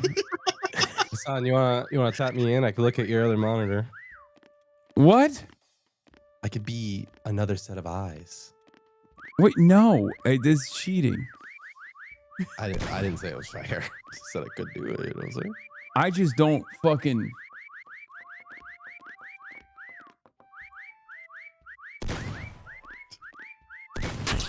What the fuck? Wait, did Christian just give up? Did you just accidentally hit him? No, I saw him moving. So Caroline, I didn't realize you were right there. Caroline, look at me. Shut up. How the fuck did Christian get out before me? That's crazy. Look at me, Caroline. I can't. Watching Haas follow you is so funny. The third person is the best way to. Will, watch you look goated, bro. You like that shit? Yeah, I like that shit. That spot made my nipples hard. So bad. I'm just trying to stunt. Haas is crazy. You're fucking insane, Haas. Where is Austin's got to be the He's getting more easiest pool one on to his heart shoot. than I get on my writing. It's like what? Will's is The fire. I don't know. I have no idea. I'm so bad at hunting, and I'm bad Hasan, at fucking painting too. Hasan, you're going to kill yourself when you figure out where I am. Have you just You're been gonna- standing in front of me this whole time? I don't get it. I mean, essentially. Yeah, basically. How do I not see anything? It's making me so mad. I hate this game now. I don't know. Austin, your original position I felt like was so good.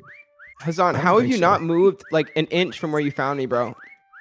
Because You've been in one place the whole map. Because the fucking sounds are coming from that place.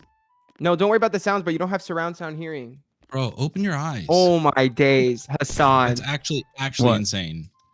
Hasan, like Actually genuinely, bro. insane. Just pack it up, bro. What? I can't tell if you guys are fucking with me or not. What? Dude, Just that pack it was up. awesome. Just pack it up. That was awesome. This is bad, dude. Wow, He Will, hasn't- that's so good. I know, and he didn't even come close to me. He didn't even leave the room that you he's guys getting didn't even need gaslit to in. do. You didn't even need to do this good of a job if you saw. I mine. don't know. I don't know. I'm so mad. I'm getting so angry. Yeah. I'm too Like, angry. I'm too angry to fucking. I'm too definitely- angry to search. I'm literally. I'm losing my I definitely cool. sweated too hard because, like, compared to what everyone else is doing, I definitely didn't need to sweat so hard. Nobody even has points aside from Haas. Hasan, turn around, Hasan. Hasan, turn around. Turn around, bro. Just go. Where were really you? quick. Hasan. Look where I was. No, Hey. just turn around, Hasan. Five, just hit 5. Hasan, look where I am. Hit 5 and go. And Oh, click. no, right here, that's so Hasan. good. Oh my Don't god. you like that? I never even came to look. Well, yours is. That's Hasan, so hit bad. 5 and flip through them. Wait, I shot Haas. I literally shot at him like 3 times. How did he not get That's right. killed? Well, Have you seen Collision with Spider-Man? spiderwebs or something? Have you seen Spider-Man? Do you know how webs work? That was Wait, actual I don't bullying. know how I got away with Alright, that. Haas, She you're didn't the see hunter. me at all. It's redemption time. Let's do the Didn't art see me at gallery. all. We're gonna What? gaslight Haas now. Wait, but okay, first of all, I shot Haas like 3 times. Well, I guess you didn't though. That is you fucking didn't. bullshit. That's gotta be cheating, right? You went meta. Dude, What? the AI synopsis for the stream is going to be Haas robot bullies AI child in powerful. painting game. Okay. To be fair to me, I didn't know you could hide behind like the web. Like I didn't know I had to angle it because it looked like there was something behind the web and I kept shooting at it. It's going to Well- say streamer that lives under underpass bullies autistic child. All right, Haas is hunting this time. We're doing art gallery. Time to redeem yourself. No, Haas. I'm not gonna be able to. He's gonna cook me. I can't even paint myself for shit. No, Hasan, So it you doesn't got even to do matter. it. Come on, You this is can your time do to it. shine. I'll give you Hasan, you can time. paint. Anyone can paint. Take a Remember painting when- early Like, and just keep painting and use a small brush and sample a bunch. Yes, hit space. You can get the colors Yes, from around you you. can do it. You can do it. You can You can do anything you put your mind Who's to. hunting? Hassan. Who's hunting? Who's Haas hunting? is. Yeah, I'll- Haas is I'll gonna hunt. hunt. Haas, stand on the You can circle. own the earth until Be fat. all you own is earth until. All right. You made We're yourself. ready. You made one of the bigger ones, Austin. I'm gonna be one of the big ones. The art gallery is so good. Okay. So good. The heat of my There you meat go. is proportional to Austin, the- why are you so big? What did you do? I don't know what. Austin! I've never played before. I don't know what Why the are you fuck. playing? Why are you so giant? Bro is actually huge. I don't know what I chose. It's fine. I'll be fine. I'll still. He won't be able to find me still. Who's hunting. Haas is. So you're Haas. fucked. Oh fuck. No, I'm not a very good hunter, honestly. Okay. Yeah, he's dude, low-key Shut cooked. the fuck up. Okay. Oh, I'm not a very good hunter, honestly. Sure, bud. Not. We'll see. We'll see. Mhm. I look like I'm Chris Christie. Austin, that is literally my painting. Get out of here, Caroline. I was there first. If you want to be found, you'll hide next to me. That is crazy. Time to get to wake. And remember that if you don't hide in it like a painting in time, it'll knock you out. So you need to like get into a painting and commit. Yep. Wait, really? Yep, the light Yes. just went out. So if you're not in a painting, you're cooked.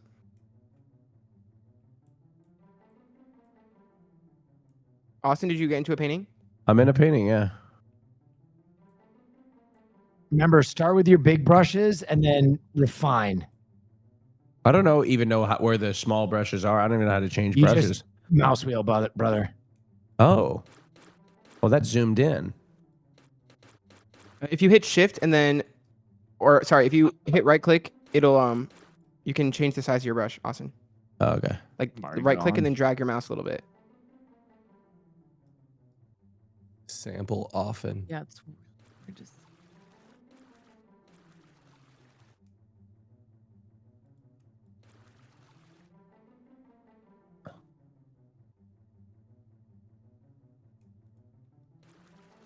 Okay. Wait, you said right click, Christian? And Yep. then oh. Damn, you really are a boomer, bro. Oh, I get it. Okay. Christian, they didn't have these keys, these keybinds when I was gaming. I'm so ready to play this round. I got my fit on and everything right now.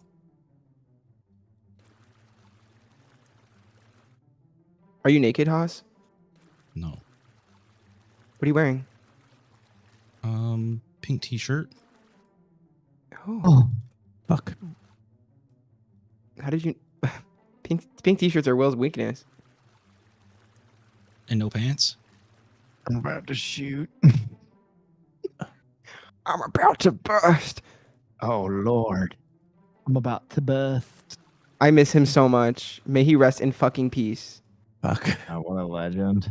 What a fucking legend. Fuck.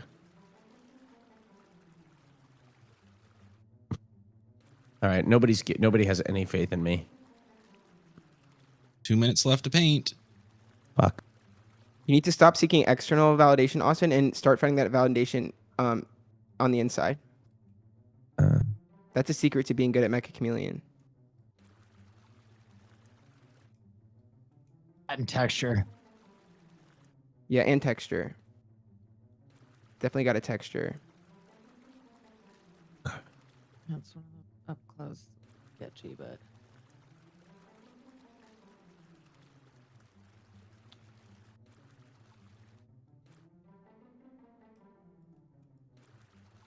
Oh! Fuck. Y'all okay? Everything good in there? Oh, yeah, baby. Guys, who's excited for looking- Cutie's wedding? I don't know how to do texture at all. I still don't know. Make the brush really small and move it around quickly. Like as small as it gets, and then move it around quickly, and it'll make like dots.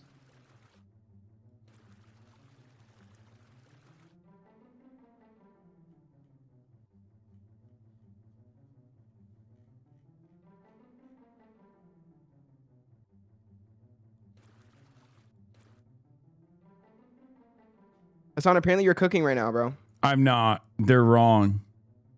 No, I got people saying the streets are saying you're cooking. What you're saying? Haas's Whether advice, it's I think, a will go a good long ass way meal or for you meth, now. we don't know. 1 minute left. It's meth. Oh, It's meth. Yeah, it's fucking meth.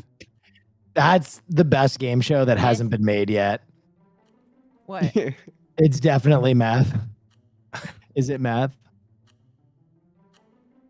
Contestants must if smoke. only someone we knew ever like hosted shows or something. You know? Will's hosted shows with me. Correct. I got a media request for Name Your Price recently, and I was like, I don't know if you guys know this, but Yeah, it's cooking. fuck, I just fucking hit the wrong button. 20 Son of a bitch. seconds. Fuck. How do I go up again? Space. Ah, fuck. Gosh damn it. 10, 9, 8. 3, 2, 1. Here I come. Just want to look at you. I'm gonna be-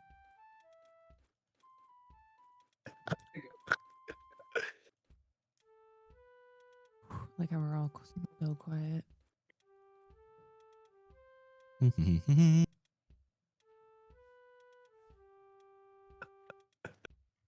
Haas, I low-key feel like you're gonna find me, to be honest. It's not looking cute. So A whistle.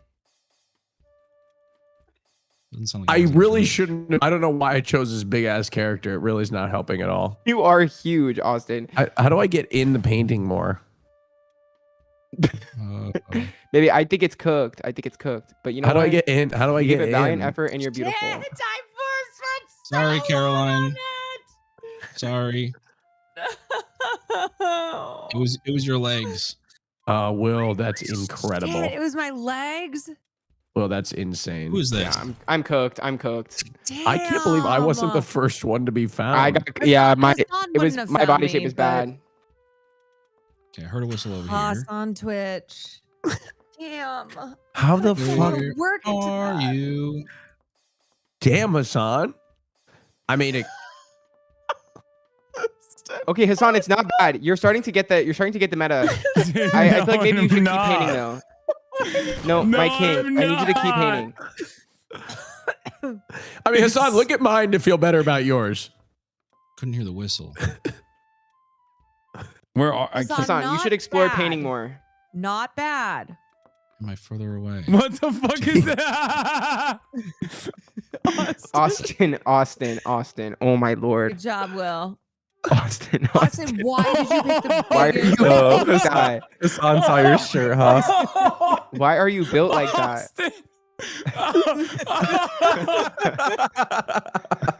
You're so fat. You look like the Michelin man. What the Who's heck? this? Oh, you got me. Oh, damn. Okay. What the fuck? Am I the last man standing? No, Nope. No. Will's still alive. How Yeah, the Will's, fuck am I? Will's a tough one. Will's a If you tough don't one. find Austin, I'm gonna be mad. Shh, wait. Can I listen to the whistle maybe? This way? I can't believe this. There's I no truly way. can't believe Austin presented himself like the whale in the painting. He just looked straight up like the whale in the painting. Austin. Wait, y'all, Austin quick, looked quiet for the like whistle. Stephen Chung. Okay, Will's is gonna be tough. Will's is gonna be tough. Where is he? I didn't hear I a can't whistle. even find Will, and I'm looking at him. Yeah, Will's really good.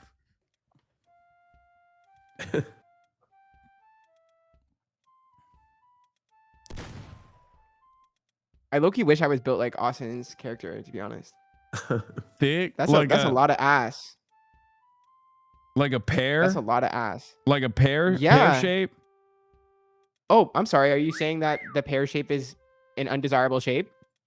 I'm just asking you things that the Careful, shape Hasan. looks like. I just thought maybe, I just think like the hips, like you know, the Be fat careful, ass, like, Hasan. that would be lit. Back out of the body Where is he? Must be on the other side of the map. discussions. Austin, what are you eating? Why are you like crumbling that paper so much? Just loud. Oh.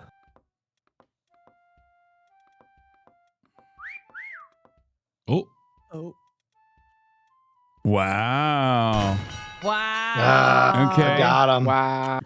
Haas, I don't know how the fuck you figured that out. Gotta see the other ones. Woo. You have to see Austin. How did Austin last longer than me? What the fuck? Like, I know I did bad, but like, damn. Not bad. You know what it was? you know? I saw you and I didn't turn around all the way, so I didn't put eyes on him. In hindsight. Oh, so I low-key helped Austin out? A lot of deeps in this one. All right, LG. All right, LG. LG. What? Last game. Damn, bro. Austin, that's crazy. You don't know my that God. one. What? know what LG? When the fuck did that become popular? Literally 20 years Austin. ago. brother. Everybody knows that. I mean, I played games. I don't remember ever using LG. Well, it must have been after your time. God, you are such a we fucking you actually boomer, play dude. games? Oh, did. DC's fun. Will, my career started Shopping playing mall kind of RuneScape. it's kind of ass. That's game. You played game. Did I you also play played- games? Well, I played games that weren't like they never ended. So Flight I Simulator, think never you played ends. Flight Simulator and RuneScape, and that's it. No, I played Call of Duty and Halo. Okay. Okay. And Madden. You never Those are all heard games. anyone. Okay, I cannot Austin, what's believe how GP? your plethora of gaming ranges from some of the biggest jock games and then the most nerdiest, most autistic game you could possibly play. Like, I mean, the I wasn't variety good at is crazy. You're RuneScape. like COD, Madden, FIFA, and then RuneScape.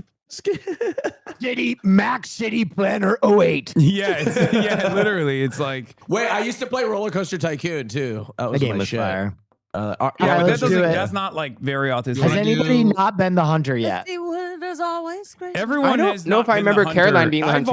I've been the hunter. Someone be the hunter, please. Caroline, if you haven't been the hunter. Gonna be hunter. honest, I don't remember Caroline having been the hunter. Pretty much, I remember hunting. Yeah, when you got the parasite. Not solo. All right, fine. Okay. Oh, Normal Carol. body type is Biss. Oh, Carol. Yeah, the other body types are tough. Who's hunting? Caroline. Caroline. Caroline, do this for women everywhere. Carol. Okay. Yeah. Uh-oh. Yeah. I will. Uh-oh. Wait, why am I so fucking Coming at y'all. Oh, Yes. this is for me. fuck? I didn't pick this. God, fuck. No, You did- no you did pressure, pick- Caroline. If you fail, it's really looking bad. It'll look bad on women everywhere. Yeah, Caroline from women. my spot. That's right, Caroline Kwan from Women. I mean, Austin, in the fucking pyramid one, Austin fucked me. It was such a simple one, and he just straight up. No, you fucked yourself. That lady. You're the one that couldn't find me. I was right there in plain sight. I don't know about plain sight, Austin, but Oops.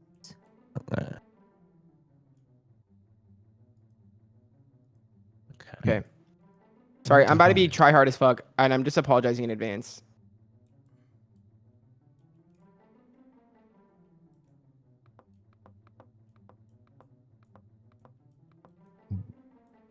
Ooh.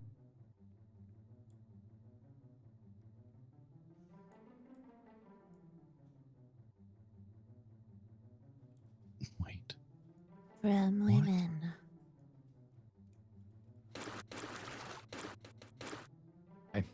Looks so ominous. Austin found the same thing I just found, which is so broken. Watch out because he stole my painting last time.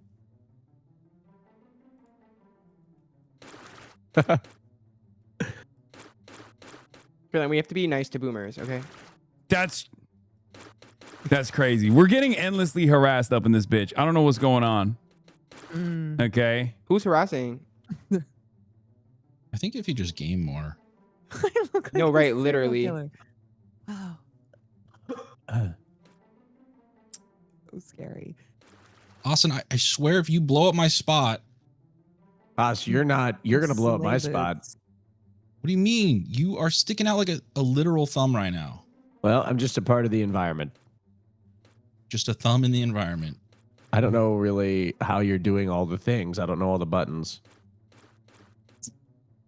Spacebar to pick a color. And then you just draw it on. Wait, no, not that. I gotta move. I have to move. Who is she? You'll be fine. Oh, we're in this girl? together. I'm not gonna get found. You're gonna get found. Caroline from Women. Is that your leg or your arm? I don't even know what that is right there. That's painted white right now. How do I make this smaller? Here we go. Less than a minute. Really need to find. Ooh, let me see if I can add a sig. Wait, what the fuck did you just do, Oz? Oh. I don't know.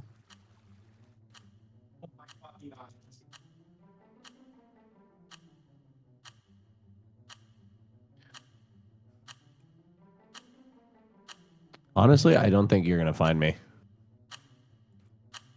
I did a little tech, you know, just a cheeky little amount of tech. Oh, that white part is me? Oh shit. Yeah, that's you. That's what I was saying. Oh fuck. I thought that was you. No, it's you.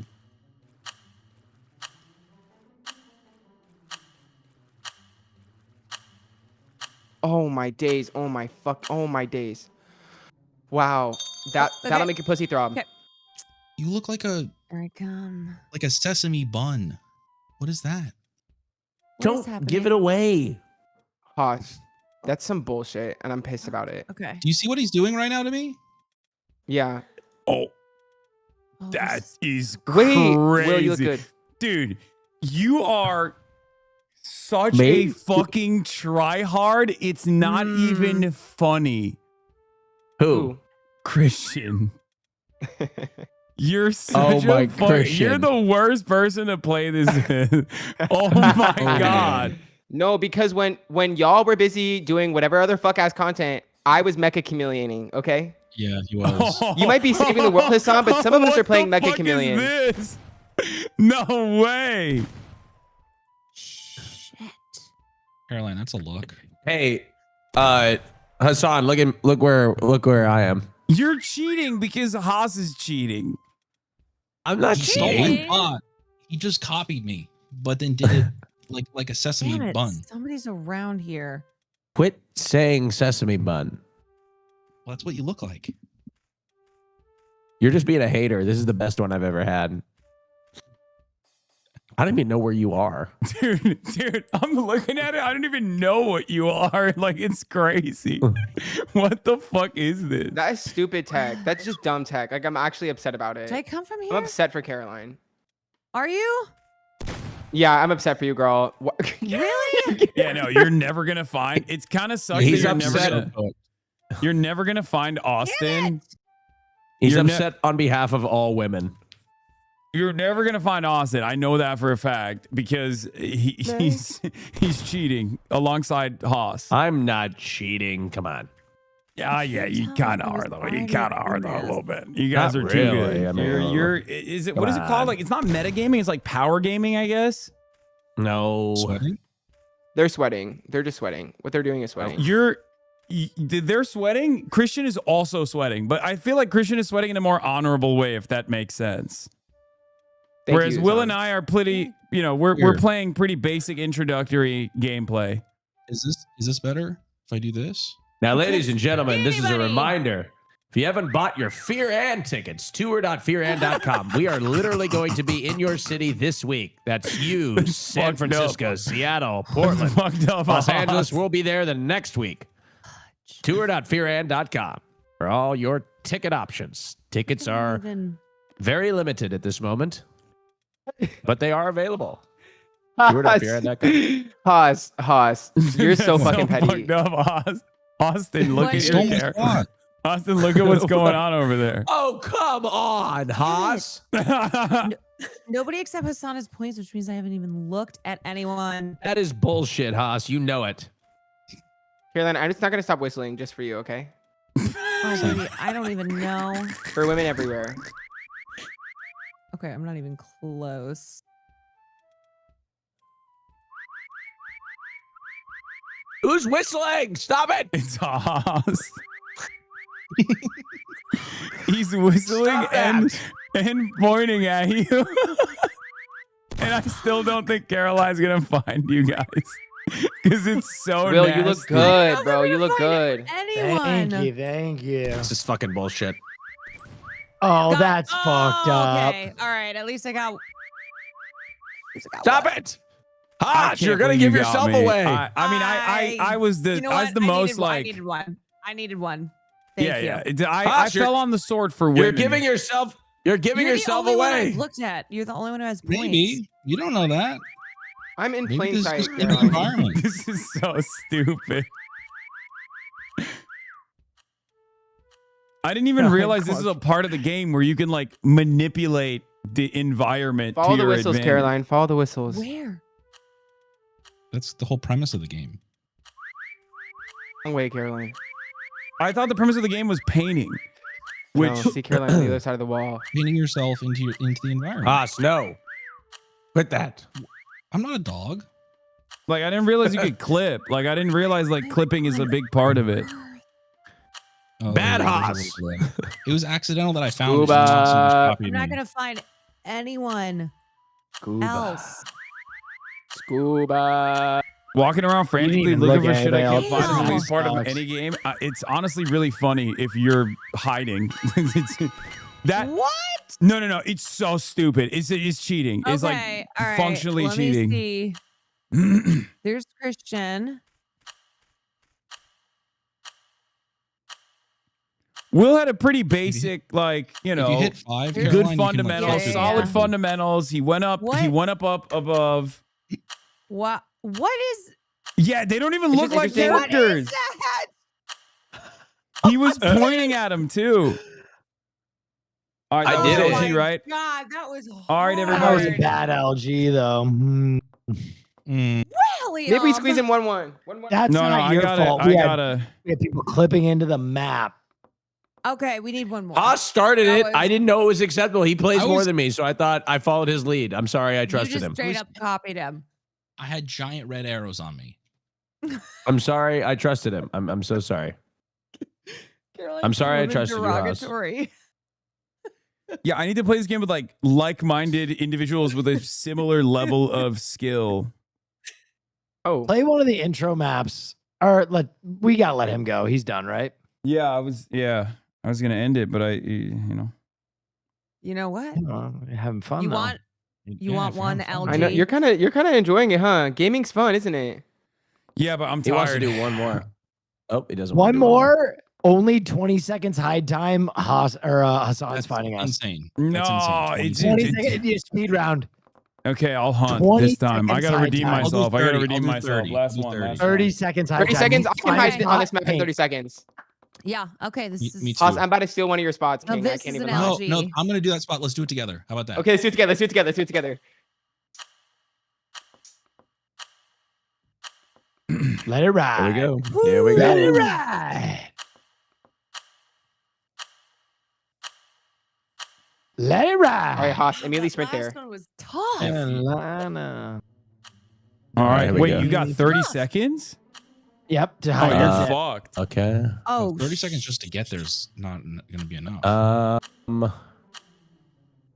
right. Bro, I'm you just gotta gonna have paint to your make character do. again? Dog, I have 16 seconds. What do you want me to do to paint my character? 16 seconds.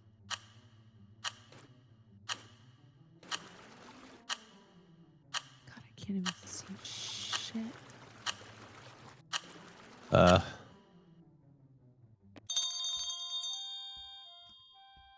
The Charlie Kirk Freedom shirt. What the fuck?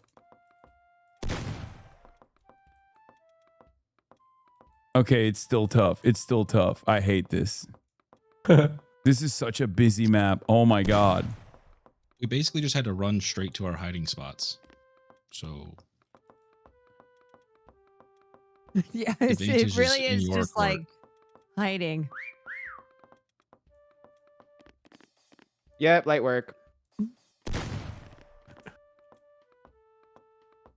What the fuck is this thing? What is that? It's I wonder weird. where Christian went because he didn't go where I thought he was going to go. He didn't go where I went. Wait, yeah, I don't know where you went. Okay. Slay. I saw this spot that you showed me. Oh, there's you guys already know cheat spots? I've done this level. Wait, fuck. Wow, this one's really hard.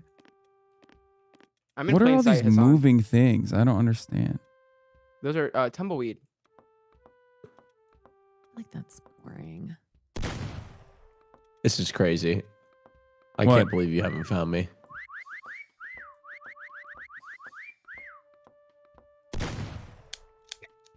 Wait, Austin. I hear you right next to me. I don't know. I think spamming the whistle That fucks one me is up more. impossible. Yeah, the whistle's tough. This is crazy.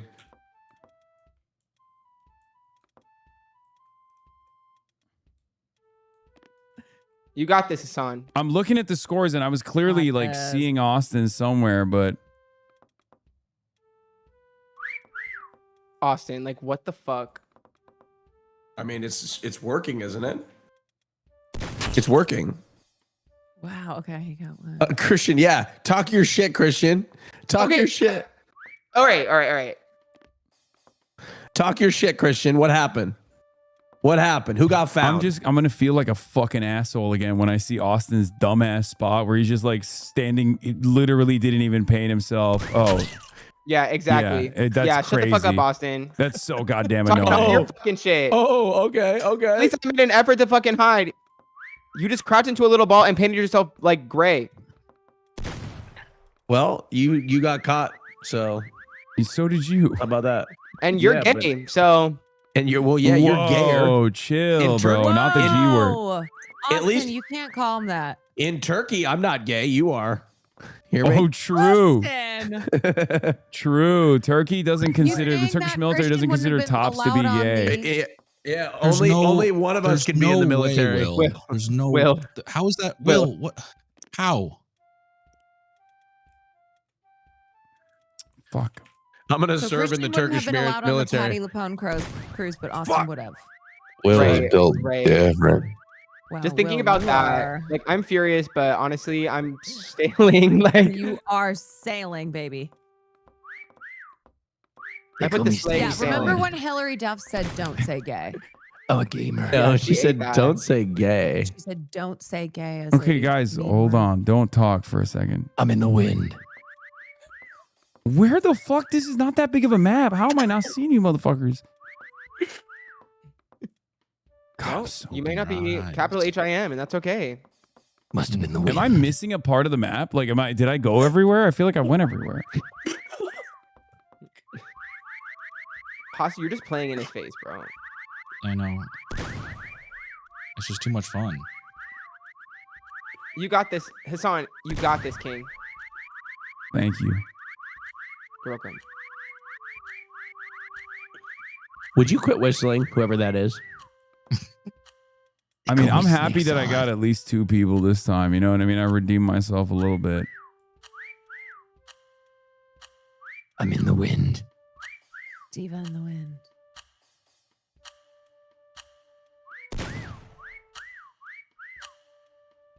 Austin's low-key a little gay. At least I don't like to suck dick. Yeah, I have no I don't know why I idea. said that. I'm cooked. Will. I don't know. Will. Oh my. Like, you guys go low? Oh, Hasan. Hasan. Wait, what the fuck? No shot. That's crazy. Wait, where That's were you crazy. guys just walking around? What the fuck? Wait, who? It was on your ass the whole time. Wait, you guys That are just is in the middle crazy, of the road? Haas. That's right. Fucking solid snake, dude. Will, That's in the no, wind. were you just in the road? That's correct. That's crazy. Diva in the wind. Wait, so you guys were That's just running around the whole time, like far away? No, I You was were? literally on your hip almost the entire time. Oh, what the fuck? All right. Well, good game, guys. Well, ladies, Scuba. before we go, Yes. ladies and gentlemen, Fear and is going on tour. This could be your last chance. It's the last stream that we're doing This together will be before your the last tour. chance to see us on tour for sure. This will be the first and last. Wait, what? All right, yeah. Okay, I'm finding out for the first time that this is your last chance to see us ever on tour. Tour.fearand.com. San Francisco, we're coming to you first on Friday. This coming Friday, we will be there at the Golden Gate Theater. Doors at 5:30, 7 p.m. So if you're in San Francisco right now, tickets are available. There are a few left. And then we're going to go up the road, up the Pacific Coast to Seattle, Washington at McCaw Hall. That's at 7 p.m. Doors at 5:30. We'll see you there. And then we're going to drive or fly or do something to get to you in Portland, Oregon Hitchhike. at the Keller Auditorium. That's August 23rd, Sunday, 7 p.m. Doors at 5:30. Tour.fearand.com. Last but not least, the next week we will be in Los Angeles, California at the Dolby Theater right there on Hollywood Boulevard. Doors at 5:30. Show at 7 o'clock. Come join us. We can't wait to see you, your beautiful faces. It's going to be fantastic. You're going to see the Fear and podcast. You're going to see elevated segments. You're going to see Caroline Kwan in a couple of those stops. That's right, from women. That's right. You'll see the crew and all our shenanigans. And I'm going to have a butler in every city. Yeah, you better have a butler at your house, right? When we stay there, you're going to have a butler there, right? That's No, he's going to be the butler. Yeah, good. Hassan, it's me. I'm the butler. No, I expect Austin to be my butler. Tour.fearand.com. We'll accept nothing less. That's right. Bring your clear bags, and give time for long security lines. That's all right. We're using the TSA. I'm just kidding. I'm joking. Can you imagine? All right. Worst girl in Chicago. Thank you for 5 gifted subs. Good. I appreciate it. All right. Night. What a Good night, everybody. Everyone. Tour.fearand.com, everybody. Tour.fearand.com. Thank you. All right. Bye, guys. Bye, everybody. Bye. Okay, everybody. Love you all. Tomorrow is Monday News Day. You already know what's up. You already know what it is. I will be back and covering the news. Anyway, love you guys. And I will see you Stunning refined tomorrow. introduction, starting off the day. All the chatter's trickling in, hostile people hate. Sunny Los Angeles, California, says Hasan. Stun luck to the stun luck to the topics just begun. 'Cause there is again, Hasan is streaming. Hasan is streaming. There is again, Hasan is streaming. Hasan is streaming. Reviewing a Chinese train, telling Kaya place. Sun and Asmin chatter loves, giving grinning's grace. Zoran winning NYC, woke to back with the force. The Rogan of the left, to me a dumb himbo still of course. The Charlie Kirk assassination, the Fear and Online show.